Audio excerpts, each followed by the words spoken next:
Well, after almost 10 months of action, we come to the legendary Circuit de la Sarthe, where we will conclude Season 16 of the Virtual Endurance Championship. We've had 66 hours of racing to get to this point, and we still have some contenders in each of the three championships. It is looking pretty good for the ones leading, but it is never wrapped up until you get to the end of the 24 hours here. It's round 9 of the season, 8 rounds down, just 1 to go, and of course it is the hardest one of them all to finish the 24 hours here. It's going to be a very tough race for these drivers to work their way through to the end. We have 45 points on offer still for the win today, and therefore that leaves a lot of championship implications still open, and you have to get to 50% of the race 12 hours down to get those points. It is certainly going to be a tough one. It's myself, Cameron Roger, got Lewis McGlade alongside me for the start. We have Zach Sweeney, Dareth Thacker, and of course Ewan O'Leary throughout our coverage over the next 24 hours.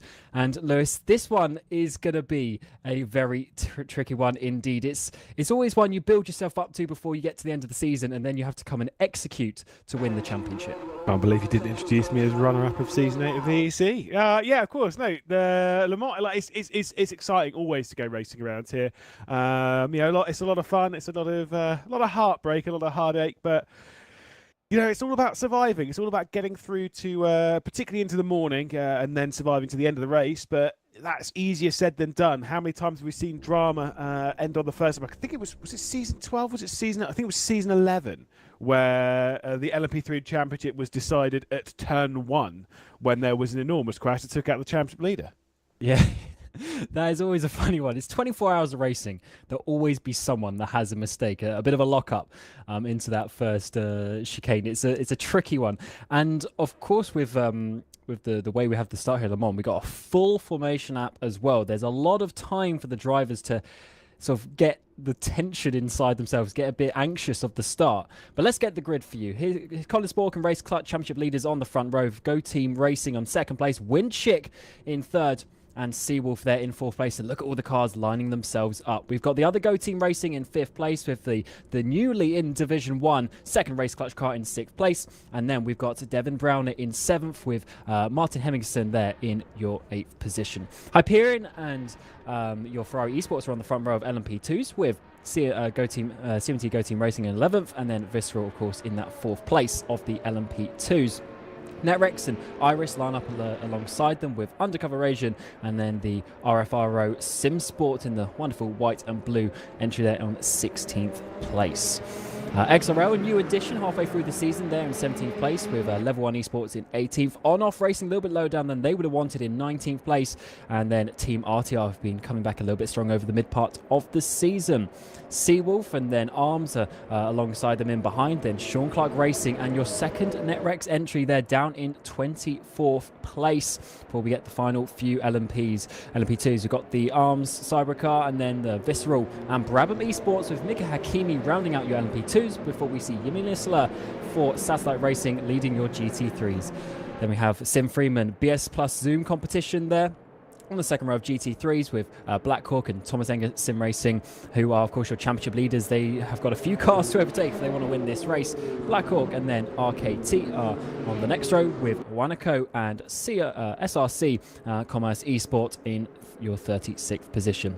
Undercover United, then MC Motorsports, and of course for Slovakia, and Juice's Motorsports Club, once a champion of this series, but down in 40th place at the start of this race. Tamelia ERT, Brabham Esports, Caspian, and Visceral Esports in 44th place. Of course, a huge grid of cars coming to round out the season here for VEC. One final car with the final Visceral car. 45 cars in 3 classes, all going for their championships.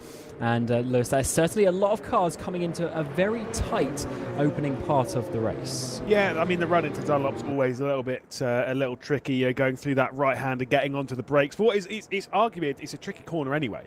You're coming up and over a crest through a right-hander and onto the brakes. It all kind of happens at once before you flick it into the left-right. Your brakes are going to be cold, your tyres are going to be cold. I'm sure you want to have them as warm as possible working your way through the Porsche curves. No real point in warming anything up really now because they'll all be cold by the time you get round to the start-finish straight. But that race down to turn 1 is tricky. Once you've got out of Tete Rouge, I think that's the kind of point when you start to really calm down and settle yourself in. But you've got to be on high alert going through there and then through the S's section. The run down into the chicanes in the Mulsanne, or even down to the Mulsanne corner, you can kind of allow some position switches to happen against a 24-hour race. But at that point, it's the highest percentage chance of a crash. Just straight down into T1. It's a tricky one because this track is all about the straights and it's all about the high speed performance, but there's a couple of tricky slow speed corners that can always catch you out. Let's go through some of the championships though, as we're halfway through the formation lap now. So Race Clutch, the #1 car, reigning champions, they're looking to go back to back for the series title. They are leading by 31 points to Winchick, who are there on that second row in the black and sort of red striped car just in behind them actually. And then of course let's get some final words from Jimmy Allison. You can turn on your headlights. It's not required. We won't penalize you, but I suggest everyone run with their headlights on. Just reminders for the headlights, make sure they're not getting any sort of penalties from that. But of course, Collins Walk and his team Race Clutch leading the way from Winchick. Then the two Go Team cars in behind in third and fourth in the championship. That is very good for them. And of course, one of their cars there on that second row. They've got quite a big margin at this moment in time. And then in your LMP2s, we of course see Ferrari, who've won basically every race this season after the first two. They had a couple of issues in the first two races. They've won every single race since then, but they're sitting back in third place in class at this moment in time. But don't fret, they for the Ferrari fans, I'm sure they'll have the strategy to work themselves up towards the front of the grid. But it is the ever fast Team Iris, Martin Hemmingson, who's led many races this season. He is there leading the way in your LMP2s. But of course, Iris, they are 44 points behind Ferrari. So they basically need Ferrari to DNF before half distance, get 0 points, and then they will be they'll need to win the race to have that opportunity. And then back in your GT3 categories, it is Thomas Engers Sim Racing who are leading the way by 22 points from Visceral, but they are down in 5th place, and that is not the ideal situation for them. But the good news is that their rivals are even further back. Diogo Silva there towards the back, second last car for Visceral, and there's definitely some penalties coming the way of some of these teams as well. So yeah, Lewis, it's still quite open, but what would you say the chances are for have a point swing more than about 10-15 points?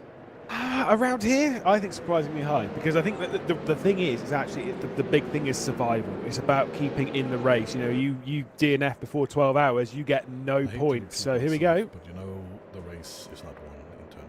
You have 24 hours. Please be careful. Leave a little bit gap between the classes. Right into the back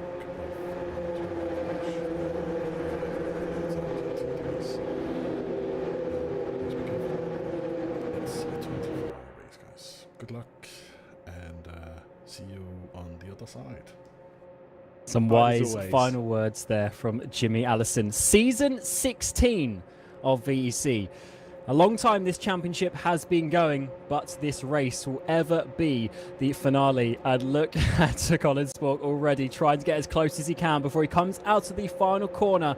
And when the green flag drops, we'll be starting the VEC 24 Hours of Le Mans for 2024. It's a good start alongside him for Go Team Racing, actually. And they'll be racing up towards the first braking zone. Already Winchick as well, trying to make some moves in their bid for the championship down in towards the first braking zone. It is going to be Colin Spork who gets himself through that corner nicely. In the background, though, it is a bit of side-by-side. Mitchie Hoy has worked his way past Benjamin Jilzinski, who was leading his way in towards the braking zone. But as we come down, it's now Darius Andre for the second Race Clutch entry who gets past. So 2 positions lost there for Seawolf. Yeah, just a little bit too deep down at T1 for Jilzinski. So unfortunately, just open up the door for the second Race Clutch car to work its way past back down into the LMP2 category. Not much of a gap between the LMP2s and our top category, the hypercars, but still, yeah, it's working. I think there might be a switch here for the race leaders. The Scuderia Ferrari car might work its way past. Absolutely, so that's already one place for Andonovski, although he might just be pushing the Iris car along at this moment in time. It looks like there's some wiggles around in your hypercar category, but look at the LMP2s, a whole long line of them. And yes, the Ferrari car wanting to stay side by side. In the background, we're almost at about 3 wide. Situational contact a little bit further back for one of the LMP2s already in towards the wall. Yellow flags out.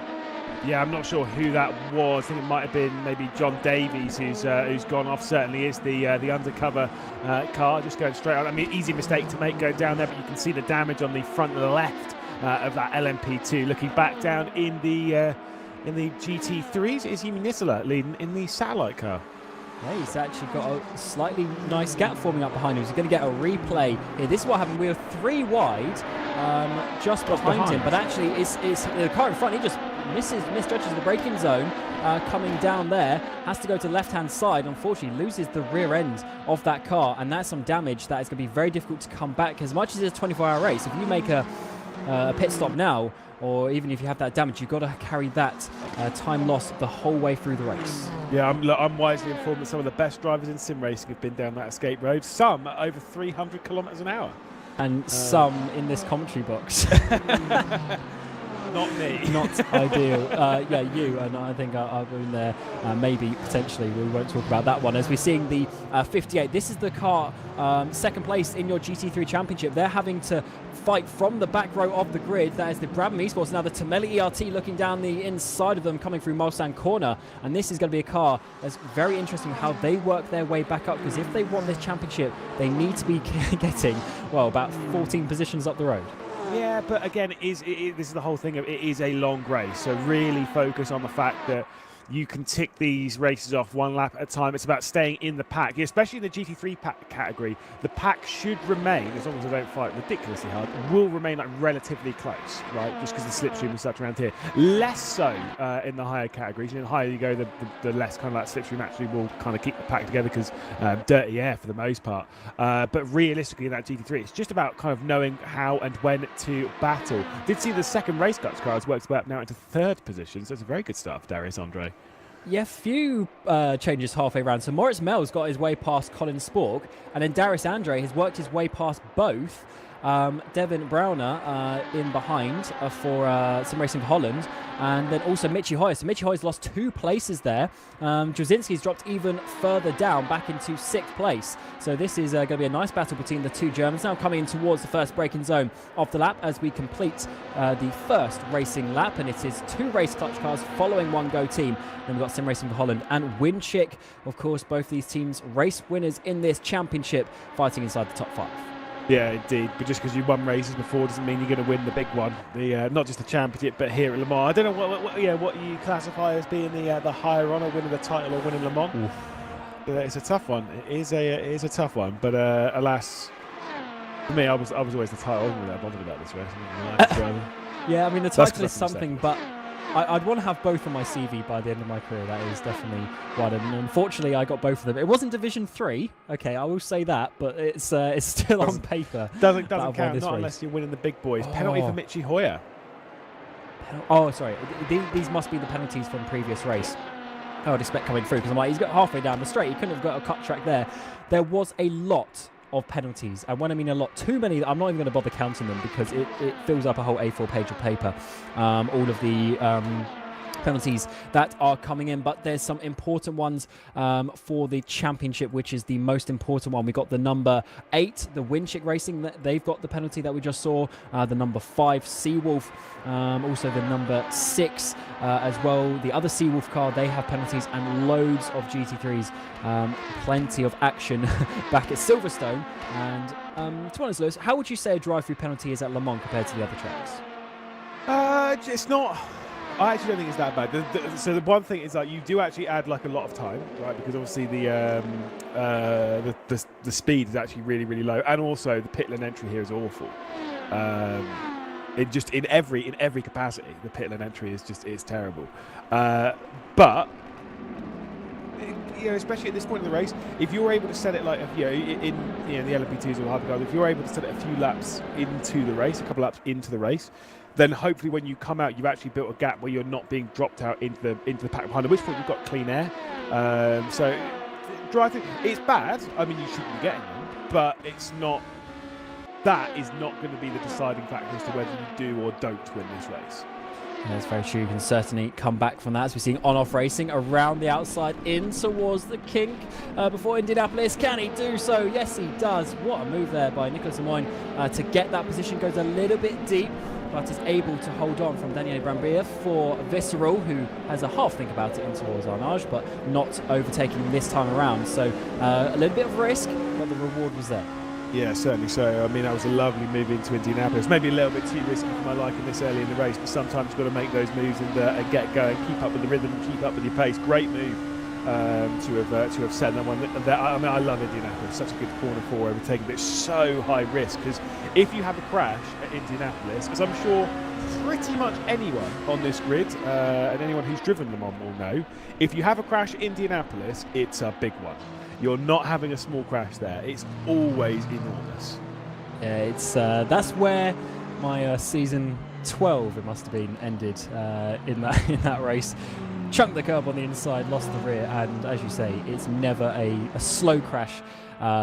So not the place that you want to be going off, but it's very inviting, that corner. You want to be able to try and take it at full speed, but sometimes you just have to have a little bit of caution coming your way, as are both race leaders in class. So Moritz Mel in the hypercars and Hemmingsen in the LMP2s. They both set the purple time for their category, so they are looking very fast at this moment, and they are still leading the way nicely. Hemmingsen pulling out over a second now in your LMP2s, and back here in your GT3s, Jimmy Nisler is going up the road a little bit. He's dropping these guys in behind of Mark Veit and Eunice Rivio. So actually Mark Veit has got past Rivio because that BS car was in third place.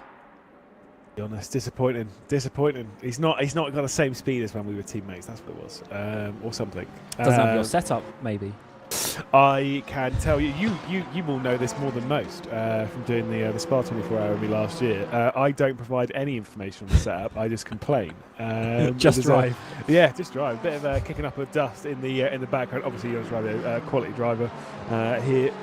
I'm a little bit concerned by that. Like, the gap between first and second is enormous. 2.6 seconds after 2 laps of driving. That can be one of many things. It can be they're not fuel saving, the others are. That's obviously the main one. But I don't know, that gap's just pretty big.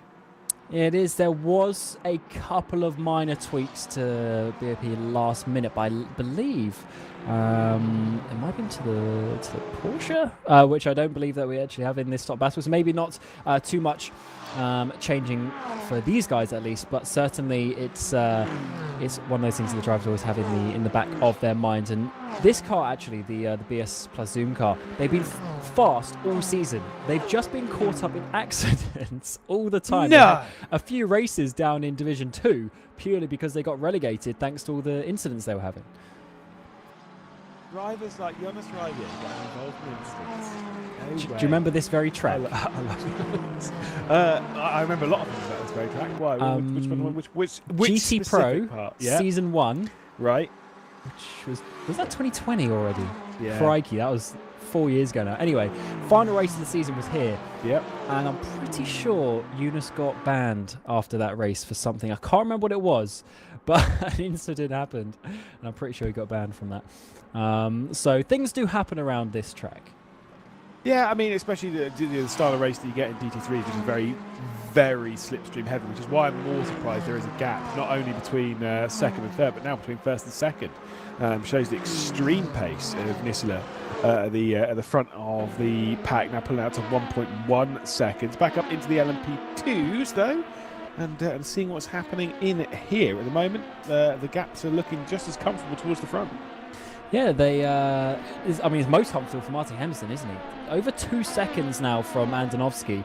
And I wonder if that's the reason why Andonovski wasn't really overtaking on that first lap. Maybe he knew that either they're playing a slightly longer game, not pushing 110% at this moment in time, or maybe they just knew that the Iris car is going to be very fast indeed. But maybe they're also just not worried because they have that championship lead. Second place of Iris winning is enough for them. Comfortably. So as long as they get through the race safely, then that's the most important point at this part, I guess.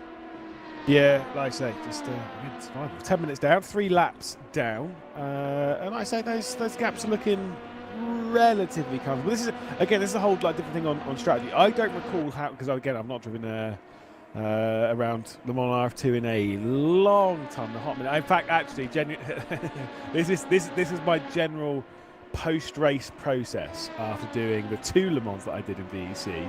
Was the very second the race was over and I saw RF2. I'm like, no, I'm done. I'd be like, straight away, it was like a post-race ritual, just being like, I've had enough. I'll never race again until the next time. Until in a month's time, where the info gets for the next season, and then you're like, oh, okay, go on then. Well, yeah, to be fair, I was pretty good after season 8. After being beaten by Kuba, Nicodem, and Pash, we were all like, nah. Yeah, I mean, I'm out. That would have been pretty tough to beat those guys, to be honest. Yeah, and not even the fastest ginger person in sim racing, and Bailey. They couldn't drag me. Lars Brugman. Oh yes, obviously. I haven't seen this in racing recently, actually, but I don't think he'll be making a return to VEC anytime soon. Maybe we'll have to get the super team back together again one day. Maybe. I mean, season 17. Who knows what Jimmy's got up his sleeve? Loads of things happening in the world of sim racing in many ways. In certain changes, of course, we've got new games, we've got new things coming out, but we also might have a new race leader for your hypercar category, because Colin Spork has got closer and he is going to be slipstreaming up the inside there of Moritz Mel for Go Team Racing. They've led the way since the end of the first lap, but now on lap 4 they are going to be going back into second place as Race Clutch reassert their dominance at the front of this field. And of course they got their sister car to help them now, the 201 with Darius Andre in behind, and they are pushing their way towards the front. Maybe they'll have a 1-2 finish at Le Mans, which would certainly be very good indeed. But let's see what Maurice Mel can do to try and chase Colin Spork down. Bailey has just reminded me that we did win some races. In fact, they won 2, I won 1. I was part of the team that won 1 because I bailed from Nürburgring out of pure fear of bidding it. And that's why they won. And that is why they won. Yeah, I think I was supposed to be in the car for Turkey, and then I was like, no. And then we did Nürburgring, and then they won. But of course, we could have won Sebring, but we're not going to talk about that. We'll move swiftly on. How long is a fuel stint? Speaking of that, how long is a fuel stint in the prototypes? This is a very good question, because I do not know for the hypercars. Obviously, we know the LMP2s, they're approximately 40 minutes, give or take. Generally around here, it's 10 laps. So it just depends how long, obviously, how fast the car is, I should say, for how long they do those 10 laps. For the hypercars, I am actually not too sure. We are yet to find out.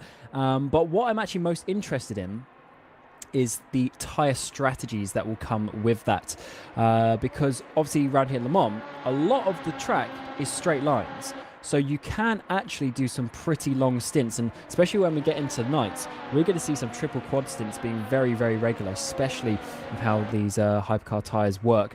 And obviously throughout the season, well, we've seen, because actually one thing, Lewis, this season is we can change just single axles as well. So we've seen, people doing, an extra stint on, say, the front tyres before you then change them and things like that, which can save you half a pit stop time. But I'm going to assume in that you can't have hards on one side, softs on the other side, or can you? Oh, yes. You can. Ooh. We had, maybe I did actually commentate Sebring, because we had someone, they had the hard, it was either the hard or the medium on the front left at Sebring. So it's definitely done. Wow, that's where it's like, no, it's too much for me. There's a lot of maths into that. There's too much. That is too much for me. That's just like, oh. I think I find it very interesting, but my small commentary brain cannot handle certain things as a driver. That was not an apex from Colin Spork. He might actually be passed by the Go Team car going down into Mulsanne corner there for the race league, because that was really poor. Really poor. It was. I'm just being honest. I love that. You might be right, actually. He's got a run. Does he want to risk? No, he's going to sit behind. He's going to sit behind. Doesn't want to do an Anthony Davidson there. Big crash coming down in towards the braking zone. And we've already got some cars up ahead. So already 15 minutes into the race, we've got some tail enders towards the back of the field. And that'll be the first bit of traffic. And then once you hit this, it's traffic for the rest of the race. Maurice Mel's getting closer once again, this time to the outside line to try and redo what Spork did to him 1 lap ago. Does he want to commit to that fully? Yes, he does. He has the overspeed by a good 2 car lengths there. Slipstream really effective, and in towards Indianapolis, he retakes the lead. So we do have a race on at the front. Go team definitely have some speed. Yeah, they're just switching positions. Again, it's the whole thing of, you ever watched cycling racing and particularly a team time trial? It's like that. They're just switching up at the front, just allowing things to unfold. That is not a peloton. Before anyone says it's peloton racing, that is not a peloton. I've watched the Tour de France. That ain't it. But at the moment, just switching for the race lead a little bit. Nothing too major. 2 seconds back to the next car. I think they'll be pretty happy with this. Maybe Colin Spork might realistically want to try and slow Maurice Mel down to bring the second race clutch car into this. So they've got a little bit more to play with. But right now, let's be honest, neither of them really care about leading right now because you're not going to be checking out to the distance. Yeah, it doesn't look like there's any major pace advantage for either of these cars, so I think they're going to be staying close to each other for a long time. And one bit I always like to mention in these 24-hour races is it also depends, as we have a pitter for Darius Andre. That must be a penalty from the previous race. I would assume that is being served by him. But yeah, when you get your second and third and even fourth for some of these teams, drivers get in the car, it's how their speed compares to the other drivers as well, because most teams, of course, put their fastest driver in to start the race. But then when you get further down the line, if you have a driver who's half a second to lap off, those gaps can start changing very quickly. Indeed. So I guess interesting different strategies, but there is majority. So is this the penalty? This is what I'm struggling to find out, because I believe they had drive-through penalties, but they are stopping in the box. So either that is a stop-go that they are serving, or there is going to be another time through pit lane. We also have some LMP2s coming in. It's definitely too early for regular pit stops, though. That is what we do know. Unless you want to drag yourself well off strategy, which is a tactic around here. You can absolutely do it just to remove yourself from being involved in how the others come through. And there is a strategy to it, whether it's good or not, entirely up to you. But I mean, it's a weird one. But there is that whole strategy. I mean, we found this out. I remember Bailey figuring it out back in season 8 when we worked out that I think it was at Spa actually, rather than here, if you ran a lap less on each of the stint, or 2 laps less on each of the stint, you could get a third stint out of the tyres. Right, so everyone was double stinting, which was fine, but there was enough tyre life left to do like 6 more laps. But you didn't really want to fuel it up and then do the 6 laps. You'd rather do like the entirety of a stint, or however many laps it was. So we worked out if you took a lap or 2 off of your stint, you could actually, the tyres would go for a longer period in totality. I think that kind of works around here as well. It's kind of like playing that kind of card. You're evening out the fuel over it. That is not what that is. Sedlacek. That is a big moment. Championship leader having a big wiggle coming in towards the Porsche curves. That is not something you see every day from a GT3 either. They're normally pretty stable in that regard. But that was a huge moment for the driver who just jumped on board, because he was getting closer to the back of Mark Vates, who has been overtaken by Jonas Raivio for 3rd place. But Sedlacek coming in behind, that was certainly a potential championship ender from the team, who are currently sitting in prime position, 22 points ahead of Visceral, who are still struggling back down towards the pack. Yeah, scary moment indeed. That would be a very serious heart and mouth moment for the team. But alas, they've worked out on that occasion. Sedlacek, he's got good car control, but like you say, when you're having a bit of a swapper on coming into the Porsche curves, it's so fast going into there. The easiest thing in that is to overcorrect. Right, if you catch it a little bit too hard, you could overcorrect. You end up in the gravel trap, which is where 90% of people, I feel, end up when they're having another bit of a moment there. That car is not looking stable. No, they're clearly struggling as through the middle the two race leaders go with some GT3s, one out of the pit lane, one on the track. And they now have a little car to try and get past them. Spork definitely looking racy and is going to be trying to get that position back at this stage. We are 20 minutes in, so about halfway through the first stint. And they are still pushing hard, and the battle is continuing on as they got the other Visceral car now to try and get through. Maurice Mel maybe having to slightly slow down early to get the run, not be choked up through Tetra Rouge. And now it is, of course, the job of the slipstream. But Spork definitely lost some time there, slightly misjudging the fast corner there. And should be not overtaken this time around, but give it another straight or two, and the slipstream will pull him back together. We got basically everyone surviving at the moment. I think except potentially the Brabham car. I don't know what happened to Brabham, but they are right the way down at the rear of the field. Well, there they are, and they are 5 laps down. Yes, 5 laps. Yeah, I'm not sure how we missed that one because they weren't the one to have the incident on the opening lap. So that is not ideal because 5 laps around Le Mans. Obviously, 3 laps is, sort of 15 plus minutes that they've already lost, and they are going to be having a long race back from that point. Yeah, that was some interesting maths there. 3 laps, and then you sort of stopped for a second, and then went, it's 15 minutes. I think 3 laps is 10 minutes, and then so you were trying to say that 5 laps is about 15 minutes. I know what I meant. I don't know what I said. Something in that vein. You've lost between 15 and 20 minutes basically in the opening portion of the race, so a bit of drama there for Brabham. Everyone else I think has done a fairly settled start to this race. Once again, it's very close between the top 2, Spork and Mel, but this is where things get a little bit more tasty as they've got some lap traffic to navigate. Yeah, so they have swapped around. So Mel was leading out Tetra Rouge. Out of the second chicane, Spork now leads. And let's see, is there going to be another 5 out? No, Spork comes hard to the right there to block off the slipstream. As in the background, it's the Brabham car trying to go around the outside in towards Indianapolis. That is not always the place you want to go, and it's certainly not in the background. We've now got a battle as well as Roland Zubsev, Go team. The second one gets past Devon Brown, has a big slide coming through the apex of Indianapolis. Got yellow flags out in sector 2 as well, so we are 20 odd minutes into the race, and now people are starting to take more risks, and things are certainly starting to happen. Yeah, indeed. I don't really know where you would have a yellow flag out in Sector 2, because it's not... You've got... Oh, Indianapolis is in Sector 2. I was like, most of it is quite easy. You've got Multicorn, you've got Indianapolis. Arnage is also a part of Sector 2. And then you've got both of... Is it both of the Multicorn chicane? Yeah, it is. Yeah. But like, realistically speaking, it's not that hard of a sector, is it? The interesting, I think Sector 2 is literally just the Mulsanne straight. I think it's from Tetra Rouge to Mulsanne corner is where the beams are. So it's literally just the 2 chicanes. So someone's had a bit of an issue there, I guess. But it looks like obviously they're all going. The yellow flag wasn't out for too long. Maybe just having a bit of a lock-up, a bit of some overtaking action as we get some best lap times still coming in. So even though we're getting further into the stint, the tyres are wearing. Some people still setting some fast laps out there.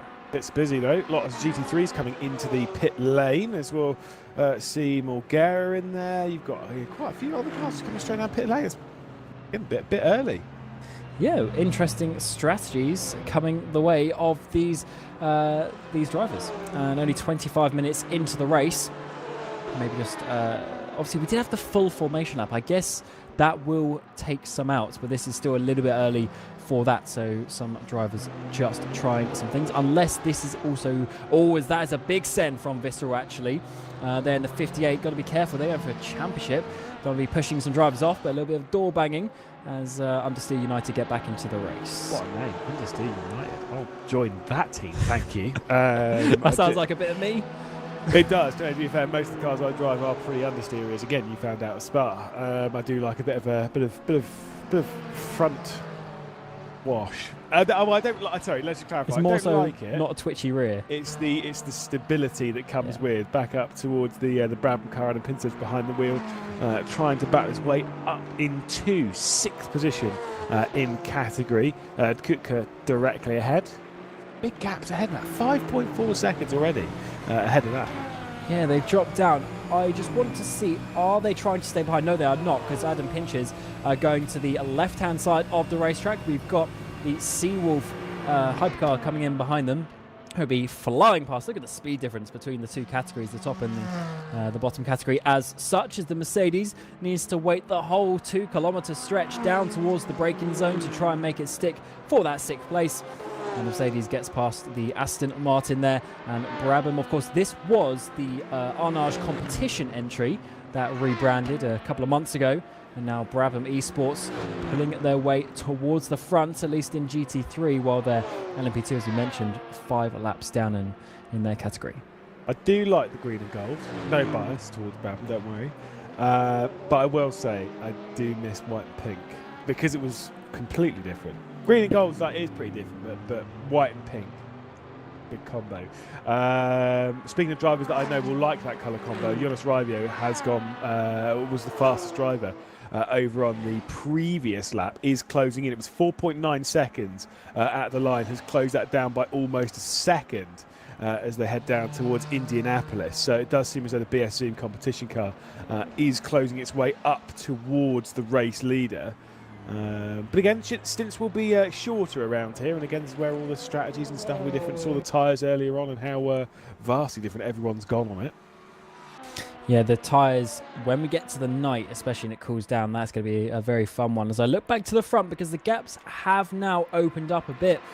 Colin Sport, maybe it was through some traffic, maybe a slight mistake from Moritz Mel, but he's leading now by some 2 seconds, then a further 2 seconds back to the second Go Team car, the number 7, with Roland Zooks at the wheel, and then Devin Browner another almost 2 seconds back as well. So a little bit evenly spread out in your hypercar categories. Colin Sport sets the fastest lap, so maybe that 2 second gap is coming just because of the speed that he's doing in that car at this moment in time, and that is quite good news for the tyres, because if you get faster as the stint goes on, that means the tyre wear is better than the weight coming off from the fuel going down. So therefore the tyres are staying fairly nice at this point.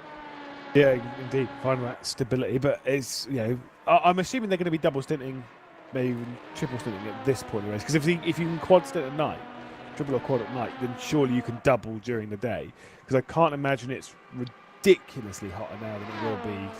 Yeah, we do have a lot of clouds. Yeah, exactly. This would be muggy. In France, unlike what it is in the UK. It's a really nice day outside. Whoa, that's a big slide. Love this sequence of corners. In fact, this track in general, some people do find it a little bit dull. But this sequence of corners in Sector 3 makes up the fact that you're on lowest downforce that you are the whole season, and you come into it absolutely flying. And it's 5th, 6th gear, and you're just sending it towards the end of the lap. And you have all of the risk that comes with that. But then you have to keep it on the track and you can't crash. So it's a very risky circuit. I definitely love seeing the cars sending it through. He's got the Winchick entry. So that is, this is actually a move for overall position, as this is Michi Hoyer coming back through from his penalty or his pit stop either way earlier in the number 8 machine. I remember that Winchick entry. They are 2nd place in the championship, but they realistically need a big mistake from the number 1 car currently leading. Yeah, but let's not not going to count your chickens. You never know how these races unfold, and they're doing something different on strategy. So at least there is that.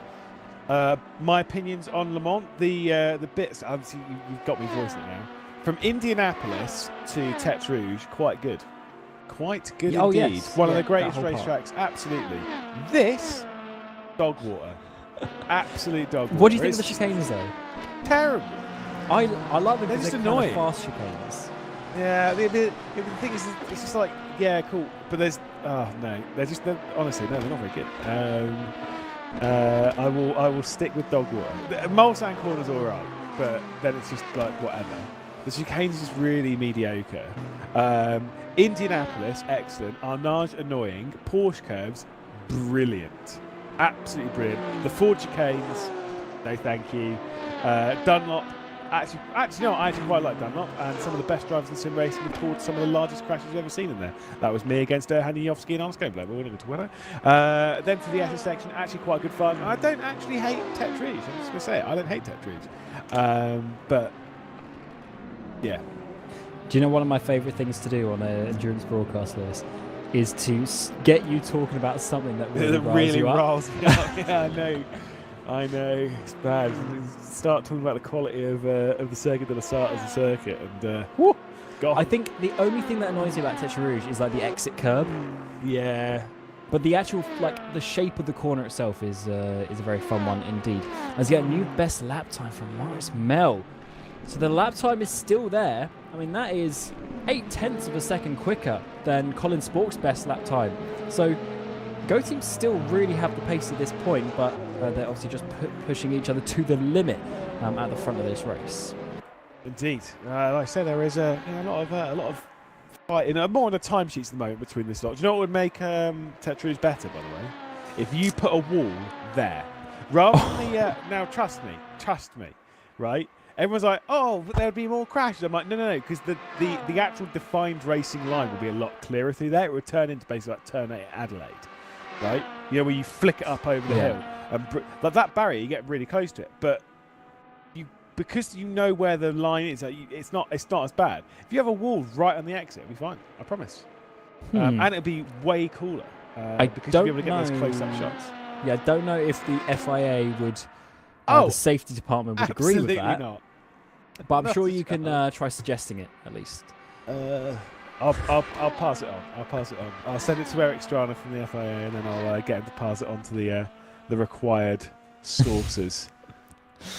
You got to know the right people in this world. As Colin Spork set purple first sector once more, so the lap times still come. Definitely a bit of a wiggle on the rear end there, but it's working for him at this moment in time as we're now past half an hour into this race, and they're getting obviously lower and lower on fuel as we go in.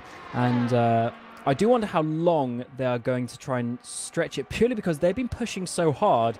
I don't know if there has been much relative saving going on. So I have to see how obviously that one works out for this time being in these categories. So we still have Colin Spork leading the way in the hypercar categories, and then we have in LMP2 we have, of course, Martin Hemmingson, who has the biggest gap of all of the leaders, 5.5 seconds. It has turned into now. They've got Timo Andonovski. I was going to say chasing down, but he's really just been slowly losing time. Just 10th by 10th. We're still in a very, very strong position because they have pulled away from Swiatkowski in the Hyperion entry, who now is getting some pressure from Rob van Starkenburg for Netrex, who are in a very strong 4th position at this moment in time. In your GT3s, it is Jimmy Nisela leading the way for Satellite, as they have done so many times over the years. Jimmy, to be honest, over the last sort of 5 years, really, that I've mostly been following and driving in VEC, Jimmy's probably been one of the overall fastest drivers in this championship, and he's just showing it once again. Then Yunus Raivio is following in 2nd place with a few seconds back to Michael Sedlacek, your championship leader, who's already made up 2 places in 3rd. So that's a bit of a rundown for how we look just 24 minutes into this race. We've had a DNF. We've had a DNF in your GT3s. Erdem Akyol for Caspian, mid part of the lap, has DNF'd out of this race, and that is not ideal because a DNF generally means they cannot rejoin, even if they try and play some internet games, Lewis. No, indeed. That is a big shame for the Caspian Motorsports car. Can you do me a favour, though? Can you do the maths again on how many minutes we've done in this race? Don't tell me I said the wrong number. Oh, absolutely said the wrong number. That's 35 minutes, all right? Yeah, you said 24. I was like, I don't think so. Do not think so. Let's pick straight up on that one. I didn't realise Rob van Starkenburg was in this. Oh, yeah. He good mate, of course, of Danny Van Der Neat, who runs the Netrex side of things. Been around for a long time, as you know, Lewis. And yeah, I'm pretty sure last season he was about as well. When they were in the hypercar. So yeah, he's definitely back up to speed, as he was probably 10 years ago now. Oh yeah, no, absolutely. I distinctly remember. I'm trying to remember if Rob van Starkenburg was in FSR before. I feel it was 2012, 2013. In 13, I'm pretty sure it was GT Omega, because it was the second of the precision cars, which the second of the precision car. Yeah. That sounds about right from Yeah, I memory. think so. As we get some LMP2s coming in. So this is race leader Martin Hemmingsen. Does Andonovski stay out? He does. Who else have we got coming in? Van Starkenberg and Lemoyne as well from 4th and 5th place. So maybe that's why Ferrari weren't quite on the back of Iris as they're going a lap longer here. No, indeed. Like I say, the differing strategies. LMP2 is running these short. They are typically running. I was going to say normally around like the 35 to 40 minute mark. Interesting that Andonovski can go, and same with the Hyperion and such behind. They can go a lap longer already, which is very handy. This might be because it will be fairly close to going that 1 lap longer and 1 lap short. Like it might be like for those that have pitted now, they could do this many laps 0.8, right? So they only need that 0.2 of extra fuel, but you do an entire out lap, formation lap, which then means that you actually get that fuel back. So like actually gaining this extra lap for every single stint is relatively unlikely just because of how long the lap is. Yeah, so from memory with the LMP2s, I can't remember if we've got a bigger fuel tank, but from memory in the LMP2s, this track always seemed to work out perfectly because it was 75 litre tank and 7.5 litres a lap. So Nice. it's basically easy 10 laps. But then obviously if we do the formation lap, that will use, even at the slow speed that we do, that will still use a couple, maybe 3 litres of fuel. So then there's that half a lap of fuel that you need to save, which I think is probably what we're seeing here from these drivers. Whereas, as you say, when we actually get to the full stints that we're getting to next, therefore saving a full lap when you're so close. Because say you're bang on 10 laps, to save a full lap from that point is a lot more difficult than if you have fuel left over, so you've only got half a lap to save. So we'll have to see how that one works out with the LMP2s as Michi Hoyer gets past Andonovski there. And was that actually for position? I think it might have been. So Hoyer's now back in front of the LMP2s and in line in the overall situation back with the hypercars. Yeah, indeed, and obviously running a different strategy. So when the other hypercars will pit, will probably remain out on the circuit. 7.5 litres a lap. Goodness me, that's about as fuel efficient as your Beamer, mate. Well, that's what I remember. I mean, this was. I'm not a driver anymore, as most people know. So maybe my math was completely wrong there, but LMP2 at something 84 along those litres. DC. Yeah, we used to have a bigger tank. That's the bit that I'm not so sure on this year. But now that we're back to 35-minute stints, I think it is back down to normal. Right, fair enough. Well, there we go. Now we know. Meanwhile, Mika Hakimi is just talking about how he set the fastest lap around here in Le Mans Virtual. Goodness me. Things aren't going quite so well for his car, so it's fine. We'll gloss over that one. 1.2 seconds between the race team. Maurice Mel's actually closing this one down. And where it was Go Team and then 2 race classes, well, it's very much the other way round now, isn't it? Colin Sport's been caught down by both of the Go Team cars. Yeah, Darius Andre having that pit stop and penalty earlier, down in that 6th position, 1 minute off. But of course, when the leaders then pit, that gap will be back together, but then they're half a stint off strategy. So how that works later on in the race could be very interesting, because it's one of those things where, because sometimes actually being off strategy isn't always a good thing, because when you pit early in this type of racing, if you keep the same tyres, but then you fill up on fuel, you actually go slower. So you don't get like an undercut as such. It's generally the overcut in this style of racing that works. We'll have to see how that balances itself out. 40 minutes gone, almost exactly, plus the formation lap. And we now have the final LMP2s coming in. So Andonovski for Scuderia Ferrari. Then we got Svakovsky for Hyperion in the background coming in. Then, of course, the remaining drivers in your LMP2 all coming down pit road. So that seems like the strategy for them. No one doing anything too crazy. Let's see the update with Martin Hemmingsen already coming up towards the final chicanes as Andonovski sits waiting. So I do believe Hemmingsen is still going to keep, of course, a big lead as we come across the start-finish line. Yeah, indeed. What was your thought when you were driving? Do you prefer short stints or long stints? Do you prefer? Because I distinctly remember, was it the Sennas used to do an hour 20, didn't they? Was it an hour 20? Yeah. Oh, yeah. It was because it was a 120 litre tank we had in the Senna. So it was over an hour.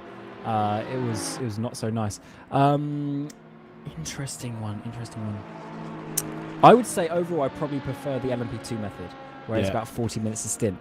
And then a triple stint is 2 hours. I do like that. Whereas in the hypercar, I did 24 hours of Daytona last year, 23, with Burst, and we had to triple stint the tyres, but because the stint was like an hour, it was a 3-hour triple stint, which is more towards a GT, which wasn't so fun. And then I ended up having to do 2 triples in a row overnight because my teammate's wheel died. So I basically did 6 hours in a row, and that was not fun. So I would say I prefer the LMP2 side of things. No, that's just not. It's not for me. I've always preferred the LMP. Well, it's a shorter stint. 40 minutes, 45 minutes is more like, again, I don't have the attention span. I just think that I think the shortest stint I've ever seen in sim racing was in. I can't remember what year it was. I think it might have been 2018 in GPVWC in Super League. It was around Monaco, of all places. Yes, Monaco with short stints. Rudy Van Buren, so it might have been 16. I can't remember. Rudy, no. I think it was 17. Might have been 17, yeah. Because that car was like 7 stops every race. And there's the thing, Rudy Van Buren, he'd do 7 laps and be straight back into the pit. And I'm like, that stint was less than 10 minutes. Like, that's crazy. Yeah, those tyres dropped off so much, it was better to do that than to try and save. Which is crazy. Even at Monaco, it is crazy. Yeah, I remember Singapore that year, David Fidek won, and it was a 6 versus 7 stop strategy against whoever was finished second. That was normally it was a 2 versus 3 in that style of racing, but it was 6 versus 7 at Singapore. Yeah. No, thank you. No, thank you. Try 8 hours straight with no P brakes. Well, I mean, some people will still try a P brake whilst they're driving around here, and then they'll crash. Oscar Hardwick. But yeah, I was trying to think. Yeah, who's that referencing? Oscar Hardwick. Yeah, exactly. I don't even have to tell that story at 3 o'clock in the morning, so I'm only on for a little bit of this, so it's fine. I can tell that story whenever I want, right? Oh, that brings a good argument. So when it's a car with a big fuel tank and change tyres, and therefore it's like a 2-minute pit stop. Oh yeah, I love that because then you can go and have a pee during the pit stop. Whereas when it's LMP2 and it's like a 30-second gas and go, you don't have time to run to the toilet. Yeah, indeed. There's you got no chance. Not even if you were a swift sprinter. Alas, you just got to deal with it. You just got to suck it up.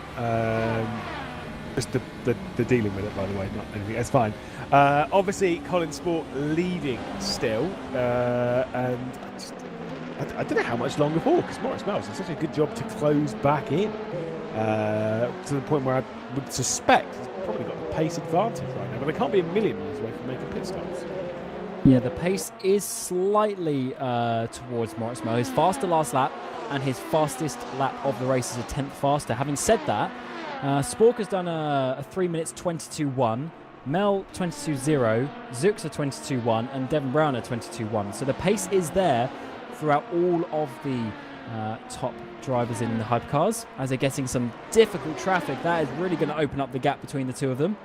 As Maurice Mel getting stuck there before karting, and now through Corvette, his teammate is getting up behind. Spork a little bit too much on that curb, bit wiggly on the exit, but fortunately able to keep it in a straight line. And I wonder what Go Team are going to. So which car is ahead in the championship? It's the 17. So yes, Maurice Mel's car that is ahead in the championship. So realistically, they want to leave that car ahead and trying to chase down Colin Spork. Yeah, indeed. There's like plenty of time for them to kind of navigate, and plenty of stuff for them to do in the race. I'm quite happy with how close these gaps are in the top group. But yes, they're going to obviously ebb and flow in the traffic. But what's the saying? What is it? Oh no, I'm not going to say it. Traffic giveth, traffic taketh away. The worst quote Hate it. in motorsport commentary. Hate it. It's as much as it is true. You've made up a word there. Taketh is not a word. Let's just get that one real straight right now. I'm assuming giveth or taketh aren't. So that can't. Well, be the maybe 500 years ago. Well, actually, no. Do you know what? I've actually if you go to Salisbury Cathedral, where you can see a lot of historic documents, they do actually say about how they would give a thing and take a thing from traffic. and stuff. It's weird. It's really weird. They've actually got like historic documents about Le Mans with the horse and cart racing hundreds of years ago in old England. Yeah, I'm sure that was riveting back in the day. Fortunately, though, we try to not play the commentators bingo too much, but it is a good one. My favourite one around here as well is when we start talking about counting back after about 12 hours of the race, even though you're just going to be doing the same strategy. But it does. The thing is, you do adjust your strategy though. That like at least we always used to do.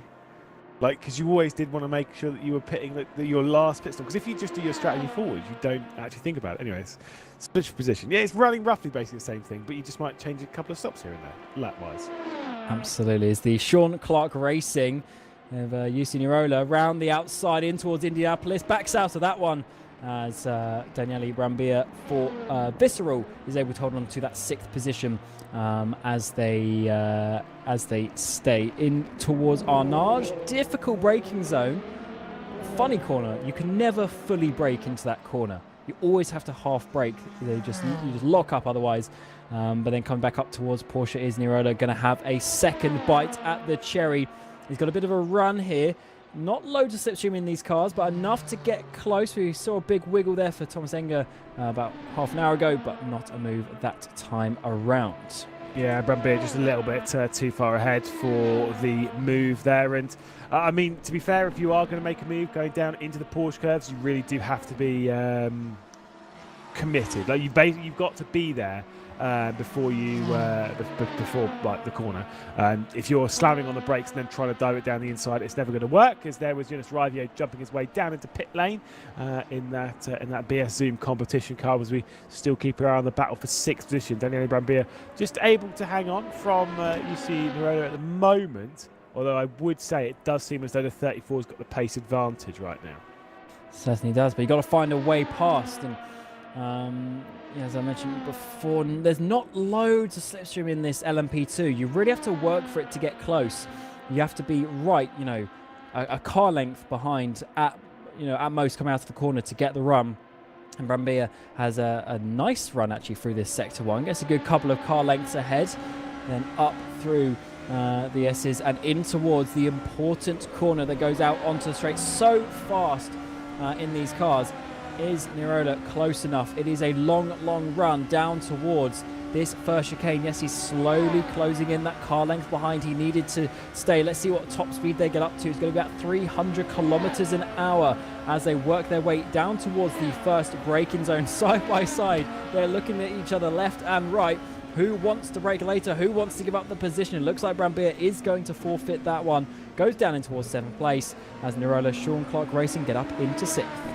Yeah, indeed. That's that was pretty expected. There was going to be that switch position. It did seem as though the Visceral car wasn't running at quite the same speed. The question is, will they be able to hang on to the 3-second gap backwards? Look at our top category, though. All of them are in the pit lane towards the top lot. So Colin Spork, the 2 Go Team racing cars, Seawolf Net Race, and the likes are all in pit lane. So and then they are coming out of it. Yes, so it seems like that was pit stop time, and so that was, what's that going to be? It's about, by the time, obviously taking account the formation lap as well, it's got about 50 minutes of stint for the hypercars. So they are shy of an hour, so they're going to be doing well more than 24 stints in this race. A lot of pit stops for them to work out, but it is staying close. Moritz Mel less than a second behind, so we really aren't seeing the race clutch domination that we were somewhat expecting. But is actually Go Team Racing really putting up a fight here? Yeah, I mean, look, there's a great battle, between this group, and obviously once you've completed the first pit stop, the fact they're not actually separated by much through the pit stop sequence again shows that they're all kind of running basically the same thing, which is very interesting. There will be larger concerns though further back for the likes of Mitchy Hoyer and the squad, because that gap's large, and obviously with the undertaking of the pit stop a bit earlier on, not ideal. You can see everyone's basically running on the hard tyres. Interesting switches in GT3 though, where it's a split between the mediums and the hards. Yeah, just wanted to check that because we didn't quite mention it earlier on in the race. And yeah, as you say, the hypercars all on the hard tyres, so that means they're probably going to be trying at least triple stints, I would expect, on that set of tyres. Of course, the LMP2s on the medium, which kind of makes sense because the softs just don't last long enough, and then the hards obviously just a bit slower in that regard. The medium really are the standout tyre since we had the update about 2 years ago now for this chassis. Then in GT3s there's always a bit of a mix because you only single stint, so it's really just how fast you want to be at the end of the stint. The hards, they give up a bit of pace in the first 10 laps, but then you have the consistency later. Certainly a choice for these teams to work out, and they've had plenty of time to do so because the previous race was 2 months ago, 8 weeks ago, back at Silverstone. So they've had 2 months of preparation for this race, and it's certainly looking like Go Team are prepared because they're closing in now 4 tenths behind. Chances of them having the pace like a 1-2 here at Le Mans. Obviously, we're talking very early days in the race, not even an hour complete, and still a long way to go. But there is that thing that, you know, if you are able to have a 1-2 at the end of the season, you know, it's a pretty solid one to carry into future, whether it is, you know, just here or, like I say, building up into Le Mans Virtual, something like that. Who knows? As we'll see the Thomas Enger sim racing car, Mikhail Sedlacek behind the wheel into pit lane. I'm curious to see whether surely there's not going to be a tyre switch here. I know it's in the mediums, but surely there's not going to be a tyre switch here just because you'd want to double stint them. But I can imagine those rear tyres aren't probably feeling great after the old slip and slide that we've had. Absolutely. So it looks like it is actually going to be double stints for G3s, which is a nice fact because that does mean there is actually some tyre strategy to come into this. As Yumi Nisela will retake the lead, of course, as he had. Sedlacek still sitting there. And where is Yunus Raivio going to be? He's going to be back past as well. So Thomas Enger staying out longer, losing some time with that. They were a bit closer to Yunus, but they are playing the longer game, it seems, in this race as they continue back into the race in third place. Yeah, indeed. And I was going to say they might drop back another one, but shows again the good pace that they've had around here and the good pace they've had in the season. So is what it is back up towards the arguably the tightest fight on the circuit at the moment, which is just so happens to be for the overall race lead, which we love. We love seeing that. It's always good when you see a nice battle in the top class because not only is it for the win in class, but it's the win overall as well as the yellow flag comes out in Sector 3. So Rove's having some issues, but that seems to be cleared up as Moritz Mel is staying rather close. But the one that I love is in the background. Roland Zux in the number 7 is staying up. Is a 3-car battle at the front here. Really, I guess he's not quite so involved in the battle, but he's staying very, very close indeed, and is going to be, yes, I think enjoying some nice battles later on in the race. Looking back at the second race clutch car, Darius Andre, of course, had the earliest stop, is down in that 5th place, so has lost some time overall with how that's all worked out. Yeah, we'd need to definitely hear from the teams as to why they've taken that strategy. Like for me, you're not taking that strategy as a normal, like, well, this is how we had everything like scripted. So like either there's been damage or I was going to say penalty, but then it doesn't make sense. If you had a drive-through penalty, it doesn't make sense why you do a drive-through and then come back in and then do like there's something more odd that's happened there that doesn't quite make sense. But either way, for race trucks, they have pitted their second car early. I just don't understand the logic behind it. Yeah, we'll try and do some investigations into that as Mel gets close in towards Indianapolis. Decides not to go around as Sector 3 yellows come out once more in this race. And what I like at the front here as well with this battle with Go Team and Race Clutch is they have been overtaking each other as well. There isn't one sitting behind doing some fuel saving. They are pushing each other to the limit, almost trying to force each other into a mistake. You did see Spork, that was a while ago now, Lewis, but you mentioned him making a mistake into the chicane. That's how he got overtaken one time. So it can definitely be done around here. And we fly through in towards the Porsche curves now. And they obviously lose a bit of time with the dirty air. But certainly when you push each other to the limit, that is how these battles are often won, because the driver who's able to handle that pressure is generally the one who comes out on top. I'll be feeding you the information fairly soon as to some of the dealios in this race. As Nick De Silva's just messaged me saying, I'm here for you, and he's just passing on all of the information. There we go, now we know. It wasn't a pit stop. They had 2 drive-through penalties, which was then combined to a 30-second stop and hold. And you can take fuel with the stop and hold. Interesting. I distinctly that happened back in Spa, and I remember because I can't remember. I think we had 3 drive-through penalties or something like that because of other people in my team's bad driving, not mine. A little bit mine. And we had that combined into I feel it was a 60-second stop and hold, and I think we had an extra drive-through or something in that vein. So we might have had a stop and hold or something. Blah, blah, blah, blah. So they combined the penalties to kind of make it a bit easy for you. But again, 30-second stop and hold. That makes sense now because number 8, Winchik, they also had 2 drive-through penalties. So that makes sense that they would have had the same stop and hold. But I guess what is more interesting is they realistically haven't actually lost that much time in that case. For a stop and hold penalty to only be 10, 15 seconds off the lead, that really isn't too bad around here. So not the end of the world, and they can definitely come back from that one over the course of the race. So that is a very good note for how those penalties worked out. Obviously, the penalties, as you know in VEC, they carry over from the previous race. So they don't get time added to the previous race. You then get a drive-through at the start of the following race. So that is always a fun one because it's sort of a penalty twice. You obviously have the incident, you lose the time in the previous race, and then you're punished at the next event too. Yeah, which I've always said. I know a lot of people disagree with it, and they think that's the case it should be. Blah blah blah blah blah. I actually have less of a problem with it, and I've kind of said this before. I've voiced this opinion is that basically what it is, it's the ultimate deterrent.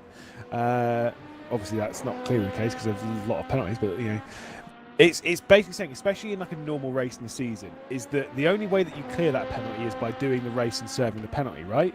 But you serve the penalty in the next race, which means basically what it's saying is if you want to come along and drive poorly or whatever, or get an incident and have a penalty, then in the next race we'll waste your time.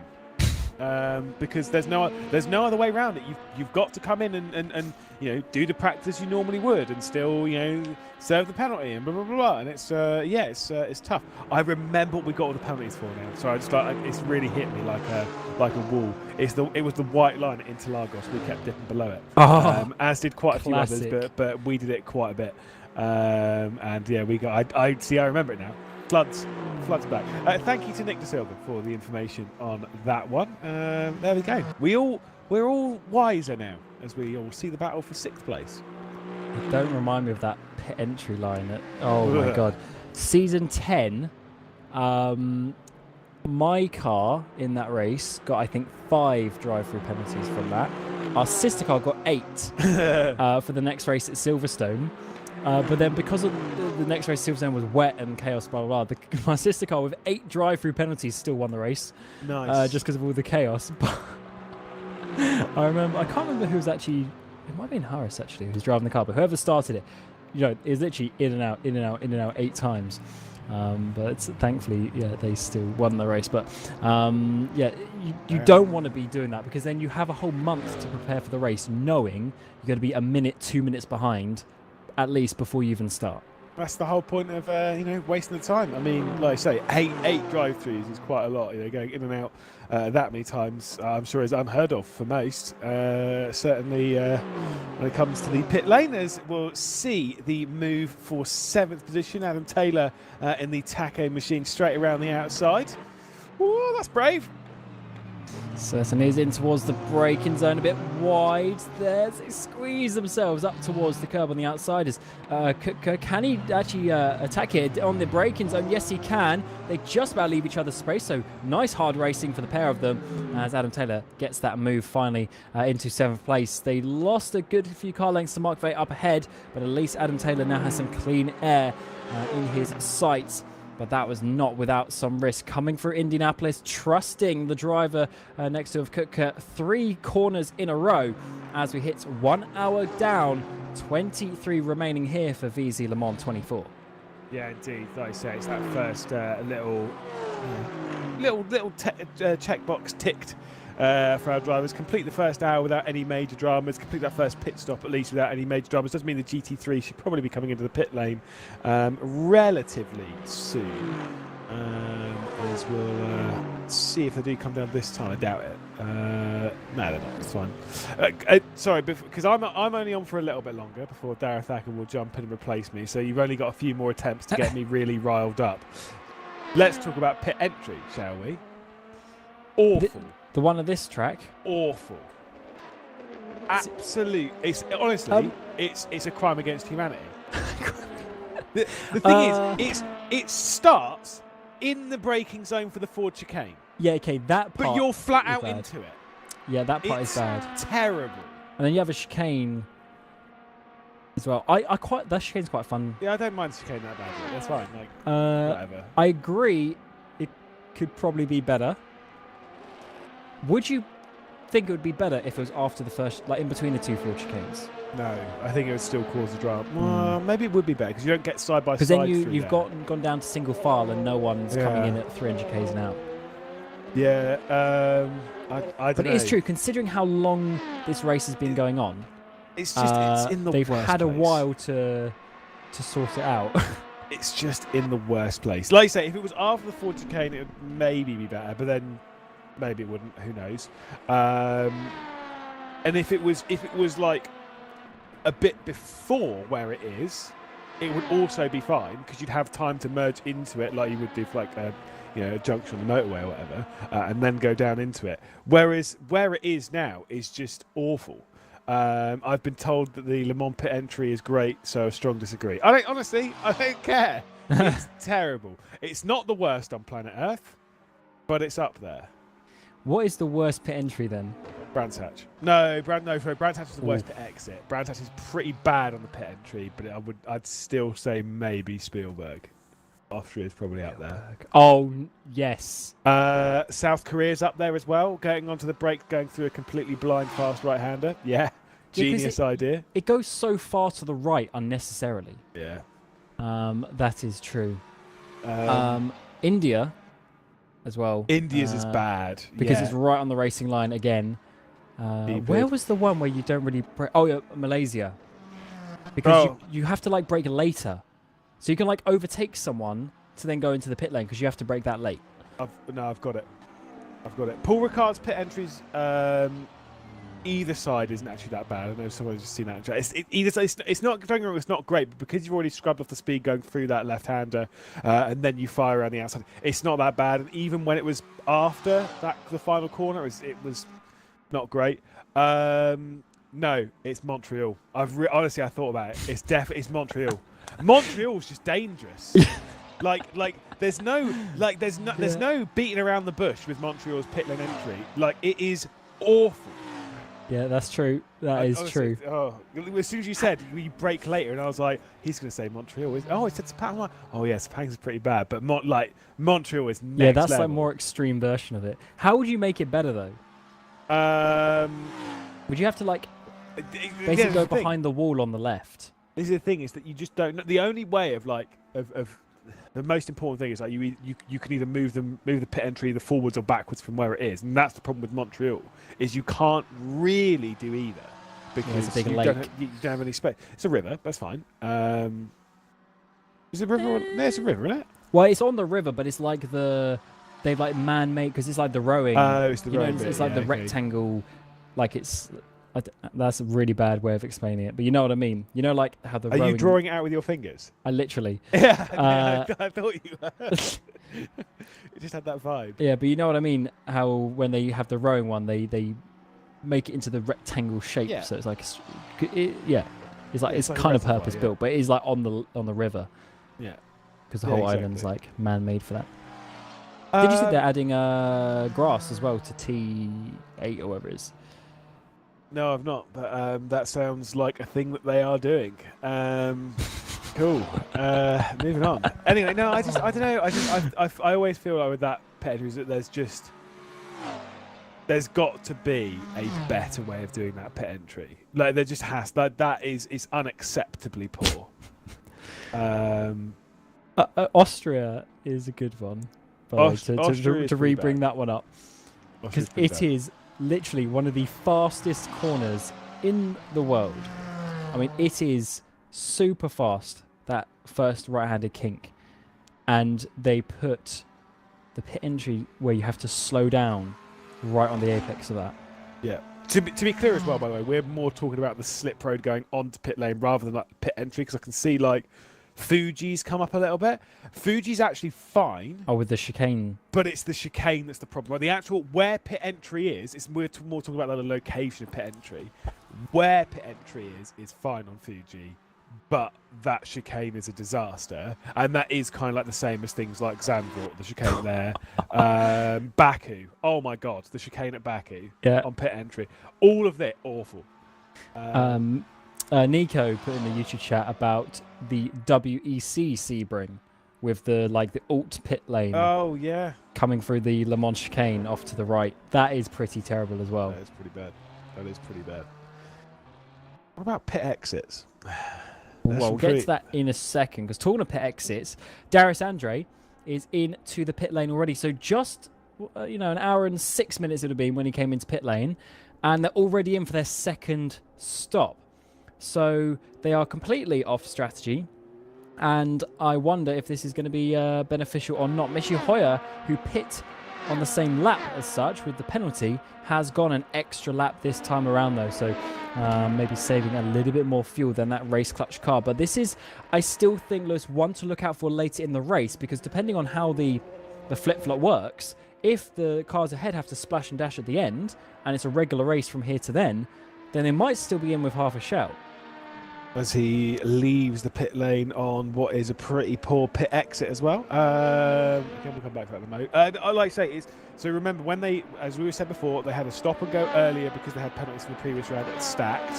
So they had a 30-second stop and go.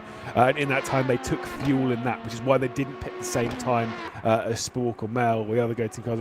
Like that whole section. That's why Darius Andre came to the pit lane earlier. And that's why he's able to go on later at this point. It's still, kind of on strategy with everything. But yeah, I mean, it might help them a little bit later on, I guess, just with running in clean air. But it means they can, when they're navigating traffic, they're able to do it of their own volition rather than kind of like feeling that pressure behind and thinking about the gap to the car behind or the car ahead. They're able just to do their own thing. Yes, that is very true. They're kind of in a world of their own as such, and they'll have a lot of the race without cars around them. So that might help, although I wonder when they're off strategy how the flow with the traffic will work, because there is a bit of like a system as such of how the GTs work with the flow around the track and the gaps that they naturally create. So if you go outside of that compared to everyone else, I wonder if that's going to be a benefit or a negative if there's a few seconds gain or loss from that over the course of the race. We'll certainly have to look out for that. But I was just having a bit of an up and down, as that is very close there for the Arms car in behind. And is that a car? Is it a lap down? Because no, I think just the graphic being a little bit wrong there. It is for position. Luca Martono, P11, trying to chase down Toyn Lure, who's getting a little bit slowed up there by some of the traffic. Martono was looking very racy to overtake. Yeah, indeed. I say some people are getting pretty elbows out, even here, and like I say, getting a little bit feisty, trying to take advantage of lap traffic and such. But alas, it's fine. It's fine. Everyone's calm. Everyone's alive. And to be fair, the LMP2s aren't a million miles away from their second pit stop, which is just how quickly it comes around in this category, isn't it? As we'll see, there is Michi Hoyer making his way down to pit lane just a lap later than the second race clutch car. Yeah, and actually, one thing that we didn't quite clarify just yet. So, Mitch Hoyer started the season, obviously, Burst eSport. Then, when we went into 2024, obviously, Burst closed doors. So then he had his own MH10. Sorry? You could say they burst. Yeah, good one. Doesn't hurt at all. Then the MH10 sim racing community team happened. And then for this race, Michi was trying to get some teammates, didn't work out. So he's ended up joining Winchick. So he's actually not done himself too badly there to get into a P2 team in the championship. It is a shame, obviously, that we lost Burst, and they obviously had a good run with Devin Mocek and Yanni Simicic in the car with Michi Hoyer, but obviously that never happened for a season-long run. But it's good to see Michi now joining another team. Obviously, that is, to my understanding, just for Le Mans today, but still a nice team with somewhat of a shot of winning this race, although the first hour hasn't gone too good. Yeah, it's not quite gone to plan, and he's the one dealing the blow from it, even though just jumping in. Fair enough, each their own. That's sometimes I say it's just how it goes. Sometimes you've got to play the field, and Michi Hoyer, he is playing the field. Driven 3 teams in a very short period, even though again, each what their own are on that one. I don't know, it's good. I like we all like a little bit Michi. Michi by my side. No, don't. We're on a live broadcast. This is professional. Or something. Jonas Ravier's doing a great job. By He's on a tear right now, chasing down Yimi Nisler, who I was just, boosting his ego about half an hour ago. So he was the fastest driver over the last 5 years in GTs in VEC. But Jonas Ravio in BMW for BS Plus Zoom competition, he's chasing him down. Yeah, indeed, doing an absolutely excellent job. The flying Finn. Reading to that, whichever way round you think, Nisler or Ravio, whatever. Either way, good point. they're both flying. That's the important bit. As Ravier's trying to close his way back in, and will try and find a route past. Not going to be easy though. It's not necessarily the overtake that's the problem. This is always what we say around circuits like this, or even somewhere like Spa, even to a certain degree, as the yellow flag comes out once again in the final sector. Passing is not the problem. Breaking the slipstream is the problem. That is where the move is actually complete. Yeah, that's a good point actually.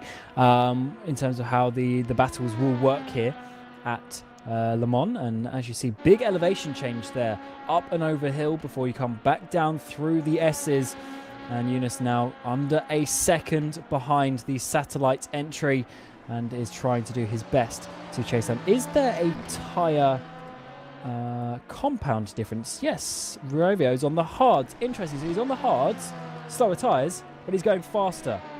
So is this just a sign that the hard tyres are lasting a little bit longer throughout the stint, whereas maybe the mediums dropping off? Or is it just the balance? Because the balance, of course, changes quite a bit between compounds. The front to rear grip, maybe it's just working very nicely for the BMW at this moment. It's just because Jonas Ravio is a god of a driver, right? That's all it is. Absolute alien. He's only gone onto the hards just to show, actually, I can do it even on the worst tyre. So there is that. No, obviously not. It's just different strategies being run. It could be that even though the mediums are actually, there might be plenty of grip in that satellite car at the moment, but it's more running a number and playing yourself in for the latter part of this stint, to go on the attack maybe a little bit more so than playing things how they are at the moment. There's a lot of things at play as to be why this gap could be closing down. All we know is that Nisler is being closed down on by Ravio, who's knocking at the door. Absolutely. This number 64 entry has been up and down. They got a race win back at the third race of the season, which was in Bahrain. But then they've had some interesting races around that. They've been very fast in general, but they just haven't been able to have the consistent results up towards the front like Tom Zenga have. Of course, Blackhawk, they got a win earlier on in the season as well. Visceral got a win 2 out of the last 3 races. So it's just the consistency that this satellite team has lacked over the course of the season. But unfortunately, it seems to be a little bit that way. Of course, Henry Sinek in that car as well. Very fast, but also a driver who has had, let's just say, an inconsistent career in terms of results.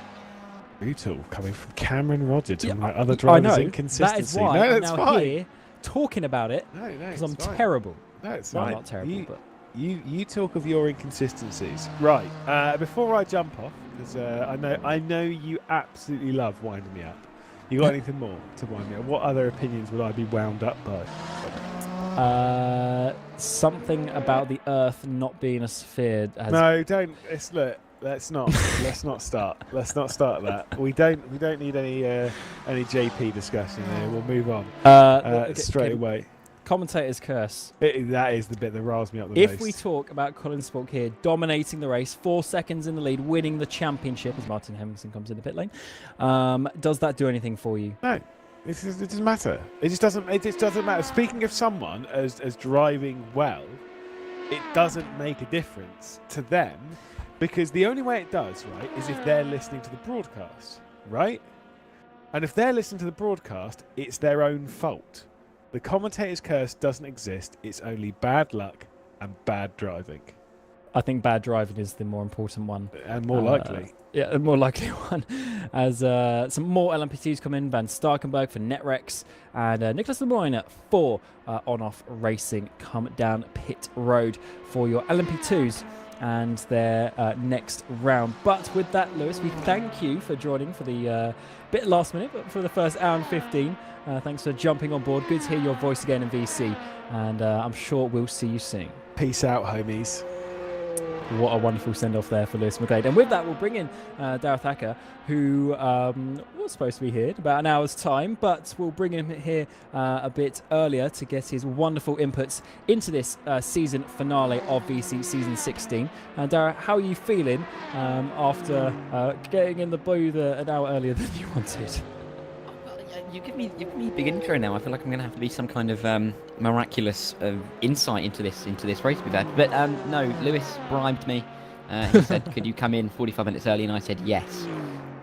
So I'm going to be here for me and you the next extended while, isn't it, Cam?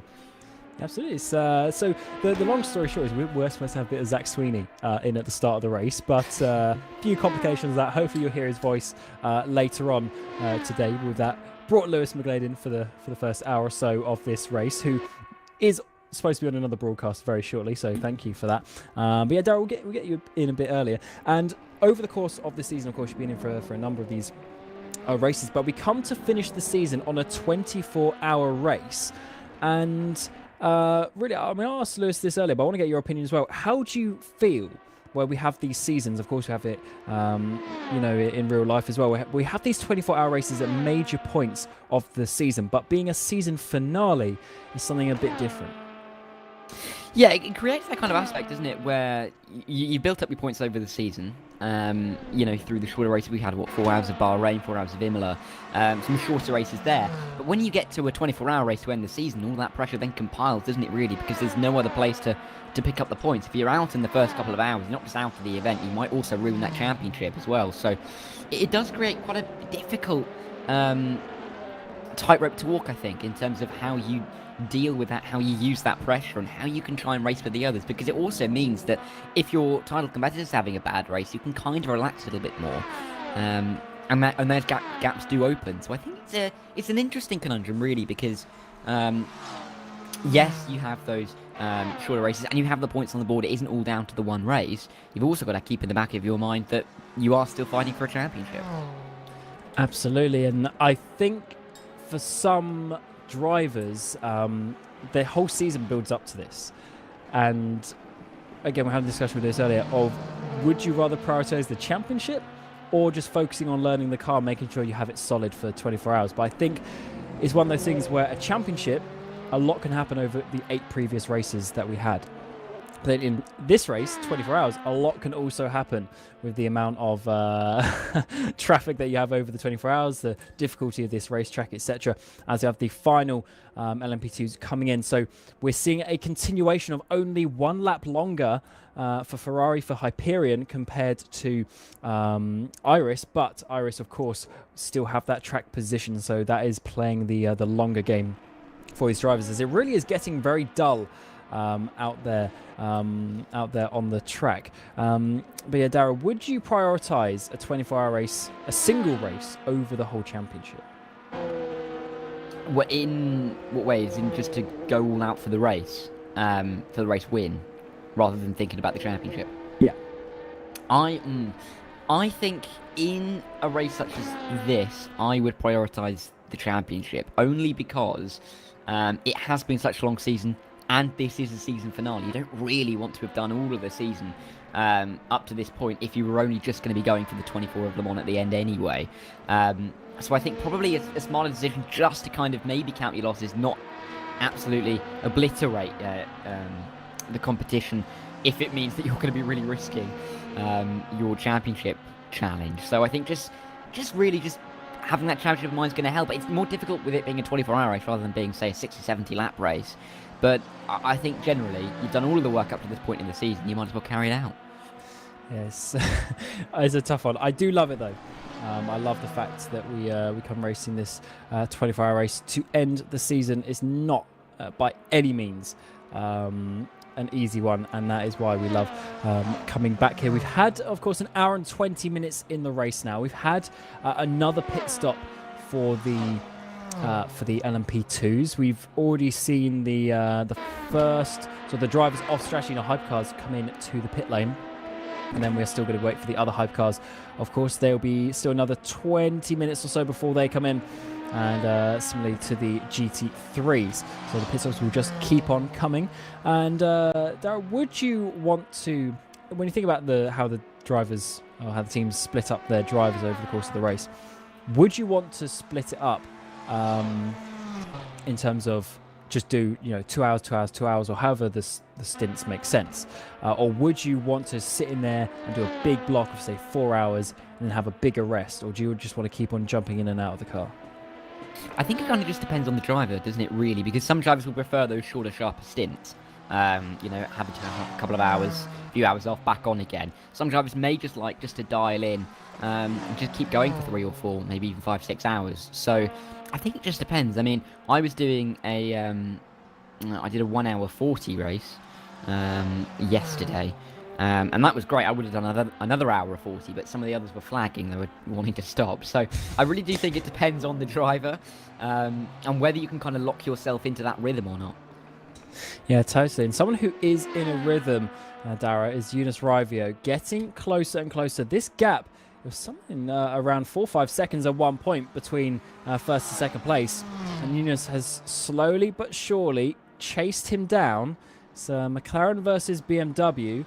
And it's, obviously 2 slightly different cars, mid-engine versus front-engine as well.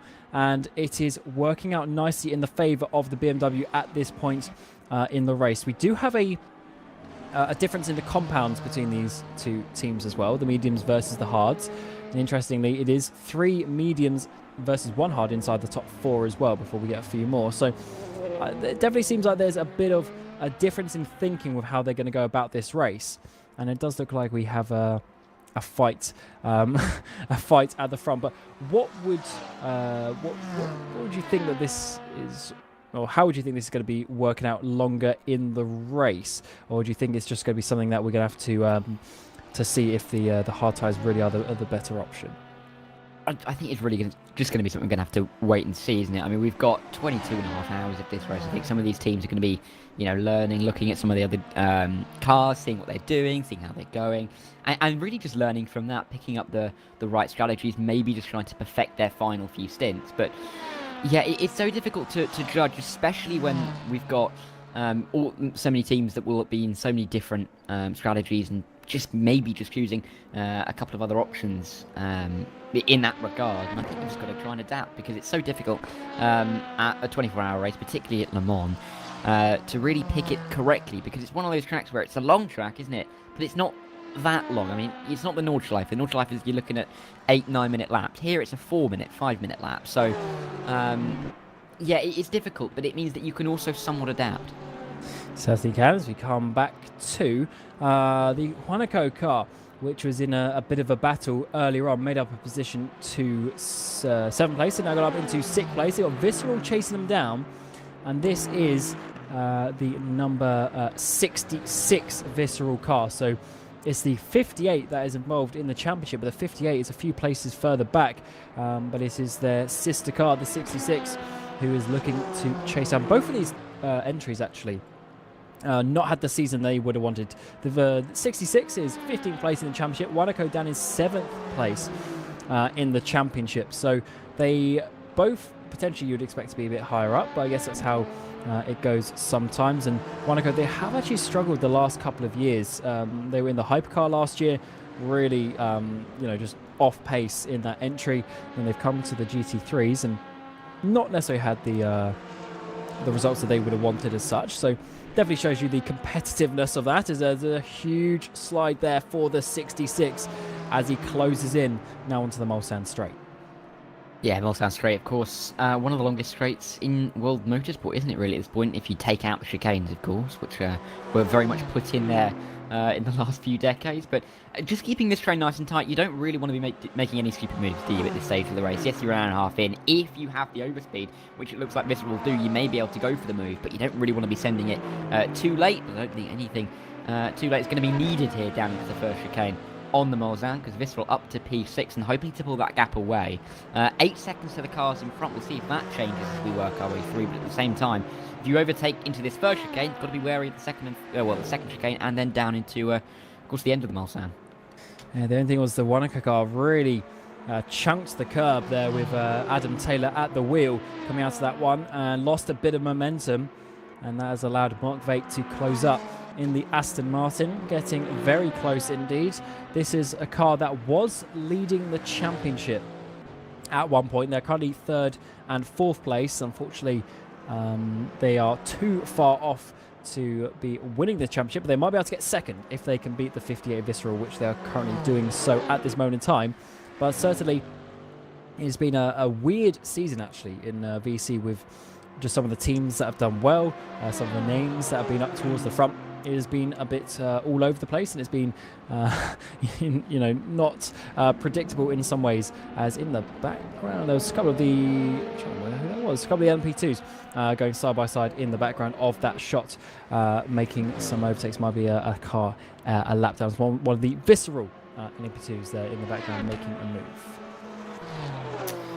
Yeah, I mean, we're seeing quite a lot of tight battles, aren't we, at the moment on the track? I mean, it is a busy track with how many cars we got on track? 45. So there is lots of action, but it's interesting just to see how some of these cars are clumping, because it is a very long track, isn't it? So 45 cars spread around the track. You wouldn't expect necessarily to see these clumps of 5, 6, 7, especially as we go later on into the race. But it's nice to see that we are still seeing some battles at this stage, and maybe some strategy can come into play in that regard. I mean, you look at the top of the hypercar, there's only about 12 seconds between the top 4, so it is nice to see them nice and close together, and the same can be said in all 3 categories. So I found the car that was making the move. So it was Lucas D'Amelio, who's making a bit of a return to sim racing in the last couple of months for Visceral. He got up into 13th place ahead of John Davis, and John Davis 14th place for Undercover Origin. He was the car who was in the wall on the first lap. Well, didn't really hit it too badly, but still booped it and went back down to the back of the pack, but is certainly not last anymore, and is doing a good job to pull away. And not too far actually behind is Stefan Rout for the 2nd of the Netrex cars. Of course, their sister entry having a good run up towards the front in 4th place, but unfortunately has dropped off a little bit. 16 seconds now behind Svajkovski. So I wonder if there was maybe an extra change of tyres or something, a slightly longer pit stop at least, that has carried the time for that. Because looking at the lap times, Rob's still looking very fast indeed, but it looks like it is a bit of a 3-car pull away at the front in LMP2. Yeah, I was just going to mention that the lap times there, because really not losing too much is von Starkenberg. Another lap time that I've just noticed as being an interesting one to follow would be Nicolas LeMans in the 30 on-off car, currently in P9 in the LMP2s, 33.16. Sorry, a 31.6, I should say. Is quicker than most of the drivers in front of him. Same can be said for the Team Iris car, 31.4. So they're going along quite nicely. And showing that, the race can easily come back to some of these teams. It's, how long has it been? Have I been here 10 minutes? And I'm already going to say it's such a long race. But you just got to keep your head on. And these couple of tenths, lap after lap, they're going to add up. So, the good lap times coming in shows that we might get a bit of a tightening towards the end. Or at least in the next few hours. Oh, definitely. It's just the consistency, really. And that's one bit that people sometimes miss in these endurance races. It's not just your speed. Like, if you adjust your setup to be a tenth a second faster a lap, fair enough. But then if it means 10 laps into the stint, 15 laps into the stint, your rear's wiggling about, then you're losing 2 tenths here, 2 tenths there. You're actually losing more time.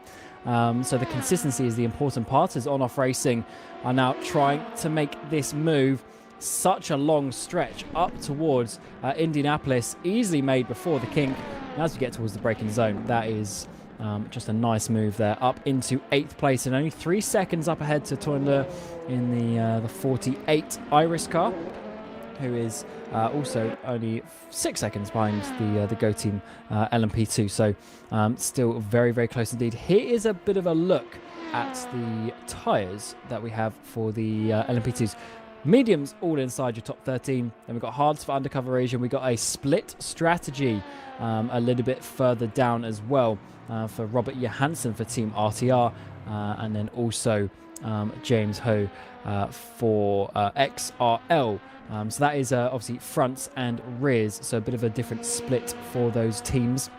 And then the driver in behind that. And last place in class as it stands, P20, is Jacob Reed, who at one point, he was like 5 laps down at one point with how things have worked out. But he's a lap down now after some issues earlier. So definitely plenty of things going on. And as we got this graphic, I want to see it for the GT3s as well, potentially with the tyres, purely because Linus Rivio, has he got a split? No, he hasn't. He's just got straight hard tyres as he tries to chase down Yumi Nisler, but he's sat in behind a bit of traffic now. Obviously, he chunks it over that curb as well. That's going to be losing time. Yeah, he's throwing the car, isn't he? Really through the final sector. It's difficult final sector to get right if you're not chucking it around because it is so tight. But yeah, nearly getting airborne there for Rivio, and we'll see if he can keep this one up down in towards the opening sector. But yeah, it's interesting to see the kind of splits in the strategy with the medium runners and the hard runners. Hards look like they might start to be coming into their own just a little bit at this stage of the race. I mean, we're looking at 5th, 6th and 7th at the moment on those hard tyres. You know, they might start to be working a little bit better. Yes, they they might do again. Yeah, let's see how this one works over later in the stint. We do have a stop. Who's that? It's a 66 Visceral car. Has come down pit lane. First of the next round of pit stops, this time for your GT3s. An hour and a half into, just over an hour and a half into the race. So they're averaging about 47 or so minutes a stint. Of course, we did have the formation that you always have to remember in that first stint. So that takes off half a lap of fuel. Some drivers will try and save that extra half a lap of fuel and still make up to the same lap count, and some will just push and then of course pit a lap earlier. In your hypercars, we finally saw Devin Browner get past Roland Zuk. So Devin Browner, sim racing for Holland, up into 3rd place as Roland Zukes is going to have a think about coming back as we're coming down in towards turn number 1. Side by side, the 2 hypercars go in towards the braking zone. The number 7 on the inside, sim racing for Holland in the 220. We'll now have the outside line through the chicane, squeezing each other. Contact is made as Devin Brown, harsh defense there, but is able to hold on to that position. The lights are being flashed by Roland Zukes. He's not overly happy with that one. He's going to have to sit in behind, but that was certainly showing you how important it was for sim racing for Holland to keep that 3rd place. Yeah, they weren't going to give an inch there, were they, either driver? She was trying to go around the outside, just being shown the door, really, in a way that seemingly he wasn't too pleased about. But he'll have another chance down the Mulsanne here, of course, being sat very firmly in that slipstream, pulling out, nearly hitting the rear end. But I think he'll easily go through into the first chicane. And in the end, no harm done, particularly from not being able to get through at turn 1. But he's just got to make sure he negotiates this GT3 traffic nicely, flashing the lights, going to the inside. I really thought that would go worse. The sim racing Holland car actually gets through fine, even though I thought there was going to be an accident. That was some amazing driving there by Devin. That sort of send to the inside made Zooks also dive to the inside there, down of inside of the traffic. But fortunately, Ronan was able to get through. Ironically, Browner almost had an accident himself with the McLaren, but they were able to go through. So some nice battles there, but Browner back down into his position of his current position of 4th place, and he will be trying to get that car up onto the podium. They're only 8 seconds behind 2nd place of Moritz Mel as well, so they are still in a very good position as it stands to try and fight for a podium. Remember, this team Sim Racing for Holland a couple of seasons ago, they won the first few races of the season back then in the GT3 category, in the C7 GTE that we had back then. Very fast team. They got some good drivers in there. And, of course, the signing of Devin Brown, who's been in LMP2 for many years.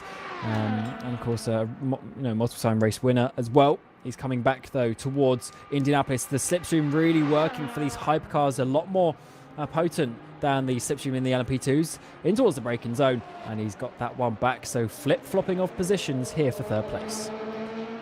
Yeah, they can't really pull away in 3rd, can they, either driver, because of that slipstream effect that we're seeing. Brown might have a little bit of a chance coming through this final sector, of course, through the Porsche curves. You may be able to use a little bit of that dirty air to your advantage as you come through, Corvette and then through Maison Blanche, Virage Ford, and right up towards the end of the lap. But it's difficult to really hold that advantage because we have so many straights here at Le Mans.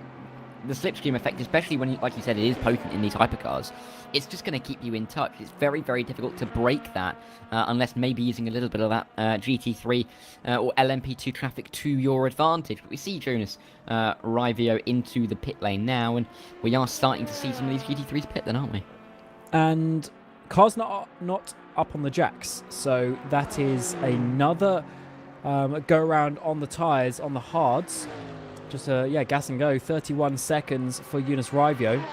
So Yilin Nisler being on the mediums, if there is a tyre change, then that will give Jonas Rivio the race lead by default. As we're seeing some hypercars come in. Colin Spork, interestingly, a lap earlier, who also came in. Devin Browner has come in as well. So the 2 Go teams, the teammates, stay out, and they will lead another lap at Le Mans in the number 17. So some strategy games being played already in all the different classes. Yeah, Moritz Mel now getting through on the Brabham Esports GT3 car. But it's interesting that Go Team are doing this together. I mean, it shouldn't really surprise anybody. They'll probably come in, go out, do everything together, or they'll probably slipstream each other if they could. But it'll be interesting to see if they presumably pit this lap or maybe try one more. I think it's going to be difficult to do that. As we are seeing, I don't think that's meant to be happening in the pit lane. Yeah, it's just where the GTs... So the GTs will have like this second lane of boxes as such, because with 45 cars, there's not quite enough room. So, yeah, so don't be too scared of that. You see the I know, because I saw that. I thought well. that was the fast lane. I didn't realise that was not the lane because I couldn't see the extra line. But yeah, fortunately, it's a wide pit lane. But ironically, it's not actually that long in the grand scheme of things, considering it's not as bad as the Nordschleife, where obviously we're getting the race as we speak in real life, as there's the 201. So the 201 and Darius Andre gets past. Of course, he's half a stint off strategy, but that is an important point because he's going to be effectively in that battle for 3rd place himself now. But yeah, it's not as bad as the Nordschleife, where you have 2-3 cars sharing a box, because of course there's like 200 cars in that race, but still it's not the biggest pit lane considering the famous nature of this track. Yeah, I think that's kind of testament to the fact that generally this track is used with the Bugatti circuit for just a smaller series. Of course, the full circuit isn't often used apart from on these special events. So generally, it's more of a pit lane not made in mind of 24, isn't it really? More made in mind of series coming here regularly, which is interesting. But that's Le Mans for you.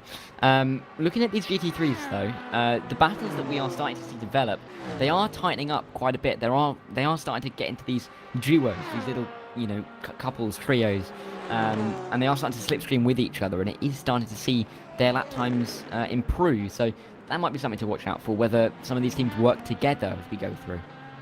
Yeah, we haven't really seen anyone bump drafting or anything like that thus far. I mean, I know explicit bump drafting is not allowed as such, but you could still, sort of push each other along in some ways, or maybe not sit behind and not battle at least, to then not lose time that way. I haven't really seen too much of that yet. Everyone's been fairly racy, trying to get the positions when they do eventually get the opportunity. And one of those cars is this Wanako car, slowly working their way up. They're now on the back of Mark Veit as Yumi Nisler comes into the pit lane. So I'll be very interested to see their gap with Eunice Rivio when we exit the pit lane with them. But certainly this Wanako car slowly but surely working their way up the field. Let's see, does Yumi go up onto the jacks? Yes, he does. Tyre change at least right side for now. I would assume the left side will go up later on, but I do believe Eunice didn't take tyres, and therefore he will take the lead and have a decent gap as the hypercars come in as well. Moritz Mel and Roland Zux come in, and also Benjamin Jasinski for Seawolf. Yes, we're kind of seeing these 1-lap windows, 1-2-lap windows for these hypercars, aren't we? So generally we're going to be able to expect when these hypercars are going to pit, at least nearer the start of this race. It might start to change as we work our way through the next 22 hours, but as it is, it looks like we may be able to estimate kind of where the hypercars are going to go and when they're going to go. But no surprise to see that the two Go Team cars are in together, and you can see Jimmy Nisler very much losing out by a very hefty margin. It's going to be a very comfortable gap, isn't it, at the front for the GT3 leader? Absolutely, and once again, so Thomas Enger, they have the lead, but they are going longer on this strategy. So Eunice is going to have a decent lead here, but then next pit, oh, that's tight. With Cody going through the middle. Next pit stop, Eunice will then obviously have to take tyres when Satellite maybe don't. So that's also something to take into consideration. But then if Satellite do only single stint and they take tyres again, then this is a net gain for the BMW. So taking those hard tyres could actually work out quite well. Has there been a swap for Henry Cynic, who is now in the car? Which one is he? No, they're still on the mediums. So they're still on the mediums. So they've continued with their tyre strategy. They're not bowing down and trying to switch it up due to what BMW are doing. They clearly must think that this medium will give them more pace over a couple of stints to enable them to have the tyre change. I mean, they've come out quite a ways behind the BS competition car, and that is looking like, if those gaps are correct, that's more than 30 seconds, isn't it? So that is quite an advantage that BS have got. But, you know, they probably know more than we do exactly about the pace that they can have on these medium tyres. So keep an eye on them just to see if they can try and, you know, recoup some of this time. But it does look like, just from this point, the amount of time that they've lost doing that pit stop, that maybe the hard tyres may be working slightly better, having to change the tyres less often. They're not really losing too much of their pace. But again, that's something that we'll see throughout the race, and we might see some teams adapt to when they see how it's going for the other teams. And one thing we will see is when the obviously it's not the hottest track in the world, to be honest, current conditions, as Moritz Mel runs a bit wide there, but as we get cooler into the evening, the medium tyres will slightly come back into it, as they'll be able to last a little bit longer. But the reason why Moritz Mel is going running wide there is because he did retake the lead over the pit stop sequence, but Colin Spork, of course, not too far behind and is chasing down. But I guess the bigger news is that the second race clutch car, half a stint off strategy, but they are up into third place ahead of the Go Team car. That is thanks to the battle that the Go Team were having with Devin Browner in behind. That lost them time, and Darius Andre, basically having a track to himself, as we mentioned earlier, being off strategy, was able to get past. And also Michi Hoyer for Winchick Racing is getting closer to Devin Browner, so the two Germans reigniting the battle that they had a bit earlier in the race too. Yeah, Go Team did quite well with their second car, didn't they? Being able to do that overcut quite effectively, getting that gap to Sim Team, the Holland Sim Team, sorry, up to 2.4 seconds. So kind of getting them out of that slipstream, out of that battling window, and pushing Michi Hoyer into this as well. So now this is looking even better for Go Team, because these guys, Michi Hoyer, is going to just be losing time, just fighting this battle out, and it's going to allow the likes of Roland Trix to get away from Devin Brown and Michi Hoyer. So sim racing for Holland, you know, they were in the battle for P3 really. Now they're having to defend for P5. They are, and one thing to note as well is, of course, we're on to the third stint of the race. same drivers still in the car in your hypercars. So definitely looks like it's triple stints at least for these drivers. Will we go into fours? Oh, a slide there. So Spork is pushing. He knows that Go Team have some speed in their cars today, and he wants to get that back. As is there a change of position? Yes, there is. Michi Hoyer off screen has got past up into 5th place, and Devin Brown, who at one point was looking to be in 3rd, is now down in 6th. Yeah, Devin Brown. I mean, it's not been the best pit stop sequence for sim racing for Holland, I think it's fair to say. But, you know, the 6 seconds behind is that Netrex car as well, so they've got to be careful in that regard. But just trying to keep close to Winchik is going to be really crucial here. Using the slipstream down the Mulsanne if they can, just to stay in touch, is going to be absolutely critical for them. Because if they start to lose too much time here, then, you know, then they're not really going to be able to get back inside of that slipstream, maybe losing a few tenths, maybe even a second a lap in that regard. So, critical for Sim Racing Holland to get really back close to Michi Hoyer, if not re-overtaking down, at least down into Virage of Mulsanne. But Michi Hoyer, very good job for him, and it's a very good pit stop sequence for Winchik. Yeah, I want to see long. Oh, I mean, obviously we're gonna have to wait hours, but I want to see how this off strategy for Winchik and for the 201, the second race touch car. I want to see how it works out for them in the long term, and because they seem like, to me, they seem like they're gaining from this. So how that is going to go long term, let's find out. It's still staying very close in your hypercars, to be honest. It's just 16 seconds covering those top 6. And we're shortly coming up towards 2 hours gone in the race. So that is very good. It's a lot more spread out in your LMP2s, as we see Hemmingson get past Yunus Rivio. And yeah, he's 5 seconds to Antonovsky, as he has been for a good sort of hour and a half now. But then it's the gaps in behind that are just really spreading out. Hyperion slowly dropping back, and then Rob van Starkenberg hasn't been able to keep up either. So definitely an interesting one. We've had a couple of interesting. So you see penalty for Dennis Zitak come up. So this is an interesting one. So we've had 2 penalties as such over the course of the pit stop sequence. So this is for an unsafe release for Dennis Zitak, who is in Blackhawk Racing then, the number 91 machine. So he's got a penalty for an unsafe release. Then we also have a warning for an unsafe release for Roland Zooks as well, who's in 4th position. So drivers need to be careful in pit lane, because after already the second pit stop, we're getting some penalties and warnings come through. Yeah, but that may be something that we could shake out towards the end, just getting more used to it, getting more aware. You know, you don't make the same mistake twice. I'm sure somebody will, but you're less likely they will. to. Yeah, they're less likely to. I think you'd have to say, you'd hope to say, as we go through this race. But yeah, it just depends. Some drivers, they'll come into the pit lane, there'll be absolutely nobody around them, and some laps will have, you know, 10, 11 cars in at the same time. So difficult for them in some regard. But I mean, you know, I might be being lovely about this, and I might then see it back later and realize, oh yeah, that wasn't great. Yeah, potentially not. But what is quite great is this battle in LMP2s. So this is the... Oh, actually, we'll get a replay first to see. So this is Dennis Zitak. So he goes the wrong side of that car, and then that effectively kept him ahead of Wanaka, and he's basically driving down the lane that the GT3s have, and then he goes over the curbs as well. So yes, definitely not the correct way to do that, and understandable he's got a penalty, which assumes a drive through. We have to come back down, as who is also in the pit lane. Michael Sedlacek is coming down pit lane and changing, so he's also changing tyres. He's going to drop way back, so Yunus Rivio is going to have a huge lead when we get to that. But it's battle in LMP2 do you want to focus on, because it is 4 cars are battling their way through.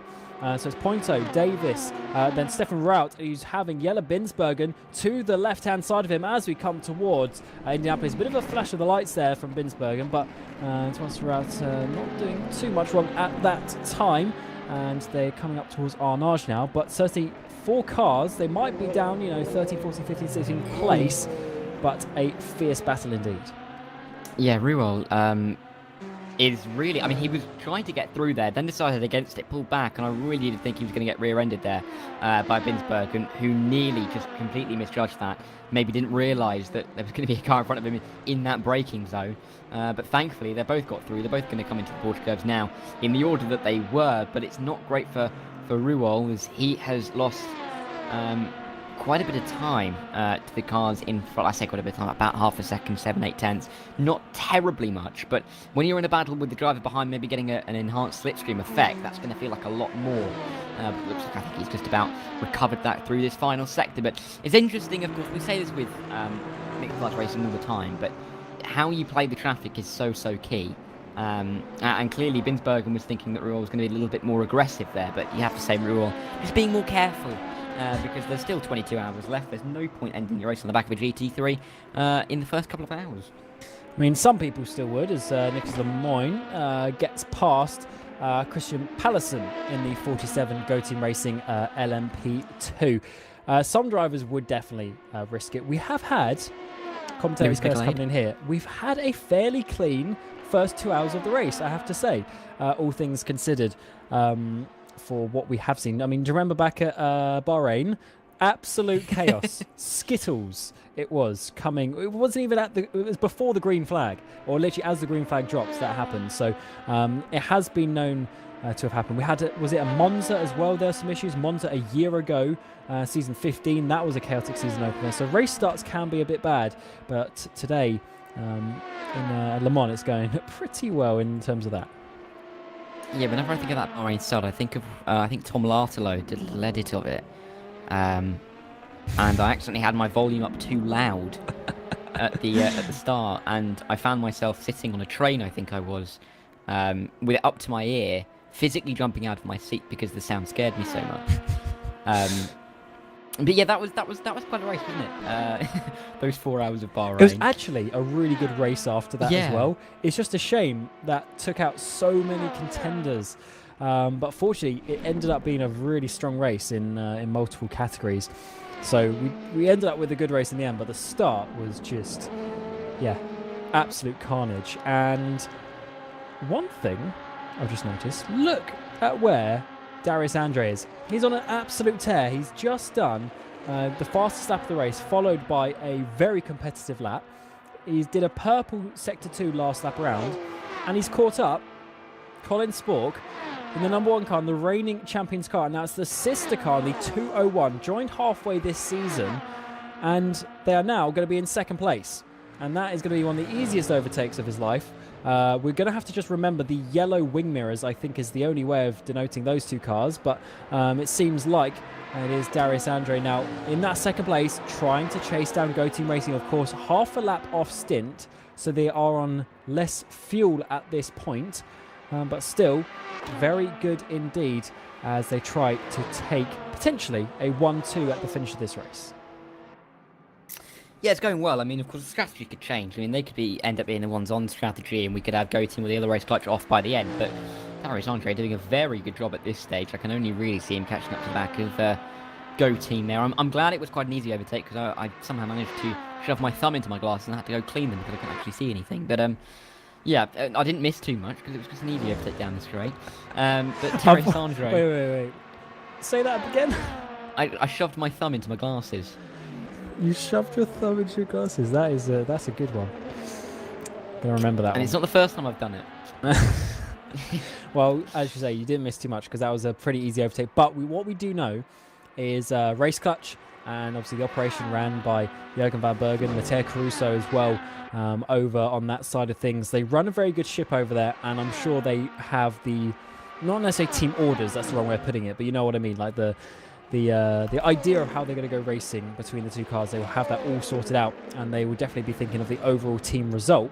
And as it stands, Spork losing a little bit of time to Moritz Melk, so might as well have Darius Andre, who's at a fast point in his stint, go ahead and try and chase down. But what you mentioned earlier, I think about a minute ago, is very, very important. So if it's a clean race to the end, and let's say at the end of the race, the Moritz Mel and Colin Spork have to half a stint extra. That half a stint, Darius Andre has already done as such. So he will have he's already made his splash and dash, let's say. So if it comes to that point and it's a clean race from this and we're racing, we're only a few seconds apart like this, obviously it's in 22 hours time, but if we're in that situation, this car is actually looking very strong for how that might work out, but a lot will happen before that. We haven't even had the second drivers in these cars yet, but I say that less than 2 hours into the race, we have the 201 coming down pit road. Is this going to be one of the first driver swaps of the day? We've already had a couple of the GT3s swap after a double stint, but what is normal in the prototypes is a triple. Is this going to be the time for Andre to step out? I'm going to say no. Watch me be wrong in the next 3 seconds, but I think he's going to stay in there for one more stint. He will, because he hasn't taken tyres, so it doesn't make sense to swap drivers without swapping tyres. Point for me. I'm writing that one down. Yes, so that is going to be a nice one for Race Clutch. As this battle in the P2's bit low down is still going on. You can see the damage on the front left actually of that undercover car, still carrying that from the start. And Jelle Binsbergen still not able to get past Stefan Raut, but actually that might be the run that he needs, coming towards Mulsanne. Not a defensive line yet from Stefan, so it's going to be the inside line for Jelle Binsbergen. And interestingly, Stefan doesn't fight that one. He lets him go, and that is the 46 there up into 15th place. As we see some pit stoppers in P2. Who is it? It's Martin Hemmingsen coming down pit road. To be fair, I think it's a little bit more sensible just to, if there's a car going to come steaming down here inside, particularly at a corner like Mulsanne with such a tight apex and really not much room on the exit, you don't really want to be fighting that one. Yes, you might lose the position, but as long as you can stay close, which I'm sure he can, there's no real risk to losing the position now, especially with so much time on the clock. So more just smart racing, I think, there from Ruel. But there's Rob van Starkenberger and Nicolas Lemoine coming into the pit lane as well. So the LMP2s, they are flooding to pit road, pit lane, pit road. Oh, I've done too many American races recently. Yeah, into the pit lane. There we go. It's been Indianapolis season. That's the problem. Oh, it certainly has. And Hemmingsen, I'm waiting here because I want to see if there's a change of driver, and it only updates when they leave the pit box. And he's done 3 stints. He's coming in, and so what we're at, so we're less than 2 hours into the race. Yes, we're about 40 minutes. Parking in the pit lane. Park normally when you are pitting. Park normally.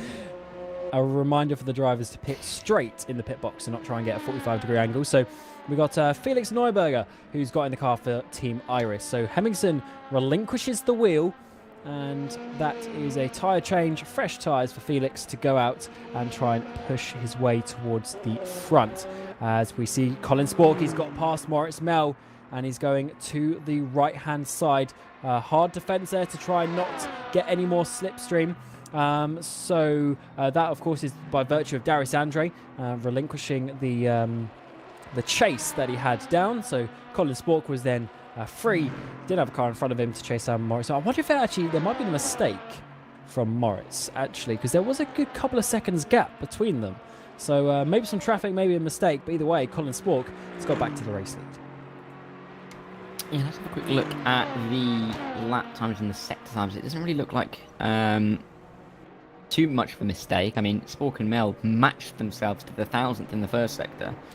Second and third sectors pretty much the same, so I don't really think there was too much at play there in terms of a possibility of a mistake. I just think maybe... Well, actually, no, sorry, that lends it more to a mistake because Spork doesn't look like he's too much quicker on the pace, but at the same time he's pulled a nice bit of a gap, hasn't he, through the final sector.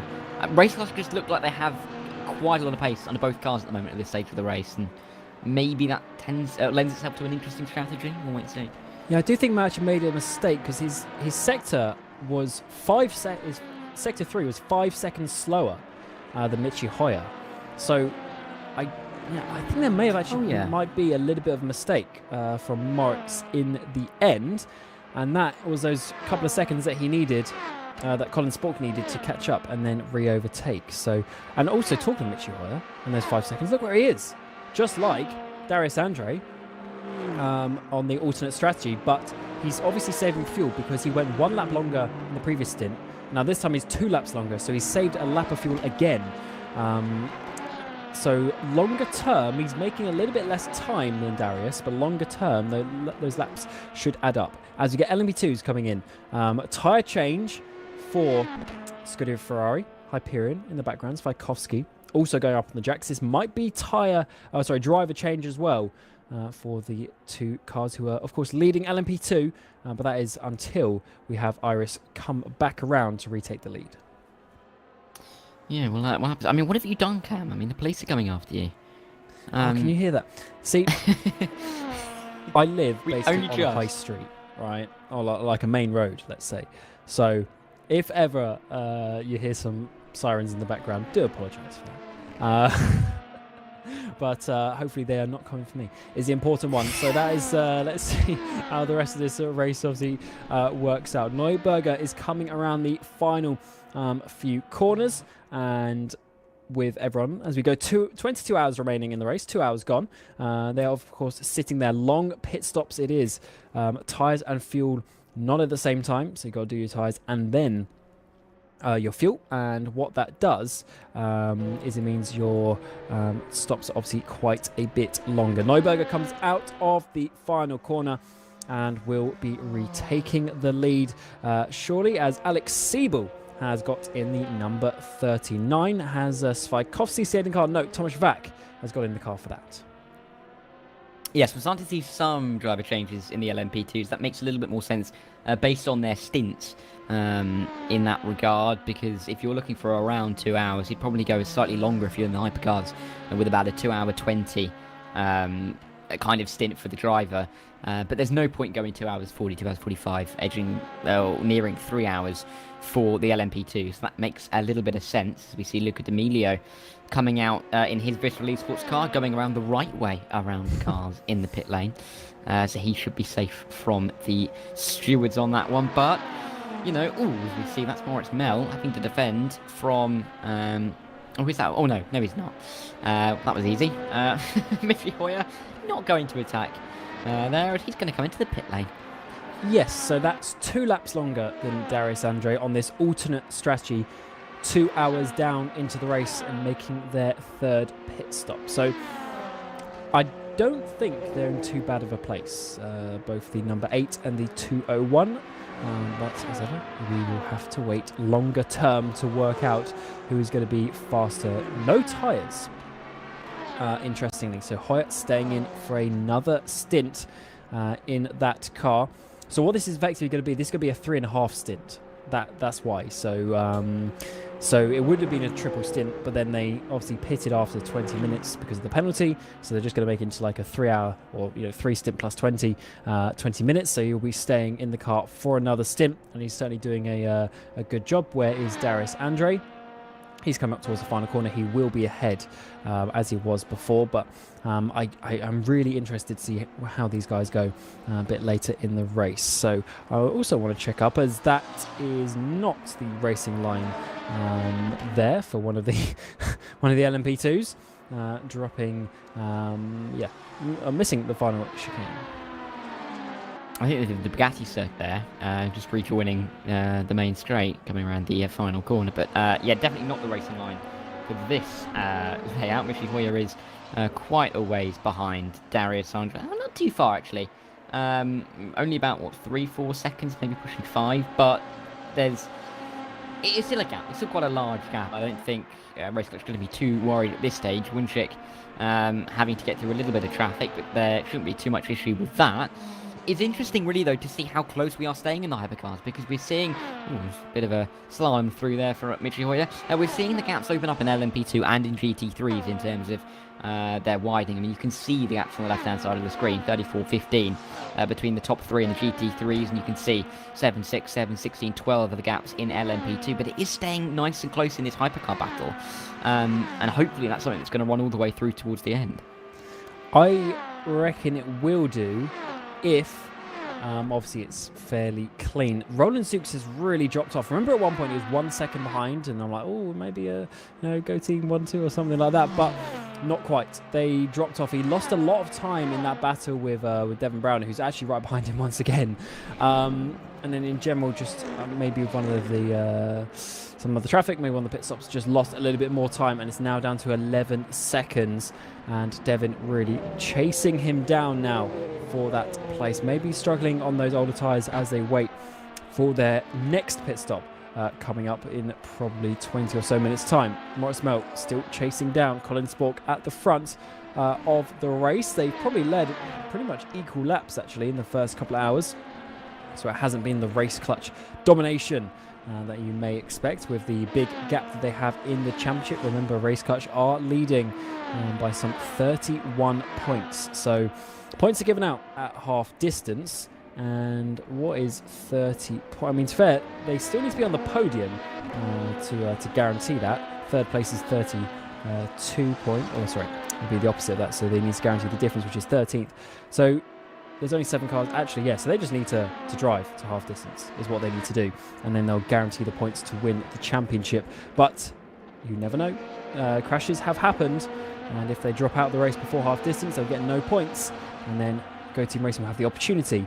But they'll still need to finish, in the sort of top positions to guarantee it. And I think that goes back to what we were talking about earlier in terms of, do you prioritise the championship or the race? Because they are sitting in P2, aren't they, right now? In behind, do you really want to be, thrashing the car around to win this race, just to win the race, especially if that maybe comes with a bit of risk? With the possibility of a crash, you just in behind, maybe just have a little bit more of a calmer time, not push it too hard and bring the points home for that championship. And I think really, especially in the first half of the race, that's going to be the priority. Yeah, actually, I've got to do a correction, because it's not Go Team, it's Winchick was second place in the championship, so it's even worse. So Race Clutch are looking very good in that regard. Disregard my previous point. Yeah, Go Team, both cars unfortunately are too far off for the championship. For second place though, what's that going to be? 26 points there behind Winchick. So they still need to do very good. The issue is there's only 7 hypercars in the race. So that is a problem, because points obviously go to top 15. But if you only take into account the first 7 points or so, the actual gap isn't very big between the positions. So that's a bit of a tough one. I mean, 7th place is only 22 points less than first. So it's basically 22 points for winning the race, ultimately, is how it's going to work out. Maths, a commentator's favourite subject, isn't it, really? Absolutely not. And I just butchered it in the last 2 minutes, as you can see. But I'll take the L on that one. But, I mean, the drivers have to be thinking about this as well, realistically, don't they? They're going to have to probably have someone relaying to them what they need to be doing in that regard. Hopefully they've planned it out. Or not planned out, but, You'd worked hope, it out before. You'd hope so, that they're not doing what I'm doing and scrambling, trying to do the maths live. But, we always do. It's so much fun when we're doing the maths live and we think we've got it right, and then we get told about 15 minutes in that, this is like double points, or this is 75% points this race, and we're like, why didn't you tell us? Do you know the best one? It's when you get bonus points, like fastest lap. Yeah. And you're like, they won the championship by a point. No, they haven't. No, they haven't. So, I'm trying to remember the exact situation now, but the British Formula 4 esports that me and Lewis did back in, probably ended like November last year now. It might be for the championship, or maybe second place in the championship. But what happened was basically it was the fastest, in the final race of the season, it was the fastest lap that decided it. Because the fastest lap meant, that extra point meant that they then tied on points overall. And when it's a tie, it goes down to then obviously back counting the finishing positions.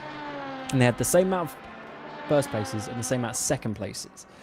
But if you hadn't got that fastest lap, it wouldn't have got into that situation. So that was a very tough race to try and work it out. So we did not know what was going on when it comes to bonus points. Fortunately, in this situation, it'll be a lot more clear. But what we do know is that 50% of the race distance, the points are given. So that is the important factor. You basically have to make it 12 hours into the race just to give yourself that opportunity.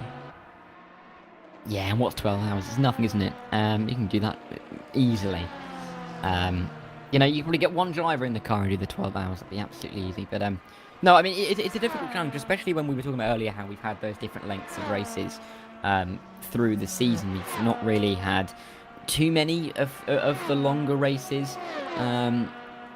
Overall, I mean, of course, we had 6 hours at Monza, we had 4 hours at Bahrain, 6 hours at Spa, Road America as well, 4 hours at Silverstone. So, you know, we've had quite a few shorter races. Of course, we had 1,000 miles at Sebring and Road Atlanta, but they're still not that long. Only really have we got Daytona to look at as a kind of comparison to this race.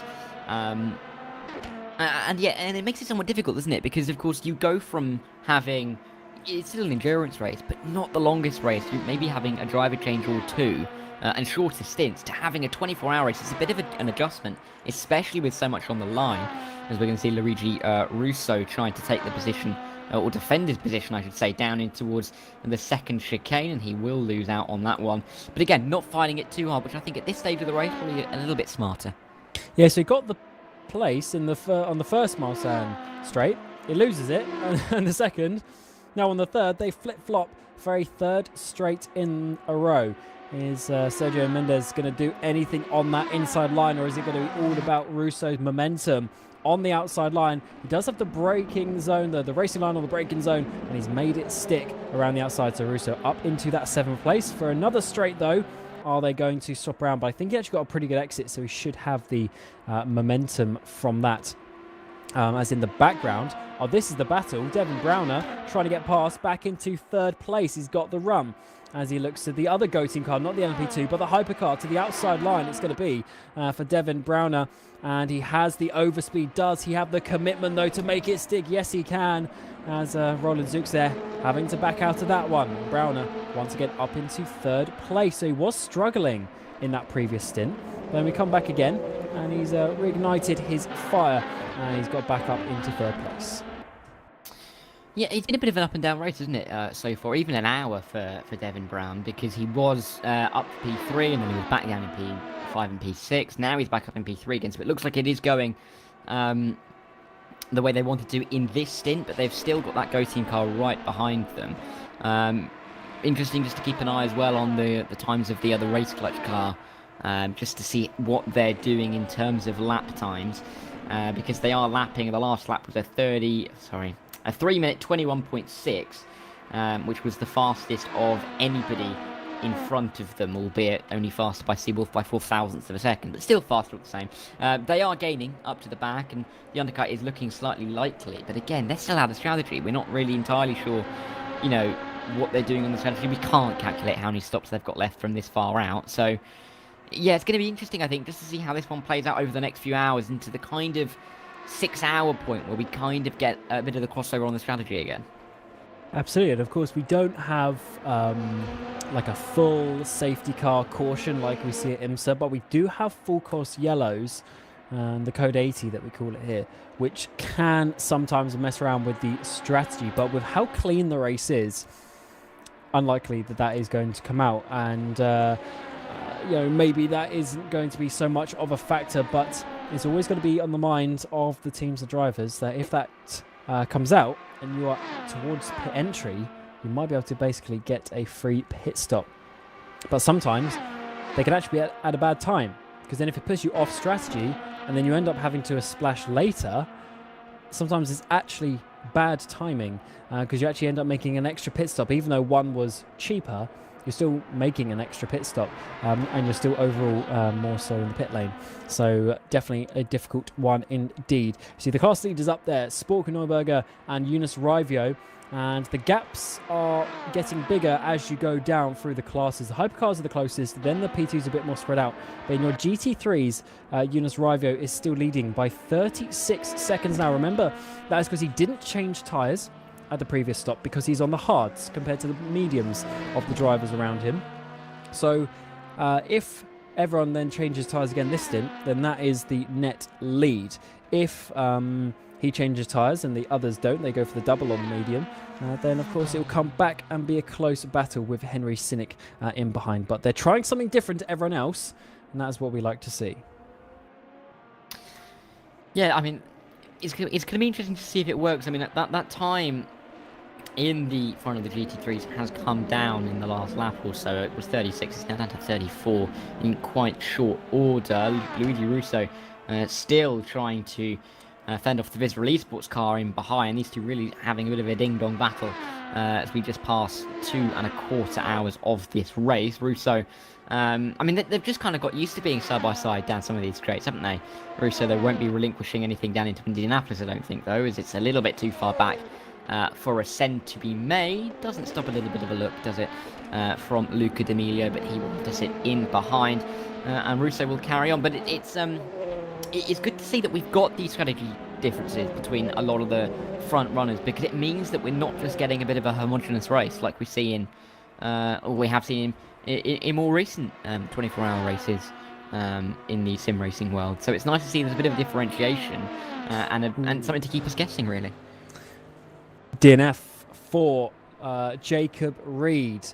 We did have a DNF earlier for the 75, but it seems like they were able to get back out on the track. However, Jacob Reed now joins that list. Brabham Esports are down in pit road, and they are not loving life after being 5 laps down at one point, and just in general having a bit of a tough race, tough end to the season for that entry who has swapped around many times their names, their drivers. Big changes over the last 6 months at that organisation, as we continue to see the battle here for what is currently in this third place. Devin Browner, he's got past for Sim Racing Holland. Now CMZ Go Team Racing's Roland Zooks still at the wheel, but we are now, of course, getting in towards the third hour of driving for these guys. So I'm not necessarily saying fatigue is obviously going to kick in, because they should be wide awake at the start of the race, but certainly once you go above that 2 hours, that's always a little bit of a factor. Yeah, I mean, yeah, you can't really argue with that, can you?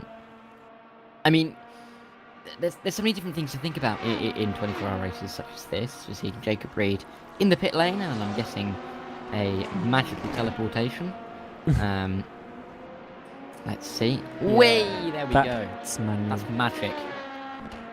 Yeah, that was definitely a manual DNF as such, pressing the escape key and deciding that they do not want to go any longer, which is a shame, because, you know, some people, they like to try and brag about, oh, I didn't do that much practice, blah, blah, blah. But even if you do some hours of practice, you still put a lot of effort into this race. You've done the planning, you maybe worked around, you know, work schedules, family schedules, other things going on during the 24 hours of the race, to work out when you're driving, what's going to happen, what the strategy is going to be. You still put in effort, and you should still care about trying to finish the race. So it's never a nice one if you do not at least have the opportunity to get to the end of the race, which ultimately is should be the goal for 24 hours. You know, only one person can win each class. You should come in with the hope to win, but not necessarily the understanding that you will win, and that is the fight. So it's always not good. So yeah, they can go and chill for the next 21 hours and 42 minutes. Yeah, talking about practice, you're right, because even if you're... How do I word this? I think what I'm trying to say is, you put in so much time and effort, and you kind of focus on different stages of the race. You're thinking about different elements of what the race is going to be. You're looking at, you know, how can I go really on a tank of fuel to save the fuel, you know? You're thinking about this for the long run in the race. If you get a couple of hours in and it's just not going your way and there's things wrong with the car, then it's just, it's not heartbreaking. It's just more of a really nagging annoyance to you that you've done all of this work and all of this preparation, and it's all come undone pretty quickly, and you've not really applied any of it. So in the end, it just kind of feels like a little bit of wasted time. But that's really the main problem with having a manual DNF. If it's a crash, you can kind of say, you know, oh, you know, we crashed, you know, we got taken out, blah, blah, blah, blah, blah. But if it's a manual DNF, you've done it in the pit lane, then it just feels a little bit worse, doesn't it? Because it kind of feels like it's in your hands, even if it wasn't, if you know what I mean. Yeah, because it was still your decision to press the button. Yeah, exactly. Because you can just continue going at the end of the day. I know it's not ideal, being laps down, maybe having some damage, but you can keep going. I mean, the worst 24-hour race of my life here 5 years ago, the GTR 24. Oh, I'm sure Julian's loving me for mentioning that one. but I mean, our car was just having problem after problem. My mate blew up the engine. I crashed twice at least, big crashes. I think one of the guys ran out of fuel. Like, it was just not good. We were like probably 18 laps down at this point, and I remember there was like 6 hours to go in the race, and we were just like, we can't be bothered. But we had spent all that time, and also that was a LAN event as well, so it was even more incentive to keep going, because like you were literally there in person, and we were literally just circulating. We weren't even driving, we were just circulating the track for like those final hours of the race, and that's brutal, but there was still a little bit of satisfaction, just a little bit at least, for getting to the end of the race. Yeah, and I mean, there's always that. I mean, not really in this race, but there's always the chance that something may happen. You'll be able to bring yourself back into the race. I mean, if there's a big collision up in front, looking at maybe even the hypercars, a bit of a block of the road, 3 or 4 of them pile up. If you're sitting in P, if you are currently the last team in that hypercar battle, which is the Winchik Racing team with Mitch Hoyer, there's always that chance that somehow, somewhere, something will happen and you'll be able to get yourself back into the race. Even if it feels like, it's impossible. At least if you're in a hypercar or an LMP2 car, there's that feeling that you're passing some GT3s, that you're making some progress. Even if in reality you are making absolutely no progress whatsoever, at least you can feel like you're doing something, and give you that little bit of a carrot dangling in front of your face. Yes, I guess one thing that maybe people forget as well is every meter that you do is still progress in the race in some way. I know it doesn't always feel like that, but it is kind of true. At the end of the day, it's a battle of who can do the most distance in a set time, or if there's a set distance, then it's who can do that distance in the fastest time. So there's still progress that you can make in the race, but it is tough. I mean, I've done quite a few Le Mans and various other 24-hour races now. It is brutal when even in the first half of the race you have a problem. One time we did blow up the engine with 45 minutes to go, which also hurt. But yes, it's never easy.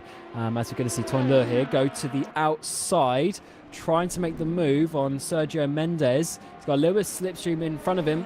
Tough battle there on the outside, and he's braking very late. Manages to get it stopped before in the back of Luca D'Amelio. That was a very aggressive move there. Almost looking to the inside of Luca now, down in towards Arnage, and will now get the run, but wiggle on the rear end, probably going to stop that momentum. But it's so close there, Dara, when you see the drivers just do that little flick in towards the kink, and if you just slightly misjudge it and you touch the car next to you, it's going to be a big crash. Yeah, and you get that at high-speed circuits quite a bit, don't you? Particularly here. I mean, of course, we've also got races that when we had at Daytona, of course, if you have some kind of accident down at the bus stop, that's going to be an airplane crash. It's kind of the same kind of concept here, and you've got to be careful. Team Irish look very keen, though, to get their way past Visceral, even if it means going around the outside into these final couple of chicanes. Are they going to make that one? No, they're not. There's contact galore, bouncing over the curbs. It's not the racing line that's being taken by anybody in this train. Irish are trying the up and under. They're trying to get the exit. I think they might have done it, because they'll have the inside line for the opening bend, and then they'll have realistically free reign for the chicane. But let's see, can Iris make this up into P7? Yes, they can. A bit of argy-bargy, I think it's fair to say, when making the move, but here comes Sean Clark as well. Oh yeah, Sergio Mendes, but actually Toinleur has missed the apex, and Sergio's going to get both of them in the space of 2 corners. They're swapping around, and now here further comes back Visceral, side by side banging. They continue to go. Toinleur holds on from Luca D'Amelio. They've been in every single order and position that they can, and now up towards Sept Rouge. They're getting past all contact with the Mercedes there, and is that car going to be spinning around? No, they were able to save it, but that was certainly not some nice contact. A little bit too aggressive from these drivers as they battle for 7th place. And a very intense battle, really, isn't it, at this stage, with them all going through. It's going to be interesting, I think, definitely just to see if these guys keep going at it tooth and nail, or whether they just settle off a little bit. Sean Clark having free reign to this first chicane. Iris not really finding it too hard, maybe trying to optimise the exit here. But I mean, that was really quite good racing for Sean Clark Racing to get their way up from 9th to 7th in very, very short order. But meanwhile, at the front, we've still got battles between Race Clutch and Go Team, as they're going to be going side by side, you think, soon. One in the Ferrari, or the Ferrari esports car, coming through in front. But as they come towards GT3 Race Clutch, they're taking the lead. Yeah, they've swapped over. Oh no, that's some contact. Hanako get hip checked out of the way, and I think just about surviving. That was a little bit too fast into the braking zone. Not necessarily a misjudgment as such, but certainly tight battles there, because Colin Spork knew he had to get that move stuck, and he retook the lead. But this is a very intense battle at the front. 2.5 hours into the race, and they're still just swapping positions as if it's a 10-minute sprint race. Amazing level and quality of racing from Spork and Mel. Spork just needs to be a little bit careful to not make some further contact, because any harder of a contact with that Wanako car, and he might be looking at a penalty. Yeah, I mean, he wasn't really going to take no for an answer there, was he, Colin Spork? He was coming through, and nothing was going to stop him, particularly. He's going to try as well, maybe for the inside here. Oh, no, he's coming to the pit lane. Oh, I really did think that he had misjudged that badly, but no, he was just coming into the pit lane, so he will come in. Possibly a driver change as well in that Race Clutch car, but the Go Team will go through once again. Yes, so what are we trying to do the maths? So 3 hours would be an hour, 30 would be 50 minutes minus 1, 49-minute stints. Approximately on average, of course, we still had the formation up in the first one, so that is what we're looking at. 49 50-minute stints, no tyre change, so he's going to stay in. So is that fourth set of tyres, or did they change? They must have changed after the second one potentially. There, either way, they're going on to a fourth stint on the track as Go Team Racing stay out once more, as they did previously. So they're going a lap longer than the Race Clutch entry, but I don't think Race Clutch is going to be too bothered about that one. There will be a bit of an overcut as such from Morris Mel if he can try and have a bit of a fast qualifying lap here to end the stint. That would potentially mean that he can regain that lead that he literally just lost. And in your LMP2s, it is Felix Neuberger, who's being chased down by Alex Siebel here. It was about 7.5 to 8 seconds, is now down to 6.6. It is down to 6.6. I was going to look at the track map just to see how much clean air that Moritz Muller's got, but I've just looked at it and I can only actually see Arnage. So that's not going to be very helpful at all. Okay, so two cars are going round Arnage, but I don't know who that is and I don't know where Mel is, so that's not going to help me out too much. But he's got a nice bit of clean air, that's fair to say, in front of him to drive into, to try and put in a qualifying lap. Look at that. Oh, maybe a GT3 in front, but apart from that, looks pretty... Oh, it's an LMP2, my bad. It looks pretty clear in general for him to try and assert, like you said, a qualifying lap to really try and make this overcut work. And you can only really do that when you haven't got much traffic, because he's only really got, what, that's 2 cars that he might overtake for the end of the lap. Yeah, and the P2s are only, what are we, about 8 seconds a lap slower, so it's not that catastrophic. The GT3s are over 30 seconds a lap slower, so the LMP2s are way closer to the hypercars than they are to the GT3s, so it's not so bad. And also, most of the speed difference is on the straights, so the speed in the corners is actually very close between the two chassis. It's just obviously the hypercars arrive there and accelerate out of the corners quite a bit faster, as we may see actually a bit of a prime example of this as we come up to the Porsche curves. We're going to see the hypercar, I'm sure, get past, but then the LMP2 should be actually able to stay relatively close, all things considered. As we go through the faster corners, the LMP2 can certainly hang when we get to the downforce on the car, but this might be a bit awkward because the 3 classes are going to be combining as they have to go around the outside of a very difficult corner there. But as you see, the LMP2 really maybe lost, a car length at best through that sequence. Yeah, but it's nicely done in the end, and let's see if he will pit. Yes, he will. Easy as you like. He will try and maybe get out of the car. Oh no, he's not pit. Look at me. I thought he was coming in. He's going one more. He was just taking a very, very wide line into that chicane. You can't really dummy into this lane, can you? Because it's into the corner. But I certainly was dummied, that's for sure. get Lewis McGlade's opinion on that pit entry. We were discussing that earlier because ratings out of 10, Dara, what is the pit entry like here? Literally right on the racing line in the braking zone.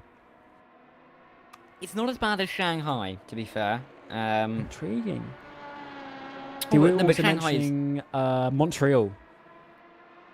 Montreal yes, is pretty very shocking. much. Yeah, pretty the same thing, isn't it? But this one is bad, but it's not horrendous because you do somewhat come off the racing line, and then of course speed up a little bit as you cut out the chicanes. But it is not fantastic, is it? So, many an incident I have seen occur down there, with people being spun around, hit into the pit lane, all the fun of the fair. But yeah, it's really not the best. You'd think that at Le Mans they might be able to change it because it's Le Mans, but clearly they're not too fussed about it. Yes, it's they've had enough time to perfect it. Yeah, only about a century or so. Exactly, so I don't think it's really going to change anytime soon. As we hit the marker of 21 and a half hours remaining in the race, so we've had 2.5 hours down, and we got Moritz Mel leading the way. But of course, he owes us a pit stop to Colin Spork, who's out there on the track. And actually, is this another lap? Yes, it is. This is an extra lap that they're going compared to Race Clutch. So that's interesting. So the offset is getting bigger between the two of them. Of course, Race Clutch are chasing down with that second entry of Darius Andre, who was actually a bit slower this stint. Last time around, he obviously overtook Colin Spork, and he's now 4 seconds behind as we get back on the cycle of stops. So Spork was just that 4 seconds faster in the previous stint. In your LMP2s, we got Felix Neuberger leading the way by some 6 seconds to Alex Siebel, who's slowly but surely chasing him down. It was about 1.5 seconds more than that at the previous pit stop. Of course, Thomas Vack chasing them down, but slowly dropping back, not quite able to hold on, but easily, comfortably in that third place. And in your GT3s, we've got Henry Cynic leading the way now, with Michael Sedlacek in behind. But of course, the strategies and the tyre stints are obviously all over the place because we just had a pit stop there from the BS Plus Zoom car, who was leading the way. So still some things to work out. Of course, we can't forget the car in third place as it stands. The Wanako car slowly working their way up. So still a lot to be played for, as you would expect in such a long race. Sorry, I agree. I've just had a minor heart attack. I heard a helicopter whirring, and I was really panicked because I thought it was outside my house. I looked out of the window and then realised I'd opened a tab for the Nürburgring 24-hour. That was just the start of the stream with the view from the helicam. So sorry, I just had a minor heart attack. But I was listening to what you were saying, and I fully agree with what you said. I'm going to quickly change subject to the battle for 14th here in the LMP2 category because it's undercover Rygen and Netrex were right close together. But we'll go back to the league. Go team are pitting finally. Yes, I do believe, it's a couple laps longer. And interesting that Seawolf are following them on strats. Jasinski in behind there. He's just been following them a few seconds back the whole race. Bit of a flash of the lights from Go Team as they say hello to each other in the pit box. And then where is Colin Spork going to be? Already coming through the back end of the S's to finish the lap through karting. And then he will potentially regain the lead, actually. Let's see what they were doing on tyres. They were changing tyres, weren't they? So it is going to be obviously the longer stop from these guys. And if they're changing tyres, they may change driver, actually, because Colin Spork didn't change tyres. So this is going to be a bigger lead for Colin Spork. We didn't change tyres. The Go Team cars are Jasinski as well. So this is finally something different on the strategy between these guys. Spork thinks he can hold on to them for another stint, so he's going to take the lead. As if this is a driver change as well for Go Team Racing, then we're going to have to see how fast their next drivers are in that box, which is, potentially the next swing in this race. Colin Spork in the number one is going to be leading from his teammate Darius Andre now, and of course Michi Hoyer a few seconds back. the Andre and Hoyer on an alternate strategy. And in the 17, yep, Remy Delorme has got in that one. So a change of driver, new fresh tyres, and finally a strategy difference at the front. Yeah, Remy Delorme's going to have to get on it realistically from lap 1 to make sure that he can stay within a relative distance of the top 3. Of course, it's going to be a decent chunk behind. It's not going to be 80 seconds as it shows at the moment. Going to be a little bit less than that. But even still, it's going to be important for him to get in the car and immediately get on it. I mean, we'll see if he can get the lap times in relatively sharpish, but he can't really afford too long to try and get himself adjusted to this car and into his stint. I'm sure he won't need much adjusting, but really has to get on it pretty quickly. 23 seconds, there you go, is that gap, and he has to absolutely wring the neck out of this car in the opening few laps. Yeah, this is going to be a fun change coming here at the next phase of this race. Driver 1 out, driver 2 in, but only in some of the category, in some of the cars, I should say. So, how is that going to work as we move further in the race? These second drivers that are coming in, are they going to be as fast as the first drivers, or is there going to be some further things coming for these drivers? As is there another DNF? Was this the one earlier? No, Seawolf LMP2 has now DNF'd from the race, the 49 machine. So they will join Jacob Reed in being the second official DNF of the race, and of course the second LMP2 as that as well.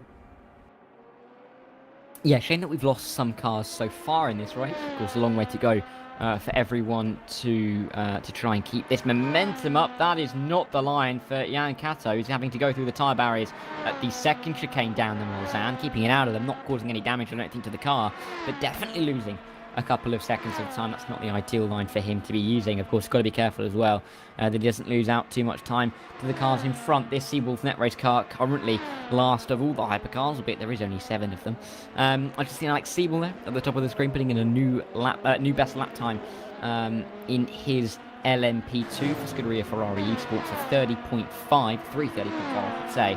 But having said that, it's Team RS, I was going to say Team RS, only about a 10th behind, but themselves and On-Off Racing have just come into the pit lane, so they are a little bit further back. But at this stage of the race, we're 3.5, just over hours in, and we're seeing the strategies develop. We're seeing in the hypercars how we've got an offset between Race Clutch and Go Team realistically. We're seeing in the LMP2s how the battles are kind of tightening up. There's generally the same amount of gaps as we've seen all the way through in that category, but then also in the GT3s we're seeing some interesting strategy decisions with BS Competition Car doing something very different to everybody else, along with Thomas Engres Sim Racing. So lots at play at this stage, and I think we're looking forward to the next hour and a half or so at least, because I think these next couple of stints are really going to be important.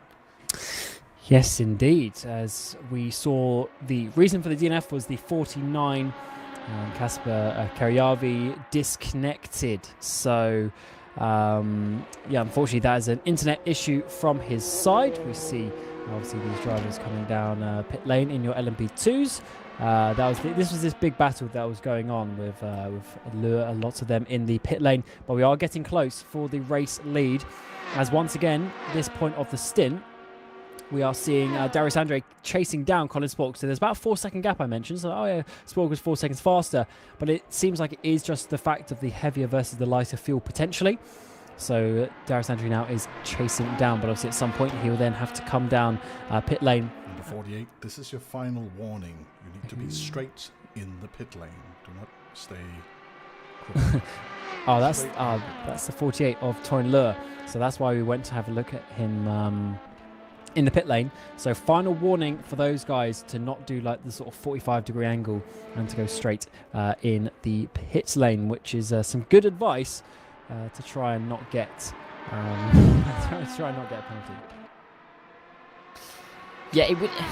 I mean, it would be the best place to get a penalty in the pit lane, just for where you're parking your car. Really, would it? I mean, I can think of places where I'd accept a penalty much more than parking it up in the pit lane, which would be unfortunate for them. But we're seeing the two Race Clutch cars, Darius Andre nearly going wide, nearly going off the track there on the back of his teammate. Maybe going to be let through, we'll wait and see. But these two hunting in a bit of a pack at the moment, aren't they? They don't look like they're going to be fighting each other as you'd expect. They are teammates, but they're going to have to make sure that they're working together in a sensible manner, because they don't really want to be holding each other up, especially if they're on ever so slightly different strategies.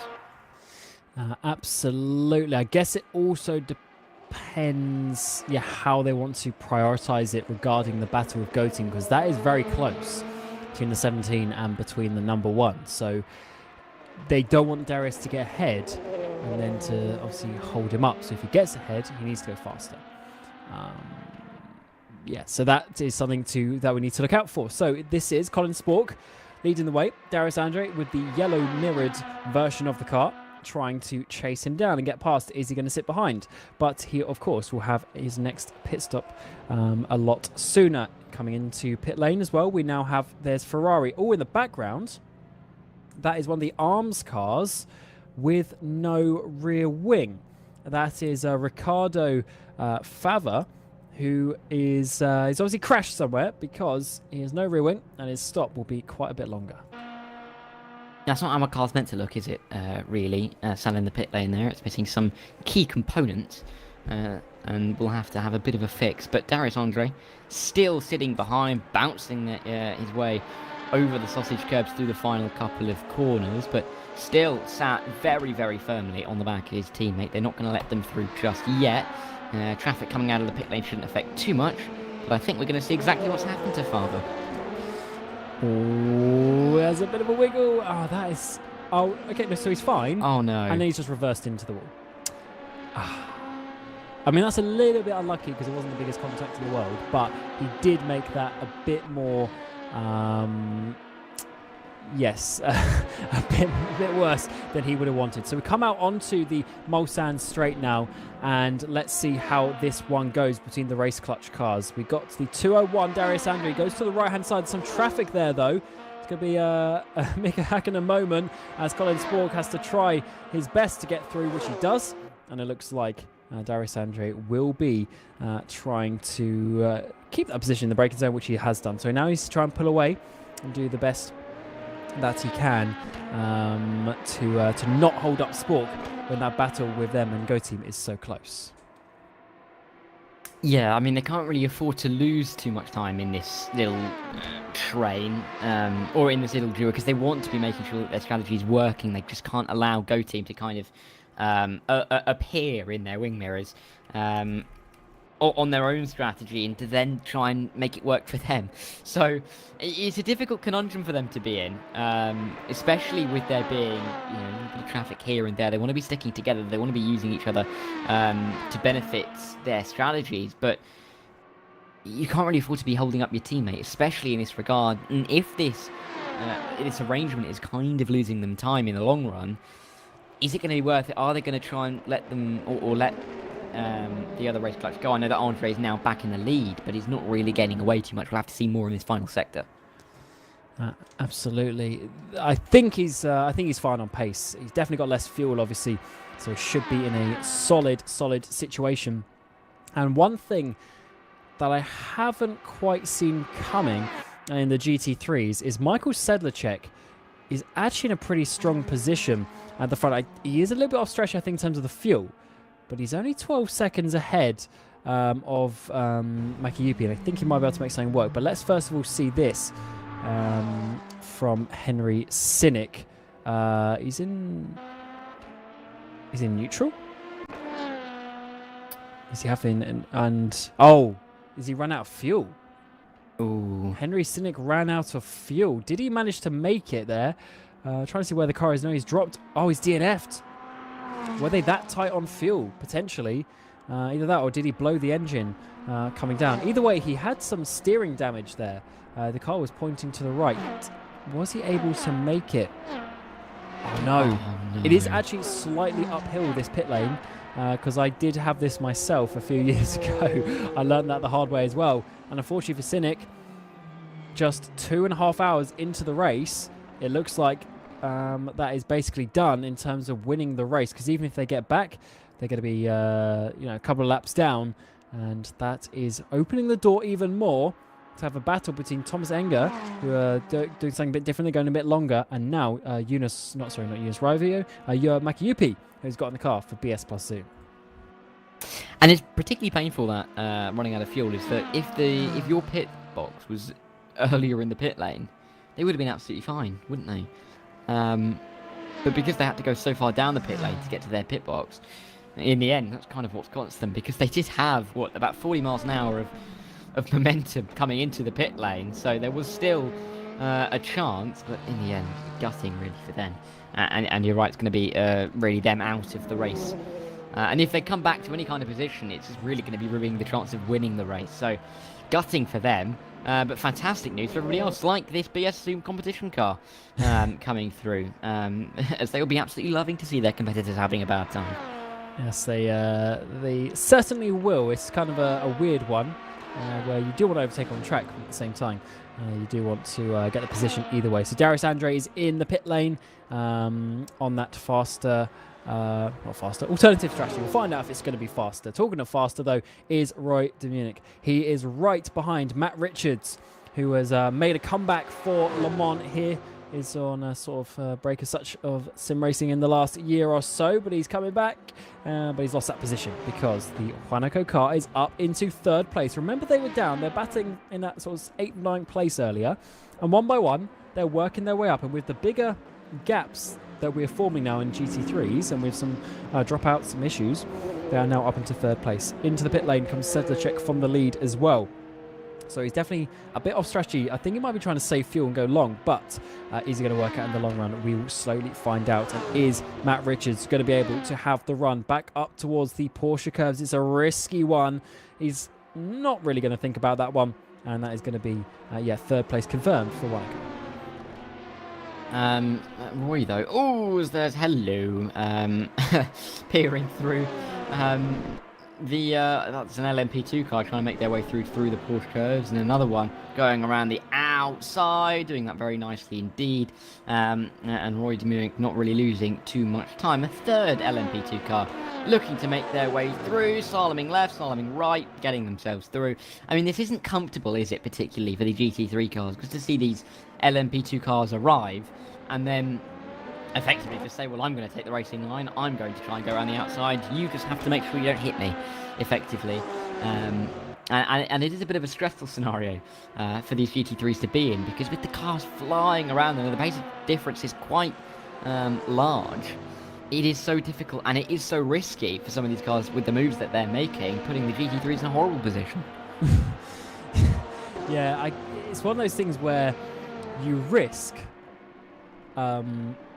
trying to make that gap by like 1/10 of a second, obviously to save losing half a second.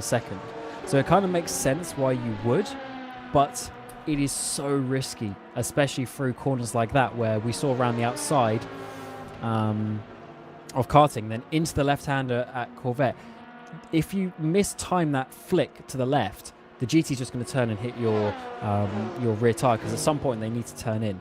So it's quite so it's quite crazy that they get it right so many times, but if you get it wrong, it is a big crash. And so after, thinking back to the GT3, so after Sedlacek's pit stop, he's 42 seconds behind. So what a lead BS Plus Zoom have got at this moment in time. That is certainly a nice position for them to be in. Yeah, it's comfortable, isn't it, at this stage? But you know, put another pound in the pot. Very long race. There's a lot that they can go wrong for them, but the strategy looks like it's working for now, and they really look like they're on what really is the optimal strategy. But with the tyres, with the fuel, with the stint length, so it's looking good for them. 42 seconds is a hefty margin. I mean, with the exception of the gap between 6th and 7th in the hypercars, it's the biggest gap in the top 8 of any class at this stage, so really a commanding position for them to be in. But it can be dangerous to be in such an easy and a comfortable position, because you can get slightly lax. You can relax a little bit. You can maybe go off the boil a little bit too much and find yourself dropping a little bit further back than you otherwise would if you were in a close battle, say 5-6 seconds. So they've got to keep on it, got to make sure that they are not losing too much time, and I'm sure the BS competition team are going to try and pull that gap out as far as they can. Yeah, they're looking pretty good. I mean, they were, perfectly final pace last lap, fastest of anyone. They are good 1.5 seconds off the fastest lap that they've done, though. But still, they've got that pace in hand at this moment. But actually, that makes sense because of obviously just the situation of the race. They don't need to push absolute 10 tenths. And of course, it depends on some traffic as well. So just looking back up to the hypercars as well, it has spread out quite a bit, actually. Spork's got a 5-second gap now to Michi Hoyer, who still hasn't stopped on that ultimate strategy. And then the 17 is now 34 seconds off, thanks to the sort of difference in the tyre strategy. So, there's Team RTR, and they've made contact with one of the McLarens, and that is not ideal. They have gone around there. And is that Nielsen, I think it was. Just do not reverse, do not reverse, do not reverse. As we can see, they've obviously got the hard on the rear, they've got the medium on the front. They're trying something on the strategy, but it didn't work as he tried to put the power down on Molson. Nice to see how good these turning circles are in these LMP2 cars. And, the answer is not very good. I mean, that was at least a 9-point turn. Oh, the car's broken as well. Oh, God. You can't turn left to get off the wall. He just about has. But, oh, no, the car's going hard right. This might be the first Code 80. If he is going to try and get back, this could be. Where are the leaders on the track? Out of the final corner, they are coming. And so Code 80 in 10 seconds. Yep, Code 80 coming in. Makes sense. As Rickard Nielsen, I mean, he can barely keep it on the track, even at 80 kilometers an hour. So everyone is back down to pit lane speed, and they will have to go around any major opportunities. So in your LMP2s, the leaders, they do have enough time to make a pit stop, but it depends. Where is this on your strategy cycle? Is it actually worth it? If you've only just pit, maybe not. If you're halfway through a stint, maybe, because you're going to get obviously a much cheaper pit stop. Yeah, let's see what Neuberger does here for the Team IRS car. I mean, they've got that lead. I feel like they do... I mean, are they off strategy? Because I feel like they have got a pit stop to make. We're going to see this again, though, from Dustin Levy, and just see how painful this is. Yeah, there's absolutely nowhere that he can go. And it's like I said before, it's one of those things where if you crash, and it's absolutely not your fault, you can kind of be a little bit of peace with having some kind of issue, because there is quite literally nothing you could do in that scenario. He was in the wrong place at the wrong time and going to suffer for it. But we are going to see some pit stops. DeLorme is in, which is interesting. Will Zoltan come in as well? We'll have to see. But the Team Iris car is in. I expected that to happen. But this is really going to help out some of the teams to kind of change up their strategy to try and push themselves forward in the race. Yep, just a top up of the fuel. And considering they changed tyres, it does make sense to do this because they can just push it further and effectively do like a 3.5 stint on the tyres, as we saw with basically what Colin Spork is doing right now. Spork just missed. And also for Michi Hoyer, who's on the alternate strategy, he just missed the pit lane. So unfortunately for them, they need to go around. Alex Siebel followed in Neuberger, so they are on the same. And VAC is only there. So it makes sense for those two to come in because obviously they're not losing any positions. And let's see, where is Nielsen? Nielsen is only halfway up towards Porsche curves, so there's still a time for a lot of these drivers who are ahead of him on the circuit. Any GT3, no, all the GT3s are on the other side, so GT3s aren't going to be affected, but there might still be time. Yep, LeMans should still have enough time. Maybe even Victor Ivanov in your top 5 for the LMP2s. Any more? Yeah, all the other hypercars. Yep, everyone ahead of Nielsen on track, taking this opportunity. You kind of got to, really. You don't know if it's going to happen again, or at least when it'll happen again. So, absolutely have to take this with both hands. Rick Van Aal is right at the back, and he might suffer a bit in that race clutch car, along with Colin Sport, because they haven't been able to pit. So, it's not been the ideal Code 80 for those two. Well, for those two cars, for both the race clutch cars, but we'll have to see how it affects them in comparison to the Go teams, for example, who have been able to pit. We're still on the Code 80, I think. We're going to be getting towards the end. Where is Rickard Nilsson? He's still coming to the board curves. Not on the track. I mean, this is... Yeah. To be fair, if I was him, I would be doing exactly what he's doing and trying to straight line every single corner. I am not doing more meters than I actually absolutely have to. And as you said, Cam, every meter you go, you're still making progress. So Absolutely. there is that.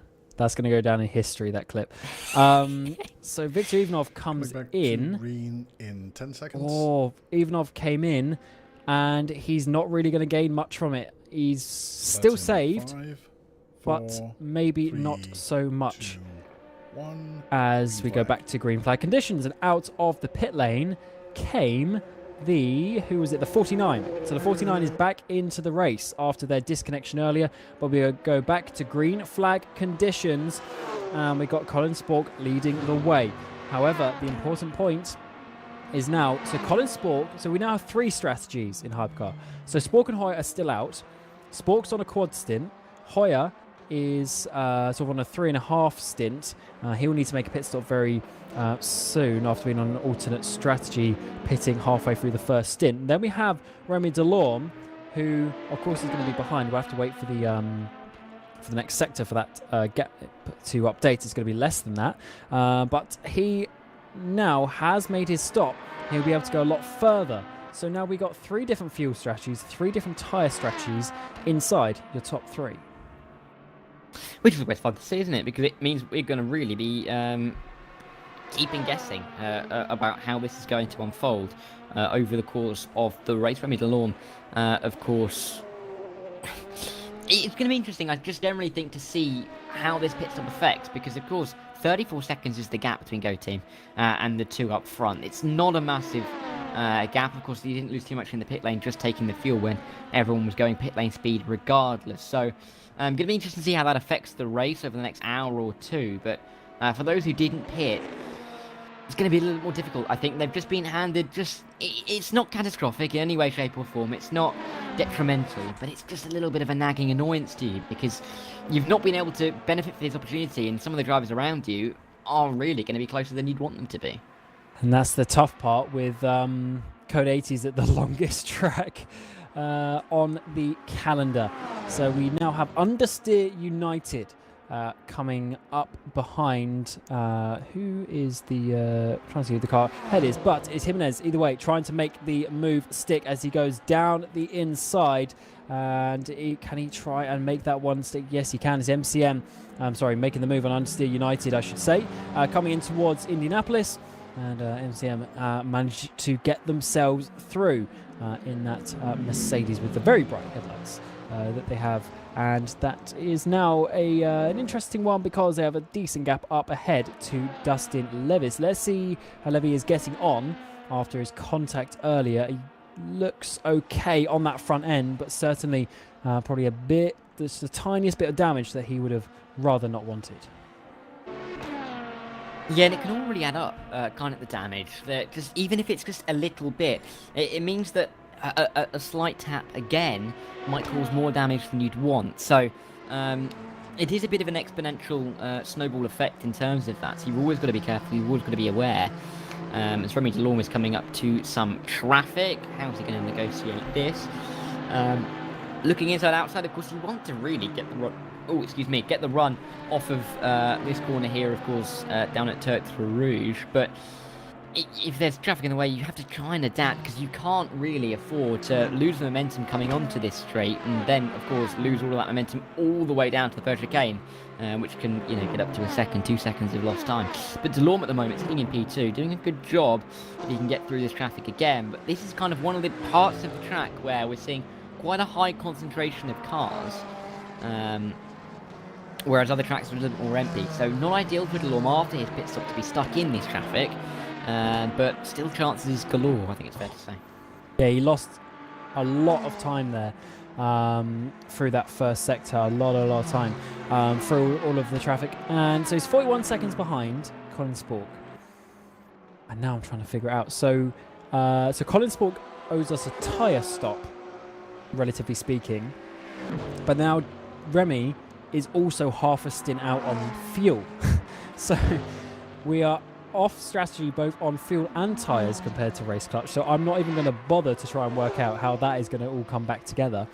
But what we do know is they are close on pace, and Race Clutch still need to make a driver swap at the next stint. So they're going to be doing a driver swap and a tyre stop at the next stint. That will bring that 41 seconds a lot closer. They'll probably still be leading, virtue of the fact that Go Team then obviously did the extra stop for the fuel under the code 80. So it's not looking, I think, too bad. But then the only difference at that point will be there'll be the half and half strategy. So it'll end up being Colin Spork the only one on that original strategy. So things all change away from the plan in Hypercar, and that's what we love to see as we are getting very close to 3 hours completed in this race. Yeah, I mean, the time has been ticking down relatively quickly, isn't it? The last hour has kind of flown through with all the events that we have had so far, but it's interesting just to see how this is starting to pan out. The Code 80's shaking it up quite a fair bit, it's very fair to say, but with Go Team now in 2 and 3, Race Clutch in 1 and 7, it's kind of a change to what we had even an hour ago. So really does change the dynamic of the race up front in the hypercars. We've had a change in the LMP2s. There were gaps, and it's a little bit closer at the front now between Iris and Ferrari Esports. And in the GT3s as well, we've got BS still leading, and I think that might be a running theme. But yeah, it's interesting to see 21 hours still to go. This hour's been, I think, really important in the grand scheme of the race, because in these first 6 hours you kind of set out where you are, where you're fighting in the race, and for the guys that have dropped further back, for the guys who've been caught up in incidents, they've got a lot of work to do.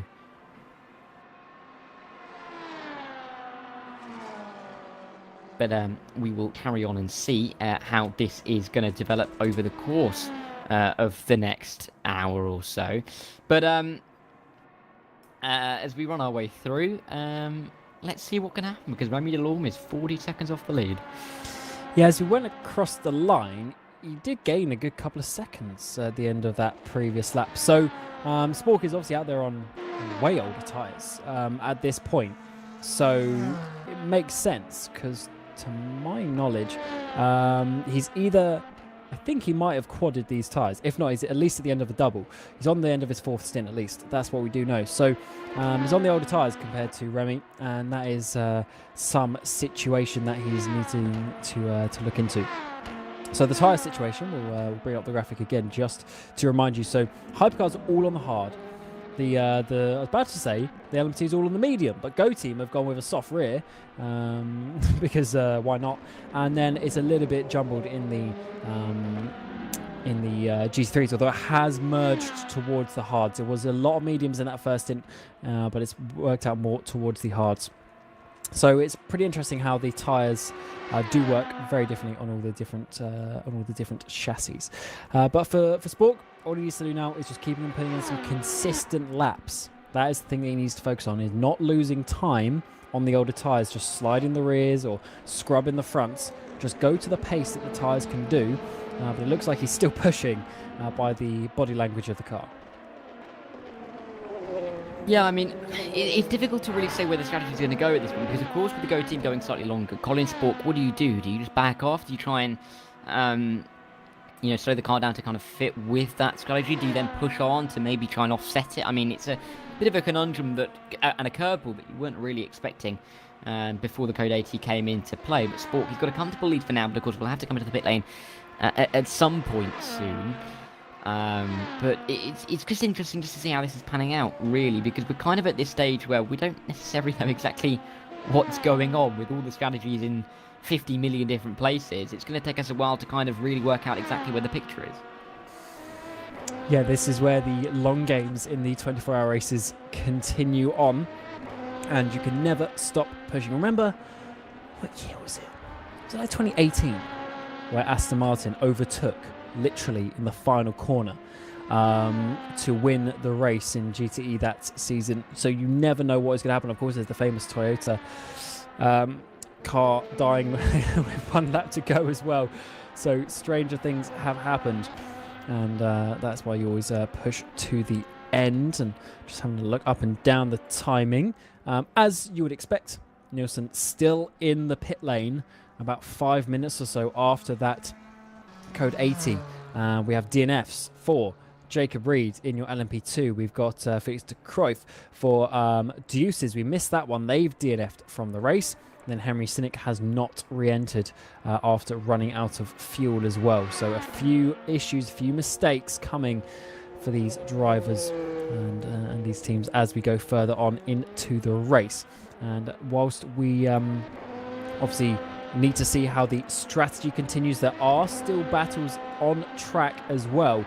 And one of them is Jan Patel for Seawolf, who's got in that car ahead, or behind I should say, Benjamin Jasinski, who started that, and he's now chasing down Bert Knops, who's got in for Sim Racing for Holland. Yeah, but Knops, of course, taking over in that car. Let's see if he can try and progress that Sim Racing for Holland team. They just feel like they've been, or it does feel like that they've been in a battle all the way through this race, isn't it? They were fighting for P3, then P5, then P3 again, now they're fighting for P4. I mean, they've just kind of been up and down that order as much as you can, considering there's only 7 hypercars in this race. But Bert Knops has been handed over to him to try and keep this P4 at least ahead of Simwolf net race. But really to try and push up towards the Go Team cars, because that's really where their race was about an hour and a half ago, was with Go Team, but they've dropped off the back a little bit over the last hour or so. Can't afford to get stuck behind too much traffic, easily negotiating the LMP2 down in towards the first chicane on the Molzan, but difficult stage of the race for them, because of course, like I said, that they've dropped back from Go Team. They've got to really work hard to get back in, otherwise they're going to have to really look at the likes of Simwolf net race and say, that's really our race at this stage. Yeah, absolutely. So this car was a lot closer, of course. They were up into third place at one point, so they've lost that 11 seconds to the number 7. Zoltan Varconi is in the car right now. I wouldn't be surprised if we do see Sim Racing for Holland, though, on the podium at the end of this race with the pace, at least that Devin Browner had. So they got that car set up and working right. It just depends how their further drivers are going to going to do, or what they're going to, I should say, and how they're going to navigate the race as it goes on. In your LMP2s, Felix Neuberg is still leading, but Alex Siebel is really not too far behind, to be honest. It's now down to 4.5 seconds. So slowly but surely he is getting closer and closer. These two pitted under the Code 80 as well, so they're on a identical strategy. And to be honest, with Ferrari winning the last 6 races in a row, a lot of them probably thought they were going to be dominating this race, but they do have a battle on their hands, and Iris are really showing some good pace.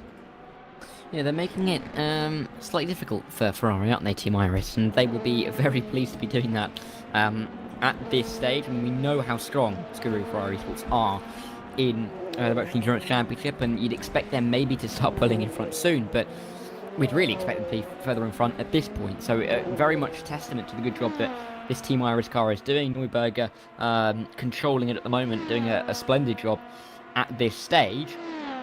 But Ferrari, again, they're one of those teams that kind of know that they don't need to push it too hard for the championship. I mean, they have a relatively comfortable gap of 42 points coming into this race. So it's not critical that they have to pass Team Iris. Of course, Team Iris are that team in P2. But just, shadowing them, staying in behind, making sure they don't get too far away is really all they need to do. Yes, they want to win Le Mans, but if that's looking a little bit out of the question, P2 is an absolutely fantastic result for them as well. I think this is that it comes down to what we were mentioning earlier, where it's the risk versus reward of trying to win the race or trying to win the championship. Obviously, they pretty much secured the championship, and if they get to half race distance, then they've pretty much secured it already. Oh no, they will have secured it already, I should say, as long as they can then finish inside top 15, which is very, very likely, considering we've already had a couple of DNFs from the LMP2. So they're looking good from that regard. But then it's like, surely you want to win Le Mans. You can't win 6 races over the course of a 9-race season and then not win Le Mans and make it a 7th win out of 9. That would be... I guess is how racing goes, but that would be slightly disappointing for them, as we are now under 4 seconds, the gap between them.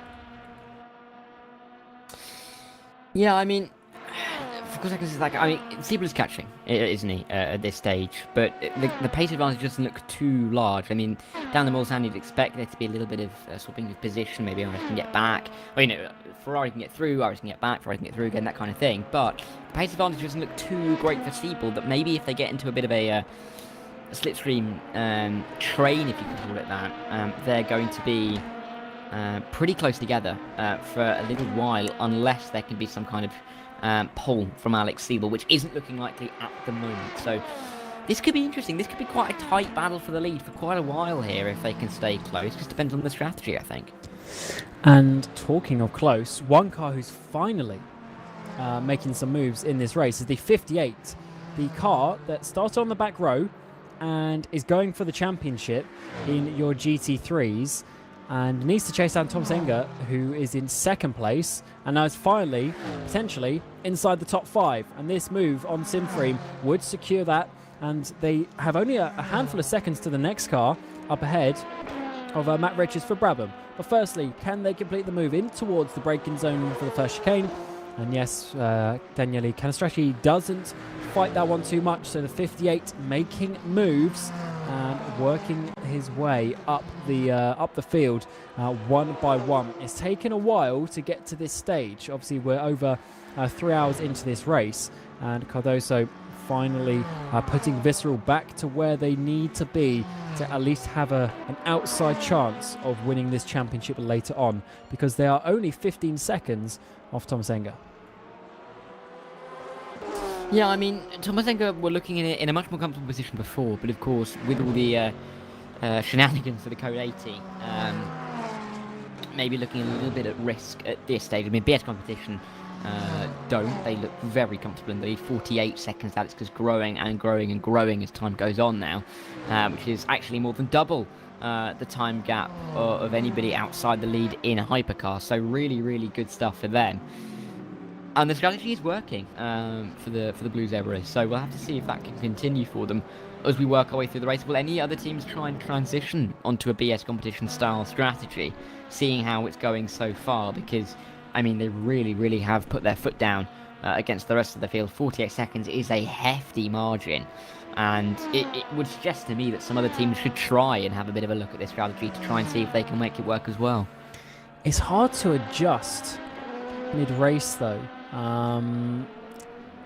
Yeah, I mean, obviously, you can physically do it, but in terms of, you might have lost the gain that you would have got, if that makes sense, or that you could have got. So it's always a tough one, but they are doing good across the line. Another 3-minute 56 for Ewer. So basically the fastest car on track once more. The only other car who's anywhere near that speed is, you guessed it, Miguel Cardoso, and the other driver in the 56s. So maybe the BMW is working very nicely at this point in the race. Or maybe that's just ironic that it is both of those teams who are certainly looking very strong as we work our way further and further into the evening. And, well, not quite the evening, but into the afternoon. And as we get later in the day and the temperatures cool even more, maybe the tyres will be lasting even further than they are already making them do so. So let's see how this one works. So Cardoso, he's now got 3 seconds up ahead to Matt Richards, who is that Mercedes just in front of him, and that is going to be his next battle to try and get up into 4th place. Yeah, there's been we've not been really short of battles, have we, so far in the opening 3.25 hours of this race. Matt Richards in that Brabham Motorsports car going to be coming under some pressure. You can see those 3 cars, 4th, 5th and 6th in the GT3s, pretty close together, pretty much. They're not nose to tail, but there's only about 3 seconds between them, so there's not a big gap as they run their way through. Alice Plova is coming in for Visceral Esports from P9 in the order, so we'll have to see where they come out, and whether that means that Miguel Cardoso is going to be pitting relatively soon as well. But yeah, we're just in the stage of the race, aren't we, really, where the strategies are starting to develop. The Code 80 is really shaking it out in terms of how it's affected the strategies, and we're just really going to have to wait and see in the next hour or so where it means that the drivers are really going to be once they've made their stops since the Code 80, because of course some of them just topped up on fuel intake tyres. We'll have to see if that changes anything, but Yeah, it's a bit of a waiting pattern for now, but there are some teams that are definitely trying to capitalise. Yeah, I think the Carnati was actually a good thing for us in terms of how the strategies have worked out, because it's always fun when you get one halfway into a stint, because you kind of have to stop, but then it really changes things quite dramatically. And for those who didn't take tyres, say you just put on your tyres, you had half a stint, you then top back up, you're basically then going to start your triple stint again from that point. So as see where's a big wiggle there in the exit of the corner. So you're obviously ultimately going longer. Going longer on the tyres, and therefore the tyre strategies from that and how the drivers are able to control those tyres will be very, very interesting indeed. As looking at the leaders, Makiyupi, his lead has increased now up to 54 seconds. Colin Spork, despite being on older tyres, he's just done his personal best first sector of the race. So he is still very fast indeed, and he's pulled out the gap, is back up to 42. So it seems to be that just having speed on track is also what's important right now.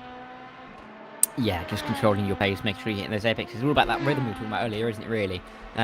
Just making sure that you're dialed in, getting the lap times done, and progressing yourself through this race. I mean, you can't really wait around too long. You've got to make sure that you are on it from minute 1 all the way through, which we are seeing. Brief yellow flag in sector 1, but very brief, maybe just someone going slightly wide through there. Nothing going on for Colin Spork, though, because he's just having a bit of a mull around, isn't he? He's not really doing too much. He's just having a lovely Saturday afternoon drive. And with these long straights, he might even have the Nürburgring on while he's going down the straights. Of course, not condoning those actions. But you never know. He just seems very comfortable at the moment. Yes, it is to be known that some drivers may or may not be watching streams and or text and chat as they go through the race. Yoan Makiyupi is into the pit lane from the lead of the GT3s. That was his first stint done, and it looks like he's staying on the tyres, so double stinting those hard compound tyres. Where is Michael Sedlacek coming up towards the Ford chicanes? So he'll be potentially retaking. No, it might actually be Makiyupi who holds on. So this is bringing them back on strategy as such in terms of the amount of pit stops and everything, and Sedlacek is that far behind. So this is more likely the real gap. However, I think Sedlacek, I didn't unfortunately keep up 100%, but I think they are going longer and basically trying to save a stint as whatnot. But it is still BMW in that case and BS Competition who lead the way with that battle, and that is going to be very, very good news for them as they continue to work their way on. Cardoso has come down the pit lane as well as Colin Spork in the background from the lead of the race. Yeah, coming down the pit lane. Now, we'll see where he comes out in relation to the others. I'm sure Spork will probably stay in that car, you'd think, but it is going up on the tyres. We'll have to wait and see, but Go Team, are they going to be back in 1 and 2? Well, probably, especially with the tyre change. Remy Delorme is just about to come up towards the final chicane now, and will absolutely fly through into the lead of this 24 hours of Le Mans, but it just remains to be seen where Race Clutch are going to filter out in this one. Of course, still in the pit lane, still likely to be changing their tyres. You can just see them there at the end of the pit lane, sat. But yeah, Colin Spork, he's going to have some work to do now. It's gone from that lovely Saturday afternoon drive into what will be a little bit more of an intense hour or so. I would assume, though, that they're swapping drivers after 3 and a bit hours, 4 stints of driving, and that might be the first part of the race at least done for that car. But Nops also gets through, Seawolf as well get through. Where is Michi Hoyer? So Michi Hoyer was actually not too far behind Colin at the previous pit stop, and he is going past. So that car, that Winchit car, they're not making loads and loads and loads of progress in some ways, but slowly but surely I think they're going to be bringing themselves into the race later on, as they've got themselves ahead of the 201. So Rick Van Erle's got in that car, which was ahead of Michi by a decent margin. But let's see, as Tom Lartalou comes out. So the race clutch number 1 actually goes to last in class, at least for the time being, but certainly a big difference, and just shows you how strategy can really make things look quite a bit different. Yeah, strategy is really important, isn't it? Really, at this stage of the race, in this regard, because you're just trying to stay out of any kind of incident, and then also trying to make sure that what you're doing gets you to the end in a normal amount of stops, gets you around the traffic. I mean, there's so many different factors in a 24-hour race such as this to really think about, that it's difficult to really judge the strategy 100% correctly. And I mean, the teams that are doing it the best at the moment, definitely BS competition in the GT3s, and you'd probably say Go Team or Race Clutch. It kind of remains to be seen in the hypercars, but it is interesting, really, just to kind of watch this battle develop in terms of the strategies, because they are, vastly different in terms of what they're doing at this stage. So it's good to see that we are really being kept on our toes up here in the box as well. And it's ever changing. There's basically every couple of laps there's someone into the pit lane now, with how spread out it is. There's Luigi Russo in your LMP2 coming down the pit road. So in GT3s, it's actually only a 3-second gap between these two. So BS competition don't have it all their own way at this point. Tom Zenga on the strategy are making it work, and they are trying to chase down a championship for this new entry into the championship this season, and looking very, very good indeed to try and take that black and gold machine to the top step by the end of the 24 hours. Martino is down pit lane, and Tyne Lure as well, who's been able to park in a straight line this time, so I don't think he'll be getting another warning. No, looks nice and properly parked, doesn't it? This time around, but Lure, changing tyres in that Iris car, the LMP2 car in front, getting out now. I don't think it'll be too long before we see that Iris car starting to move. But it is interesting. I mean, the other Team Iris car being in the lead, this car being the LMP11, not really able to support, are they? I mean, we're seeing some teams able to hunt in packs of 2. You're looking at the Go teams, the race clutches in the hypercars. You're also looking down in the GT3s, that you could say that the Blackhawks could be working together. It's difficult for the Iris cars when they are so far apart, and really on different strategies at this stage. So it does go to show that plans can be thrown out of the window pretty early on. They certainly can, and one that is coming together a little bit is Scuderia Ferrari Esports. Alex Siebel, slowly but surely, is eventually getting there. 2 cars ahead now is that purple and black of Team Iris. So he's coming in very strong. It's taken him, a good stint to get chased down about 5 seconds, but if he keeps on going on that rate, in another sort of 5 to 10 laps he should be there, subject to any traffic that may increase the rate of him catching up. But this is looking very nice indeed for the 39, who's basically been in second place since the first corner, where they were able to get past Hyperion, who started in second place, and they've now dropped them by 17 over the first 3.5 hours of this race so far. So it's working out somewhat nicely for the Scarlet machine at this moment in time. But let's see how that one develops. But this battle in your hypercars is getting close once again. Here's Jan Katau trying to make his way through for P3 to the inside of Sim Racing for Holland. Going to sit him behind, not going to go for that one just yet. Not going to make any kind of send into this second chicane on the Mulsanne. Maybe looking for a move down in towards the end of the straight at Virage Mulsanne, the tight right hand. Tight right hander. Let's see if he can make a move. The pace advantage doesn't look too great for the Seawolf Net race car, but clearly some light flashing, some unhappiness possibly there for Jan. But as they come in towards the Mulsanne corner, yeah, not much doing there for the Seawolf Net race car, and these two will continue on. But just looking at that slide there from Sim Racing for Holland, they don't look too comfortable at the moment. Does Bert Knops into that car, so maybe Jan Katau with a bit of an advantage here, and maybe move into Indianapolis.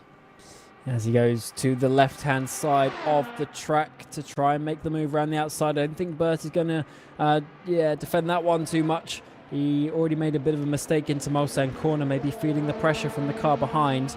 And now, out of kind of nowhere, Seawolf are up onto the podium. Of course, we've got the two race clutch cars, Michi Hoyer, who are like out of strategy as such of these guys. So it's really maybe 6th place. But we'll have to see. We'll have to see, because we still don't know which one is actually ahead overall at this point, and there's no point working it out with there being so long left in this race. As we got to the next round of pit stops, we've got Mendes, Mora and Christian Mascala in the car there for Visceral, all in the LMP2s, coming in for their next round of stops, but it is staying very close in some of these battles. And the next one to go back to is Ferrari, who are now within a second of Iris.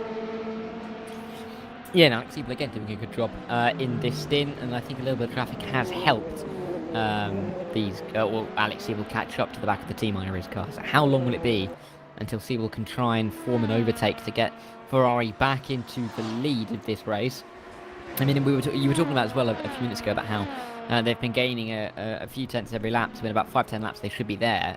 If you think about that in 5-10 hours into the future, how big could that gap be if we get a clean race over the next few hours? If the pace advantage is maintained for Ferrari, that will just exponentially grow and grow and grow. You can see the Irish car having to go around the outside like GT3 in towards the Porsche curves, and Siebel follows through beautifully and will stick in behind close. But yeah, this is an interesting battle, I think, at the front of the LMP2 category, because Team Iris, of course, need to beat Ferrari for the championship, full stop. Of course, they need Ferrari to be doing worse than they are right now, but you know, the base goal is to finish ahead of them, and especially in the lead. You don't really want to relinquish the lead of the 24 Hours of Le Mans, do you?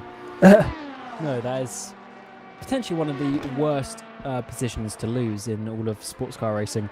I think this one is still ranked at the highest in that regard. Obviously, there's other endurance races, but I think the one that everyone really wants to win is Le Mans. You hear all of the F1 drivers who talk about going sports car racing in the future. They're all like, I want to do Le Mans. You hear some of the other endurance drivers, they want to do Le Mans. It seems to end up being the big one for obvious reasons. Let's see if that is going to continue on in the future, but I'm sure it will. And it's the one that everyone wants to win. I'm sure Ferrari as well.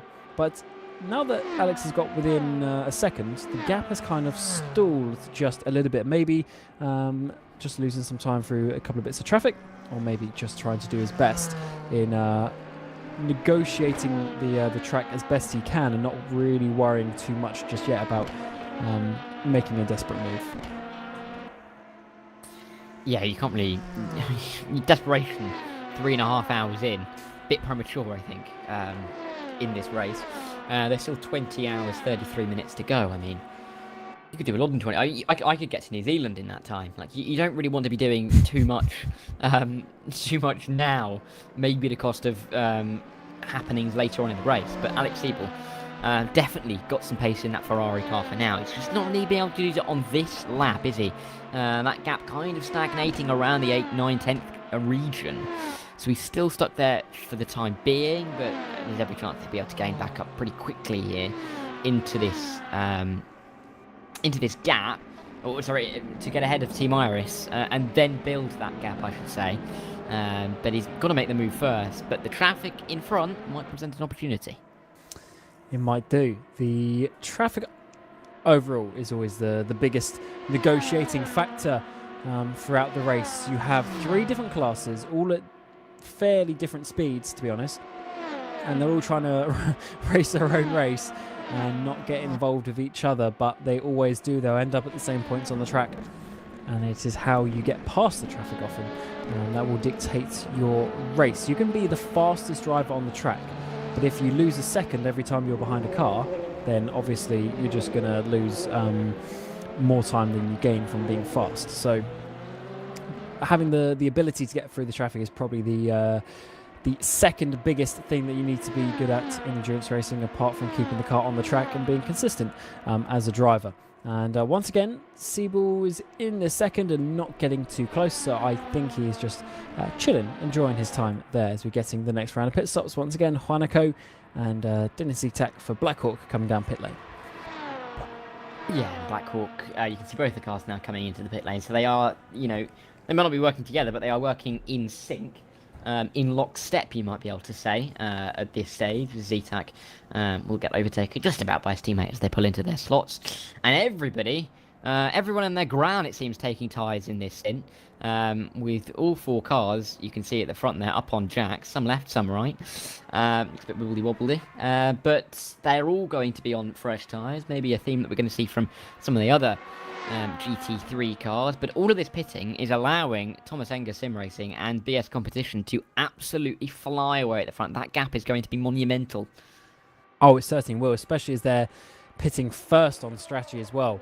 The gap initially will look way bigger until the 2 leaders make their pit stop, but either way, they have a huge gap just on the pace, just on the strategy as it's going, and after what will be 3.5 hours now into this race, they are looking very, very good.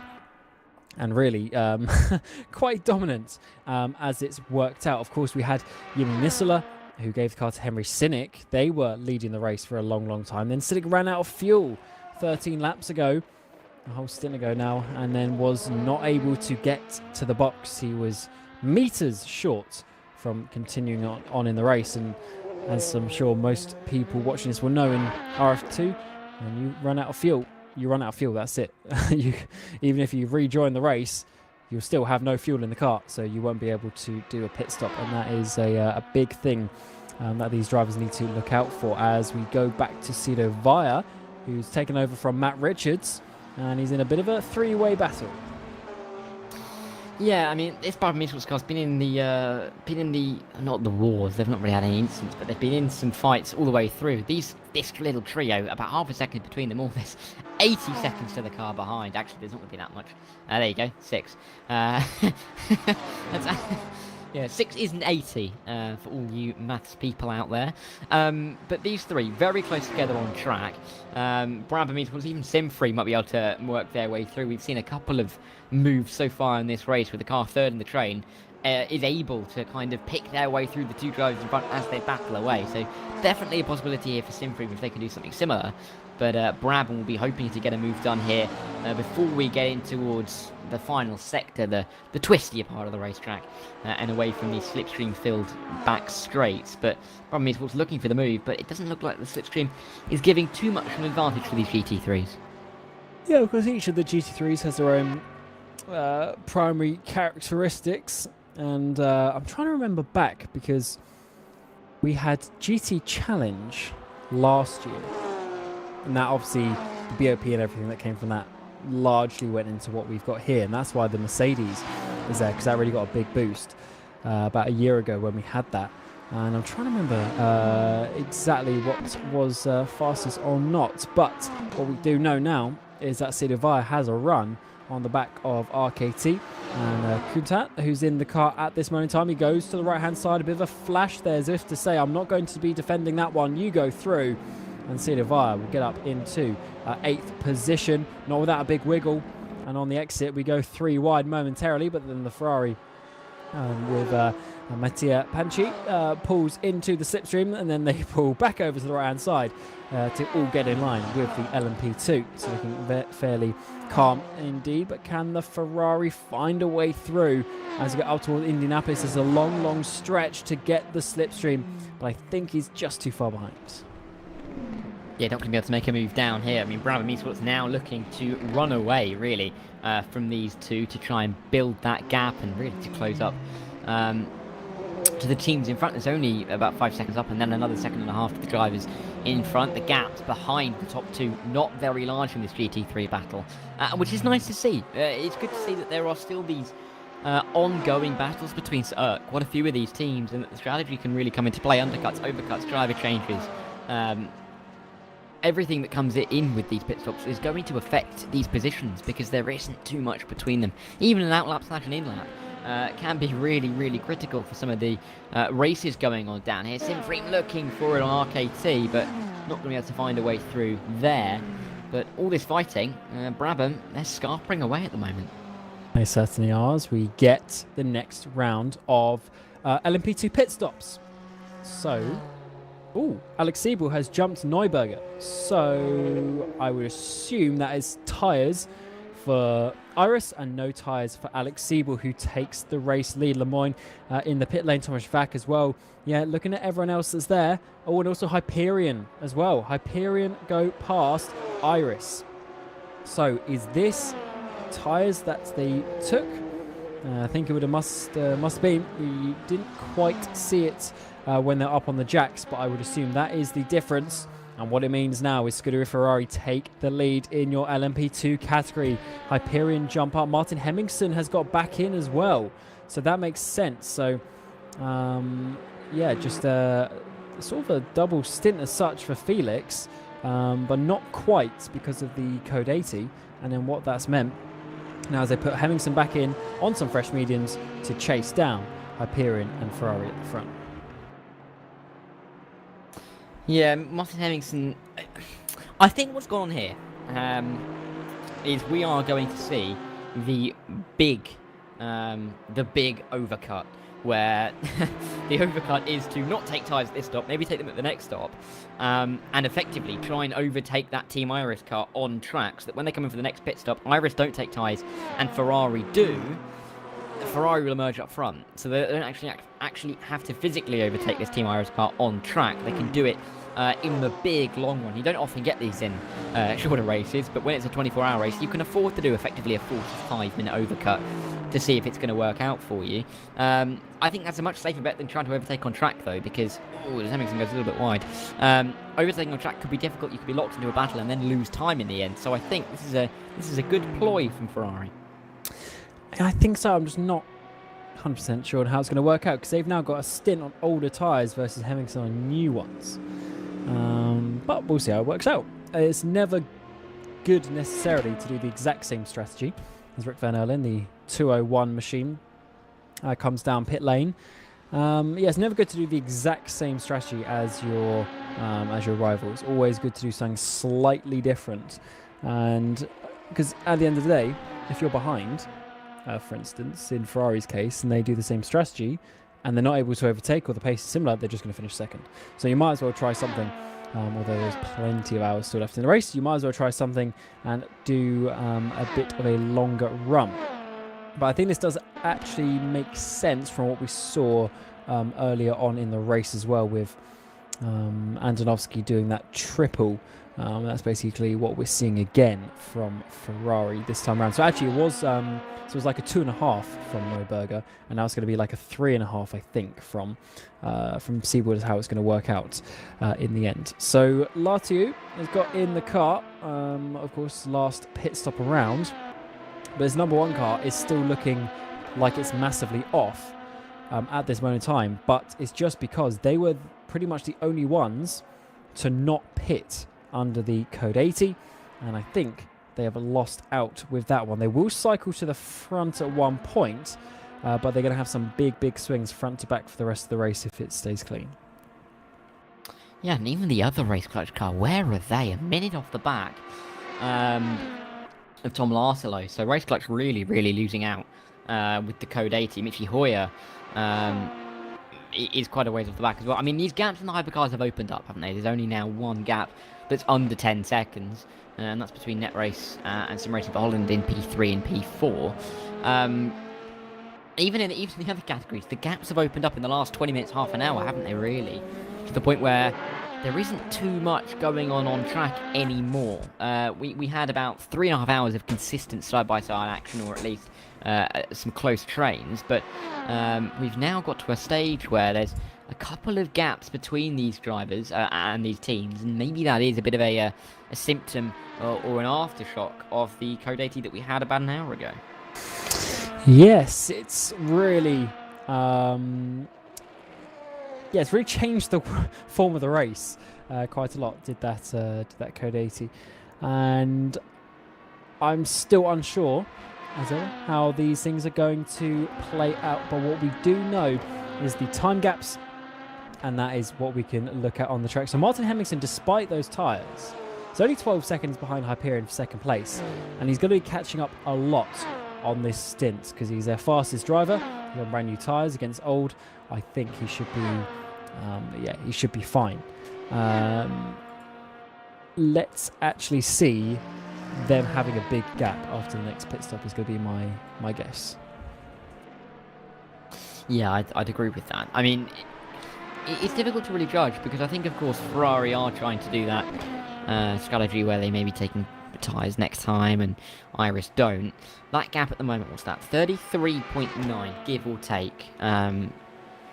Or just 34 seconds between Ferrari and Iris. We'll have to just keep an eye on that, whether it comes up, goes down, stays about the same on that strategy. But for this Team Iris car, they've just really got to stick to their strategy. They can't really worry about what the others are doing, especially considering that, of course, they need to beat Ferrari at all to win the championship. So they just need to kind of focus on their own race at this stage, because if they start looking at the others and what they're doing, they might go off the board a little bit and their strategy might start to fall apart. Yeah, I guess at the end of the day, you do kind of just go as fast as you can on the track for whatever tyre. Oh, big wiggle there for Yo Maki UP. But yeah, you do just try and go as fast as you can at all stages of the race. And there's never a point where you're, I guess if maybe you're fuel saving, that's slightly different, but you're still going as fast as you can to hit a fuel number. So you're never really, just chilling for the sake of chilling because you don't need to push. With how close all of these battles are, even a 10-second gap will come down very, very quickly. Indeed, that's just a tenth of a second for 100 laps, and with the amount of laps obviously to go in this race, that will turn around very quickly. So the margins are so slim, and that's why they keep on going, very much so. So in this GT3 battle, the next biggest thing to look out for is when does this car pit? The Tom Zenger Sim Racing, the number 70 championship leaders coming into this, when they pit and how offset it is to BS competition is going to be very, very interesting, because that's the one thing in my head that's still a little bit up in the air with how this battle for the lead is going to go. Because if Tom Zenger really aren't in it, then the gap between BS and third place Visceral, which by chance is also the 58, which is the important one, because now that is only one place behind Tom Zenger, that big gap is just showing you what a good job they've done so far. Yeah, I mean, they really have been at the top of the class. I mean, Thomas Zenger and BS have really, really been the class of this GT3 field so far. I mean, we're not even 4 hours, and not even a sixth of the way through this race, and they already look pretty comfortable where they are at this stage. I mean, if this continues to snowball, they're going to be, a lap at least ahead by the end of this race.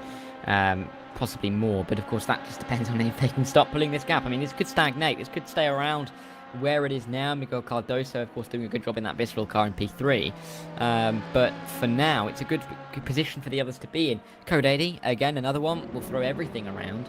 There might be one here with these guys fighting in towards the Molzan corner. Tony Ukic making the move for P11 in the LMP2s. There's GT3 here as well, as Ukic for undercover Raijin is fighting around with Thomas Blumshine, in the Visceral Esports car. So there's still battles going on track. Martin Ullman fighting away as well. So as soon as I said that there's nothing going on track, everything's going on, Cam. Oh yeah, it's not a race that's coming down anytime soon. That's for sure. As you say, Blumshine there losing a position. Are we going to see potentially another one here? We'll certainly find out very shortly, but I think actually he's just a little bit too far behind to make the move this time around. We had a pit stopper for Burton Knox in the 220 Sim Racing for Holland hypercar, so that is an important fact. And last time around, Martin Hemmingsen did the fastest lap of the race in the LMP2s. The first car into the 29s, a 29.9, and just for reference, Sector 3 alone was 3 seconds faster than Thomas Vack ahead of him. So I wouldn't be surprised if Hemmingsen overtakes Thomas Vack for second place. On this stint, that's going to be the one to look out for, indeed. But right this second, Panchi in P8, getting closer. Sim Freem looking to the inside of the Understeer United number 77, and that looks like it's going to be Martin Ullman losing that place. And I don't think there's going to be too much of a defence, no, not into the braking zone, as Mattia gets up into 7th place. He's up into 7th place, but I have to say I am a big fan of that Understeer livery. Yellow and green, top marks from me. Yeah, I mean, they're losing a couple of spots at this stage, but again, just a case of staying close. There's another GT3 in behind, careful of the race clutch coming through down in towards Mulsanne. Corner flashing the lights inside of the sim frame and probably having to wait behind the other GT3. But Martin Ullman, just again taking it slightly easy at this stage, not fighting this one too hard, realising that maybe he doesn't have the pace at this stage and is not going to fight tooth and nail to defend, thinking that they can come back a little bit on the strategy. But yeah, it's still good to see some battling going on, still seeing some racing for position. The Sedlacek comes into the pit lane for Thomas Enger, changing tyres for him. We'll have to see where he comes out compared to the Israeli sports car. Yeah, so Makayupi will also be changing tyres at the next stop, but we now just need to see how much longer are they going. That is the next question. Remy Delorme, race leader, comes into the pit lane. So now where are they going to be in terms of Tom Lartinu? Because they've basically done half a stint more. So they're going to be very offset in that regard. No tyres for Remy this time around. And his teammate Varconi comes down pit lane. Where is Mr. Lartu? Just coming through the Porsche curves. And actually he's really Michi Hoyer, because Michi Hoyer's ahead on the track of Lartinu on strategy as such from the front three. Is Michi Hoyer going to be looking at a race lead situation? It might be for the number 8 Winchick. He's just done the best lap of the race as well, a 21.6 at the perfect time as Winchick take the lead, and this is after pit stops and everything. So the 8 is coming in strong. They've been on the alternate strategy all day, and it's finally cycled them to the front as everyone else sits down the pit lane, as Tom Lartley will get past the Go Team the Go Team drivers. So it's still fairly close, but so interesting that it's now Michi Hoyer who cycled himself to the front. And I think that means that there's been at least 5 of these hypercars that have led the race now, if not 6. I don't think that Sim Racing for Holland have led. But again, they've all been up there. They're all thereabouts through this race. Remy Delorme going to get through the GT3 of Sedlacek as they make their way onto the Mulsanne straight. And he will continue to try and chase down the race clutch entry, or the leading race clutch entry, the number 1, currently driven by Tom Lartelo. But yeah, this is interesting, isn't it, really, at this stage of the race? It's Volta-Pelociani, isn't it? Sorry, in that Thomas Enger car before, not Sedlacek, who's got out. But it's interesting to see that Michi Hoyer is now leading this race, because we just don't really know where this is going on the strategy, because they're all doing something slightly different, and they're all kind of cycling to the front, cycling further back. So this is kind of just leaving us guessing up in the air. It's just one of the more confusing endurance races I think I've commentated on. Oh yes, and Michi owes us a pit stop next, I believe. So again, it just depends where you fall on the cycle, and because we have teams literally halfway through a cycle, it's so difficult to work out exactly exactly how that is going to play out. But what we do know is now, so Lartelu is 6 seconds ahead of Remy Delorme, and then there's another 17 seconds back to Varconi. So these 3 were covered by about 2 seconds at one point, but they've spread out by that much. And then Katao was always 13 seconds back. So these 4 are actually kind of in the same order that they were 2 hours ago, but Michi Hoyer has jumped all of them and is now basically a minute ahead of Jan Katao in 5th place. So that minute that he's got, is that going to be is he going to be able to keep that, or is that just going to be lost when he makes his next pit stop? That's an interesting one. Then of course Rick Van Erle, he's lost a lot of time somewhere. Is he just a bit slower?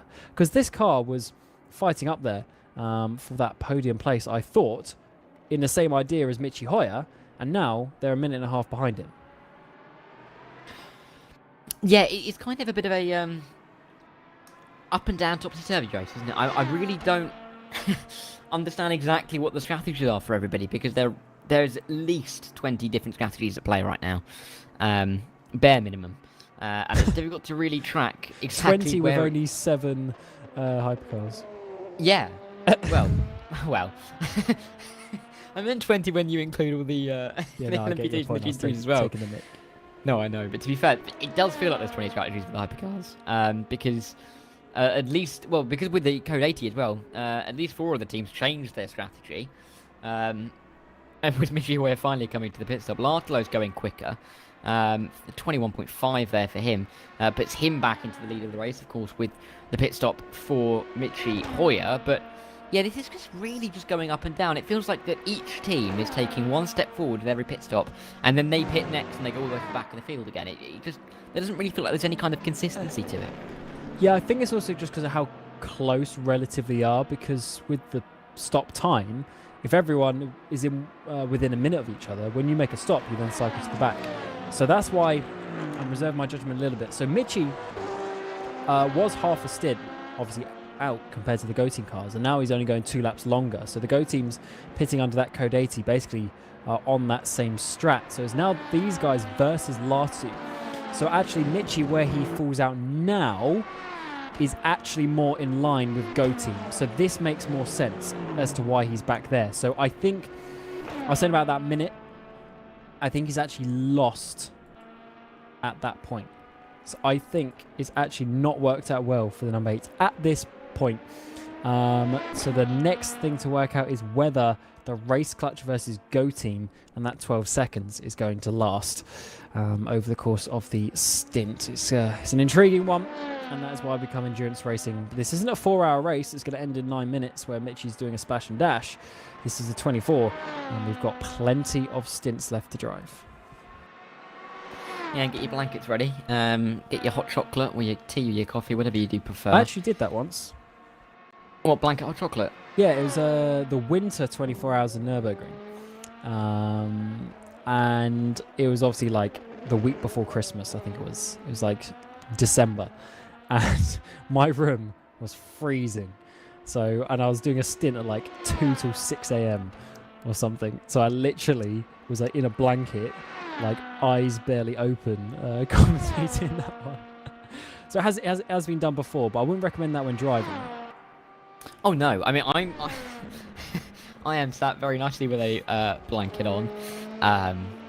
It's nice and comfy, and I did have a hot chocolate a couple of hours ago, so I ticked off that list, and it was at 12 o'clock or 1 o'clock in the afternoon. Wait, hot chocolate at 1 o'clock on the 1st of June. That tells you how bad the weather is in this country. Well, yeah, to be fair. I mean, I'm looking out my window now. It is beautifully grey. Very windy as well. Thankfully, no rain, but I think the temperature is only about 17. So, which is absolutely wonderful, and it's why we love the UK weather, isn't it? Absolutely But at least, not. at least we're not doing this outside in a suit. I guess there's benefits, you know, can't complain. But yeah, certainly the weather's not ideal. And to be fair, to bring that back into the sim, like look at the sky that we've had the whole race. It has been dark and gloomy and not, you know, ideal June conditions in the sim either. So realistic weather, I would say, is definitely what's on the tables for today. As we close in very quickly to the end of the first 4 hours of this race. And to be honest, those 4 hours have actually gone fairly quickly. There's been a lot happening, a lot changing, both on the strategy, with some overtakes, and of course the Code 80 halfway through. That brought everyone back into contention in their own way. As off onto the grass, onto the gravel, we're seeing as this battle closes up even more. Yeah, again, this probably sports car in the battle, as it has been for hours, it does feel like, with Vijay trying to make his way through. But, I mean, yeah, I think it's fair to say that it's not the nicest of days. Anyway, really, I've just checked the weather for Le Mans in real life today, and it's about 17 degrees and very grey. So, yeah, it does feel realistic at this point, because it just looks miserable. But that is summer in Northern Europe, isn't it? That's what we love about it, and that's what we and that's why every time it gets above 20, we cheer, and you Go can to the audibly pub. hear. Yeah, you can open your window in the morning. You can actually hear the cheers coming from around the town. Yeah, certainly. And you hear the cheers from Team Iris as well as they've made their way past Hyperion. So that speed difference was quite remarkable. So it's about 17 seconds, I think it was. It was quite a lot.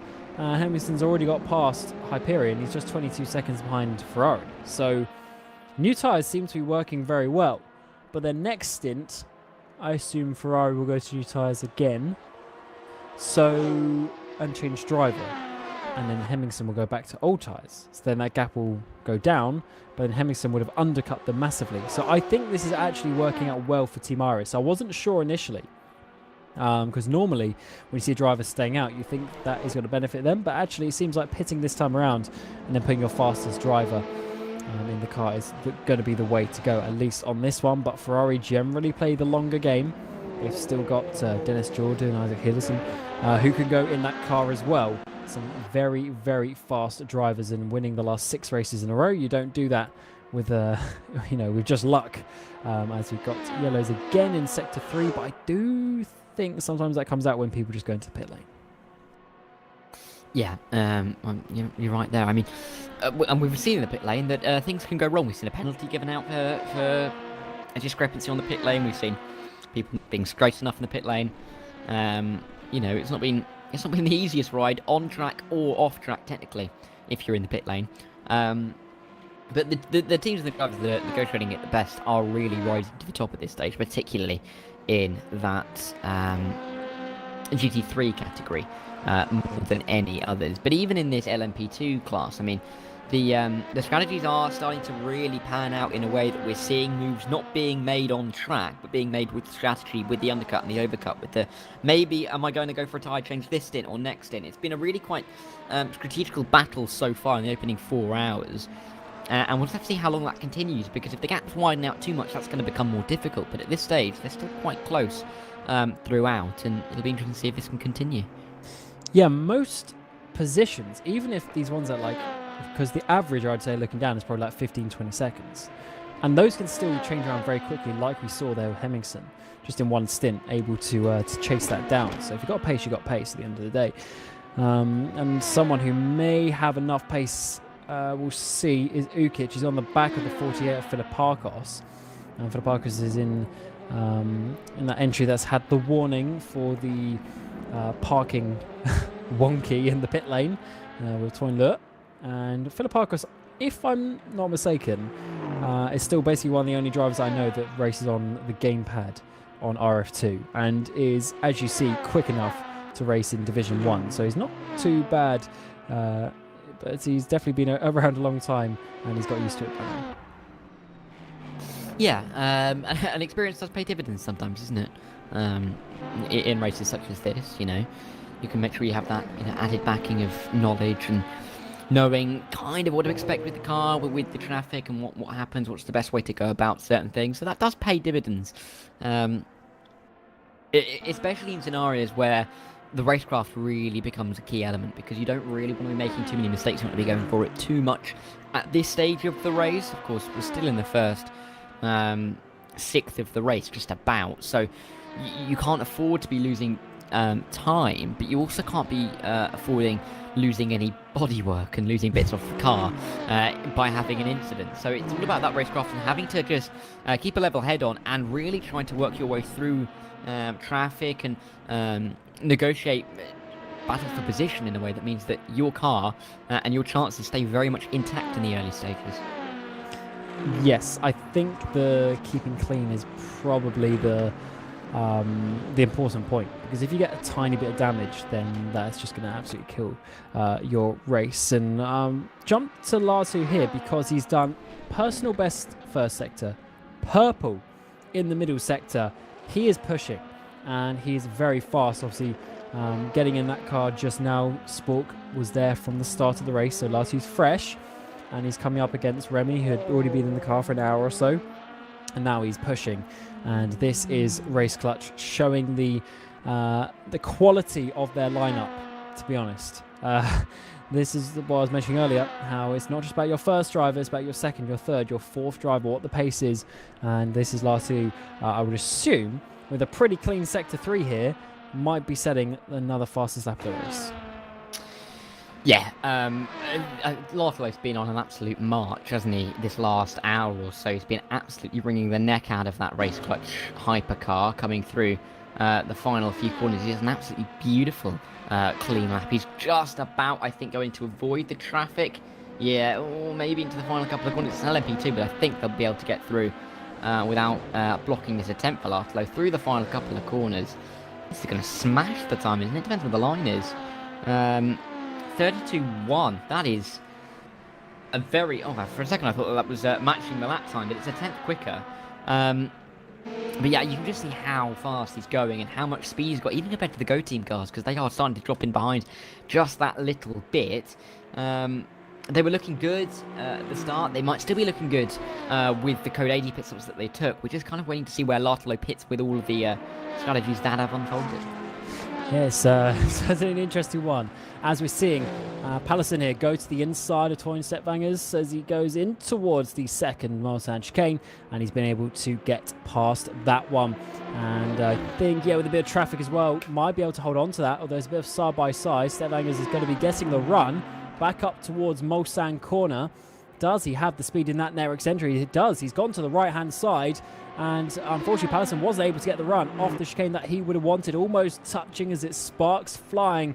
But the Go Team car will be able to go past and hold on to that. As we get perfectly to 4 hours done in the race, 20 hours remaining. We'll say goodbye to Dara for an hour before he'll be back in your eardrums, and we'll bring in Ewan O'Leary for the first time this broadcast, 4 hours into this race. And Ewan, it's actually a pretty exciting race that's working out. We've got so many different strategies. I won't try and update you with all of them, but it's actually not been too bad to start this 24 hours of Le Mans.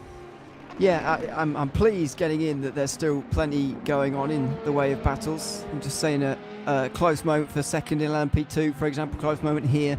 A little bit further down the order, battles in GT3 as well. So yeah, still plenty going on. In terms of strategies, it is anybody's guess a little bit, but that's the way with 24-hour racing, and there's still 20 hours to go. So it's somewhat doubtful to me anyway that they're even that worried and that focused on those strategies at the moment. Back timing is not a thing at this stage, I wouldn't have thought.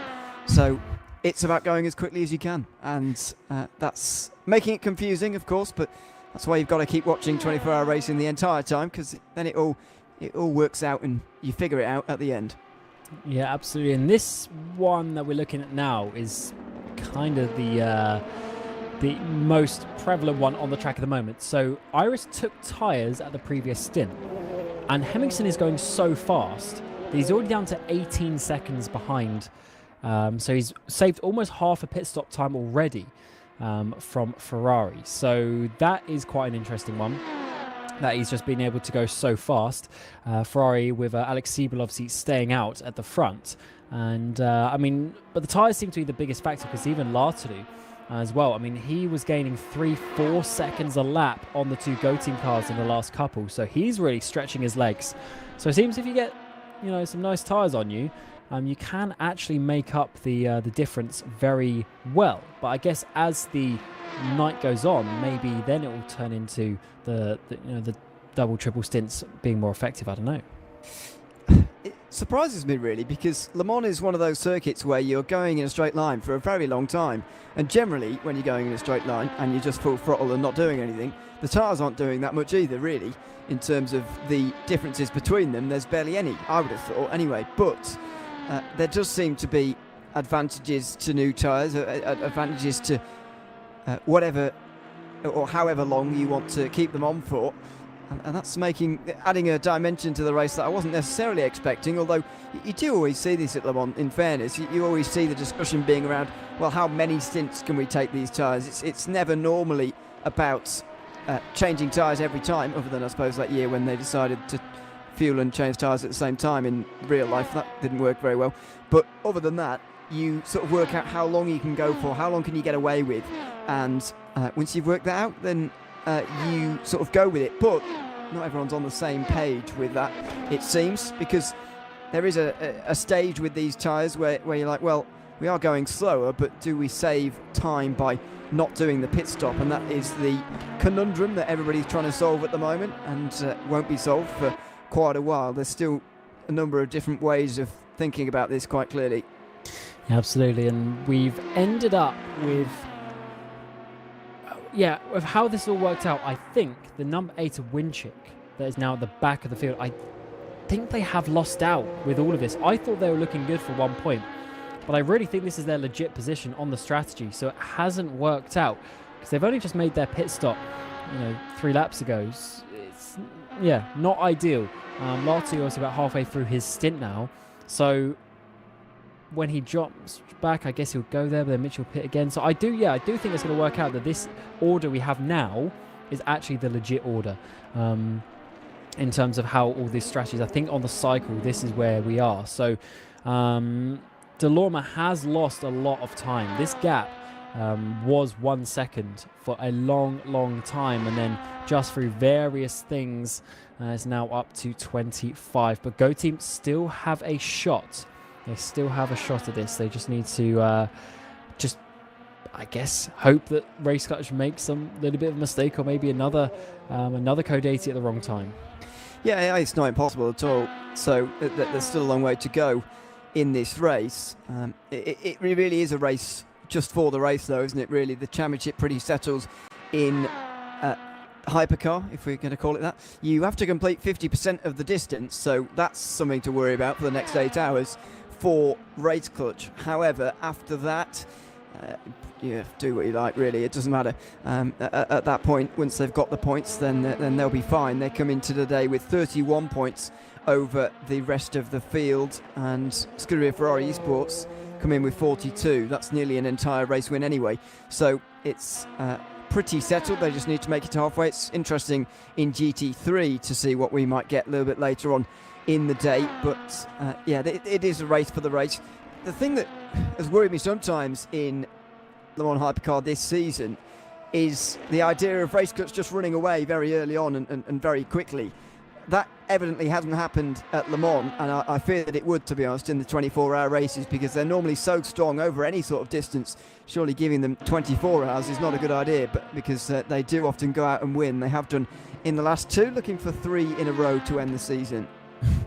Which would be very fitting, I think, with the speed that they've had as the number 1 comes down pit lane. And as you expect, not changing tyres. Lartilu going to stay in that car. That also explains the speed that he had in the last couple of stints, last couple of laps, I should say, because he was on low fuel, but looking very, very good at this point.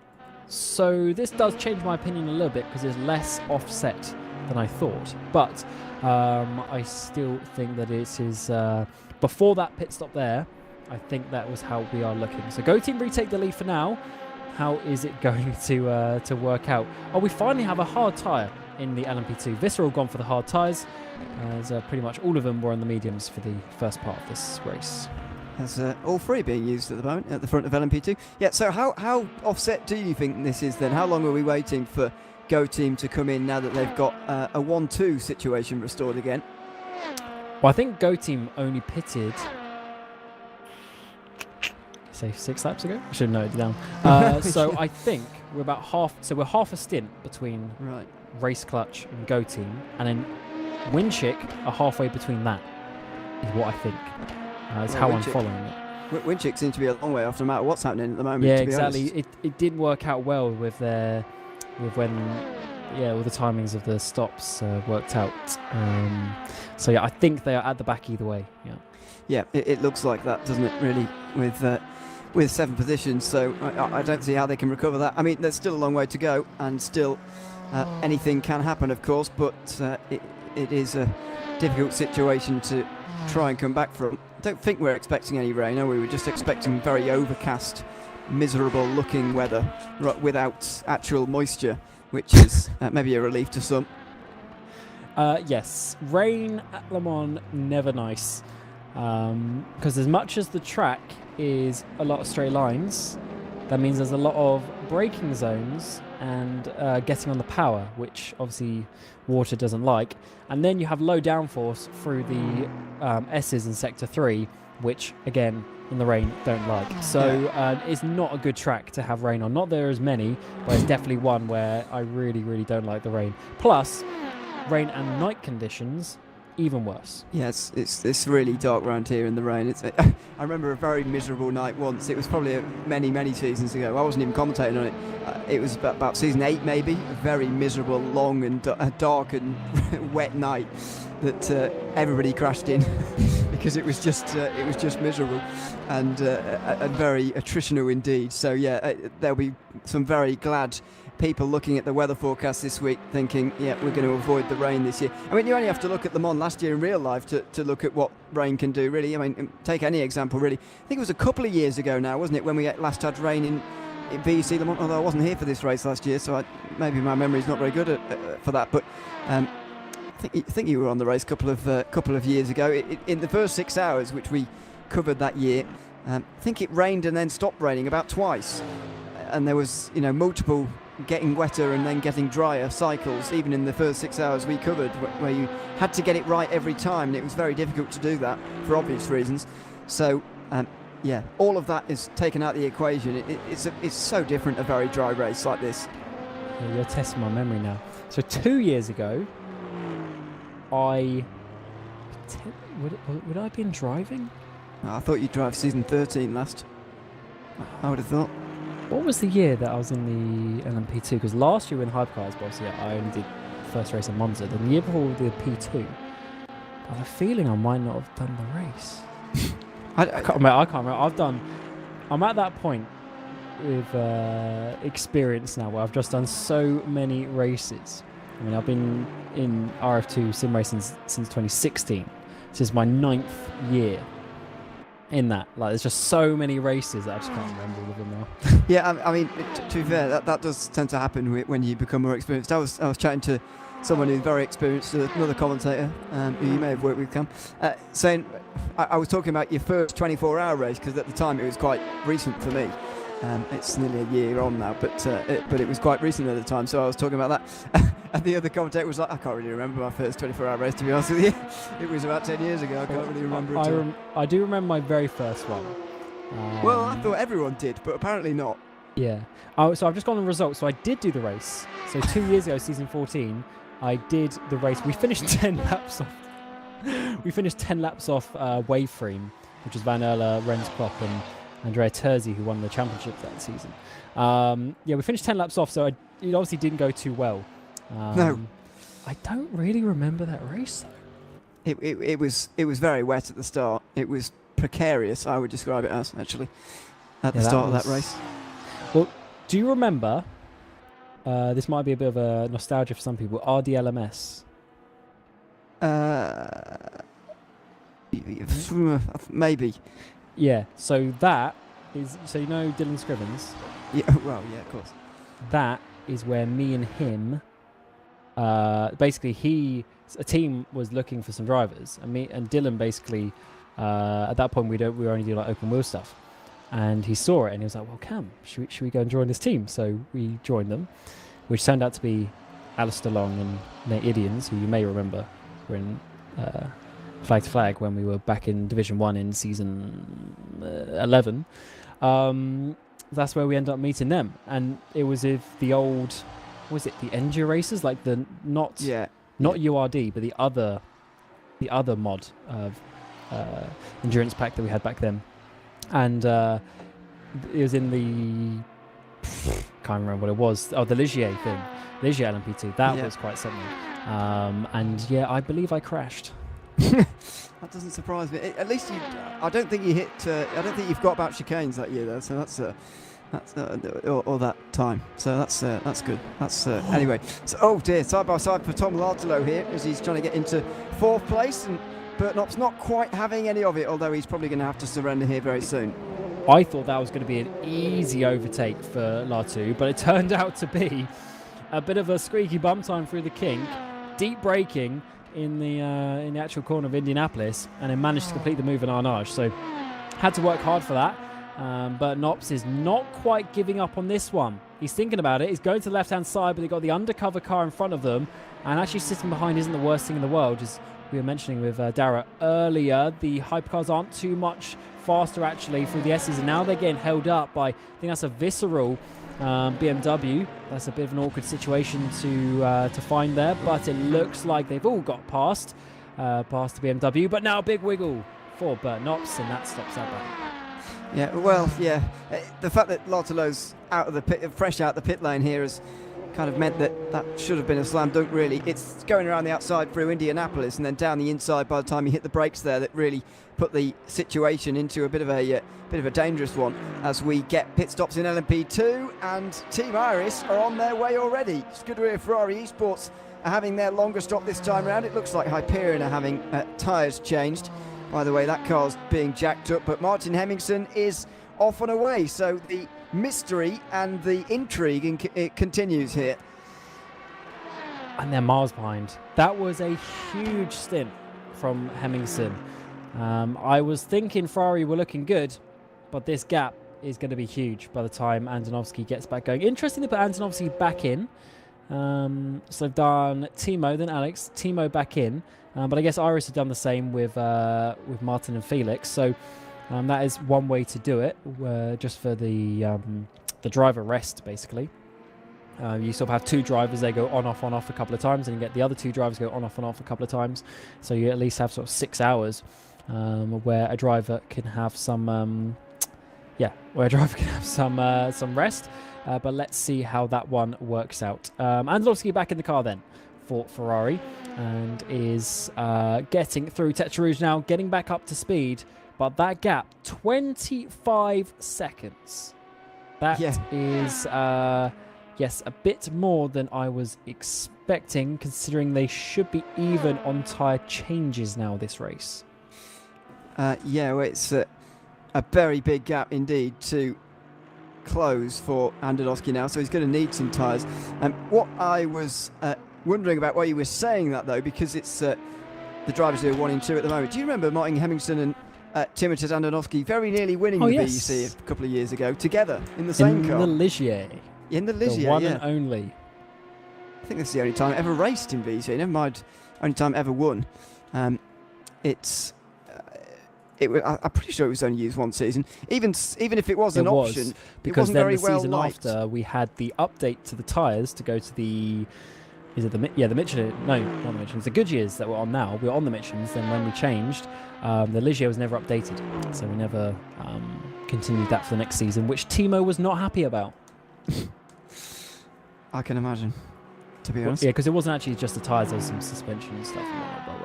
But he loved that Ligier, which even as a Brit, it was right-hand drive, which is in sim racing. Can't do right-hand drive. That's a little bit of a scenic route there for the Aston Martin. Yeah, is that a Black Hawk Aston Martin, or is it just dark? I'm not entirely sure.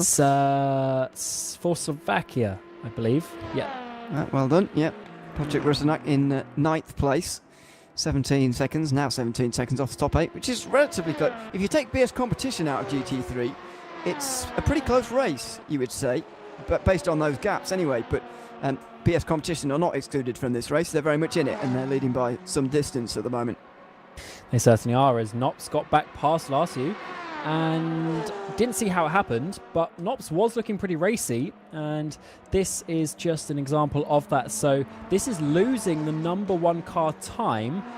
So this is one issue when you pit first, effectively, on this cycle, is that you now go back into the traffic and he's got to overtake, and now he's just losing time to go team. He did have a pretty big gap, but 5 seconds here, 5 seconds there, really adds up. Certainly does, and you can't afford that, really, especially when you look at the sort of end of the race and you're wondering, where we lost. This race has come down to 40 seconds in the past.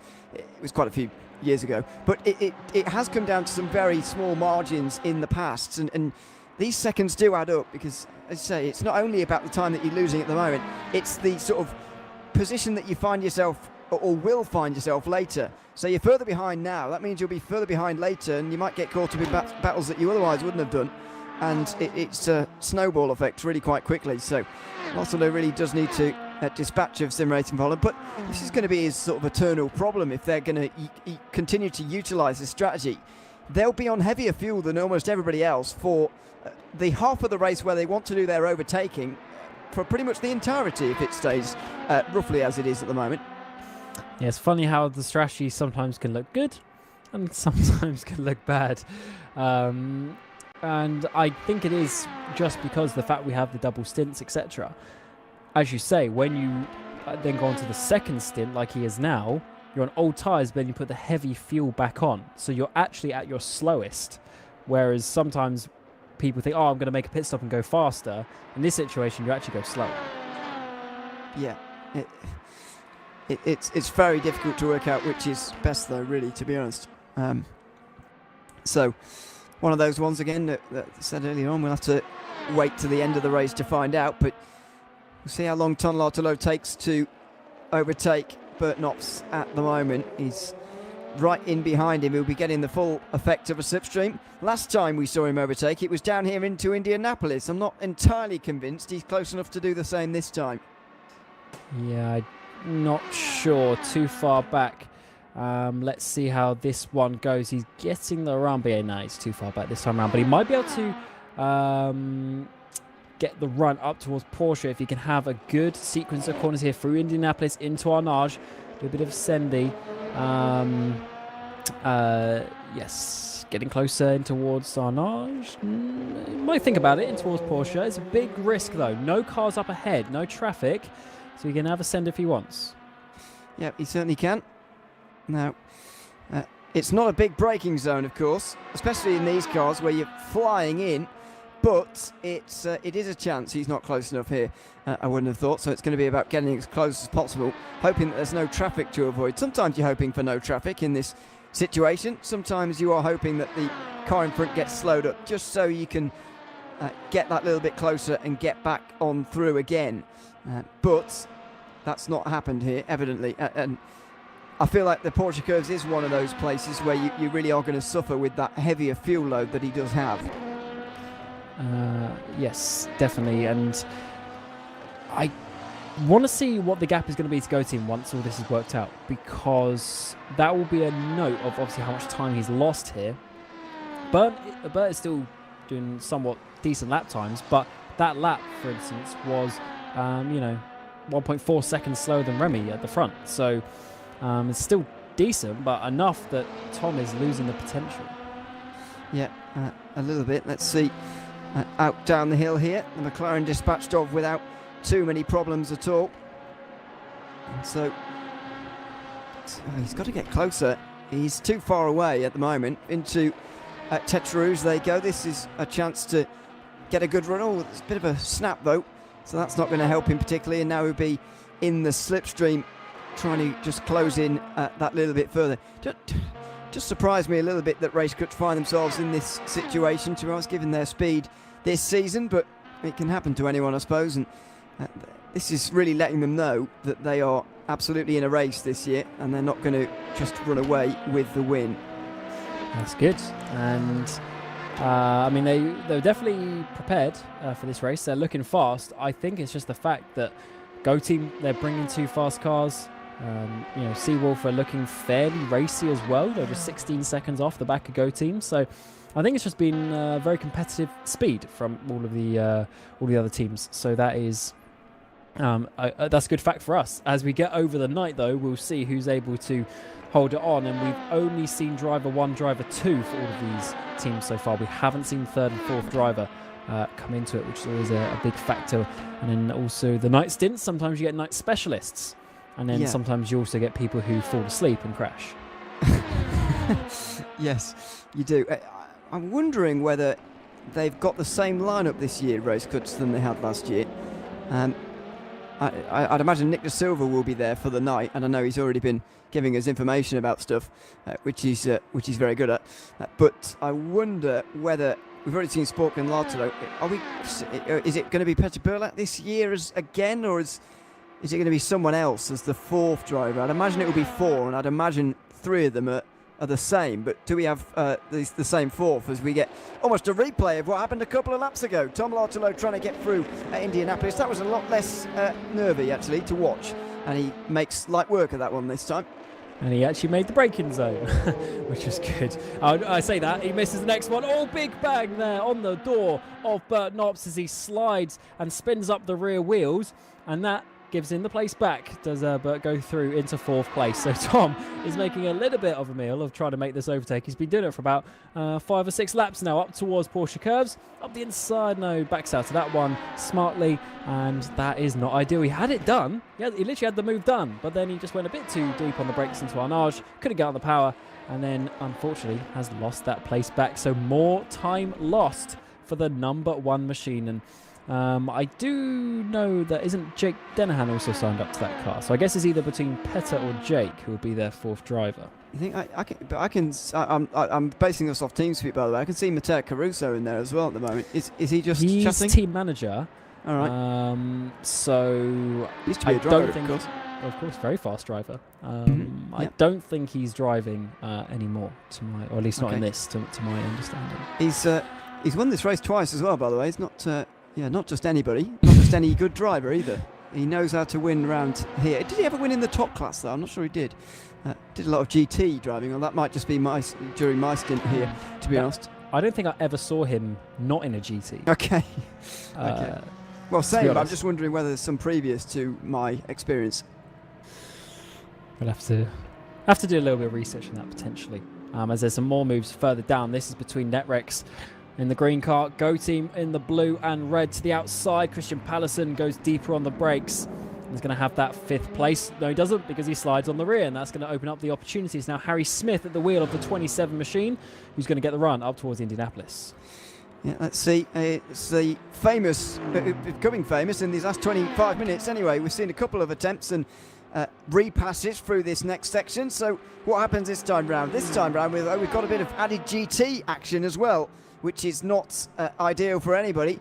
Not going to particularly get in the way though, I don't think. Is there going to be a dive here from the Go Team car? There is. Got to be careful on the brakes there. The GTs are on a very fine line, and there's a flash of the lights there. I don't think the LMP2 did anything wrong, to be honest. Oh, there may be a conversation to have now though. Harry Smith gets hooked up by the Aston Martin into Arnage. Very nearly takes someone else out on his way through, but he's now in the gravel and dropping lots of time. How wasn't that a bowling ball moment from Harry Smith, and actually saved it pretty well overall to not have a further crash from that. Good stuff from him, but certainly a heart in the mouth moment, and they've obviously lost some time in that battle, so not ideal for the Netrex entry, who's having a pretty solid run here, but that is not what you want. It just shows you how quickly a 24-hour race can turn around if you're not careful. Yeah, and speaking of being careful, Harry Smith has got some chasers just behind him. The Visceral LMP2 is in the background there, I think. That was the shot of Christian Muscala, who is chasing. Let's have a look at the replay first, though. Does Harry Smith come across here, or does the Aston come across? Smith is staying on the left-hand side of the road there for me. Yes, and the Aston flashed, as if to say, I'll go past. He did a one slow flash. Oh, right. You think that's what that was about? I thought he was flashing at the Go Team car that had just dive-bombed him at the previous corner. Potentially. Yeah, potentially. There was kind of like a slow flash, though. So normally when it's a slow flash, that's for the car behind. But maybe you're right on that one. But I also think he didn't just come over to the left. So he knew that Smith was there. I think it was just more of a misjudgment. But I don't think there's much more that Harry could have done there. So No. I put the blame more on the Aston Martin. I would too. Was that the Black Hawk Aston Martin, or was it someone else? It looked like an RGPL livery. Are they in this race again? They were in the season earlier. I need to go and find them. We've had 2 months off, and now my car knowledge is all over the place. It's completely gone. So, but anyway, we'll figure that one out in a few minutes' time. But it's given Christian Muscala a big chance here. 3.9 seconds behind the Netrex driver, all of a sudden, and David Ulfheim is not too far away in the 228 in 8th place either. That's level 1 esports. Also chasing down Netrex for 6th. Good stuff. How this race is working out 4.5 hours almost into the race, and it's not slowing down, which is rather nice to see.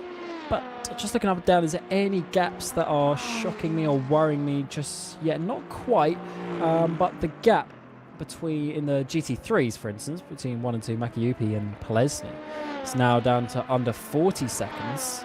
That's obviously been quite a bit higher over the race. So I think the Tom Zenga Sim Racing, whatever they're doing that I can't quite keep up with for some reason, is working out quite nicely. But it seems that BS have the control in that. But the gaps behind are just pretty crazy. I mean, Cardozo, he was on the back row of the grid, and he probably still would be there if there was cars not making mistakes and being inside that 44-second gap that he's got. Yeah, absolutely. By the way, we've been rumbled on our VEC knowledge, particularly about Matteo Caruso. He drove an LMP2. He even won this race in an LMP2. So Really? he really did. Yeah. What was that in? Hydra days? Singularity days. Singularity, yeah. Yeah, Singularity days. Okay. That team changed name every 20 minutes back in those days. So I'll excuse you that slight error, but yeah, won the race in season 11, which is 5 years ago now, 2019, with Team Singularity. That was an overall win back then, of course, as well in LMP2 for season 11, the first time they ever won the race overall. Crikey. That is see, season 11 was like quite a big thing for me because it was my first season VC.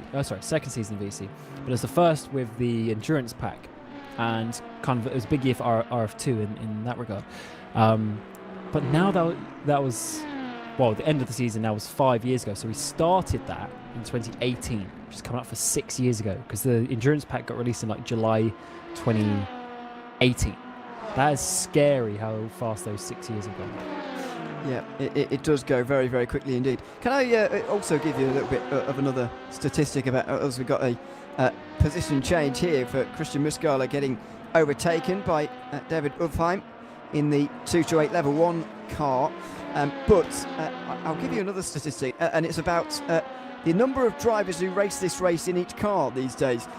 Previous to a few years ago, the 3 years in a row had, in fact 4 years in a row, had all of the classes won by 3 driver teams for 4 consecutive years. And all of a sudden, from season 14 onwards, and I don't know why, but you were driving at the time, Cam, so maybe you've got an idea. And your team won, of course, season 14, so with a 4-driver team, so maybe you can give an idea. But for whatever reason, that 4-year streak came to a very abrupt end. And all of a sudden, it seems that we've gone back to 4-driver teams after a really lengthy period of just 3 drivers seemingly being enough. I'm not sure about that, to be honest. as to those reasons, 4 is definitely optimal for a 24-hour race, I would say. 3 is possible. 3 is still okay. 2 is possible. But I wouldn't want to do 2. 3 is just not really that fun. 4 is like the perfect ground because it's 6 hours each, which realistically is not too bad. And what I said, you can basically pair up. So you can do 2 on, 2 off, 2 on, 2 off kind of thing for like 6 hours. And then you put the other pair in for 2 on, 2 off, 2 on, 2 off for 6 hours. And then you can have big rest for a couple of drivers, which is often the big one here. As it seems a big contact there with Muscala, who gets overtaken by the Sean Clark Racing entry. And was that Muscala just turning in a little bit? Was that the Sean Clark Racing missing the apex? I thought that was going to be a pretty easy, slipstream overtake, but they decided they wanted to battle it in the braking zone. Yeah, well, they've been... that surprises me, actually, because they've been falling backwards here, Sean Clark Racing, and that is sorry, not Sean Clark Racing, Christian Muscala has been, excuse me. And so, don't really know why you'd want to fight that too much when you are in that situation. However, they clearly wanted to, and so there you go. The contact was made, but a slightly bizarre decision, if you ask me. Battle for third place seems to be going on at the moment as well, as Patrick Sikorsky is caught by Charlie Rigaud. Not imminent, clearly, the battle, but it's not too far away as we look at the on-off racing car down in LMP2. They're currently 5th place in the team's standings, not too far away from a top 3, and they're going to have to beat Hyperion, who are right ahead of them in this race, if they want to take that honour. Looks like it's going to be difficult even for a race win. Normally I say when the championship's settled, well, at least they can go for a race win. Even that seems like a long shot at the moment, because Scuderia Ferrari esports have been dominant in a way we've very, very rarely seen in the history of the Virtual Endurance Championship. 6 wins in a row coming into this race, with the possibility of winning 7 in a row. An unbelievable record that Scuderia Ferrari esports have got to try and uphold here, and at the moment they're 21 seconds away from doing so. But this battle for 3rd place was, I thought, going to be quite interesting. It's evidently not that close, because Charlie Rigo has lost about 6 attempts since I've started looking at them. It's always the way you start talking about someone who might be doing well, and then they start to lose time. It's rather pretty crazy. But let's see how this one goes. As we're mentioning, the ebb and flow seems to be there quite a lot at the moment, with the strategies, people gaining, people not. For instance, like Remy DeLorme, he's just done his fastest lap of the race with a 22 flat, literally .000. Don't often see that, but he's done so. So the pace is still there in that car, and of course Lartalu now is free thanks to Bernop's pitting and whatnot. So that gap is going to be ever changing. With it being 50 seconds back to Race Clutch, they will still keep the lead if there's a tyre change, which I think there might be this time around. So I think Race Clutch is still looking good for that, but certainly they lost a lot of time this stint. Yeah, absolutely. Not all is lost when you get that here in this early stage of the race. It feels okay, but still, you could really do without it. So 19 hours 25 still remaining, and so plenty of time to recover those losses here, which is exactly what may be required, depending. Let's wait and see. But no imminent battles, I think, for the first time in a little while. So small gaps around, but not too many wheel-to-wheel battles for the moment. So everybody settling in, and I did expect this, to be honest, when I knew that I'd be doing these hours, that it's going to be quieter hours somewhat, but that doesn't mean it'll be boring hours by any means. There'll still be plenty to look at, plenty to watch, and plenty to try and figure out as we try and preemptively learn the name of the winner. And at the moment, we're a long way from doing that in any of the categories. Yeah, I wouldn't try and do anything in terms of betting just yet, to be honest.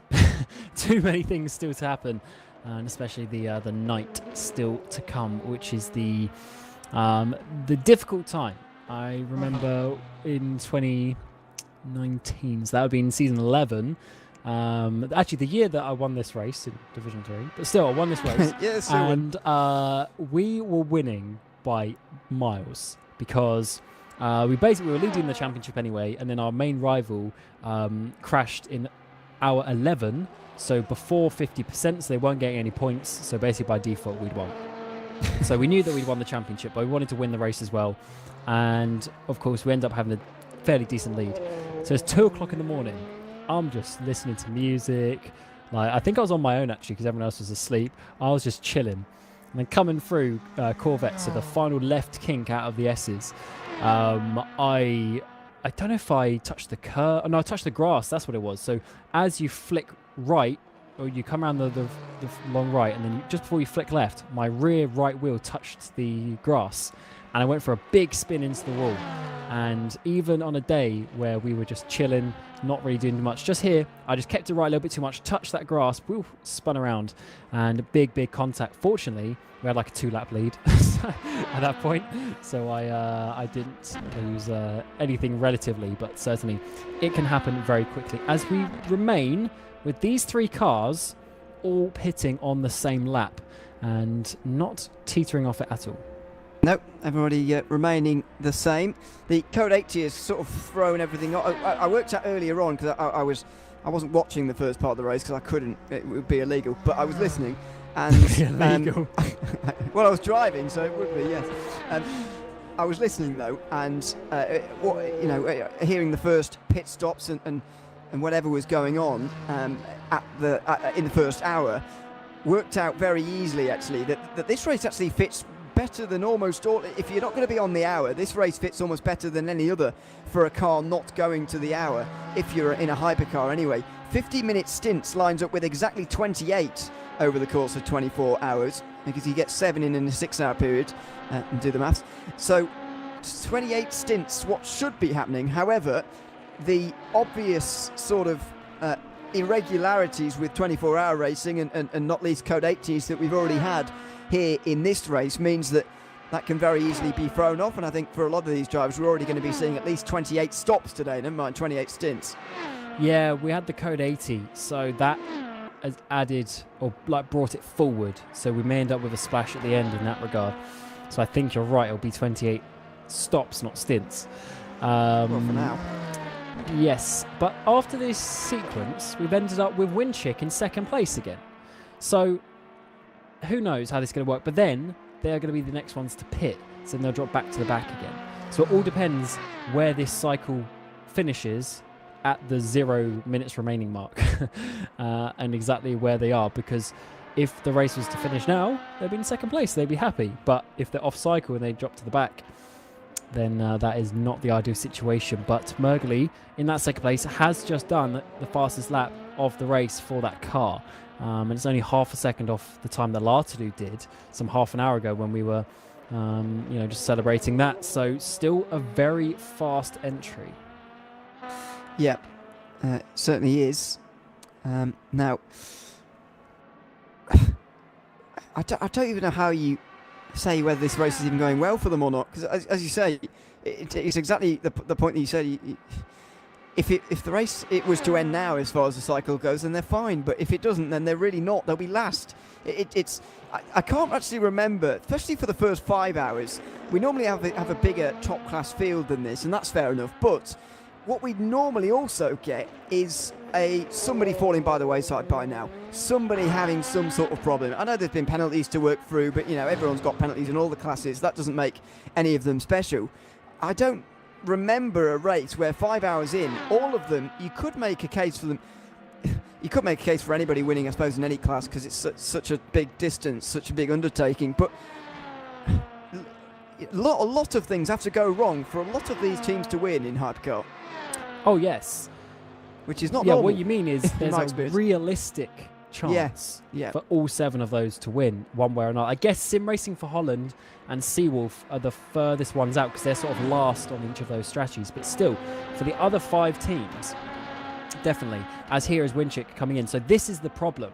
So they cycle to the front, but only for, 2 laps? And now they're going to go back to the back. So, yes, that will be very... if we were to continue the cycle for 19 hours and no gaps were to change, this would be a very interesting end, but I'm sure the gaps will be quite a bit bigger by the time that we get to the to the end of the race. Yeah, I mean, I thought it was 1 lap they were up there for, wasn't it? They all came in last time round, didn't they? The previous top 3. So, well, anyway, it's not good news, whatever it is, for them, as Thomas Engersim Racing also come in slightly oddly on their own in GT3 to give BS Competition a very big lead, and Yuha Makiyupi is one of the relative few drivers in this race who's actually won it before. Yes, for some reason I just haven't been able to keep up with Thomas Enger. It's like the one car that I've still got a mental block on even after coming up 5 hours being here, because it all depends now obviously how long BS go, and that's what I said last time, but I didn't remember it. So this time we'll try and remember how many laps the difference is between them and work that out. But it's still looking very good. I do think that they're playing the long game. I think they are going a bit longer on the stints, and that is where we've got to where we are now. So GT3 still has some intrigue as we go overnight, and I also don't know exactly. Might try and message Eunice actually, because I don't know exactly who is going to be in that car, because it's really only been Ewan and Eunice for the season. So they need more than 2 drivers. I know they had a couple of friends and come and join them for Daytona. Because they got Vara, Al Sabdi, Enzo Fazzi also signed up to the car, but whether they actually show up for this race is another question. And then having 2 drivers for 24 is, as we mentioned earlier, very unrecommended. Yeah, it is, to be honest. It has been done before. I think you mentioned early on. I think this race was won earlier on its history by 2 drivers, and it's been won by just 2 drivers on a couple of occasions. What was that team? What were they called back in the day? I'll give you some guesses because I've got it actually in front of me. So I'll give Adam you a Taylor. guess. Who was Adam Taylor with that year? Who was it? Djakovic. Adam Taylor has never won this race. No. So no. Who was it? They used to drive alone all the time. I think they were they were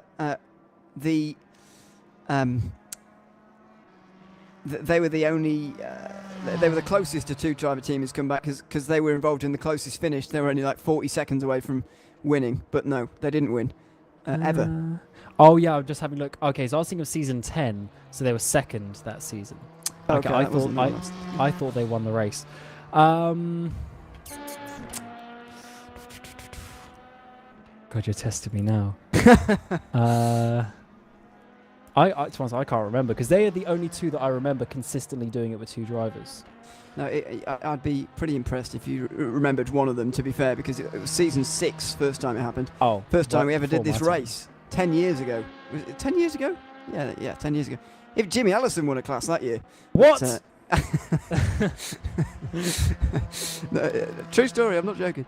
So there you go. Joe Chiampa and Per Rosenly won a GT3 back the very first time we did this race in season 6, and that was the only time this race wasn't the last race of the season. So there you go. But yeah, there's the first time it happened, and it also happened for someone who you may remember, Cam, or a couple of drivers you may remember. In fact, one of them is in this race. Yunus Rabio won this race as a 2-driver pairing with Gergely Barros in season 9. That was also in the slowest class that year, GTE. Yeah, Yunus just literally messaged me as you're saying that. Yes, he won GT class with Barros in, he said, season 8 or 9, he can't remember. And he said, and he also told me that Hani Al Sabdi is next. When was the last time Hani raced in VC? I can't give you that information. I don't know. I love these. I need to get up to date with this. Try and find that.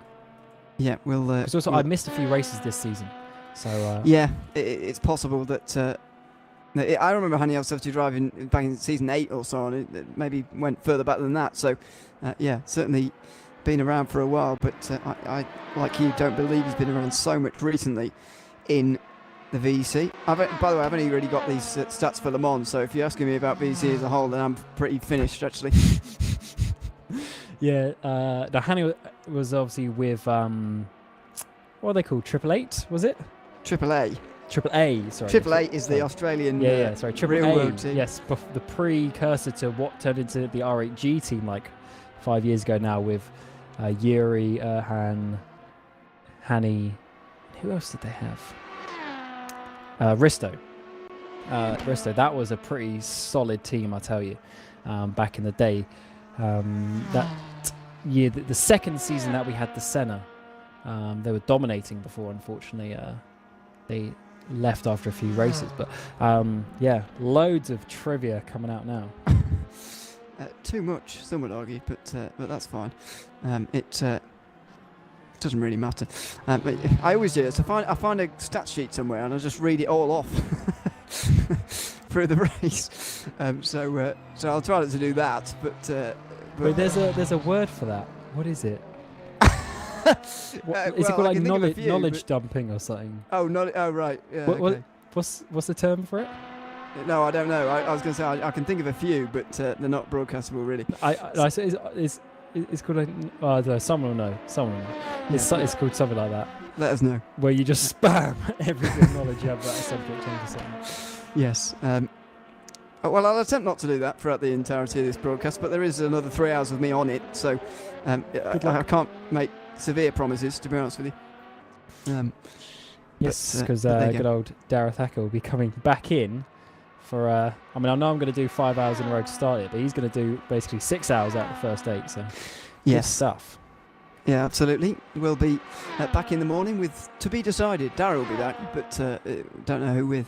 Yeah, me and Cam aren't available, so that's made life a bit difficult, really. When and Vid is away, not at home. Who else is not here? Everybody, really. Hugo. Yeah. So It's quite funny. This season we were like, oh yeah, we've ended up with like 6-7 commentators. We'll be fine for Le Mans. Yeah. Comes around. But No, it's all good. It's all good.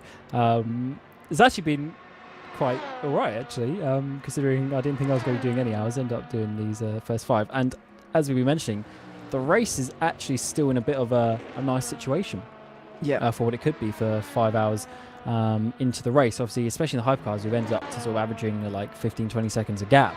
But still, I think the strategies are ebbing and flowing very nicely. It's just obviously one of those things where sometimes you have to wait for the next pit stop, which we kind of are now, to see exactly, for instance, when Makiyupi is going to come in the GT3s, and then obviously how the gap is going to work between Iris and Ferrari in the P2s, and then again where Lartley will drop out, where he makes pit stop first on the next cycle.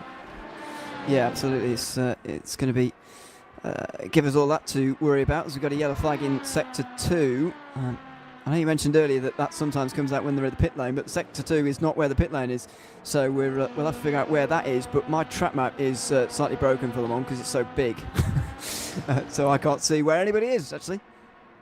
Yeah, you're not the only one. There was a fix, but I'm not. I don't know how to use websites. So You're turning into a bit of a boomer, you know. Literally, I'm getting old in this world of sim racing. It's not good. Not good. Feeling the age indeed. But there are quite a few people older than me in sim racing, which is the only good news, such as Jimmy Allison. that is so uncalled for. He's not even in this conversation. He's just probably going to be chilling, having a coffee, listening to the broadcast. Now, what are these clowns talking about? Well, doesn't that make up most of the 24-hour racing commentary? I mean, it's very common. I mean, that Martin Haven quote that I comes was out going to every mention it. year Yeah, at I'm 2 sure o'clock you've in all the seen morning. it. As we'll not get that. I mean, we won't be broadcasting at that time in the morning when that was happening, so that's probably a good thing for everybody. But yeah, it was. These things happen in 24-hour racing commentary. We're pretending like normal endurance racing. Like if we was 6-hour race, for example, we'd have an hour and 9 to go, and the gaps would be roughly similar. I mean, we'd be pointing towards the end of the race, wouldn't we, with an hour and 9? But this would be a 6-hour race, though. Normally, it's more spread out than that. I guess so, but I feel like it's a little bit closer at the moment, because if it was a 6-hour race, the strategies would have gone off in a different direction earlier, because it's so short in comparison to a 24. But because it's a 24-hour race, everybody's sort of employing along the same lines, if you like. Not similar strategies, but similar enough that they keep meeting each other on circuit, as is happening for 9th in LMP2 at the moment. Yeah, you're right. In the shorter races, you don't always do different strategies, because the tyres last how long the tyres last and the fuel is the fuel. But your decisions about when something comes up or a certain race situation, you then make a different decision, because obviously in a 6-hour you just have way less, especially in a 4-hour. It's only 4 stints basically in the GT3 car, 3 pit stops. And the closest battle right now for actual position is Daniel Brambilla, very close indeed, as he dives down the inside. He's made it stick, actually. So Ferraris not braking late enough there, because Brambilla had that, looked a little bit sketchy, but he did have the car under control. And he's got himself up into 9th place. The issue for him is now he's got 45 seconds up the road to the next car, but he can try his best to close that one down. Yeah, that's quite a gap really for Daniele Brambilla to close in. Valerio Ferraris in the draft behind, looking to close in as the leader in GT3 is in. So that biggest leading gap that we've got in the entire field, a minute and a half, is going to come down for sure as Yuya Makiyupi pulls into the pit lane, maybe for a driver change here, considering there's a tyre change, but we'll find that out a little bit later on. Yuya Makiyupi, as I mentioned earlier, a previous race winner in the last couple of years in GTE, as it was, now GT3. Yes, this is... I I forgot to actually mention it in the intro, actually, at the start. Like, a lot of things changed this season. Like, we went to the new hypercar, we went to the GT3s, we had 2 24-hour races, we went to quite a few different tracks. We had a few track changes throughout the season as well, for various reasons. So a lot has got us to this stage, but we've still ended up with a pretty, standard classic VC season in some ways. So it shows how you can change things, but a lot of things stay the same at the same time. Yeah, they do somewhat, but that's because we're sort of never going away massively from. It's not like we've become a sprint racing series or something. We're never too far away from the mould, if you like, from the very first season. Now, 15 years ago, indeed, 2009, the first season would have ended. Sorry, Jimmy. So there you go. Out the pit lane for the BS Zoom competition car. Is it still Makiyupi? No, it's Haniel Sabzi, as we were talking about earlier on. Coming back to the Virtual Endurance Championship, I'm not sure after how long, but such an experienced driver, someone you'd certainly want to have on the team, to be honest, with that much experience in this series.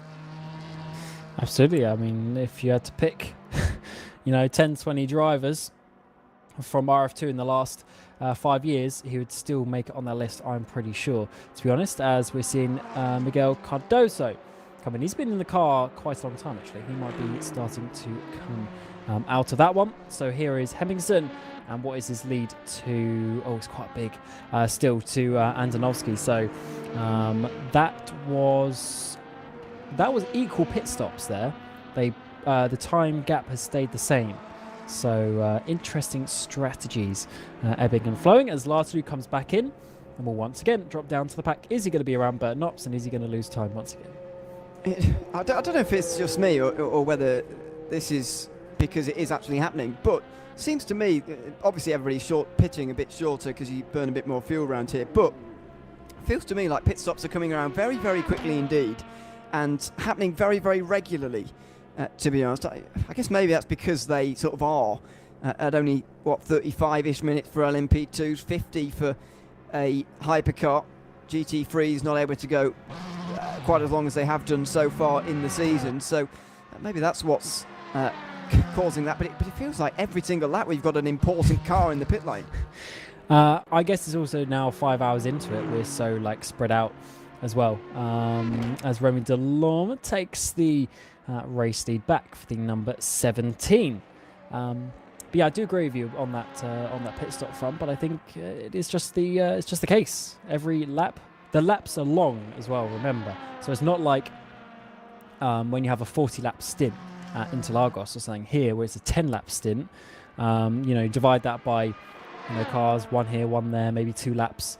It does get to a point where every lap or every other lap there is going to be a pit stop, and they are all important with how close pretty much all of these battles are.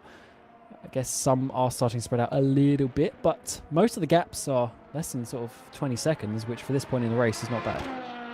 Exactly, that's not bad at all. Closest gap you can see on the left-hand side of the screen with the top 8 on is probably for 5th place in hypercar. That is Bert Knops trying to chase down the Winchick Racing team, Martin Mergley, who's suddenly up into 5th position in a very confusing race, to be honest, where Winchick are. If we're honest, none of us can really quite figure out where they're going to be and what they're doing, but they're being chased down at the moment by Sim Racing for Holland, who on the last lap lost a bit of time actually, so I wonder whether that gap is going to continue to go the wrong way or whether Bert Knops can maybe turn that around and begin to make inroads into the top 5.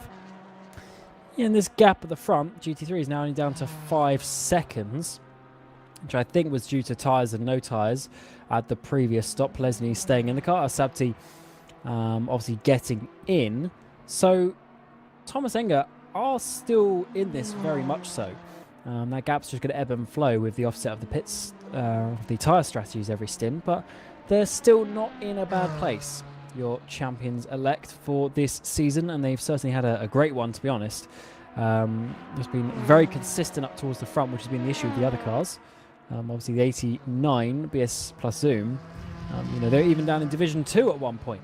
Such was their inconsistencies, and therefore they lost a lot of points regarding the championship. But Very, very interesting how this season has gone on. What was their lead? Let's just remind us of that. So it's 22 points to the 58, and then they've got 41 points to the Blackhawk number 91. So yeah, they are looking very, very strong.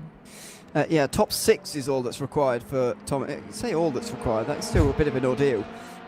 Top 6 is what's required, though. No matter where anybody else finishes on the day, Thomas Wenger Sim Racing would be champions with a top 6. But we've seen that before. We already mentioned the Racing One Ligier. Was that what it was called? I think so.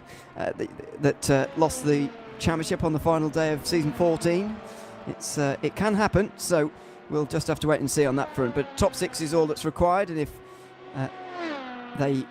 Visceral don't win, then it gets even more complicated than that. Anyway, it's the only championship really that can change. It's what we've seen in the last couple of years, really. Not many championships changing at Le Mans, but interesting races for sure. But the championships have been settled in recent years before we even arrive here. Which is probably the worst thing, because even with the double points, or well, we're down to 1.5 times points now, but still, even with the extra points for Le Mans, you'd like to think that you'd be able to have a bit of a championship battle, but when you come into it and it's already set, it's kind of like, we've got all this effort, because 24 hour races are tough. I mean, not just for the drivers, but for the the admins, the broadcast team, boohoo, and and everything. Like, it's a lot. It's a lot to plan, to work out. It's a lot of time, a lot of effort, a lot of thinking, and you don't want to come into it with almost having no meaning. Yeah, I know what you mean, but at the end of the day, it's still Le Mans. Like, oh yes, you're always going to target this race, and so it doesn't lose any of its value, in my opinion, due to a championship being settled. I mean, it doesn't particularly matter. In my mind, I think that the battle for the race win is, and arguably, you could argue, to give an example of hypercar, you could argue that the race is more interesting as a result. I mean, would Race Coach be taking this attitude to it had they had the title on the line? I'm not entirely sure. It gives everyone a level of freedom, really, that you wouldn't otherwise get if it was still alive.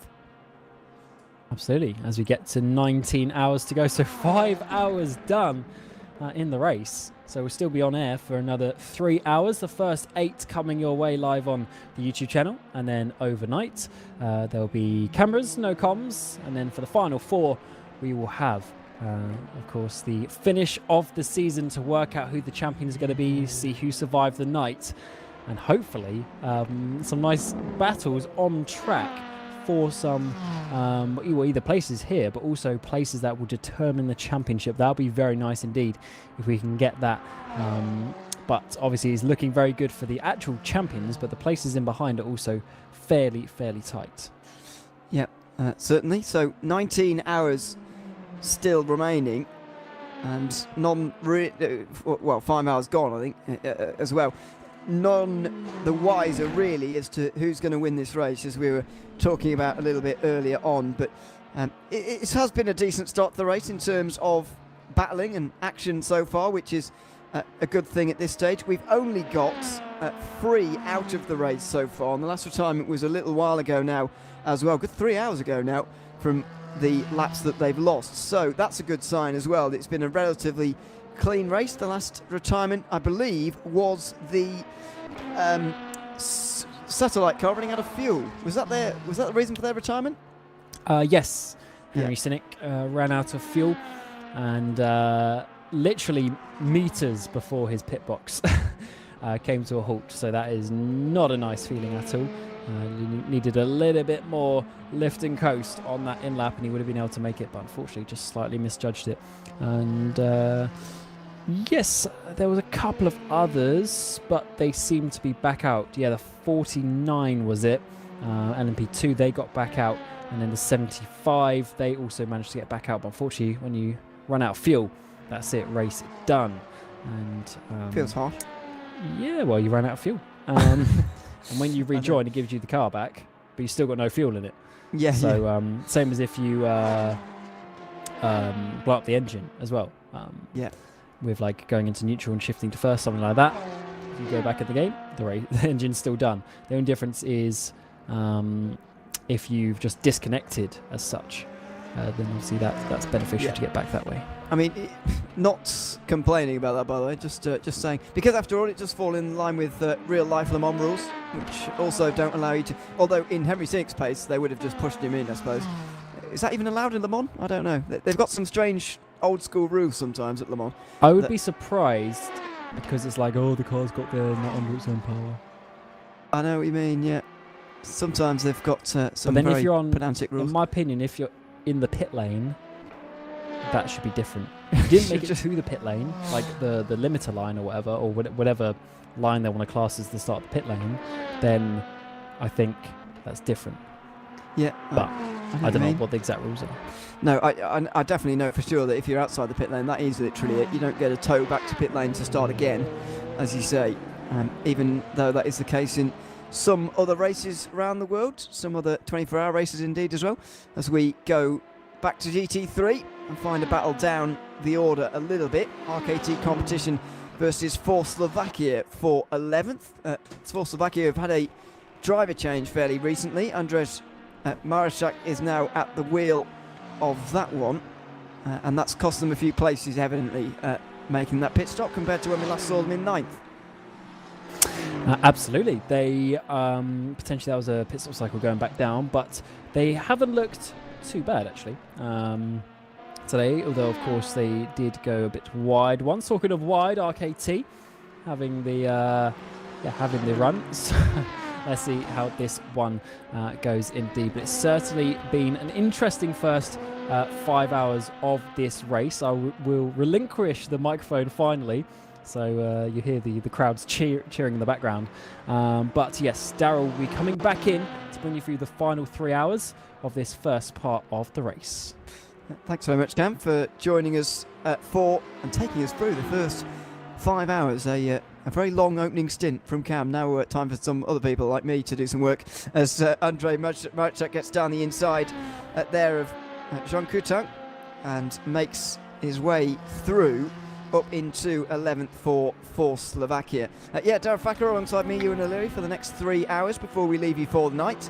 And I wonder if we are going to see any darkness, to be honest, Darren. It's a very dark day as far as daylight goes. Not a sunbathing type of Le Mans here this year. The weather conditions in early summer not really conducive to it at all. Not in real life, not in the sim either. But sunset's very late in this race generally, so it's one of those races where you worry about the darkness when it is there, but you don't have to worry about it for a long time as far as the hours go. Good afternoon, Ewan. I mean, the daylight that we're going to have is long. Of course, we're in June in Northern Europe, so the days are very, very long. I don't think we're going to see any darkness before the 8th hour here, or at the end of the 8th hour, because we're only really looking at 4 to 5 hours of complete darkness at all, and then the sun starts to rise again. So, yeah, I don't think we'll have too much darkness, but it just doesn't feel like a very a happy day, does it? It just looks a bit miserable. It does a bit, but the fact that there's no rain, as me and Cam were discussing, will change it for sure. I mean, it does get very dark round here, but the rain falling as well just makes it extra difficult and a really long night indeed. So can't help but decide whether these drivers are pleased about it or whether they're not. Logic would suggest that they'd always be pleased about not having any rain to deal with over the course of a 24-hour race, because generally it's seen as the bad thing. But sometimes teams, especially I'm thinking in GT3 where you've got POP and strengths and weaknesses of different Rs to worry about, just wonder whether some drivers, historically Porsche drivers for example, would love the rain in the GT3s, but I wonder whether that's the case this year, whether any manufacturers are particularly disappointed in a lack of rain because they believe that would have been the place where they can gain some time.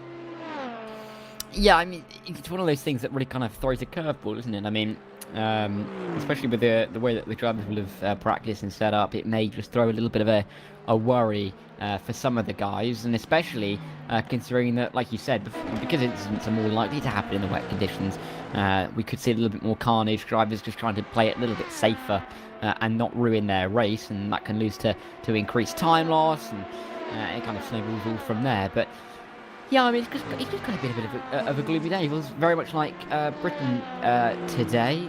Absolutely. Well, it's not raining, but it's just not very nice either. But it's good that we have some nice racing on track generally all the way through the field to kind of keep us engaged and to keep this race looking quite interesting, actually. Yeah, it certainly is, as we've got Christian Pallison here trying to go through down the Mulsanne straight, down on the way towards Mulsanne corner. Outside line for Pallison in the Go Team racing car that has won this race in the past, last year indeed, when they were finally able to get their race wins and even get a race win at Le Mans as well. So they go through. Oh, sorry, that's going through on a lap car. Dear me, I look very silly now. So that's a lap car dispatch route. They're still chasing down Charlie Rigaud, who is with them at the moment, and the lap cars that they've just passed there are all on different laps to each other as well. So, well, we're saying it's been a relatively clean race and a relatively close race in terms of there's lots of battles going on. There's still evidently lots of cars finding each other on different laps. For example, these three, who are none of them are on the same lap as each other.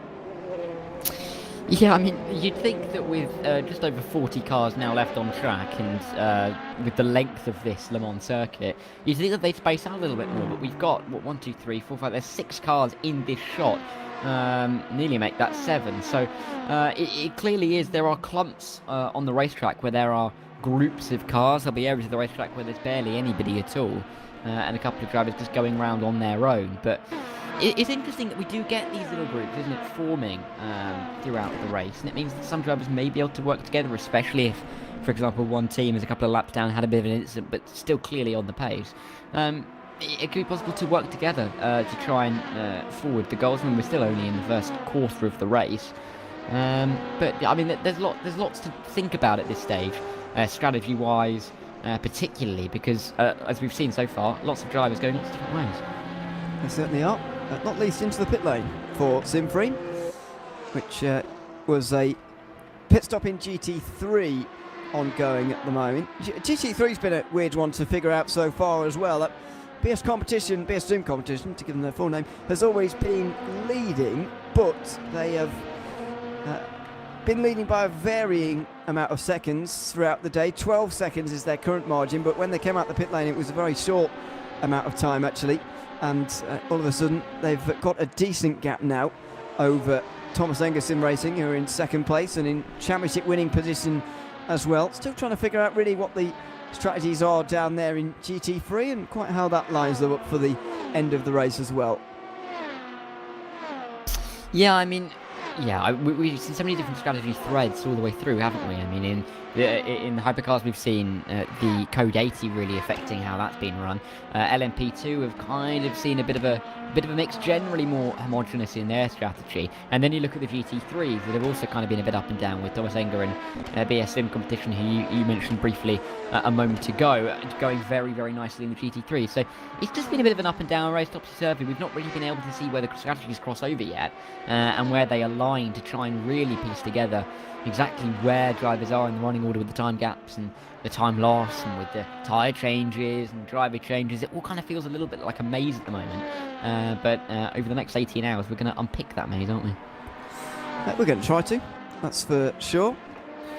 Out through the second Mulsanne chicane and down towards Mulsanne corner now for Christian Pallison, who's only 1.6 seconds at the moment behind Charlie Rigaud in the on-off racing car. It's currently running in 4th place.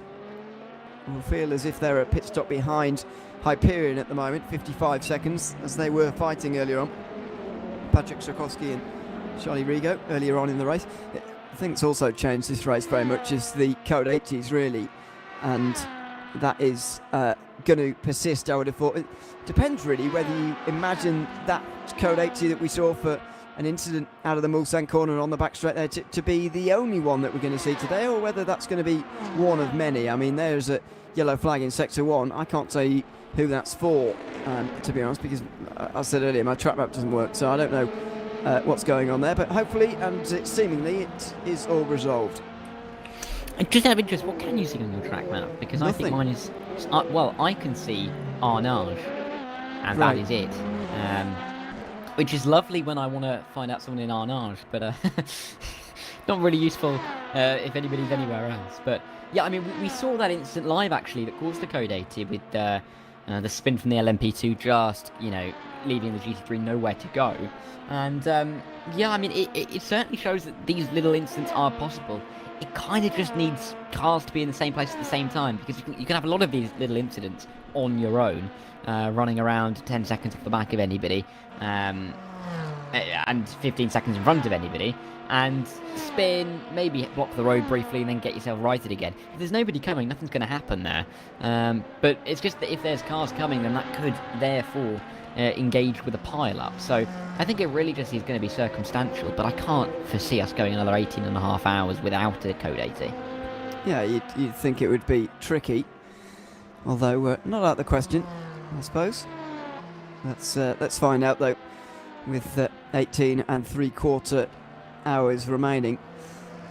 1.5 seconds the gap between these two for fourth position at the moment. By the way, if you are listening in and you are a driver, make sure you put yourself in the they don't really have a waiting room. Oh yeah, we do. We've got I don't know if everyone can see it, but we do have a wait here for interview room.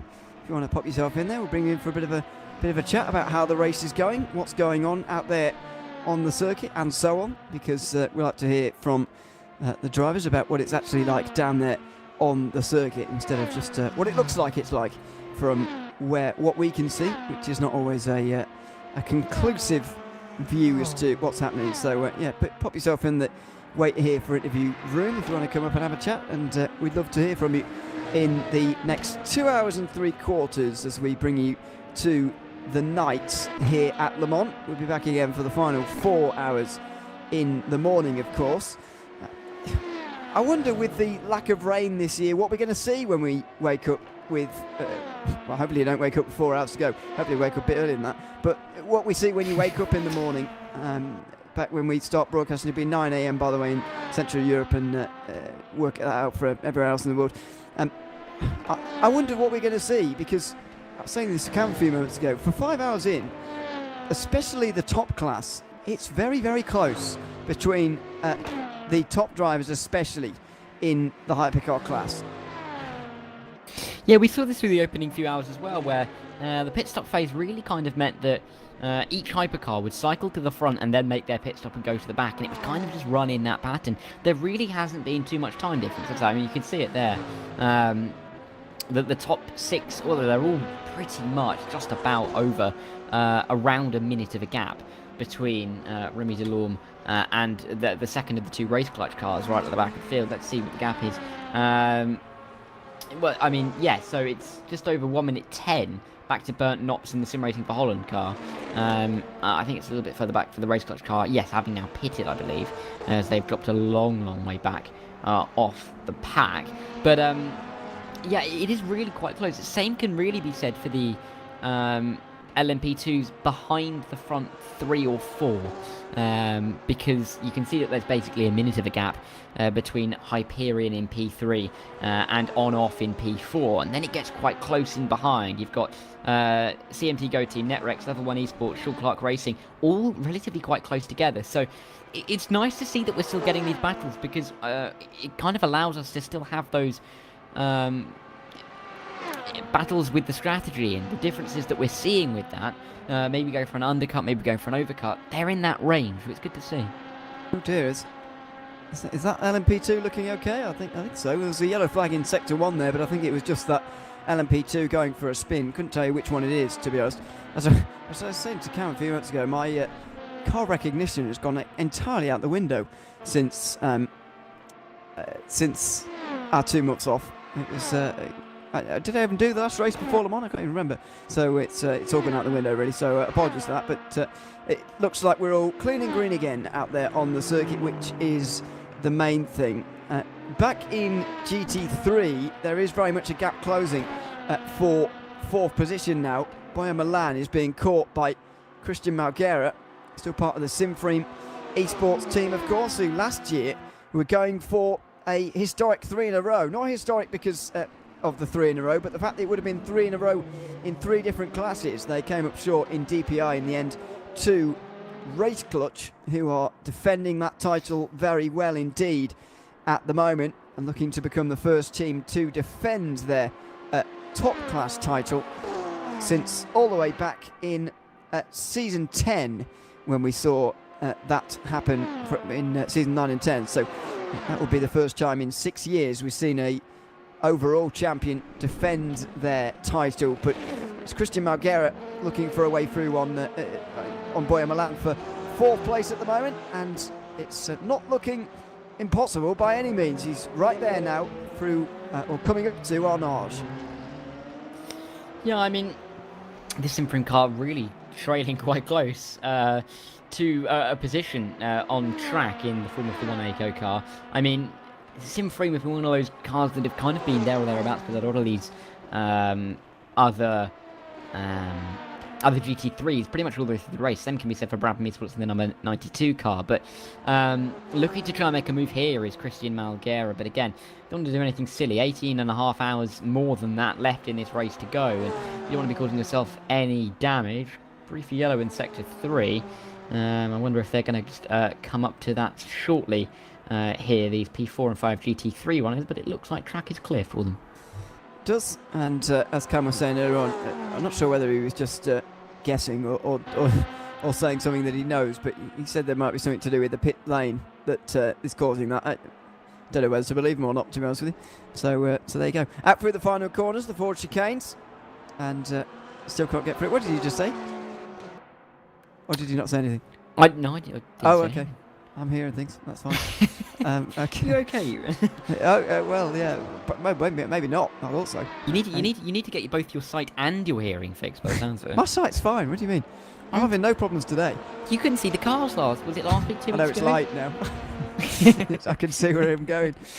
So there you go. A couple of battles to choose from here, actually, which doesn't happen very often at this stage in the race. Last time Harry Smith was involved in a battle, though, it was very interesting indeed. This time it's with David Ulfheim, who's down in the inside on the way towards Indianapolis. That's not quite going to happen, but in case you didn't see it, Darry, you might not have done, into Arnage. Harry Smith got spun around here by one of the GT3s. I thought they were at fault as well. I didn't think Smith did anything wrong, actually, on the way towards Arnage. Very, very close indeed to taking out another car on the way through. One of those moments where you're spun to the inside, but the corner double backs on itself. So you're flying across the grass with almost no control of your car, almost straight into someone else. Thankfully, it didn't quite happen as badly as that. Yeah, could have been much, much worse, couldn't it, than it was. So thankfully, not too much damage done in that regard, but I mean, still close again. This battle for P5 in the LMP2, similar to the battle for P4 in GT3, in the regard that these guys are right close together on track, fighting for position. And it's going to be interesting to see how this one does kind of develop, how it runs. I mean, with the strategy, again, it's one of the main things. Does anybody decide to, or do Harry Smith and Netrex decide to maybe try and pit early, get away? Do they then decide to go onto the onto a fresh set of tyres? I'm sure they've already got it planned out in their mind, but whatever they do may have an impact on what the other team does, just to try and force an overtake in this. Yeah, absolutely, it could. And they've got to worry about Sean Clock Racing as well in 7th place. David Berenek, former RGPL driver, at the wheel of that one at the moment. RGPL are not in this race, by the way. I was chatting absolute rubbish earlier on. They are in Division 2, of course, but they weren't at the previous race, so I wonder whether they're here at Le Mans. It was good to have them back, though, in the Virtual Endurance Championship. Don't know when the last time it was that they were here, but especially in the top class, but it was good to have them back. Felt like a bit of a throwback sometimes, actually, with Hypercar returning and P1 around as well. So there you go. Down the straight for Harry Smith. He should be okay to hold on to the position. What about Boya Milan? How's he hanging on with Christian Malguera? Well, he's not. He's behind Christian Malguera, of course. They were like that before we left them. But Boya Milan looking for his way back through again as he takes it in the slipstream, and he tries to work his way back through again, but could be a little bit difficult for him to do that, as suddenly the gaps have got bigger in GT3. I'm imagining we're waiting for pit stops again. Yeah, I made a point about 2 hours ago saying that it's kind of settled down a bit. 15 minutes later, there were cars absolutely all over the road, climbing on top of each other practically in 3 four-way battles. So I'm sure soon enough we're going to close back up again. Borja Milan, oh, getting very close to the Hyperion LMP2 car coming through. And I know I put it in our little commentary chat. I have to say, every time that I see one of, particularly through the Porsche curves, a hypercar or an LMP2 coming up on the GT3, I just think of Alan Davies on QI going, hello, and just popping up. I didn't understand the joke, so there you go. You're not... I would have thought you watched QI. Why? I know, you just struck me as a QI kind of guy. It's Don't- not a bad thing. That's difficult to take as a compliment, though, really. So there you go. Thanks for that. But, everyone has these very old personal assumptions about me. I'm not entirely sure where they come from. But anyway, you're not alone in that. So fair enough. I'll have to take it on the chin, as always. Meanwhile, let's get back to the actual racing. Harry Smith is trying to hang on from the 6th place David Ulfheim again, and doing a decent job of it so far, but he's really significantly had that gap chopped now on the way down towards the Porsche curves. Not entirely sure Ulfheim is able to get through here, and he's not. So it's another case of following the leader again. It's becoming a bit of a struggle in these last few moments to quite make some overtakes. Yeah, I mean, you can see that these guys get close. It's so difficult to overtake, especially if you don't have a very large pace advantage anywhere after Arnage, really, and Indianapolis. So you kind of just got to sit in behind if you are the car, or you just do that. You dive in the pit lane. One of the two, and they decided to go to the pit lane. Yes, that's a bit of a shame for us, because that means it's an end to the battle, but Ulfheim needs some fuel, very clearly. So Level 1 Esports make their way into pit lane, as do Sean Clock Racing. Noah Berenek just in behind there. Sean Clock Racing chase in LMP2, down to 6th position in the standings. They pull into their box as well. A little bit further down in GT3, we've got battles going on between the Brabham Esports car. I'm trying to figure out who it was then. Brabham Esports car and Sebastian Pfeiffer, excuse me, in the Understeer United car. They're just under a second apart as well. So just as one fades, another crops up, which again is quite impressive really for 5.5 hours to go. Yeah, I mean, we're not far in, are we, realistically, to this race? With 5.5 hours, but that still doesn't mean we've got 18.5 to go. I mean, normally, VEC this season, everything with the exception of Daytona, 5.5 hours in, we've either finished or we are more than halfway. So, just goes to show how different it can be in these 24-hour races, and the adjustment that you need to make, especially when we've got a championship on the line this afternoon, this evening, tonight, tomorrow morning. So, you've just got to keep a flat head. I mean, all of this strategy battling is going to be really, really interesting, just to kind of follow along in terms of where the drivers are trying to place their cars, who are they trying to overtake, how are they then trying to use that strategy to their advantage, because I think a lot of this race is not really going to be the side-by-side action on track, but really the cogs whirring in the strategy department. Yeah, so that's all to figure out a little bit later on as we know, but wonder how the night is going to go here in that respect. I always really enjoy the night hours actually, but I'm not going to be able to watch them this year. Got to be up very early, so sadly it's going to be morning hours that I'll have to tune in for. But it's very much a case of just settling in and getting your head down really overnight if you can do it all, and so that's what everyone's going to have to do. But it'd be very interesting to see who takes up the night stints in these cars, especially thinking about those cars that are mostly European based, or mostly based anyway in one area of the world. You talk about this all the time, but it's about sort of minimising the amount of suffering through the night, I think, that you can possibly do if you are one of these teams. And but by doing so, you can just keep everybody a little bit fresher, you can keep everybody a little bit quicker as well. But It's always interesting to see, especially in European teams, to me, when we're also in bed as Europeans as well, who is out through the night, who is going long and who is waking up early. That's when the race can really be won and lost, and that's not an over-exaggeration, I don't think. We've seen plenty of times 24-hour races won overnight with the chasing drivers and teams not able to do that much once the sun actually rises, although there is a long way till the finish when the sun rises at this race in particular. Yeah, I mean, of course, with it being in the middle of June, it's not as long as we've seen in a couple of other events. Of course, this race started at 1 o'clock local time, so there'll be a decent amount of light, but we're not talking 12 hours. We're not starting in the evening and then we run through to the morning. It should be, you think with 8 hours, you'd say, really, of sunlight to the end of this race, which is still a lot, of course, but it's not, 10, 12 hours, which you can have in some 24-hour events. So it's long, but that, I think, is just part of the nature of where we are in the world, the time that we are doing this in, because, of course, seasons...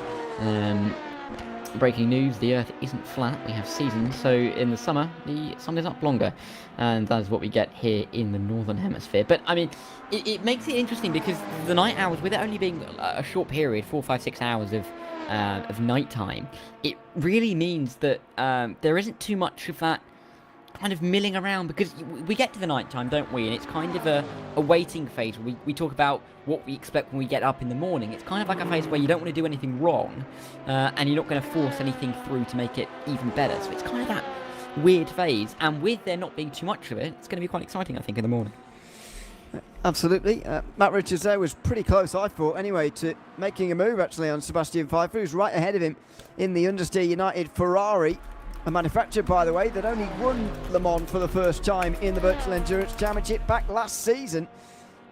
They're only one of only 2 manufacturers to have won this race just the once. All the others in this race have indeed won before. Down into Mulsanne corner they go, and they have no way through for the moment. I've only counted the years, by the way, Darren, where there's multiple manufacturers involved, which does make things a little bit different indeed. But would you like to hazard a guess how many manufacturers have had to beat other manufacturers to win a Le Mans ever since we started the season? It's kind of unfair on you, really, because you've not got anywhere near the VEC experience as I'm going to go with others. I'm going to go with 7. Did you know the answer, or are you guessing? That's a complete guess. Oh well, yeah, you've got it right. So well Have done. I? Yeah. Another point for me. That's it. I'm only including manufacturers, by the way, who've come up against other ones. So I've not included Cadillac winning DPI because they were on their own. I've not included Orica winning LMP2 because they obviously do every year because they're on their own. However, in GT and back when we had LMP1 as well, 7 manufacturers have won a class at Le Mans, and Ferrari became the 7th 1 year ago. So there you go. There's your statistic on that front. Mercedes have never won it before. They would add to that list, and so Matt Richards trying to do that for Brabham Esports. Can't quite do it into the Porsche curves, though. I'm not entirely sure the credentials in straight line speed, actually, of this Mercedes, having watched these two for a couple of laps now. Yeah, I mean, they're really getting close together on track. I also love how disappointed you sounded when I got that right, by the way. But it's far too satisfying. But Matt Richards, right on the back here. I mean, he's looking like he's pushing this understeer car through the corners. Well, not any longer. Matt Richards going to... Oh, not Matt Richards. The understeer car, sorry, coming into the pit lane of Sebastian Pfeiffer. So, kind of ruins that point again. That's the second time that's happened in the last 5 minutes here. Yes, this does generally happen quite a lot. Sealth Net Race also into to slightly ruin another battle that we could have had for upper places in Hypercar, so we'll leave them to it for the moment as well. Further back, the pit stops in LMP2 have shaken out somewhat. David Uthheim is back out again ahead of David Berenek for Sean Clark Racing. That's left Go Team Racing to get a little bit closer to the both of them, and Harry Smith still a good minute up the road as he is yet to make a stop. But the interest in LMP2 so far has really been about these two teams. It's been Team Irish versus Scuderia Ferrari Esports. 18.9 seconds behind at the moment is Timothée Zandanowski, the driver for Scuderia Ferrari at the moment. Last time around he didn't gain time, but generally in this stint he has been gaining time. And Team Iris's stop was a lot shorter last time round, or a couple of times round ago. So they're trying to get themselves back into a comfortable situation in the lead again, but they seem to continue to exchange this lead, really. And nobody taking a full stranglehold over this race. It's very difficult to do so in LMP2, not least because you can't spend very long out there on the circuit before you come in again. And so Hemmingson is indeed in this time. I feel like we're on pit lane watch at the moment, aren't we? We're just kind of watching the in-laps, whether we know it or not. Hemmingson is going to be coming to the pit lane. It'll give the lead back to Scuderia Ferrari Esports as the Iris car stops, hopefully, nicely on their marks. Wheels going up in the air, very nicely synchronised with that GT3 in the foreground, though. Actually, that was incredible timing. But Andonovski's coming in as well, and I think this is the first time we've seen them both in at the same time in quite a while.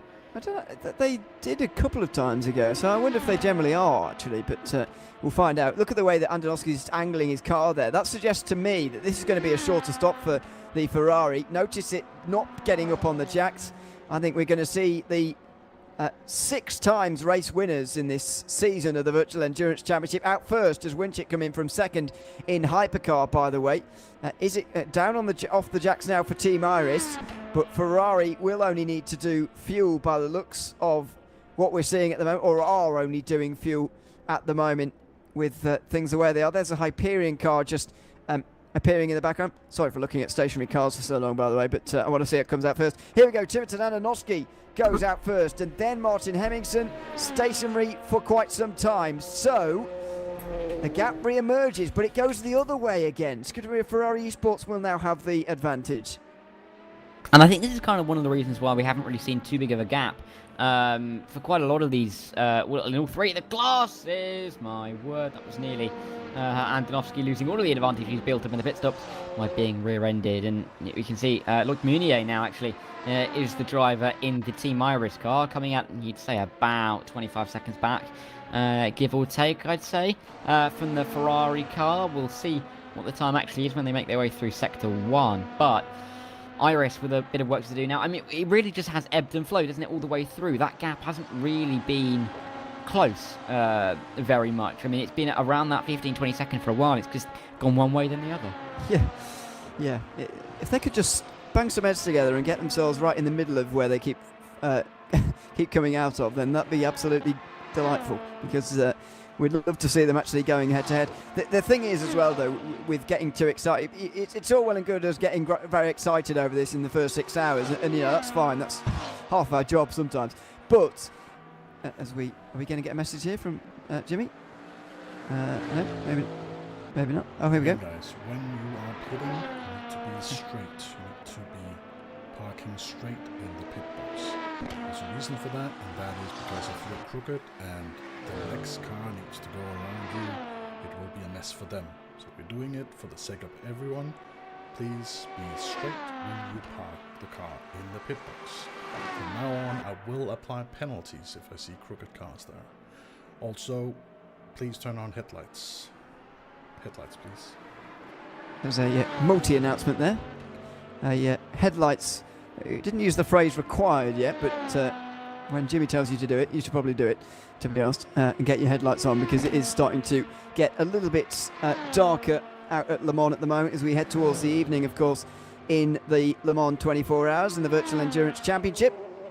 So yeah, there you go. It's always a dilemma in the pit lane. I actually really like rFactor 2 for this, in that you can't drive through other people in the pit lane, which I think, first of all, looks really terrible, and that's a bit of a broadcast bug. But well, not a bug. It's a bug of mine, I mean, and that's slightly biased because I only do broadcasting and not driving, so that's expected. However, the more important thing, it's just more realistic and more. You can account for it a bit more, in my opinion, when you are always able to hit other people in the pit lane. I personally think it's a better idea. So I'm glad that rFactor 2 have got it. What it does create, though, sometimes is some slightly strange moments, or some awkward moments, as Jimmy was just describing there, where you have to get yourself around someone else to get into your pit box. And that's exactly what's going to happen here for Scuderia Ferrari Esports and Team Iris. And that's the problem when they're this way round as far as Team Iris are concerned. Iris are the one pit box ahead of Ferrari, and Ferrari, when they're ahead, will stop in the box first because they're pitting on the same lap. So either you go and pit on a different lap, which is quite difficult to do and quite annoying actually as far as your strategy goes, or you have to try and swerve around someone and get lined up enough to be in the box and get serviced. It's a bit of an operation in a narrow pit lane. Yeah, it is, but that is at least the third time that I've heard Jimmy say to the drivers, you need to park straight in the pit lane. So clearly it's a recurring problem. Clearly the drivers trying to gain a little bit of an advantage if they can. Munio just absolutely obliterating those curves through the final couple of corners, sticking close behind the Wincheck Racing Team car in front of him. But I mean, yeah, it's a difficult conundrum because you want to be gaining that advantage and you don't really want to be causing yourself too many issues when you're coming out of the box. But I mean, when Jimmy was explaining why, it's very good point, isn't it? Because of course, the drivers behind you coming in, I mean, if you're parked across with, you know, your front left tyre sticking out into the pit lane, it's going to be harder for them to get around you. So you're then, you know, disadvantaging them in that regard. So you can absolutely see why cars are needed to be straight in the pit lane. It's just not something that the drivers want to do, is it? Clearly, because they keep doing it. Exactly. It's always an ideal world where you're thinking, well, if everybody lines up perfectly in their box, then we'll all be fine. But it only takes one person to sort of ruin it. And if you want to alleviate that, then, as you say, you've got to sort of get yourself crooked in the box a little bit to try and get yourself out nicer. But if you do that, as we've talked about, you'll be in the way. So it comes back to that kind of thing of, well, the teams are only going to think about themselves. It does take a race direction message like that, in my opinion, for that to change, doesn't it, really? Because the drivers and teams are not going to take it upon themselves to sort of make everybody do the same thing, so it's easier for absolutely everybody. They're going to try and maximise their own race. They're only thinking about them winning after all. It's not an entire team game of everybody in every car getting to the end of the race.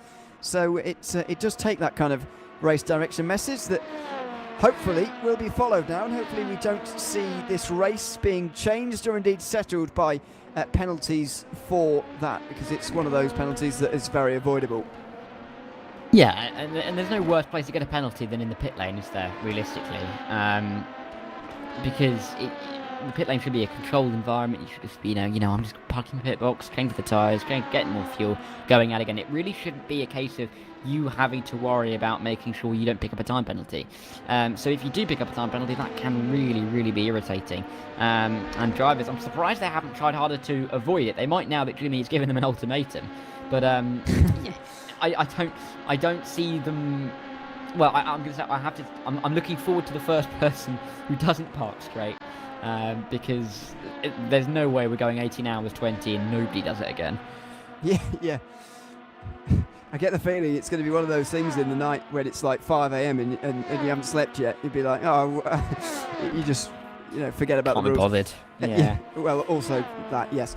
Zoltan Bird is very close to making an overtake here, I think, on David Baranek, who I think is still at the wheel of the Sean Clark Racing LMP2 in 7th position. He is indeed going in for a little while now. He has been in for a little while, I should say, and makes his way now through the first Mulsanne chicane.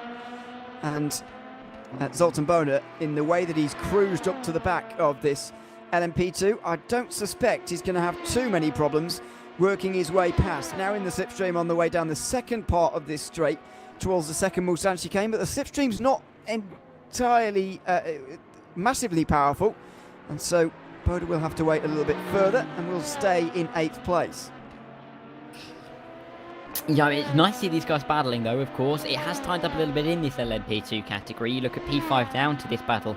But for P7 and P8, only about 7 seconds between those 4 cars. So nice to see them close together, and long may it last. But Zoltan Boda really looking to make this move stick soon. Doesn't really want to relinquish too much of an advantage here. Wants to keep the pace high, and going to have to make a way through to do so. But we have seen the slipstream in these LMP2s not quite as strong as it is in the hypercars, so slightly more difficult for him to make a move through into the 2 chicanes down the Mulsanne, into the Barrage Mulsanne, then down in towards Indianapolis. But he might go for it now. But we're going to have a quick look at a replay of Hani Al-Sabati. Is Hani Al-Sabati damaged on the front here, or what's going on? Oh, there you go. So Jimmy's telling us what a good one looks like. That's how to line up in the box. Okay, I understand now. So there's a demonstration, just in case you're a visual learner and you're watching this as a driver. There's your visual demonstration from Antioch 70. Admittedly, in the other driver's defence, I wouldn't normally do this, but I'm going to do it on this occasion. I would say it's a more precarious situation when you are in one of those boxes that's right on the right, next to the garages. If you're on the left, in the middle of pit lane, you've got a bit more space to manoeuvre and you're a little bit less worried about it. But I bet there's been people slightly wonky in the middle of the lane as well, to be fair. Yeah, I think there was I remember near the start of the race, there were about 8 cars in the pit lane, and they were all at wonky angles, and like every single one, different directions. You could make a fantastic maths GTC question for it, because literally there was just... Yeah, they're all over the road. I don't really know where they were going, but when the drivers are straight, it kind of makes it a little bit more... they're in formation properly. I, like you, I was really waiting for something to go wrong to that car. But yeah, no, same. Nothing happened. I thought there was... I was starting to look, is there wrinkles on the car? Is it damaged? What's going on? Yeah. What's going on? It's just that's how to do it. So really now, Jimmy is giving people absolutely no excuse whatsoever. Yeah, absolutely no excuse. We've had visual and audio direction now on what to do. So there you go. Bit of traffic into Tete Rouge here for this busy group of cars, all fighting for 6th place, and this could be big trouble actually for David Ulfheim in the level 1 esports car. He was caught in between that battle for 6th place we were following earlier on between Visceral and Brabham, and now all of a sudden look at the trouble here that Ulfheim is in. Through on the outside goes Derek Berenek, and through the middle, Dalton Boda, don't do that, we've got 18 hours to go, for goodness sake. Tries to go through the middle, decides eventually that's not a good idea, and I'm glad he did too. He backs off on the way into the first Mulsanne chicane, but Berenek gets through into 6th place. Yeah, very good exit though for the Go Team car, as he will try and make his way through, very, very close to the rear end, but just about pulling out. Who will get the slipstream?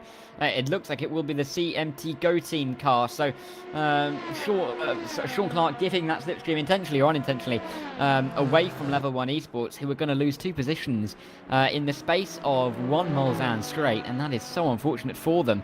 They were a couple of seconds in front of this battle, and all of a sudden got chucked into it, got chucked behind, and now 6 hours in to lose 2 positions, 2 real positions on track in the space of 45 seconds when you've barely lost any time is crazy, to be fair. Yeah, it is. This battle for second in GT3 has been going on as well, with Simframe Esports ahead of Thomas Engels Sim Racing.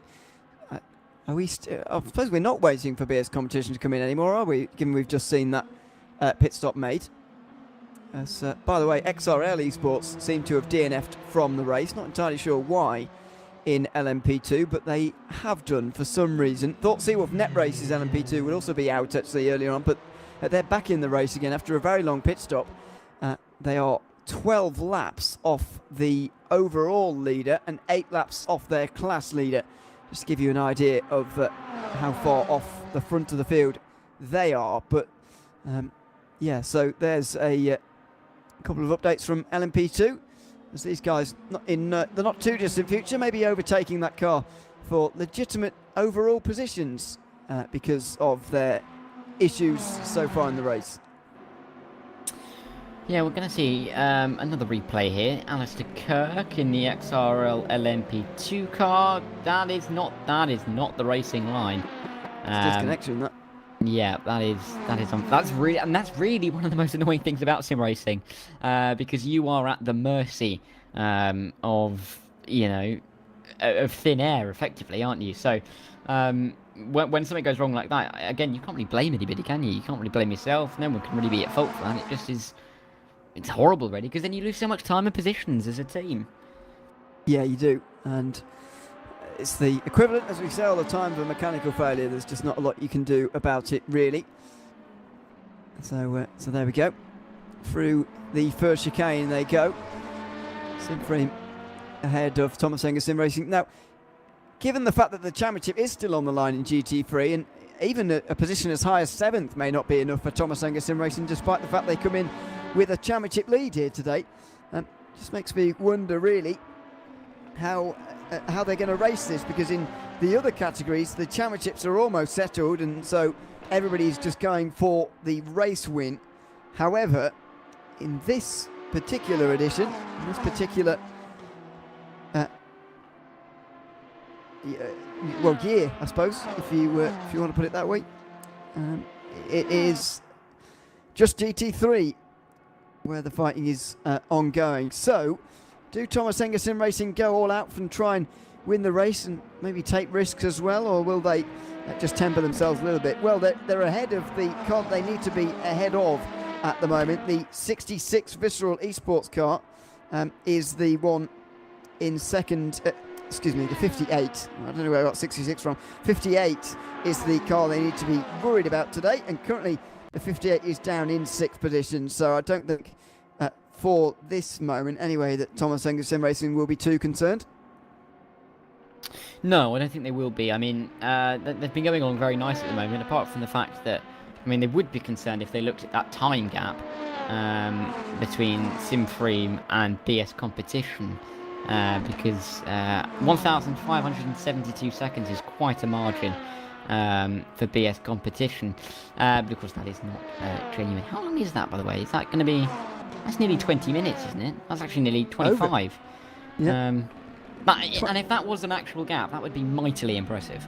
26 minutes and 12 seconds and 1/10 of a second, etc. Oh, there you go. Yeah, there you go. They're just going through the sector line. The reason is because when someone drops out, they drop through, but it gives you the gap to what it was before, if you see what I mean, to that actual car, not to that position. So that's where it looks a bit wonky.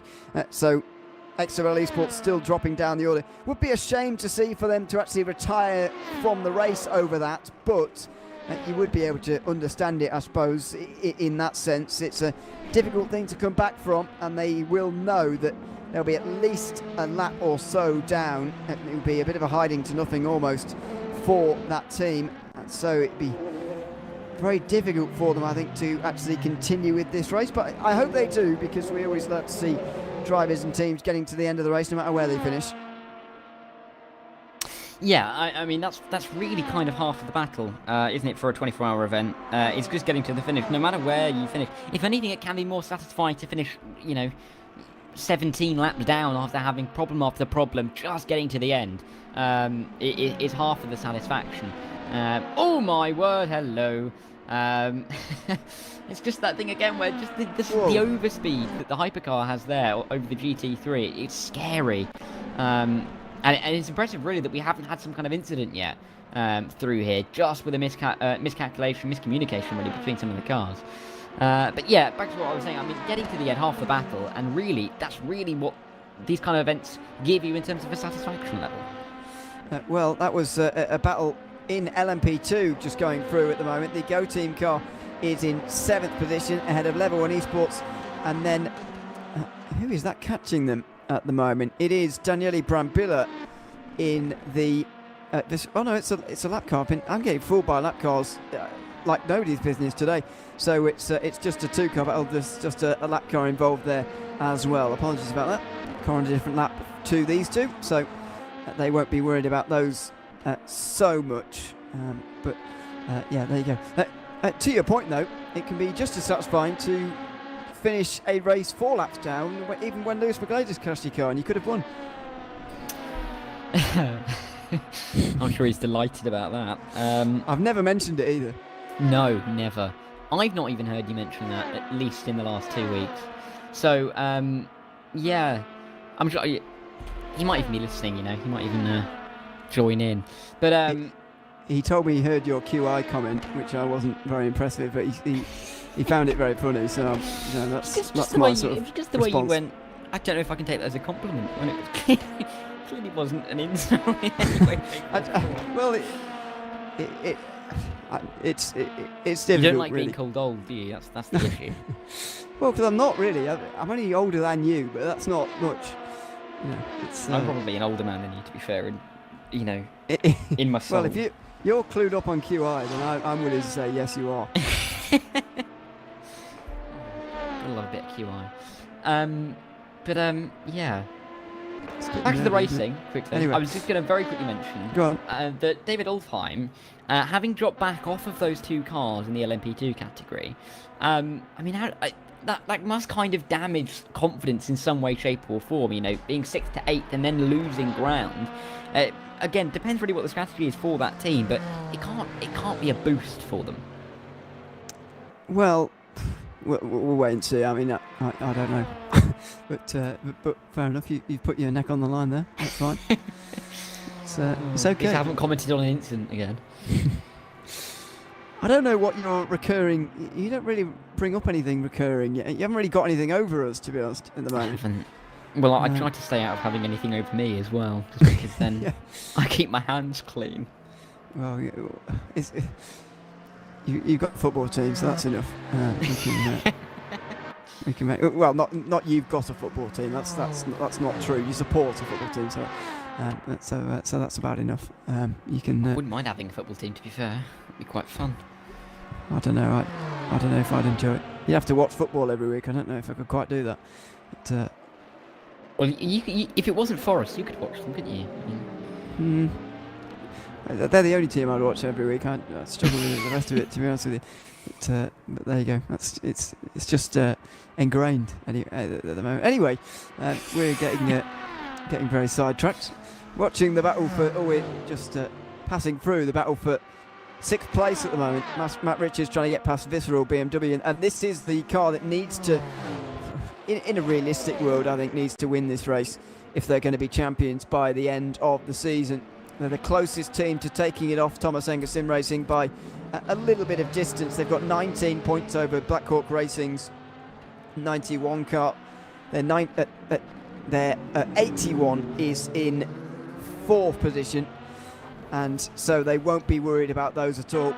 It's all about the win, and maybe if the championship comes with that as well, then it's a bonus, I think. But they've got to move up from where they are at the moment, and if the thing is, the gap they've got at the moment is sort of a gap created by, you realise the gap's created by something that's not really out of their hands, and it's very much maybe the speed that they've got is the problem at the moment for Visceral Esports. So hopefully they can turn that around. Maybe the BMW will come alive at night, because it always used to. The old M6 GT3 always used to really enjoy the night time because it's turbos and stuff. Don't know whether this car will have the same effect quite, but Visceral Esports could really do with it, because I think, as I say, they need a win for a realistic championship hope. yeah, but it's not going ideally well for them at the moment. I mean, with Thomas Enger kind of sitting comfortably, you'd say really in P2 on the strategy. I mean, Simprime are there at the moment, but I think Thomas Enger are P2 in spirit at this stage. I mean, they're only a couple of seconds behind as well, so keep an eye on that battle in the laps ahead. But it's all part of the challenge, isn't it? I mean, we were talking earlier, myself and Cam, about, and I think Cam was talking to it with Lewis, about do you prioritise this being the final race of the season, the championship, or winning the 24 hours? And I said that I think really the first 12 particularly, you focus on the race, just to get through 12 hours, get some points on the board, because of course after 12 hours points are rewarded. But then after that, you can kind of work out where you are in your position and then try and see what you could do. But there's no point really absolutely gunning it and going for it for the sake of winning the 24. It's going to lose you the title. Yeah, certainly. As we... I've also got battles in hypercar for the first time in a while, by the way. Ronan Zux and Martin Mergley are absolutely nose to tail at the moment. The Go Team car just ducking through on the Wanaco GT3 Porsche as well, as the Winchick Racing car of Martin Mergley tries to take that podium pace off him. These two, don't forget, only 22 odd seconds off the leader, which after just nearly 6 hours is still really remarkably close. Yeah, I mean, we're kind of being spoiled, aren't we, with a quarter of the race gone and still so many battles for position on track. And then also, even though we don't have some battles for position, the strategy battle is also quite interesting. We're seeing Team Iris come back against the Ferrari team in the LMP2 category. That's now only 6.5 seconds. It was 18 at the end of the pit stop. last time round. So that's closing. We've got these two in the hypercar battle fighting it out with Shooks trying to hold on to P3, but he might struggle to do so because Wintrick maybe looking for the inside line, not going to make it in towards Indianapolis. As they get into a GT3, they'll make it through, actually both of them through Indianapolis, but Shooks, that is not a comfortable looking hypercar. Flash of the lights as well there from the Thomas Enger sim racing driver. I mean, we've seen a couple of those dives from prototypes so far into GTs, and I know that, well, not into them, down the inside of them, sorry. I know that the GT3s don't especially like it because they're so on the edge of grip through there anyway, but the prototypes have got to go through somewhere, and to be honest, I've not quite really understood the flashing of the lights from GT cars once they've been overtaken at Indianapolis, because I don't feel like I've seen anything that's endangered them so far through in those exchanges yet. Now you said that, give it 5 minutes, there'll be a 3-car pile-up down there now. But no, but you're right, because there doesn't really seem too much of a risk, especially if the GT3s can see the cars behind coming. To an extent, it helps that with the little kink just before we get into the braking zone, you can really kind of see, if you are a GT3, if the hypercar's going to make the move when you're going at a slightly slower speed. So in that regard, I think it's a little bit more helpful than, say,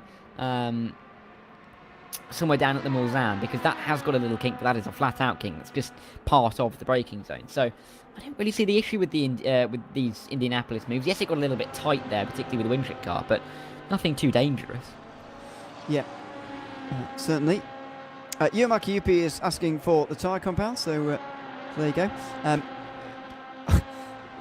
Depending on what you ask for, we might put it up on screen. But we'll do that for the moment. It's very uniform across the prototype categories. I guess the reason he's asking is that he's one of the GT3 drivers, and it's a lot more up in the air, that strategy, if you're down in that category, which is a good thing, I think. Yeah, I mean, yeah, I can't disagree with that. It's also nice to see that, hypercars are on hards, LMP2 cars are on mediums, and the GT3 cars went, I don't know what I'm going to do. Some of them are on hard, some of them are on mediums. They're kind of a bit of a mix, and they've also changed, I think, as well. BS, though, I think they have been hard pretty much all the way through, and have tried to cut out tyre changes in the stops a couple of times, and it seems like it's working for them quite nicely at the moment. So, yeah, I mean, that tyre graphic isn't exactly the most exciting that we've seen. All right. Sorry. So, that's the end of that then. Okay, fine. What, was it more interesting earlier? No.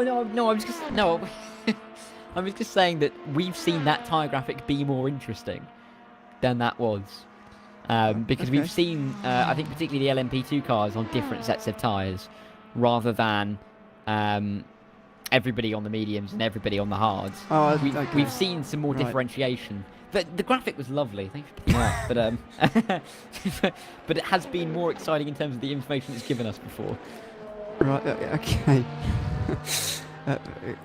Really digging there for a moment. Goodness me. Eventually you've got it out of the ladder. Meanwhile, battle for third place going on. Martin Mergley close enough but not willing to go through into Indianapolis is what that looks like. Roland Zooks will hold on to third as a result then, as they get closer actually to the race leading race clutch Tom Lartelo driven Van Wall. Just 21 seconds behind. It's about a second closer than when we last checked in with them a lap and a half ago, as by the way, we've crossed over 18 hours to go. Normally, this means that our broadcast come to an end at this point and we go to bed for a while and we come back again early in the morning, but we're not doing that this time round. We're covering the first 8 hours this year and the final 4 as well. So that will be back on air at 9 a.m. in Central Europe, 8 a.m. in the UK, 3 in the US on the East and all that kind of thing. So that's when we will be going live again. But staying on for an extra couple of hours with myself, Ian O'Leary, and Darragh Thacker alongside me as well. And then Darragh will be back in the morning as well. He's doing the entire race, basically. So I think you're going to have ended up missing like 2 hours of our broadcasted time, actually, which is going to be odd. But there you go. It's the way things work this year. Sometimes Le Mans is very awkward, and in terms of commentators, I didn't think this year was going to be one of those years, but evidently it's turned out to be a bit tricky. So there you go. But anyway, that's enough about us. Let's focus in on the battle for third position. Mergley flying through the first part of that chicane there, but very much stopped in his tracks through the second part, and so he's dropped just those tenth of a second. But my eyes can't help but be drawn to that gap to the leader, though, for Martin Mergley. Now 19.8, 19.8, it goes to 20 as I say that.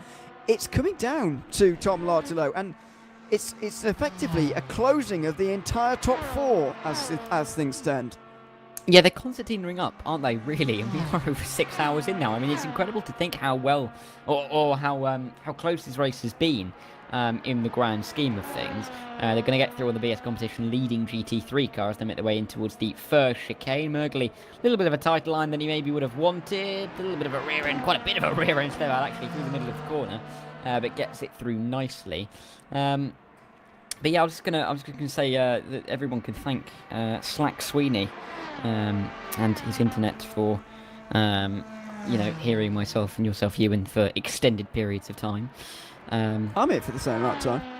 No, exactly. But we can thank Slack Sweeney. He's called me Dara Slacker before, so. Oh right, okay. Good luck making that out of my name. Yeah, No, I'm glad you stopped yourself in your tracks, really. But there we go. To be fair, that's basically all that you can do with my name. Actually, just replace the bit after the O, and you basically put there what you like. Actually, UNO Levy, that's a good one. All right, makes you sound a bit like Tottenham's owner, but fine. Football-related joke there for you if you're not in the loop. Anyway, yeah, it answers on a postcard if you want. It's a long race. So there you go. 7 hours 50. I keep doing that. 17 hours 56 still remaining, and still no sign of darkness. As you said earlier, we're not expecting to see full darkness during commentary, but as Cam may have explained earlier, and I'll remind you, the pictures will continue all throughout the night. It's the commentary that will stop. Maybe you'll be quite glad for it.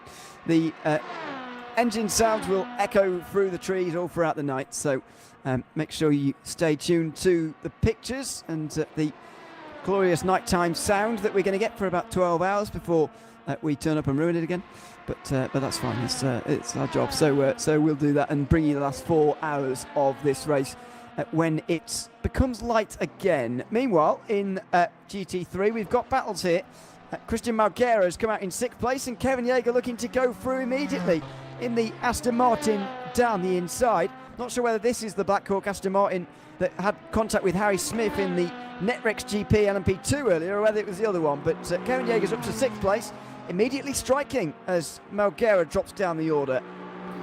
Yeah, and Yeager trying to catch back up to his Black Hawk teammate, isn't he, at this stage? I mean, they were quite close together earlier on, and Yeager dropping back a little bit, hoping not to lose too much time as we progress through. Doesn't really want to lose that position again to the Simframe car as they come down in towards what is the Mulsanne corner. Brief yellow in Sector 1, not going to affect anybody, but looking at the timing tower as well, we've got a raft of LMP2 pit stops, which suggests that we might be starting to see a further development in the Ferrari versus Iris battle coming up soon. Yeah, I wasn't expecting to see that come down in this stint, actually, but it is, certainly. 3.6 seconds, as you can see now, as the race car makes the decision that the GT3s weren't expecting there by driving down the left-hand side. No problems, though. It just feels sometimes like Le Mans traffic can flow really quite well. There are some awkward corners, aren't there? But you can go a lap or so without really being interrupted by traffic, just because you could pass them on a straight, especially when you're in the hypercars.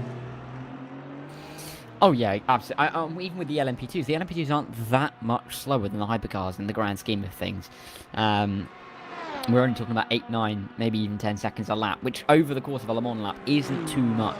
That would only be about 3 to 4 seconds on a normal racetrack, maybe 5. So, yeah, it's not the biggest pace advantage that the hypercars have over the LMP2s, and it does mean that they don't catch them as fast and they don't get affected by the traffic as much because they can close up relatively slowly. They don't have to wait too long to make the move, and they also then don't get held up in the corners. So, in a way, it's quite nice to have that. But then at other parts of the racetrack, you'll have about 8, 9, 10 cars all in a clump, and if you're trying to get through that as a hypercar, then you're going to be in a world of pain. Sector 2 now seeing a yellow flag, but it's ever so brief, so thankfully it's been a while since we've had one of those long yellow flags, and even a code 80 as well, as Kevin Yeager comes into the pit lane. That's going to break up the battle in GT3 for the moment. Well, as you say, the battle in LMP2 may well be on the horizon. Luc Meunier has done a great job to chase down Timothej Andonovski, who is now the driver of the Scuderia Ferrari, or still the driver, I should say. Luc Meunier is the newest driver, and look at this, 2 seconds of an advantage for Scuderia Ferrari. They're in a proper race today. You wouldn't have predicted maybe that they would be, given the fact they won the last 6 races of this championship in a row, including the previous 24 out to this one at Daytona back in January. It's not feeling like Daytona at the moment for Ferrari. It's feeling like a real race for them and a real battle for them to hold on from Team Iris. Yeah, getting that down to 2 seconds. By the end of this lap, you'd say that Luc Meunier is going to be right on the rear end, so we'll keep an eye on this. 17 hours, 52 minutes. We have got so long in this race. If this can stay even half as close as it is right now, you look at the hypercars, the top 4 split by 17 seconds. This battle in the LMP2 class, 2 seconds, 1.7 between it. If these guys can stay relatively close, there's relatively clean race to the end. This could really, really be exciting in the closing couple of hours, because the battles are really, really on for quite a lot of these drivers and a lot of these cars. And this has been a fantastic 6 hours so far of Le Mans, and it just shows that endurance racing can really provide some fantastic racing. Yep, it certainly is, as Meunier begins to weave around. I wonder what he's trying to do there, because normally you'd suggest, I guess he's just trying to distract the Ferrari in front, but surely you'd use your headlights for that. I'm not entirely sure as he weaves around as we get a yellow flag in sector 3. I hope it's not just ahead of these guys that they're about to embark on a crash. They're not, because it clears up, but a couple of those short yellows in the last couple of moments, but Meunier now is closing in so quickly. Last time round, by the way, just to give you a lap time check on these two, Meunier did a 3-minute 30.7. For Timothej Andonovski, it was 3-minute 33.5. 2.8 seconds slower for Timothej Andonovski. Surely that's going to be repeated again here, as the battle is well and truly on, going on to another lap. Yeah, and this is really going to be heating up. I mean, if you are Andonovski, what do you do in this situation? I mean, do you fight this hard with Meunier? Because clearly the Team Iris car has more pace. Andonovski, I mean, if Andonovski wasn't there, Meunier would be overtaking him with a breeze, really. It just really depends on how hard Andonovski wants to fight for this lead at this stage. Of course, pit stop's likely to be coming up shortly for these two.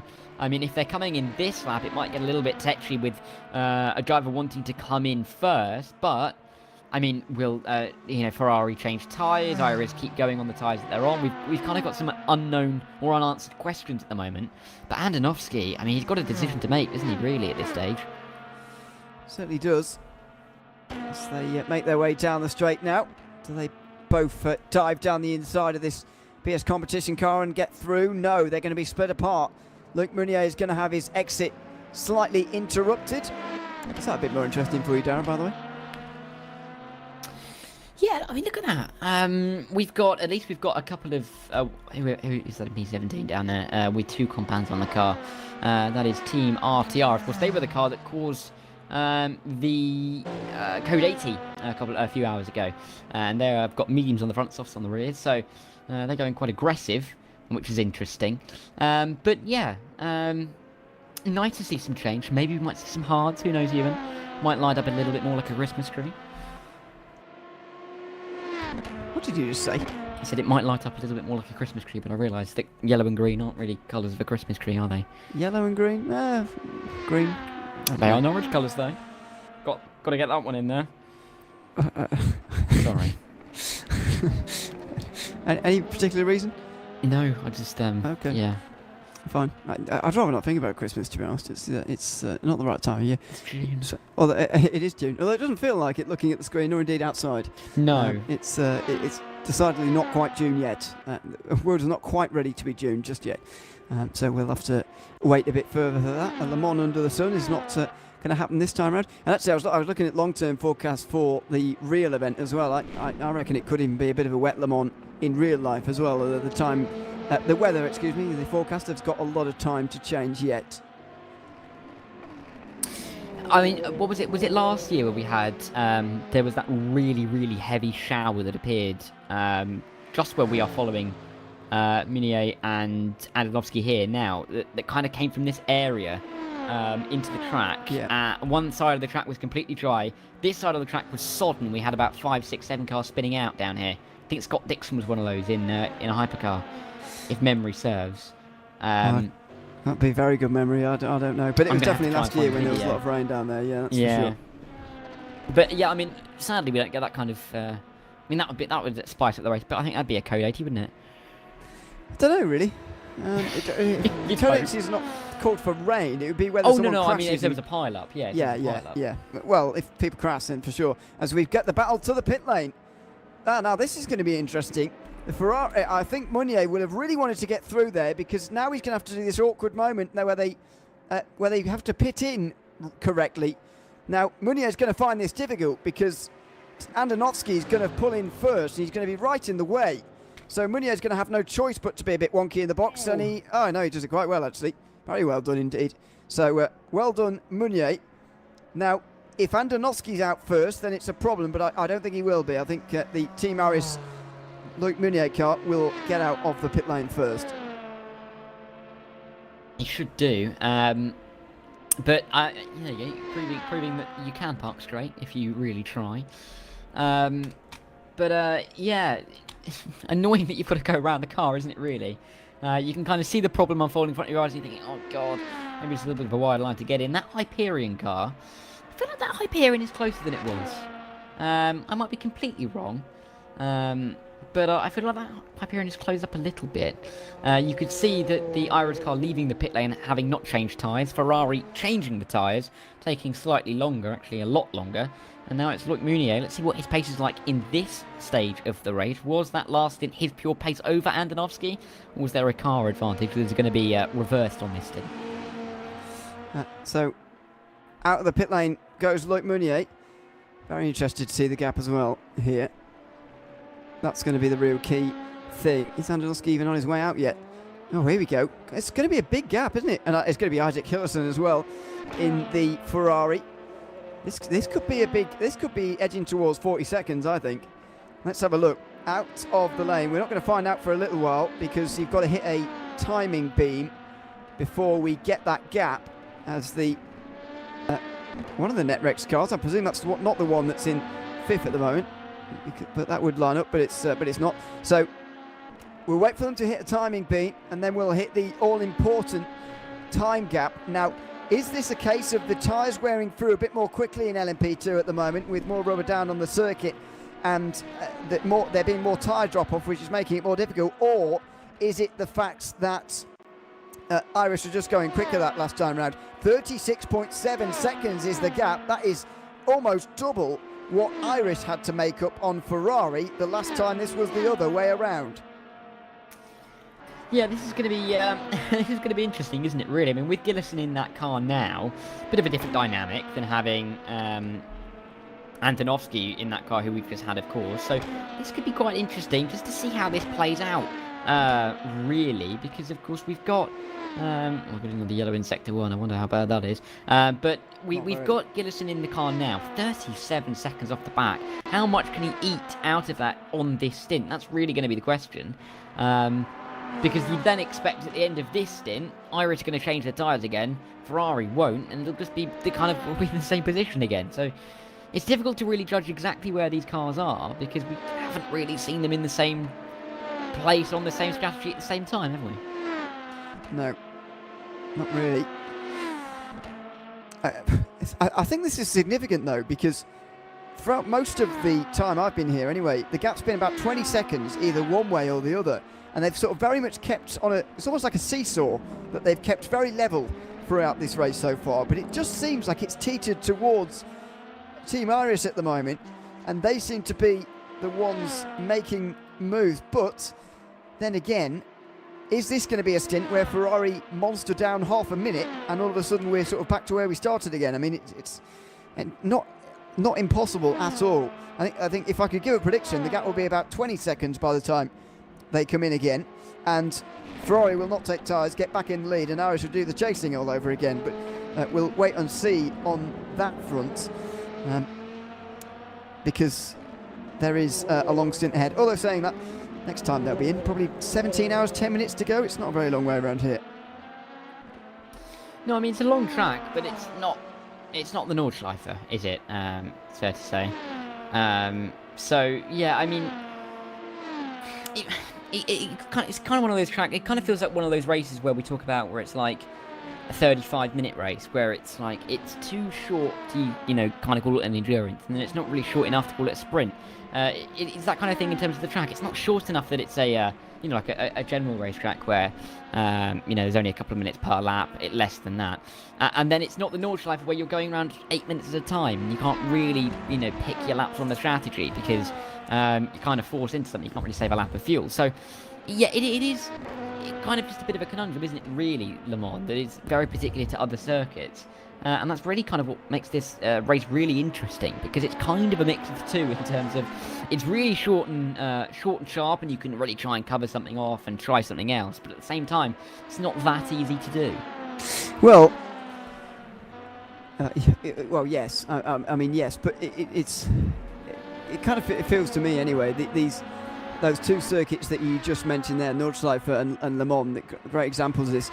Kind of feels like circuits that are almost like old school circuits that the ones that went on for absolutely forever, like old Spa, if you've ever gone and looked that up or whatever. A lot of the older circuits used to be a lot longer than the modern Grand Prix layouts that we find nowadays. So it kind of feels like it kind of feels like it's a great thing that we've saved these circuits to be as long as they are, i.e. very long, because it sort of feels a bit old school in a sense, and the fact that they are relatively safe circuits, as safe as they can be, is a great thing as well. And so it does create these interesting things, and as you say there, it creates situations that you just don't get on other Grand Prix circuits. There is a place for both, of course. I think if every circuit was this long, you'd get a bit tired of it personally, and you start to really look forward to the really short ones like Daytona, where there's a lot of long racing at a relatively short circuit.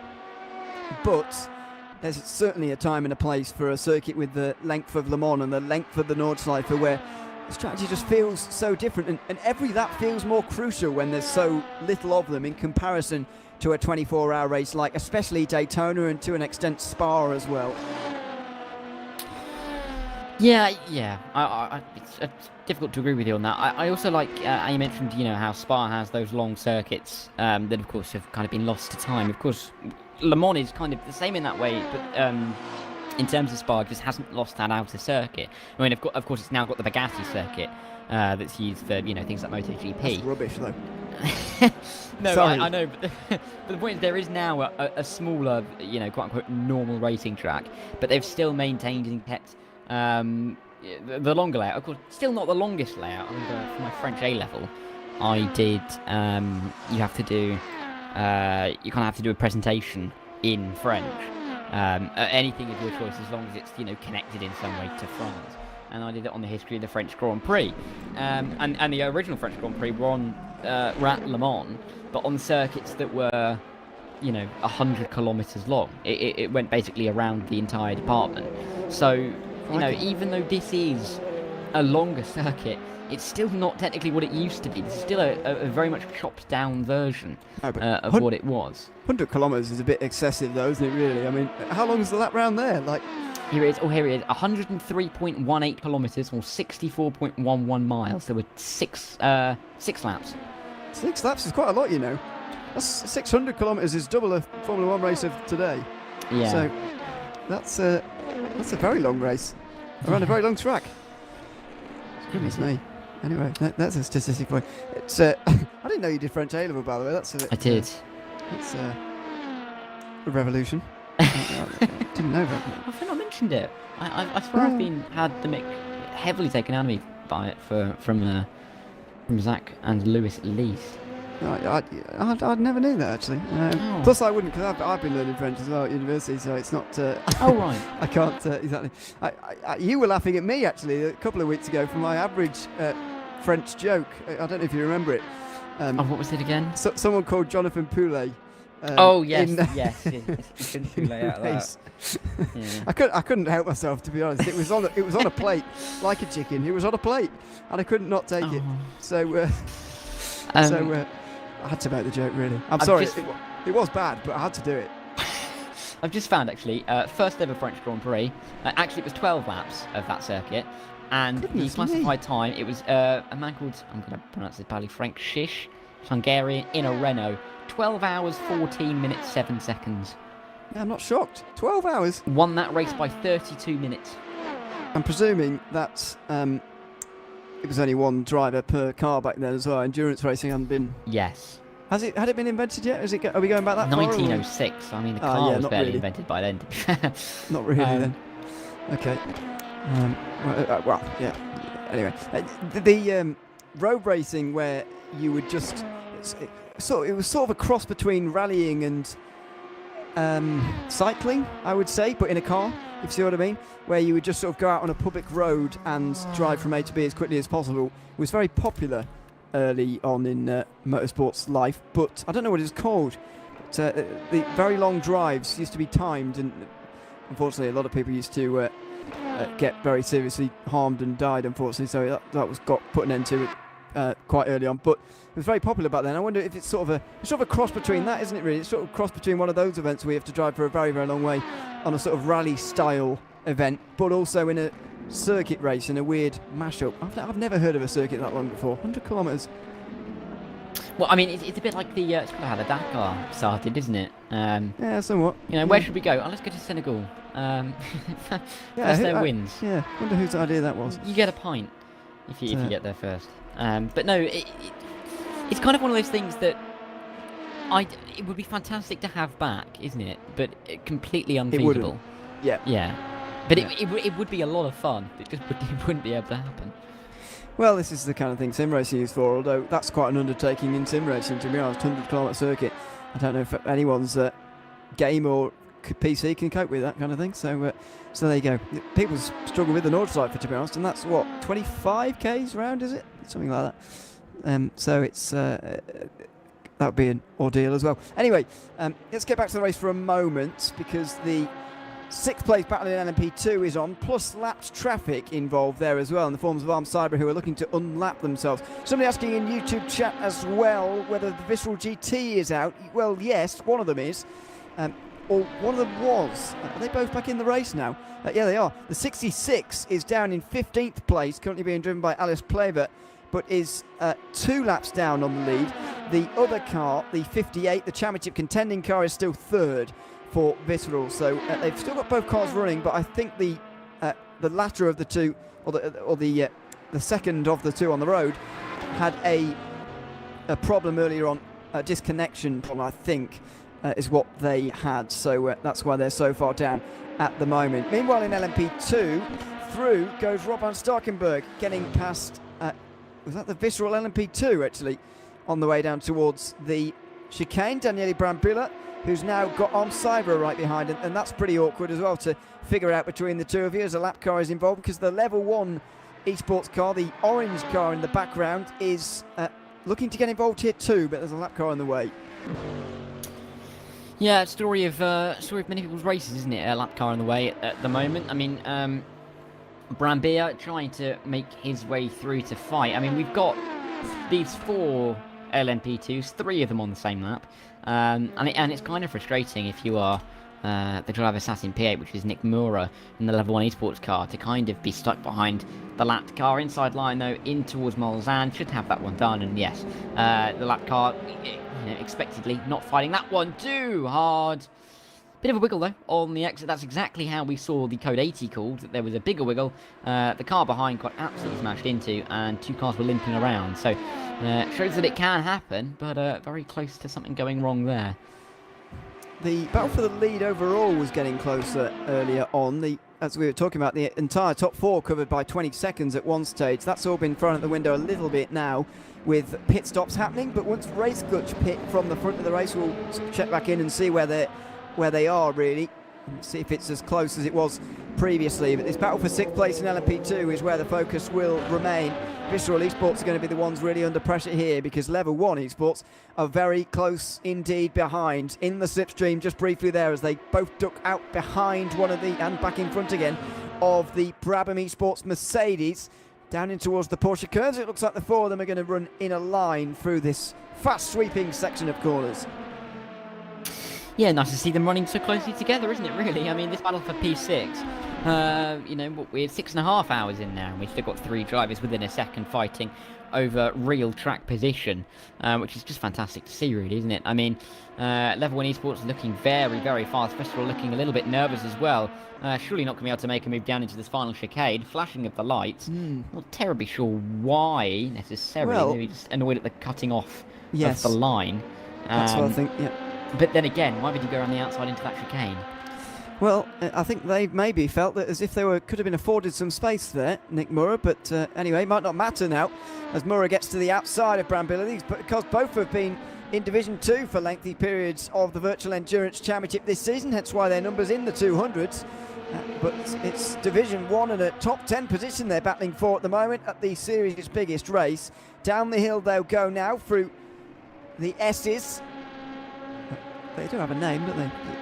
Downhill, whatever. Anyway, what are they? Tertre Rouge. No, yes, Tertre Rouge is this one. Rouge.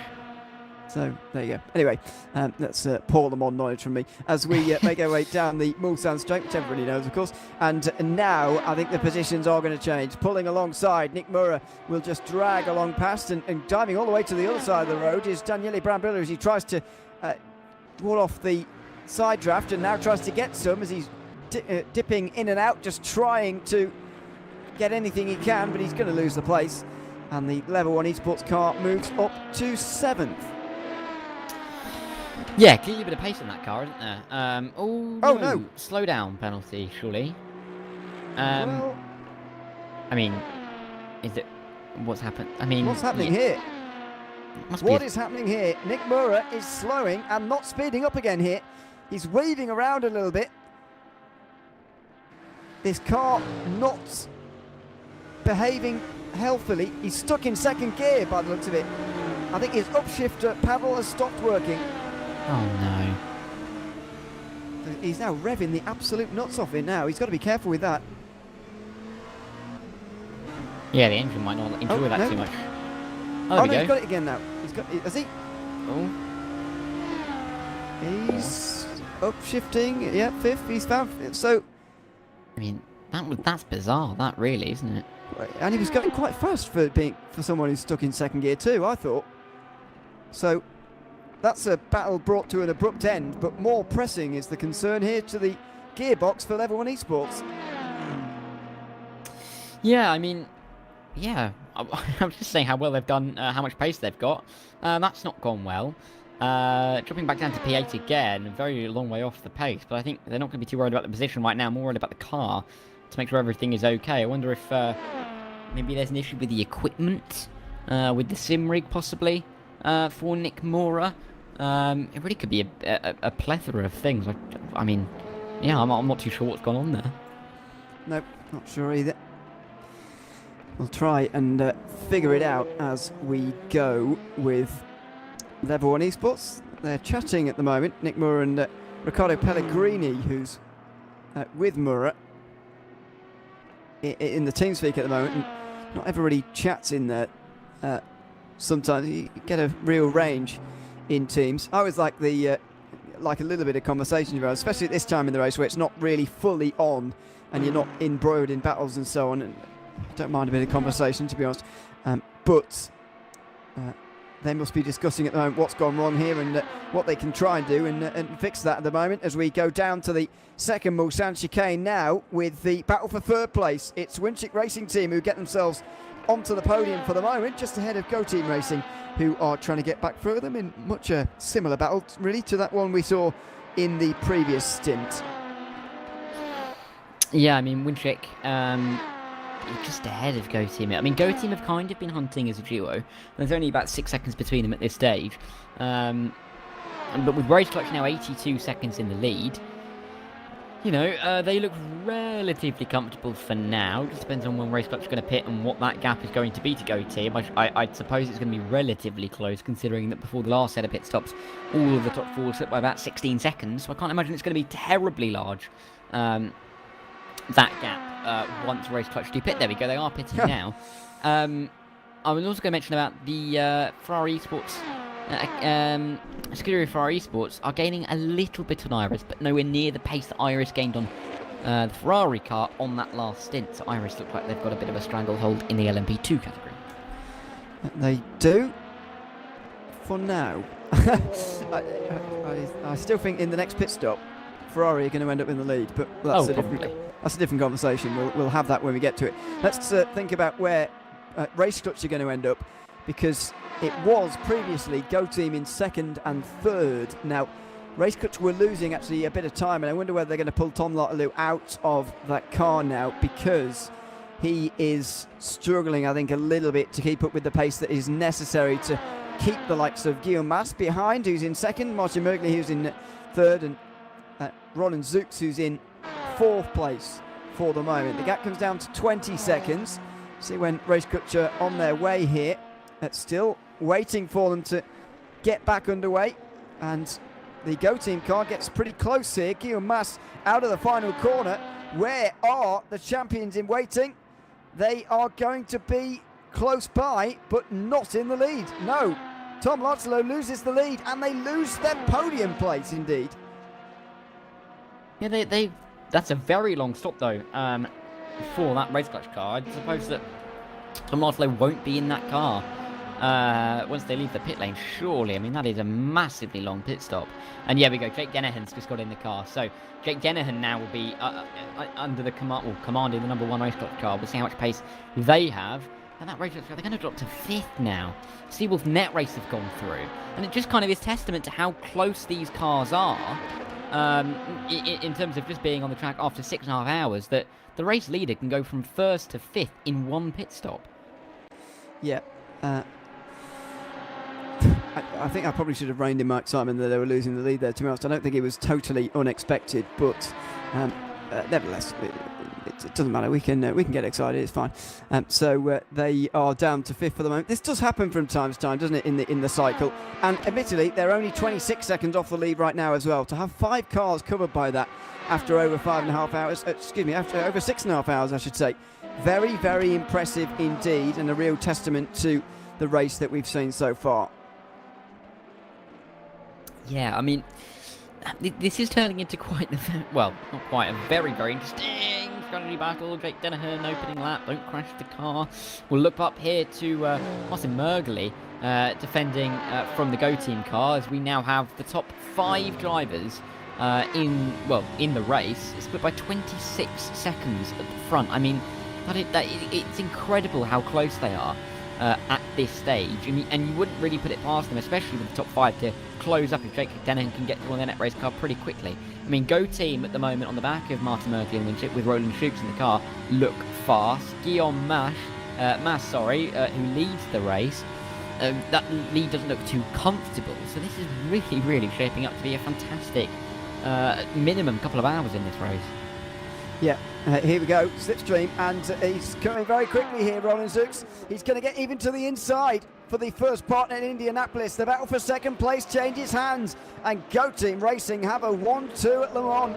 What a fantastic debut in the top class they're having this season, as they really take aim at the hypercar standings and the hypercar teams, really, who are ahead of them. It looks like they'll be third and fourth in the standings at the end of the season, which is a good return for their efforts, but they're beating both of the cars ahead of them at the moment, because they are 1 and 2 at Le Mans after 6.5 hours. It's not exactly like it's a fluky lead early on in the first hour. This is a legitimate lead that they are hanging on to. Well, how legitimate it will be, we'll find out at the end, but it's a proper lead deep into this race. And it's great to see, isn't it, that we have these battles throughout, a little bit wide though, for Martin Mergley, just coming up to the final couple of chicanes now, but this is really, really going to start to get interesting on this stint, I think, in all of the categories, just to see where the strategies go.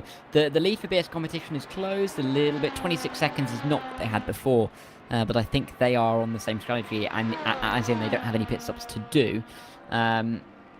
We've seen Benjamin Gilzinski having to defend from Jake Dennehan, but that'll be difficult, first off, but I don't think that is the Seawolf Net Race race right now. And then finally in the LMP2 category, we're going to see the ongoing battle between iRace and Ferrari, who are gaining 28 seconds now, that gap, so clearly the pendulum is swinging back towards the Scuderia, but yeah, this is really one of the most interesting 24-hour races I think I've seen. Yeah, it's been very interesting so far. Certainly over the top of the hill they go.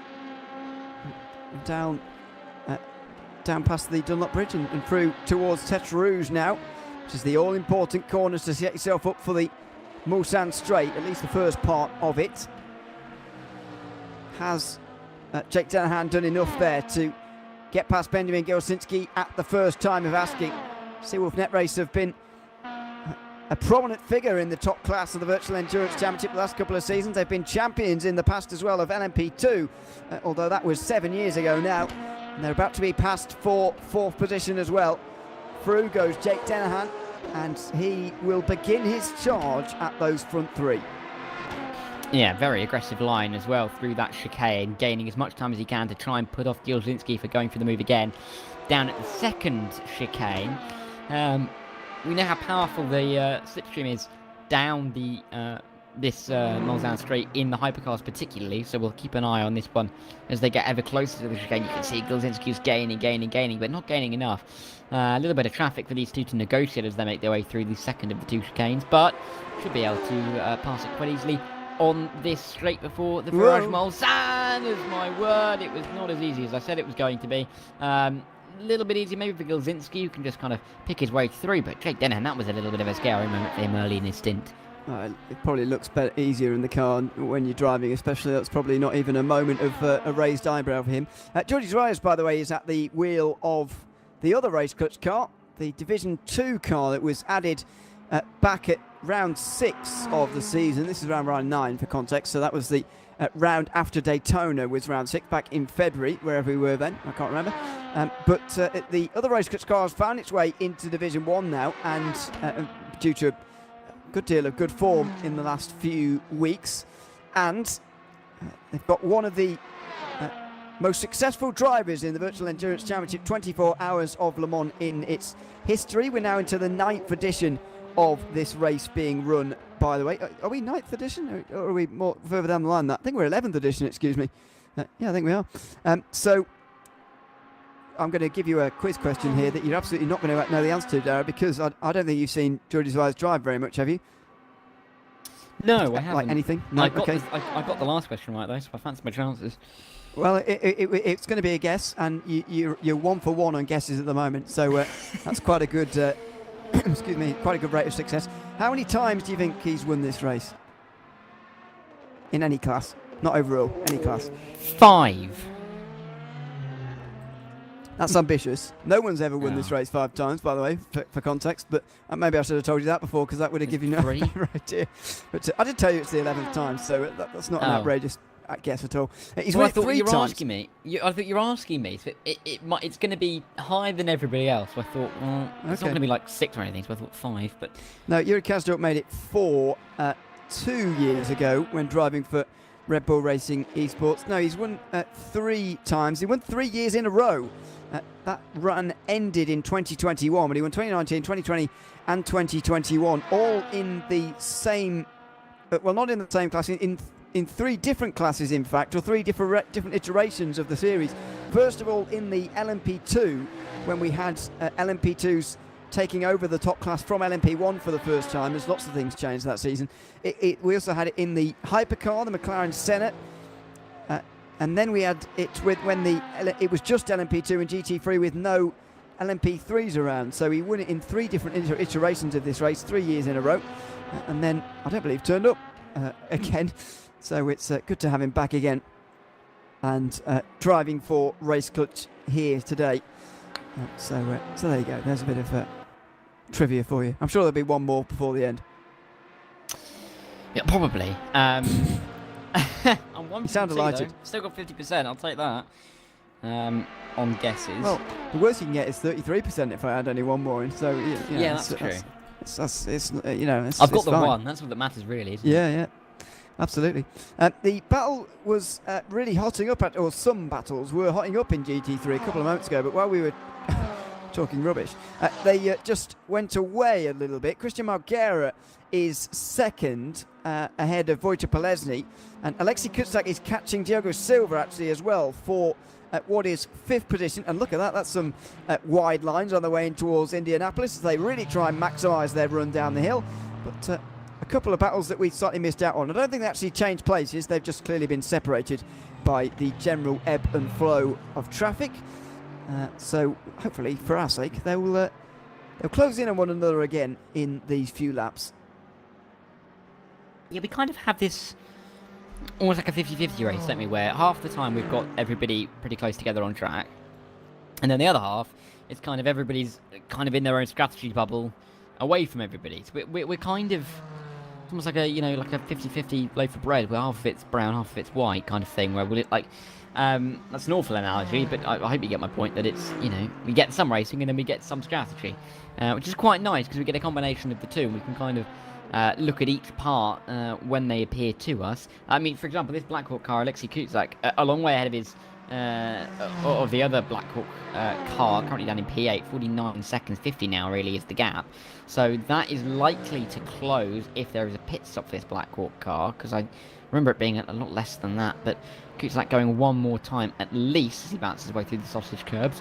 But yeah, this is just developing into quite a nice race actually, with the battles that we're seeing. Hypercar, the top three, are now split by 5 seconds after nearly 7 hours, which is incredible to say. Jake Denner not really making any indents into that lead as well, but it is getting to quite an interesting stage of the race really before we get to the night time. Very interesting indeed.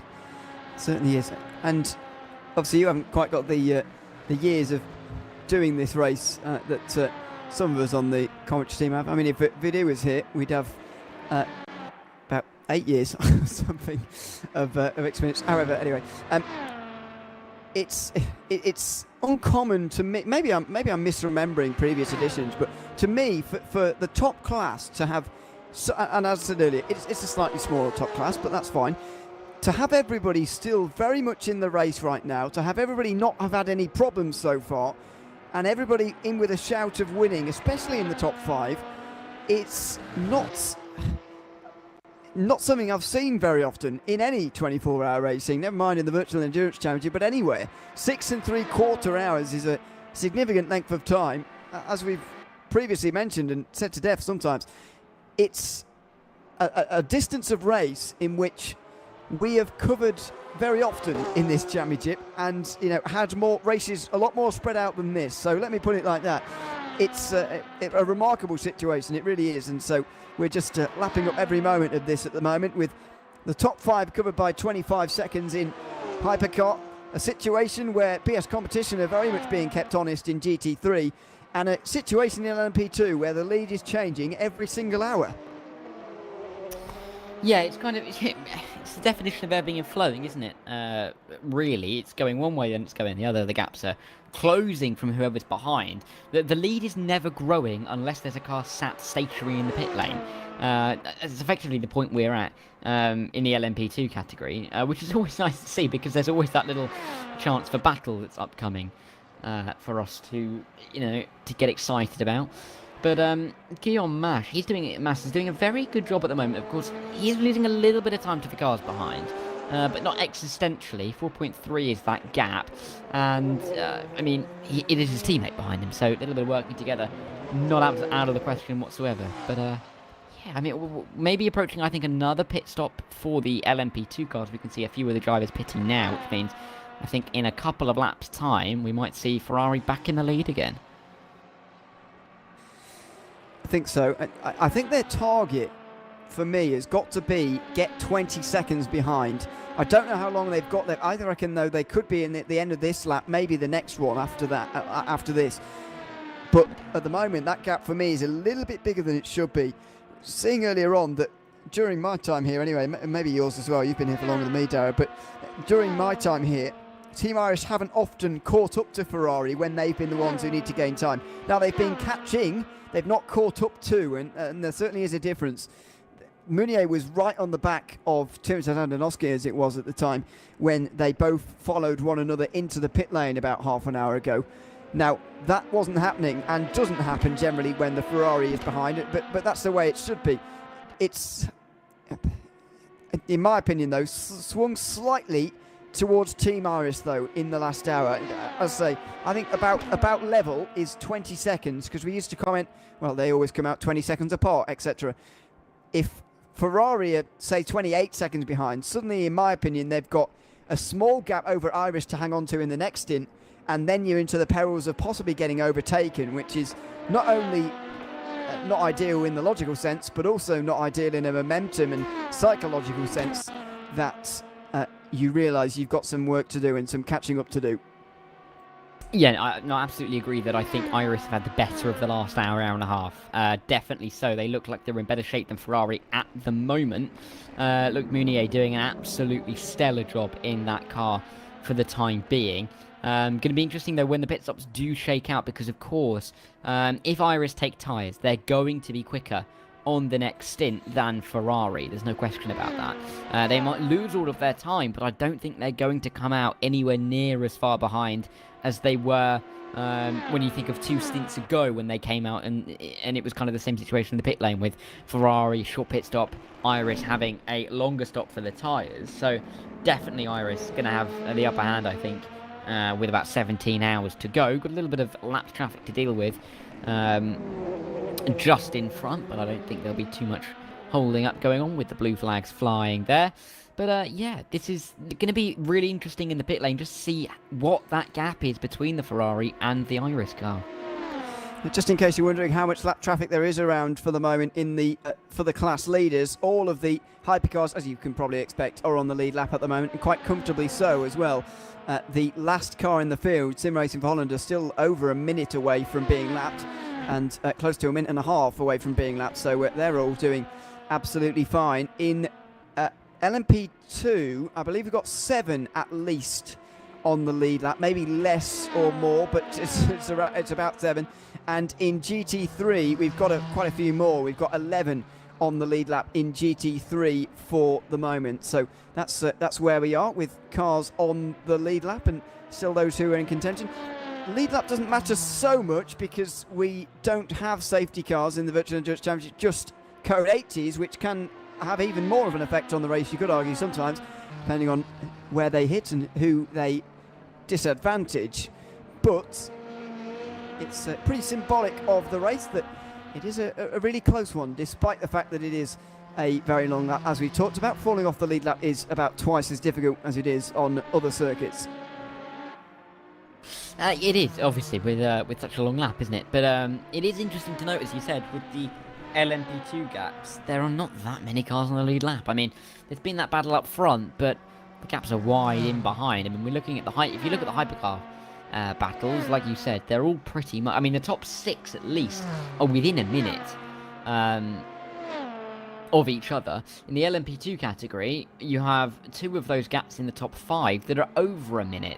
So it really does just show the contrast between the 2 categories at this stage of the race. But it's interesting to see that we, even though there are those gaps, we've still got that battle for the win.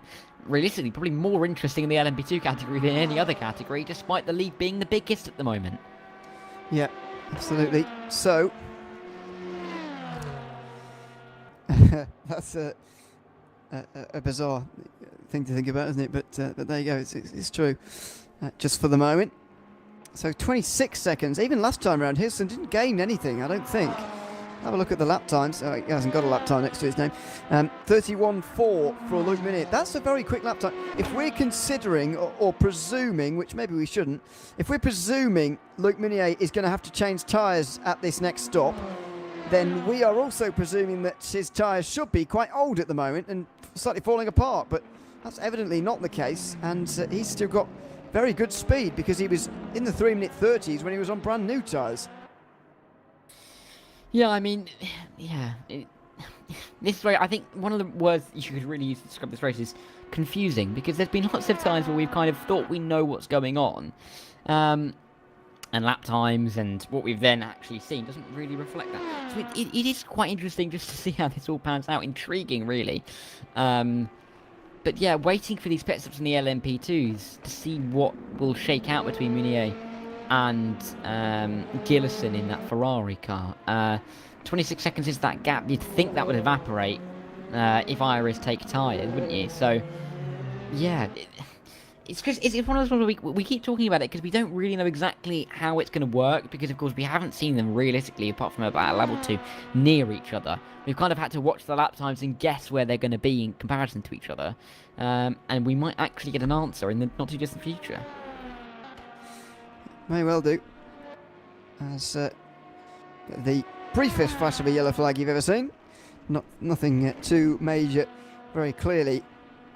So, through the Porsche curves for Loic Meunier, as he continues to lead in LMP2. Guillaume Mas continues to lead in hypercar, although his gap is coming down to his teammate. As you said earlier on, there is scope for teamwork here between these two teammates. However, is it going to be that situation, or are we going to see an exchange of places where there's they just swap and that's kind of that? It's going to be interesting to see here as Meunier comes in, and Isaac Hirson will presumably follow in too. So, what is the gap going to be? You presume Ferrari, but how big is the lead going to be?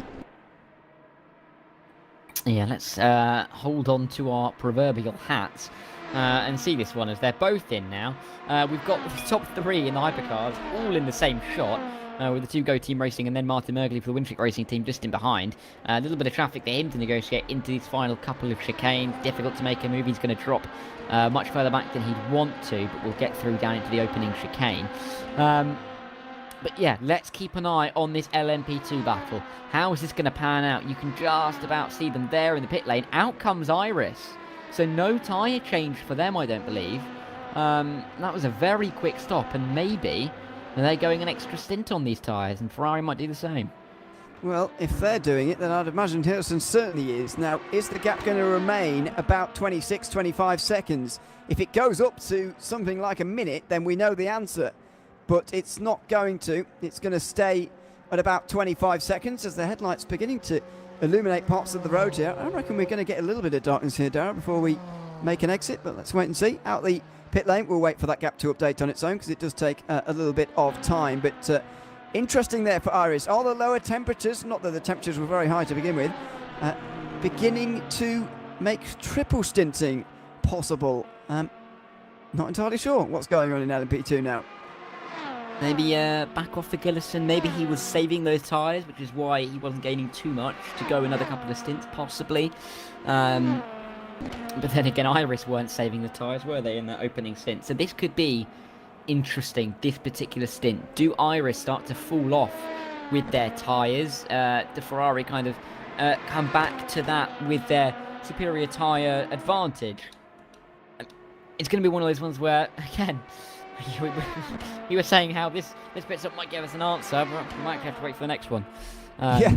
So, which is fantastic. Give it another 45 minutes, folks, and we might be able to give you an answer before we leave you to the pictures for the night. So, yeah, I was really looking forward to trying to see where they came out there. We'll wait a little bit longer now. We certainly do, but we'll do just that. And while we do that, we'll focus in other areas. I'm not sure whether Yunus Ravier is toying with us, but he says that Hani Al Sabti has damage now. He's driving his BS Plus Zoom competition BMW. Now, does this car look damaged in any way, or is it looking okay? Is it internal? Not entirely sure. 26 seconds is the gap, but normally he's a relatively. Oh no, he's deleted the he's deleted the message now. I feel like I've been duped, tricked. by Yunus Rabia. It's entirely possible. But his car looks fine to me. Yeah, I can't see anything wrong with it. Maybe they're so confident down at BS competition. Oh no, he hasn't. Yeah. Sorry, he hasn't deleted the message. I've just scrolled up, so that was quite clever. He also had a word in that LMP2s have been triple stinting the entire race. That's not the grasp I got earlier on, but clearly I've been grasping this race wrong, and that's quite evident actually. So there you go. But we're in this waiting period now, as you say, for not Ferrari to catch up to Iris, because as we were saying earlier on, it sort of flip-flops around where they are close, but they're not close enough to fight with one another and so on. And so we've got another stint of that to come. It will be in the stint after this one, where Irish have got the chance to get the closest to Ferrari. That's generally the stint where they seem to get the closest to Ferrari, if we're going on the model of triple stinting, as they apparently have been. Yes. Are you sure you don't have to get your eyes tested again, just quickly? What am I getting my eyes tested for? Well, I mean, you scrolled up. That's not eyes tested. That's just. Well, yeah, that's fair enough. that's It just a wasn't bit on the screen, silly. to be fair. Yeah. Oh, that was funny. Sorry. No, but you're right. I was going to say maybe it's just BS. They're feeling so comfortable at this stage that they can kind of play around a little bit with us. Excuse me. But regardless, the triple stinting definitely is seemingly coming into effect. Whether they were doing it earlier or not, they're doing it now. We can see it with our own eyes for very much through a clear lens. And Ferrari have got some work to do in that regard. 25.9 seconds is that gap. Hoping to close it for them is Gillerson. He's got to do a little bit of work, I would think, especially considering that you'd think that the Team Iris tyres on that car are going to be dying over the course of the next 30-45 minutes. So a lot of work needs to be done, but this could be where we see that time gain from Ferrari that we saw from Iris in the stint before Ferrari changed tyres. Yeah, I get what you mean, certainly. We'll see if that comes to fruition as we see a much closer battle for the lead here. Guillaume Mas is being chased down by his teammate Roland Zux. Now, is this tyre and strategy games, or is Zux just a bit quicker than Guillaume Mas at this stage in the race? The whole top three, as you said earlier on, can be fitted into one camera shot there. Martin Mergley is very close indeed, even in third place, just 4 seconds away while being in third place. It's still a remarkable opening 7 hours that are very nearly complete.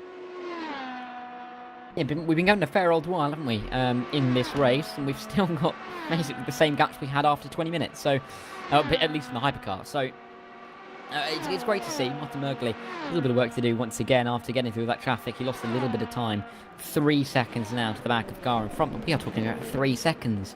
We've been going 7 hours. I mean, that is absolutely nothing. They've been so close for so long, and strategy is still going to be featuring quite heavily. I feel like that we also drew some hypercar pit stops, because I can't remember the last time we had them. I feel like it was a while ago. Do you? I don't feel like it has been. Maybe it's. I don't know. Well, I mean, if they're going at least every maximum hour, I feel like it's been over half an hour since we've had pit stops in the hypercars. Right. Well, I'm not entirely sure. As Cam said earlier, we should really write these down, but I wasn't here for the start of the race, so it makes it all very difficult when you start writing stuff down, because, well, I've found this in doing it in the past. When you start writing it down halfway through, you get confused as to really where everybody, as has been evidenced in this broadcast, you get sort of confused about where everybody is in their cycle and who's made the most stops so far and all that kind of thing. Because that stuff is quite difficult to track, and what they've done so far, and so it all gets very difficult. But we're probably not a million miles away. As I was saying to Cam earlier, it feels like important stops come around very quickly. I mean, there are some in the top 5 of GT3 at the moment, for example. It's a constant look down towards pit lane, really, for everybody as we carry on with this race. Just 20 seconds off the lead now for Jake Dennehan, who's still got Benjamin Gilsinski right with him. And ever since Dennehan overtook, he's not been able to get rid of Gilsinski, but that's not seemingly a problem because he's still been catching the top 3. That's the main thing. Yeah, he's been doing what he needs to do, really. Maybe not as fast as he'd want to be doing it, but clearly, Jake Dennehan, he knows what he's doing. That's for sure. So clearly has this one, I'd say, under control. I don't think there's any concern down at Race Clutch at that car being where it is. There'd probably be more concern about the number 7 being in 7th. Sorry, not the number 7. The car in 7th being in 7th. Of course, that is the number 201 Race Clutch. Yeah, I think Jake Dennahan has this kind of bit of a lid on it, really. He's gaining at a relatively nice pace to the drivers in front. Not too drastic, but enough to say that he is clearly showing some good pace in that car. He certainly is. The battle for 7th place in LMP2 seems to be cropping up again. As Level 1 esports come under pressure from the Visceral, I forgot the name for the team there. Visceral Esports, who are on the chase. There they are in 8th place. And Andre Muscala, who is closing in. Now through the Tetra Rouge complex they go and out onto the Mulsanne Straight. Headlights now becoming more of a feature as this battle for 7th place continues on. Arguably the closest battle on the circuit for the moment. Yeah, I mean... Yeah. There's lots of close battles on the circuit, isn't there, realistically? We're being spoilt for choice, which is lovely, really, because it's nice to have lots of things to look at in an endurance race such as this. But yeah, Andre Muscala for the Visceral Esports car, they've struggled a little bit, haven't they, Visceral, over the last couple of hours of this race, hoping to gain up a couple more spots, but like we've seen, the gaps in LMP2 are now quite wide. And strategy isn't going to save some of them. So, yeah, I think we're losing a bit of the battle element in the LMP2 class as we get towards this night phase, but it is still prevalent in the other two classes. Certainly is. I'm going to take the wild guess that he might, Andre Muscala might well be related to Christian Muscala, who was driving earlier on. I don't know, but it's just a guess that they are related. We'll find out. I don't know. Christian was watching the broadcast earlier. He might have turned it off, but anyway, he's in the car at the moment. It's Andre Muscala. It's a light flash on the back straight now, coming in towards Indianapolis. I've had some word through, by the way, while we were watching the Jake Dennahan do some driving. I had some word through from Colin Spork, who said Jake's force feedback is reset while he's been driving, so he's now got 100% force feedback, which is never great, and he'd be falling to pieces by the end of it, I would have thought. So I think he's got quite a while until his next pit stop. Another 15 minutes, I would say, at least, for Jake Dennahan, maybe closer to 20, and then he'll be able to sort out the settings during the pit stop. Hopefully, that's the idea anyway, but that is not nice to try and drive with, because if you've never tried it, I'm sure most of the people watching this have tried it just for a bit of a giggle one time, but if you've never tried it, it's quite an experience and quite a job to keep going at any speed, never mind the speed that Jake Dennahan's got going at the moment. Yeah, maybe I'll take back some of the comments I said. Maybe he doesn't have it all under control.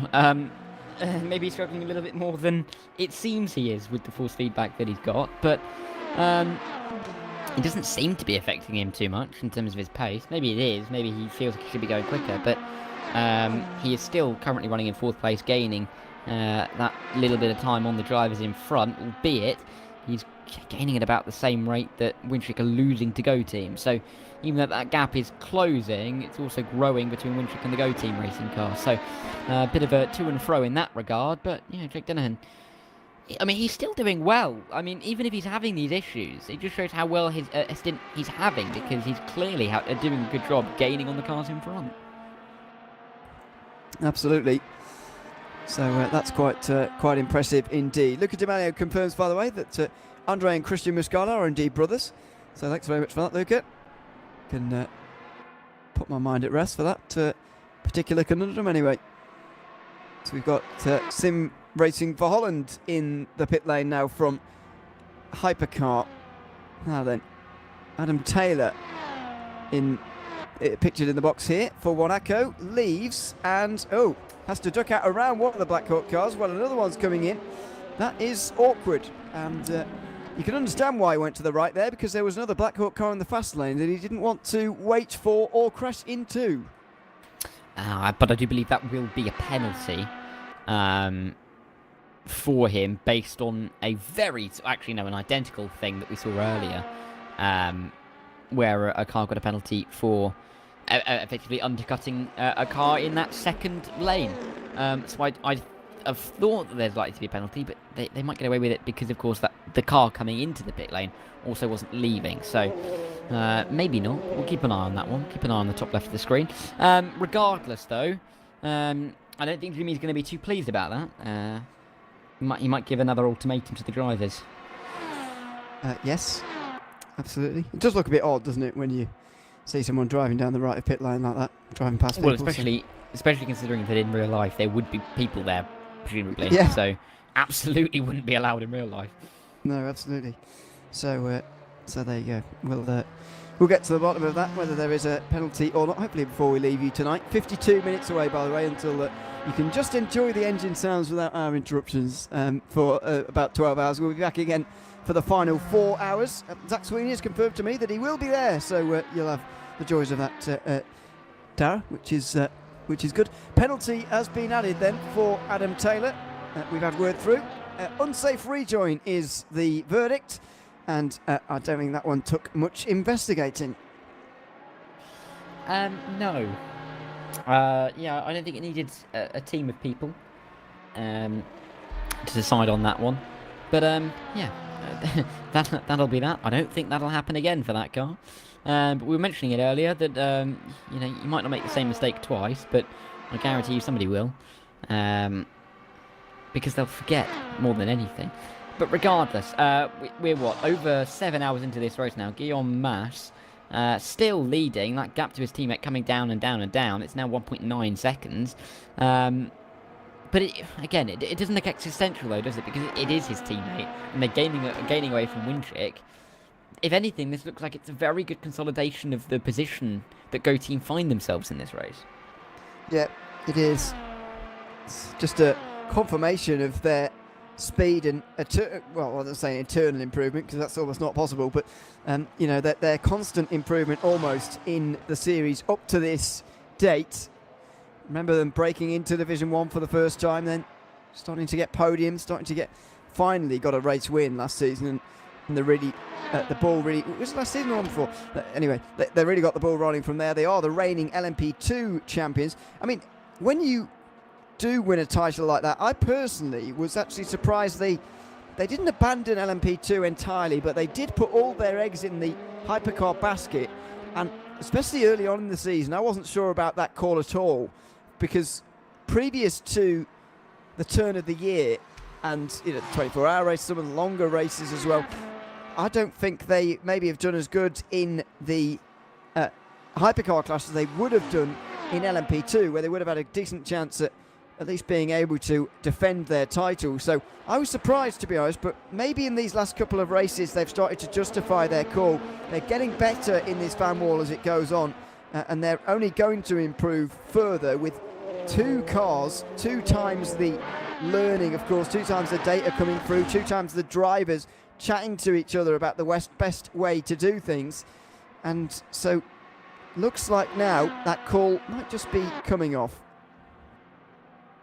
Yeah, I mean, they really have been good. I mean, it would be the ultimate payoff, isn't it, if they got a 1-2 in the 24 of Le Mans, wouldn't it? So it's going well for them at this stage, but they've still got to work for it. I mean, we're still not even a third of the way through this race. Even though we feel like we've been going for absolutely ages, there is still a very tight battle. You really cannot let your guard down whatsoever. The top 5 in this category, 20 seconds. I mean, it's absolutely nothing. And it's great to see that we do have this battle, and no one really is allowed to feel safe in the position that they are in. They've all got to fight quite hard for it, which is really what you want to see in a race like this. You don't really want to let anybody rest on their laurels and just kind of think, well, we've won this after about 7 hours. So fantastic to see. One team that definitely don't know if they've won it or not, Team Iris, and you can put Ferrari's into that as well. That gap down to 22, still quite wide, but it is coming down consistently. and going to be interesting just to see how, whether that becomes exponential as they get towards the pit stop. Yeah, should continue to do so. And we should get to the situation again very shortly where the Ferrari car doesn't take tyres this time round and the Irish car does, so they drop in behind and then they close in and all of that kind of thing. The thing that we've been seeing for the nearly entire 8 hours so far. I'll be absolutely amazed though. I don't want to burst anyone's bubble here because I'm enjoying this battle between the front two just as much as the next person. However, there's no way surely these two just continue doing this until tomorrow morning. I mean, surely that's not possible. I mean, I think it generally depends, doesn't it? I mean, I think one team is going to try and take one less set of tyres than the other. And it just depends on how that pans out, realistically, because they're pitting at the same time. The only real difference at the moment is when they're taking tyres. That's pretty much it. So, I think if they effectively get themselves onto the same strategy, they could be running quite close for extended periods of time. Because realistically, they are running quite close on track. But they're just kind of out of sync with each other. We've been talking about the ebbing and the flowing. I think they will be close together by the end. Either that or one will drop a long way off the back. I can't see them staying this far away towards the end of the race. Ooh, the gap for the overall lead has come down very quickly here. Guillaume Mas is all of a sudden getting pressure from Roland Zux here. They're still in the same way round. I know it's difficult to tell with the with the way that we have it because they've got identical cars too, but Zux now really closes in, almost hides entirely behind his teammate on the way towards Indianapolis, and now they've got a decision to make really. Do they exchange places because there'll be a quicker way round to run them, or do they leave them as they are to hope that they're sort of going to be faster together? Yeah, I mean, this is the conundrum, really, because Mas has lost a little bit of time, hasn't he, over the last lap or two, quite quickly. That might be a symptom of the other Go team car getting into some slipstream, and therefore gaining quite a lot closer. But at this stage, you've also been thinking about pit stops, because I'm convinced that there's going to be pit stops soon in the hypercars. So maybe that's going to come into play shortly. Regardless, the gap back to P3 and the Winchick team is not really growing, it's not really closing, it's stagnating at the moment. So there's no real reason to swap them, you'd say, at this stage, especially as they're gaining away. But yes, I was right. In the end, they're going into the pit stops. Yeah, you were absolutely right. Absolutely no point at all. Almost no point in me saying it, but I did. So there you go. It's too late now. It's out of my mouth. Into the pit lane then for Go Team. Do Winchick follow? No, they will continue. So Martin Mergley will lead the race now for Winchick Racing Team. Second in the standings, but hoping for a miracle. Race Clutch have only got to complete another 4 hours and 45 minutes of this race to get the 50%, and in doing so get the points required to seal a second title in a row, going way back to season 10 of the Virtual Endurance Championship. That was the most recent time an overall series champion, i.e. the champion of the top class, defended their title back in the LMP1 days. Never happened during the McLaren Senna days, because there weren't enough days.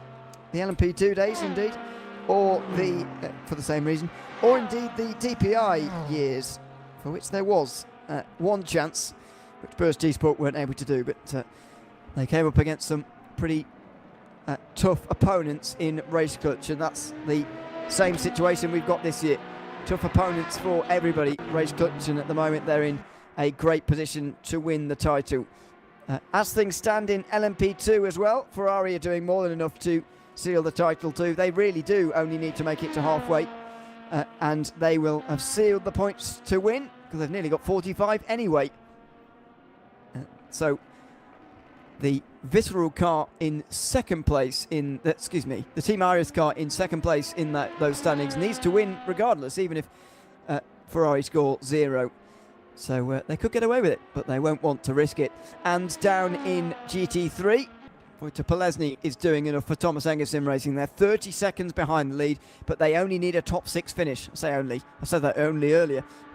It's not easy, of course, but If they finish in the top 6, there's nothing that the visceral car running just behind them in Diogo Silva can do anything about that. So all 3 titles at the moment are in safe hands. However, keep using the example of season 14. The Racing One Ligier had a big advantage, having won 4 of the first 5 races that season. Going into the final one, they didn't have enough of a lead to be comfortable.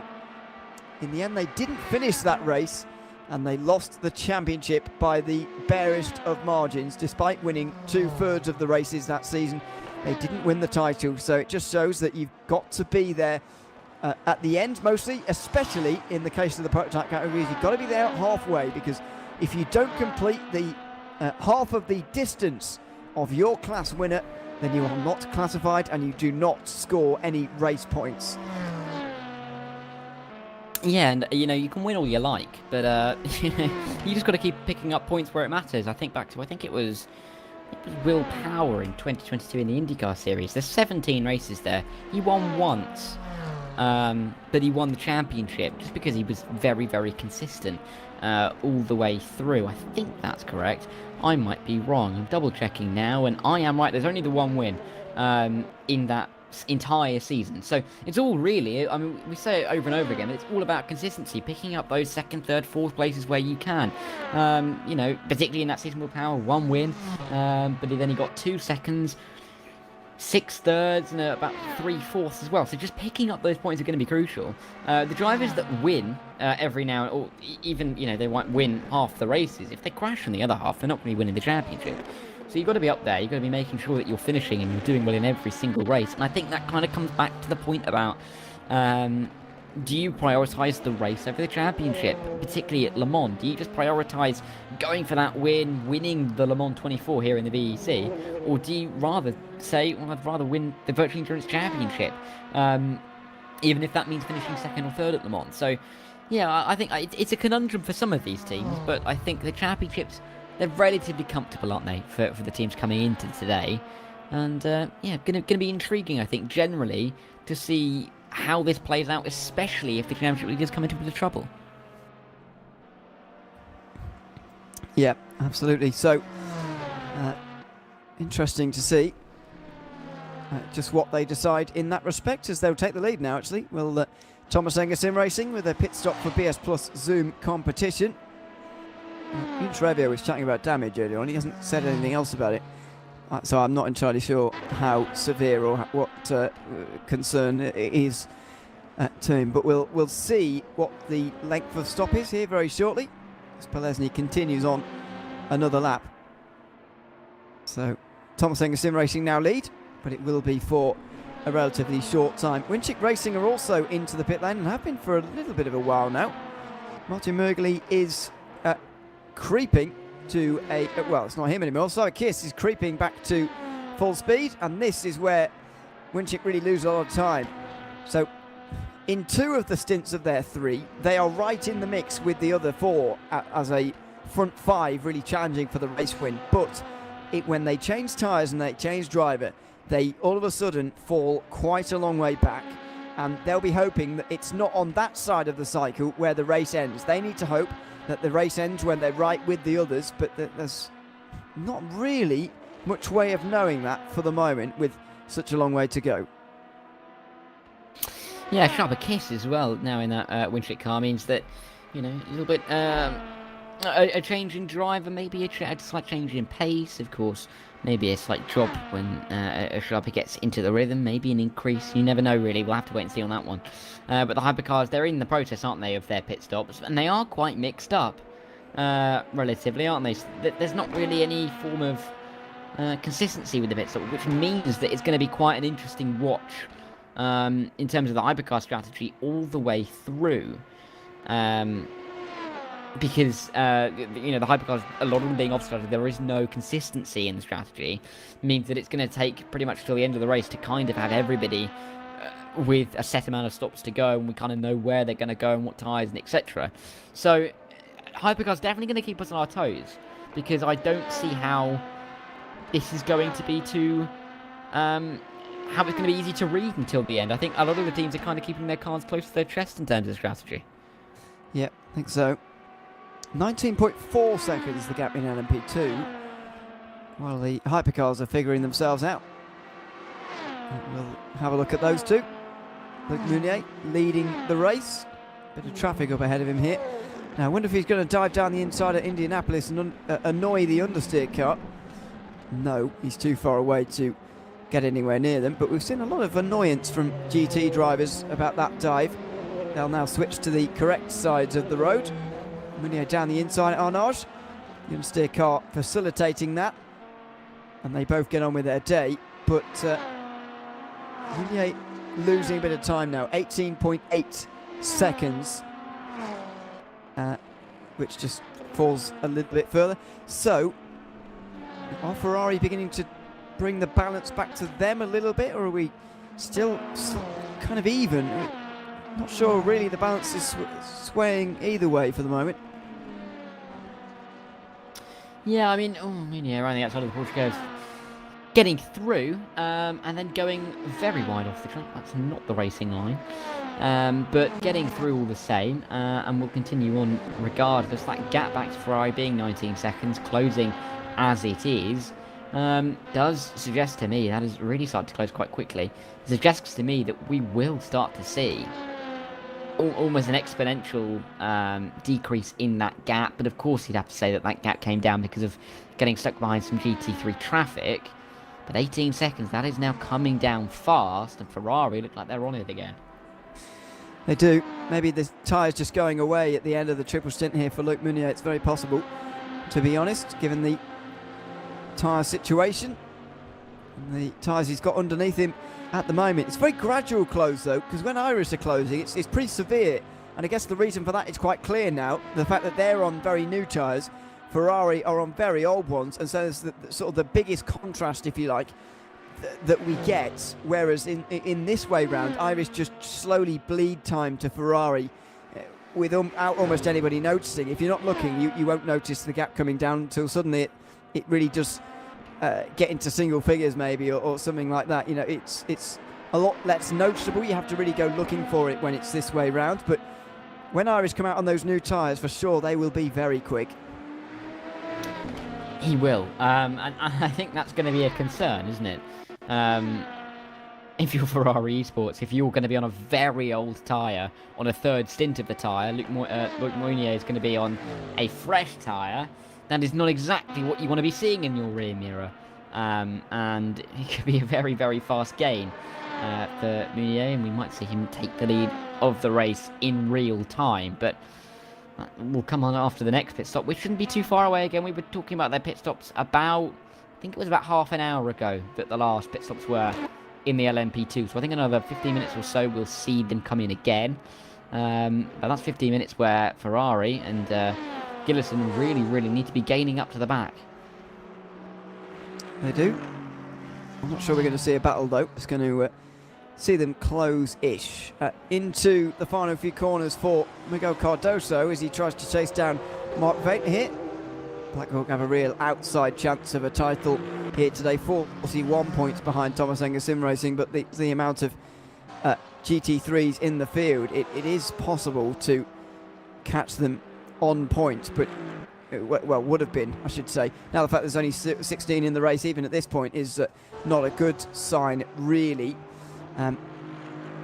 But they'll still hold out hope, I suppose. Blackhawk will continue their search for a Virtual Endurance Championship title. They must have one of the most appearances without a title at Blackhawk Racing. I know I repeat it every round, and people are probably sick of me saying it, but just ring true. 5th place for them in this race for the moment, but there's a jump up order in GT3 as well, because Thomas Enger Sim Racing leading by a minute I don't think is usual, but it may be. I'm prepared to be surprised, really. I mean, with BS competition behind as well, a minute behind, I think they were in the lead, weren't they? So I presume Thomas Enger have a pit stop that they owe, quote unquote owe, or need to be doing soon, because that BS competition seemed very much all the way through this race. So slightly surprised to see that, but that might just be us waiting for that to kind of come back to us in terms of the sensibilities of it. Miguel Cardoso in that Visceral car, he's trying to catch up to the Black Hawk car, but the gap's not really been closing too much over the past few laps. I mean, looking at the timing page, let's see the last laps. I mean, he gained a couple. I mean, it's just over a tenth. Cardoso did on the 91 of Black Hawk, driven by Mark Vate, but it's not much. I mean, I guess the gap is only 1.7, but it's still not. It's not the chunk that you'd want it to be, really, is it? At this stage. Well, I say at this stage, because you've got 16 and a half hours. There's a few minutes remaining, I would say. 16 and a half hours. 993. By the way, it's good maths there, unless you're using a calculator. No. If I've got that right, I'm going to be very pleased. I am going to use a calculator now. It's I don't know whereabouts it should be, to be honest, in terms of minutes. It's too many, to be honest. Not easy maths to do, particularly. It is. What was it? It's 993 minutes left. 193. There you go. We can take 1,000 minutes. There you go. That's a very minor milestone in the grand scheme of this very big race. But, It'd be great if it was measured in minutes, though, wouldn't it? If you think about it. Would it be? I just think it'd be quite funny. You've got what? So. Well, you'd spend this part of the race having absolutely no idea, really, how much time's left, other than it's a lot. Because that would be 1,440 minutes, isn't it, in 24 hours? That'd be great. I mean, you just wouldn't understand, would you? It's like if you give a European Fahrenheit, they look at that and, what is that? So, yeah. Roughly just divide it by 3, and you're roughly there. It's not quite a foolproof measurement or way of doing it. Yeah. They were talking about minutes to hours there. I'm like, no, that wouldn't make any sense, would it? Divided by 60, but that's the difficult maths. Divided by about 3 for Fahrenheit, and you'll be right. You'll be in the ballpark. We are waiting another lap for Thomas Engerson Racing to come in. By the way, Jimmy Allison says this lap or next. He guesses next lap, so we'll go with that. That's the offset that we got at the moment. I think for the most part everybody's offset almost in the field. The only thing that's not offset, I suppose, is Team Irish versus Ferrari.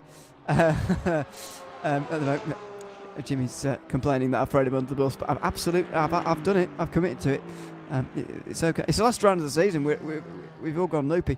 The only time it really happens is Team Irish versus Scuderia Ferrari Esports, where they pit on the same time. The general endurance racing and Code 80s have split them apart, really, which is what happens, and that will happen even more so by even the time we come back again in 12 and a half hours' time for the final 4 hours of commentary. But it's what happens, and surely it's difficult to imagine that we've seen the last Code 80 of the race. Oh, absolutely. I mean, I think I don't know if I was saying it to you earlier or to Cam. I was saying that we saw the incident, didn't we? Live on the stream, and it was very easy. Or it was a very simple little incident. Just a car behind being in the wrong place in the wrong time really is what caused it. If there was no car there, the spin happens. The car stops on the track, tries to right itself, and no one really is hurt by it. But I just do think it's going to be circumstantial. The more cars we have on track, then of course the more likely it's going to be. We still have quite a few cars on the track, in a grand total of 42 that we have. Oh no, 41, because the 248 of XRL has DNF. So yeah, I mean, there's still quite a lot of cars. There's still opportunities, especially if a hypercar LMP2 misjudges their lapping. We might see something quite catastrophic unfold. Wojciech Polesny is into the pit lane here now. We've got yellow flags in Sector 3, by the way, at the moment, and they've reappeared again. I'm slightly concerned about what's going on there, but Nunes Rebio is the new driver for BS Competition, and so he'll be making his way through, you would imagine, to the lead, because Wojciech Polesny has a minute at the moment over this BMW, but let's wait and see if he comes out first, where he comes out. I reckon it'll be near Simframe, because this often happens for a lap or two, that those two battle before Simframe generally come into the pit lane.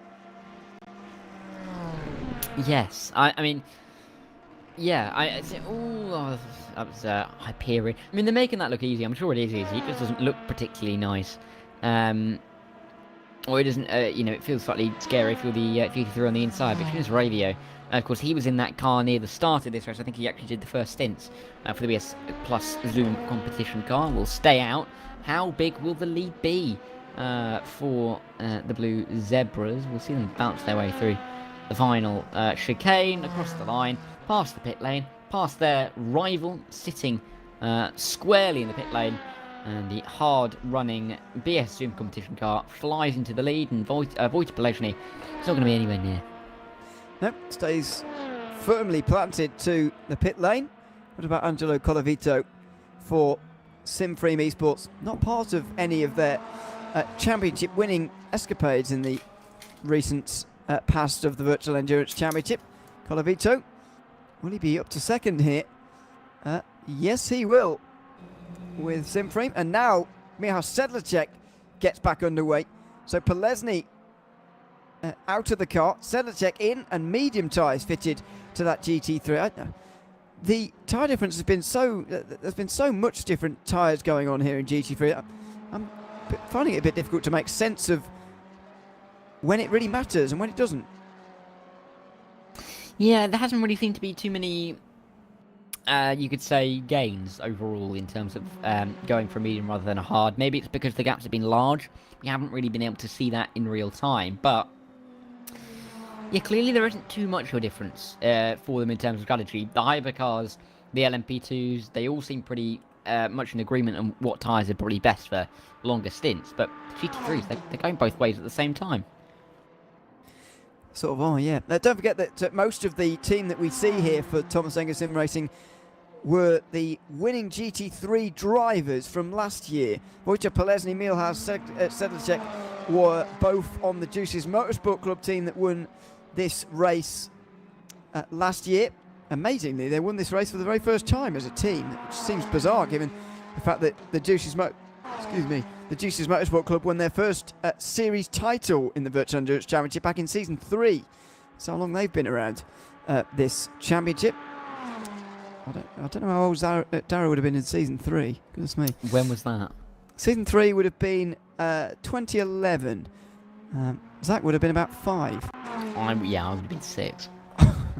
Okay, that's something Well, you only would have been about 9 or 10, wouldn't you? 2011, yeah, it's about 10, yeah. 9, yeah, 9. So not very old. Sorry, everybody. Especially those who were driving in that team at the time. I don't think anybody who's still driving now in the Virtual Endurance Championship was driving then. Eric Schmeider turns up now and again, I suppose, didn't he? He was one of the champions that season.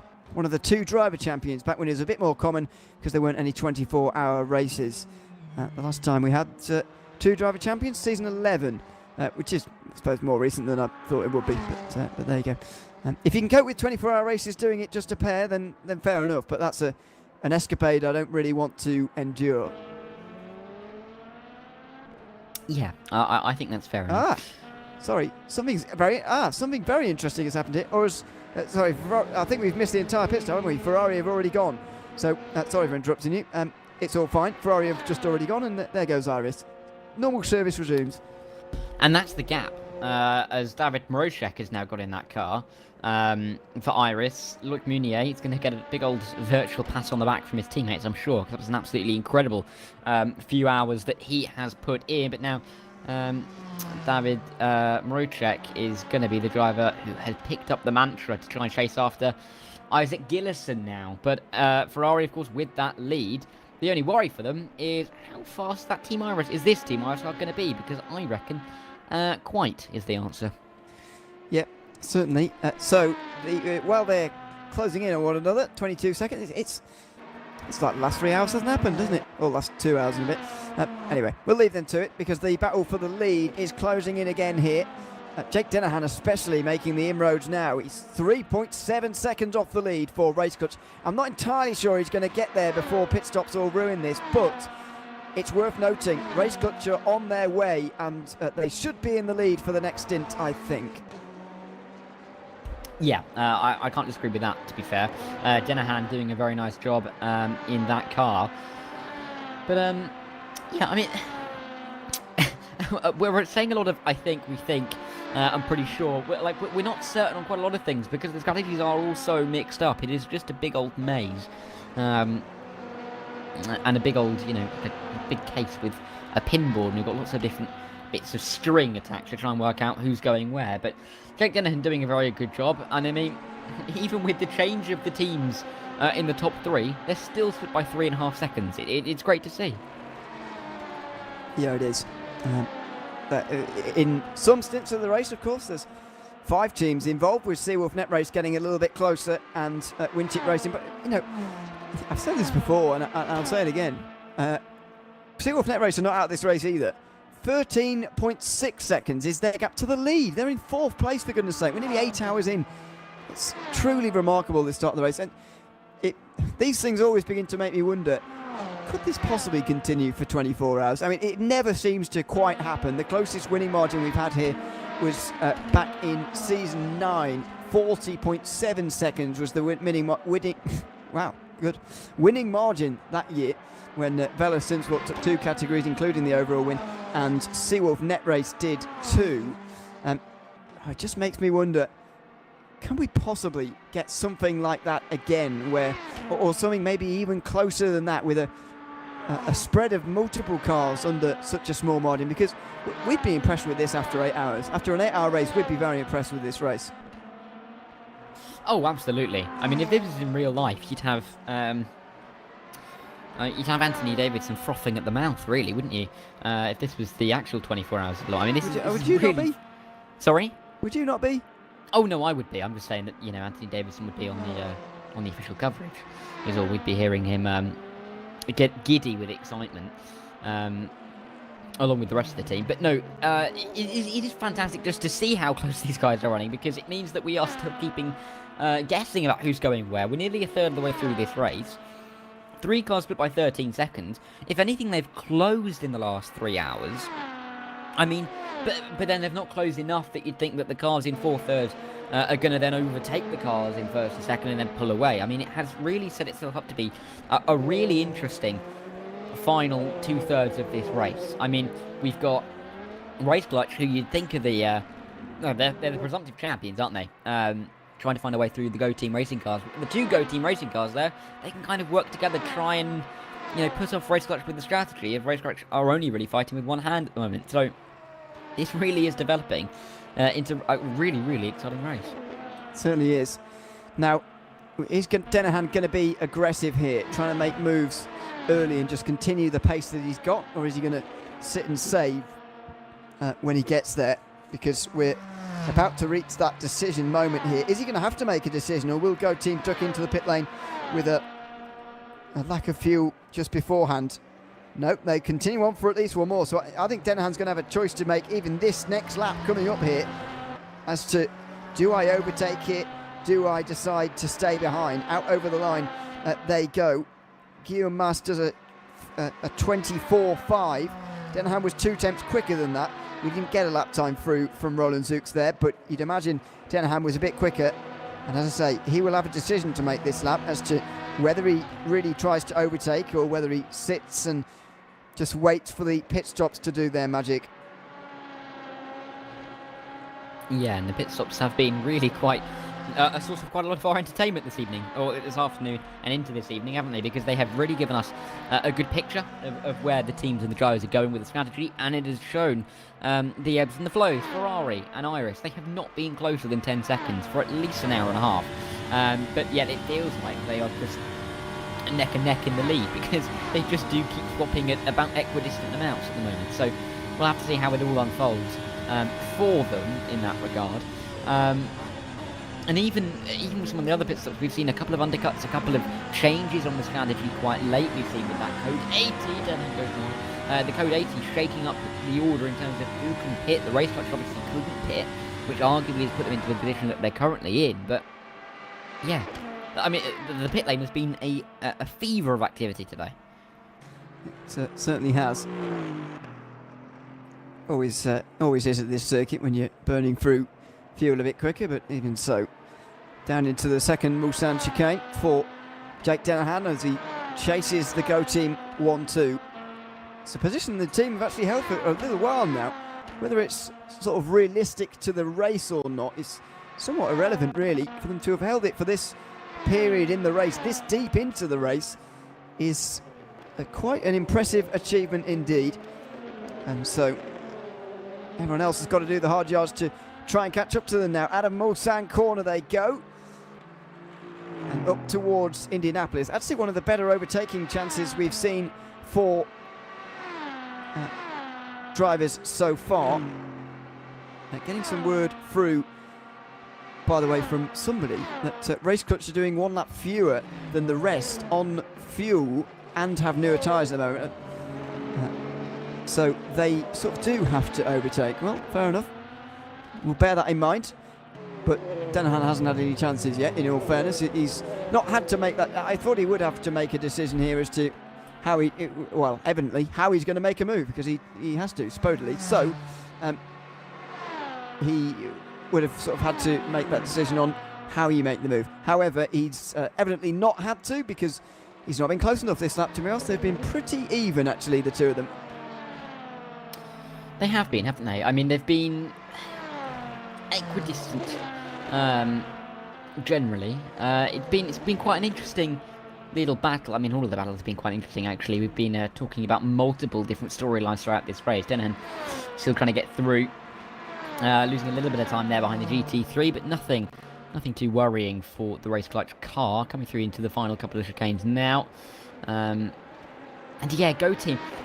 I know I've touched on this a couple of times before, but Go Team having those two cars up at the front mean that they can kind of work together. If they feel that Race Clutch have to make this move, they can really try and work together to try and prevent that, really put them off their strategy and damage their chances in the race, because this is a key part of the race. If Race Clutch feel like they need to get through with the strategy that they're on, if Go Team can try and prevent that, that forces Race Clutch into a position where they may not want to be, and give Go Team a bit of an upper hand as we get in towards the night phase. Yeah. So, just a few minutes. So kind of one of those races where you just want to stay on for, isn't it? But there you go. We're going to be making our leave in 15 minutes' time or so, as Ulfheim gets a penalty in LMP2. That will be the level 1 car, is it? No, it's somebody else, I think, for Ulfheim. Can't even see him driving any of the cars at the moment. I can't see how that's possible. For now, oh no, it is level 1. I was right the first time. Should have trusted myself. So he's got a penalty, and we'll have to serve that in due course. But as I say, we're about 16 minutes away from going off the air. We will still have pictures overnight, so make sure you stay with us for those. But we will not be talking over them. We'll let you enjoy the night time, the sights and the sounds of Le Mans. And we'll be back with Zach Sweeney and Darragh Thacker again in the latter stages of the race. 4 hours to go. Said before, Darragh, I wonder what race we're going to see when we wake up tomorrow morning and get it. It's, again, hard to imagine there'll be 5 cars in at half a minute.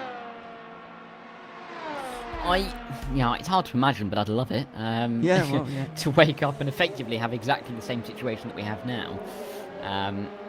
But that is 12 hours. I mean, we often talk about how, overnight, because the overnight part of the race won't be too long, but the time that we will be, giving people the chance to not listen to us drone on, but listen to just the cars and their sounds, is going to be half of the race. I mean, we've only done just about a third of the race. We've got more than that to go before we come back on again. I mean, it very well could be this close as we work our way through. Incidents may occur. Code 80s may be occurring.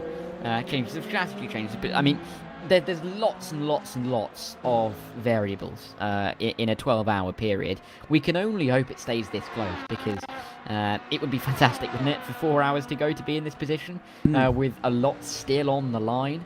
And you could even have 5th place in the hypercars, finishing closer than the previous closest finish. That's a great observation. It would be fantastic.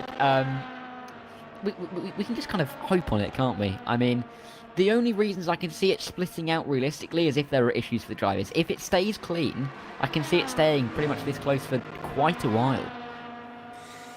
It's a big if, though, isn't it? It is a big if, for things to stay clean. So we'll wait and see on that front. As we always know, things can change so quickly overnight in 24-hour racing. Out of the final corner they go, and over to complete another lap now. Jake Dennehan still chasing Roland Zooks. Are we going to get a lap here from Dennehan? Doesn't look like I'm going to get a lap through, actually. But Zooks was a bit quicker than Guillaume Mas that time round. I don't think Roland Zooks was especially quicker or slower than Dennehan. Sorry for pausing there for a moment, just to figure out some cameras and stuff. So he's sort of holding steady, and with the newer tyres, Dennehan has not really been. He was looking like he had new tyres when he was quite a few seconds back, but now that he's right there, not particularly looking like he's got the got those newer tyres particularly. Yeah. I mean, also with the new tyres on the Iris car, I mean, they're gaining quite quickly. I mean, Dennehan, I mean, he needs to get through, doesn't he? Slipstream is effective. Is that a word? I don't think it is. Effective. Effective. That's it. Yeah. You can tell I've been on for a while, can't you? Yeah, the Slipstream's effective here, particularly for the hypercars. Let's see if Dennehan can use this to his advantage. Maybe a little bit late to go for the move to the inside into the chicane. Maybe not, actually. Oh, actually, he's just going to back off. I mean, he was definitely close enough to go for the move. He's decided not there, rather than not being able to. Maybe down into the Mulsanne. Possibly he's going to go for it if he gets enough of a kick. But you can see, actually, that the leading Go team car is dropping back a little bit, I think, just to try and help a little bit with the slipstream for Roland Zooks, to help defend from Jake Dennehan. Down into towards Mulsanne they'll go. Jake Dennehan, again, like you can see, he's close enough to maybe put a nose to the inside, but it's just not quite close enough for him to feel safe to commit. Yeah, that was a good run through there, though, for Dennehan. It was a bit wide for Roland Zooks there, I thought, and so Dennehan might have a chance now.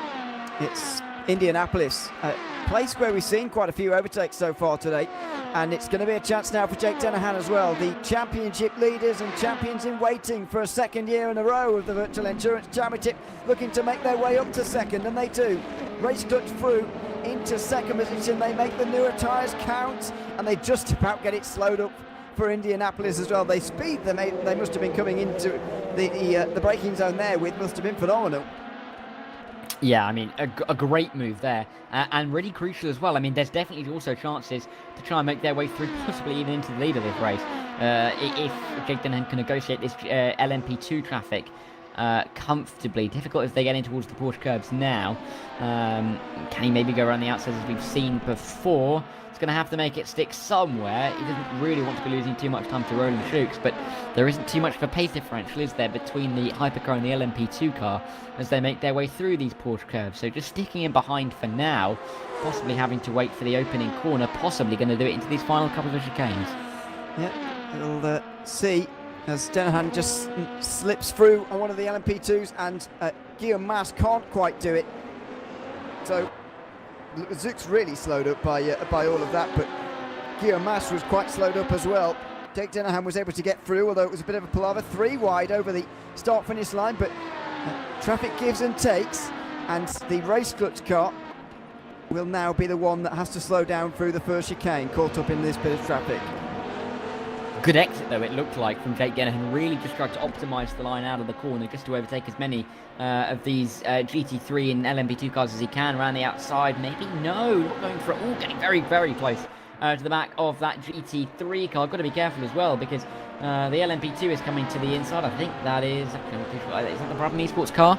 I think getting overtaken there, but it now means that there's a 2-second advantage at the front for the Go Team racing car in the lead, of course. The number 17 with Guillaume Mas in that car. But Dennehan, clear track. There's no one between himself and Mas now. He can just go for it, realistically. And if he can get a little bit closer on this lap, they can try and work through traffic together. Yeah, we'll see as they make their way out of the first Mulsanne chicane. Who this has benefited a lot is actually the Seawolf Net Race team.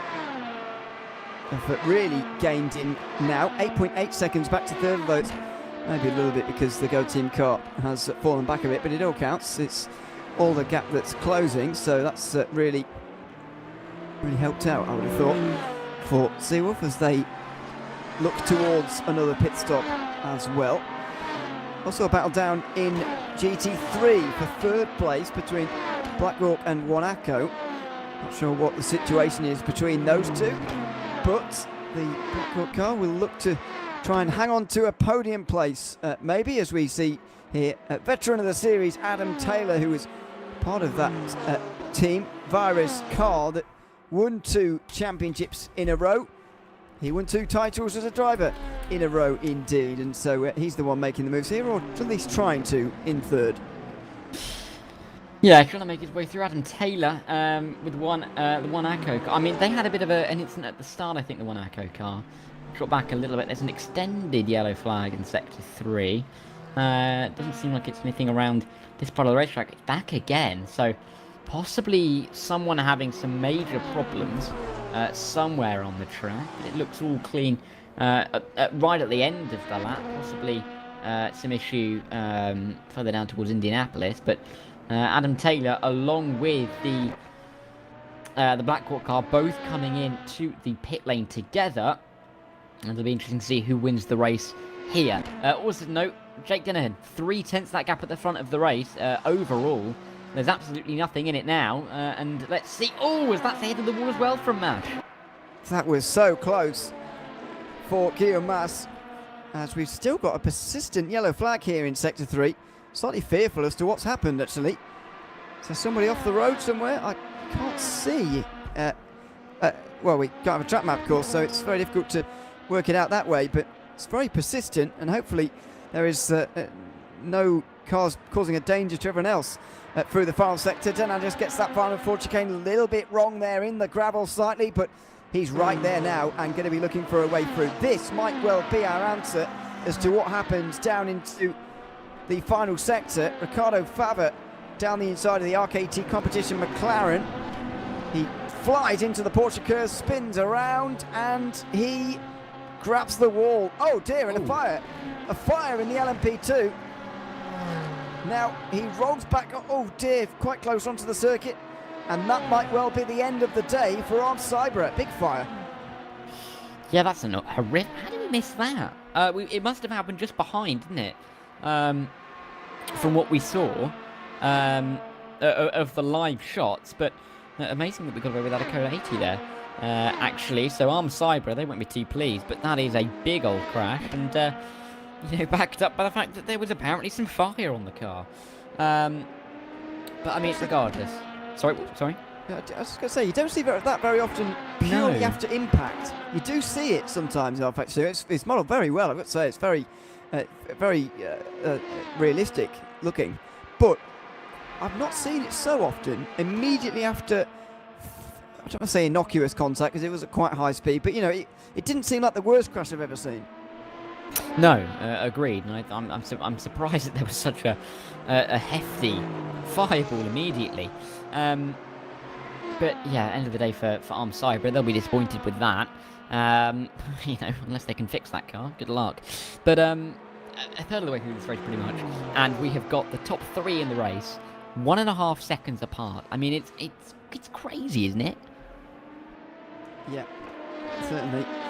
As we make our way down to the chicane, there is that nose to tail. No change after the pit stop there. So we'll leave them to it. What about the battle for the race lead? Jake Dennehan took second place on this straight just 1 lap ago, and it looks like he's going to take the lead this time round on the way towards Indianapolis 2. Guillaume Mas giving a bit more of a fight here. He's going to try and squeeze in behind the Simframe car, but can't quite do it. Dennehan through the middle and to the lead with just under 8 hours gone in the 24 hours of Le Mans. A change for the lead, and it is Jake Dennehan who's got it through the middle of a 3-wide moment into Indianapolis. Yeah, an incredible move there from Jake Dennehan. We're probably going to have to see that again because that really was special to get him and Race Clutch into the lead of this race. Go team. It's been left a little bit in the dust. Dennehan will be trying to claw himself away from the 2 in behind, but a fantastic move from him. And just as we're about to go to the 12-hour break, really, just before the third the 1/3 marker in this race. A great start. We'll see it again here. Dennehan coming down in towards Indianapolis. Oh my word, it's such a brave move, but a fantastic one at that. Absolutely fantastic. Jake Dennehan through and into the lead of the race. Because we're not too far away from leaving you here in comms, we will just bring you the top 5 from each class before we leave you. Got only a few minutes remaining of our broadcasting section for the first 8 hours. We'll still be with you with pictures and sound, engine sound, for the middle 12 for the final 4. Well, it's not the middle 12, is it? But it's 12 of the middle hours. Then we'll be back for the final 4 as Dennehan just tries to hang on to the lead, and that should seal it there. A blockade of traffic, as if it was ordered by Raceclutch themselves, should maintain them the lead. So Raceclutch are leading ahead of the 2 Go Team cars. It's the 17 ahead of the 7 in Hypercar, followed by Seawolf Net Race and Winchick Racing Team. I think the story of the first 8 hours here, Dara, is just how close it is. Half a minute covers those 5 drivers. Yeah, it's been an incredible opening third of the race, I think it's fair to say. I mean, if this was an 8-hour race, could you imagine if we were ending this 8-hour race right now with 3 drivers put by a second and a half, and that was the move for the lead? I mean, it would have been absolutely incredible to watch. Guillaume Mas, I think, has just dropped behind his teammate now for the first time in a while. So Guillaume, who was leading this race for well over an hour, realistically, if you don't count in the strategy differential, now we've got back to P3 in the space of a lap. But it's testament. He hasn't done anything wrong. He hasn't gone off the track. He hasn't made a mistake. It just shows how close these guys are. And we really have been treated, haven't we? Certainly have. In LMP2, we've been treated as well, I've got to say. Scuderia Ferrari Esports are leading the way, but you can just see Team Iris in the background as they chase them down.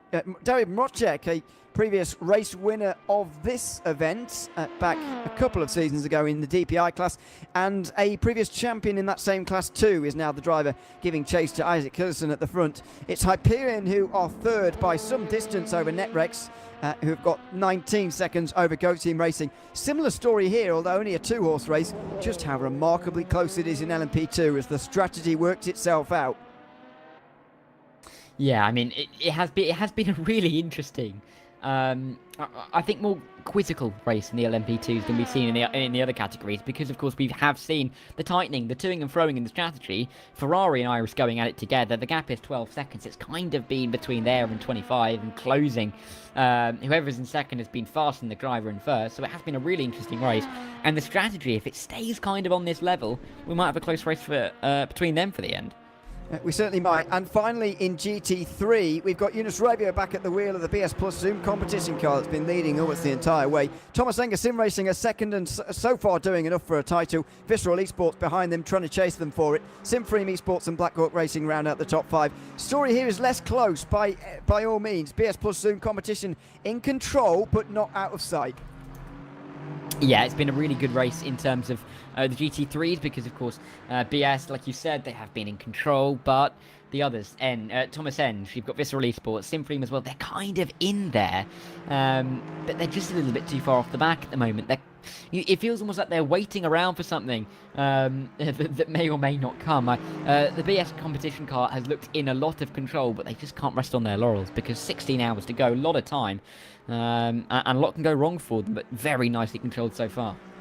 Certainly is. So that is pretty much it for our first period of the race. We've brought you through the first 8 hours in the Virtual Endurance Championships, 24 hours of Le Mans for season 16. It's our series finale, and there's still 16 hours to go.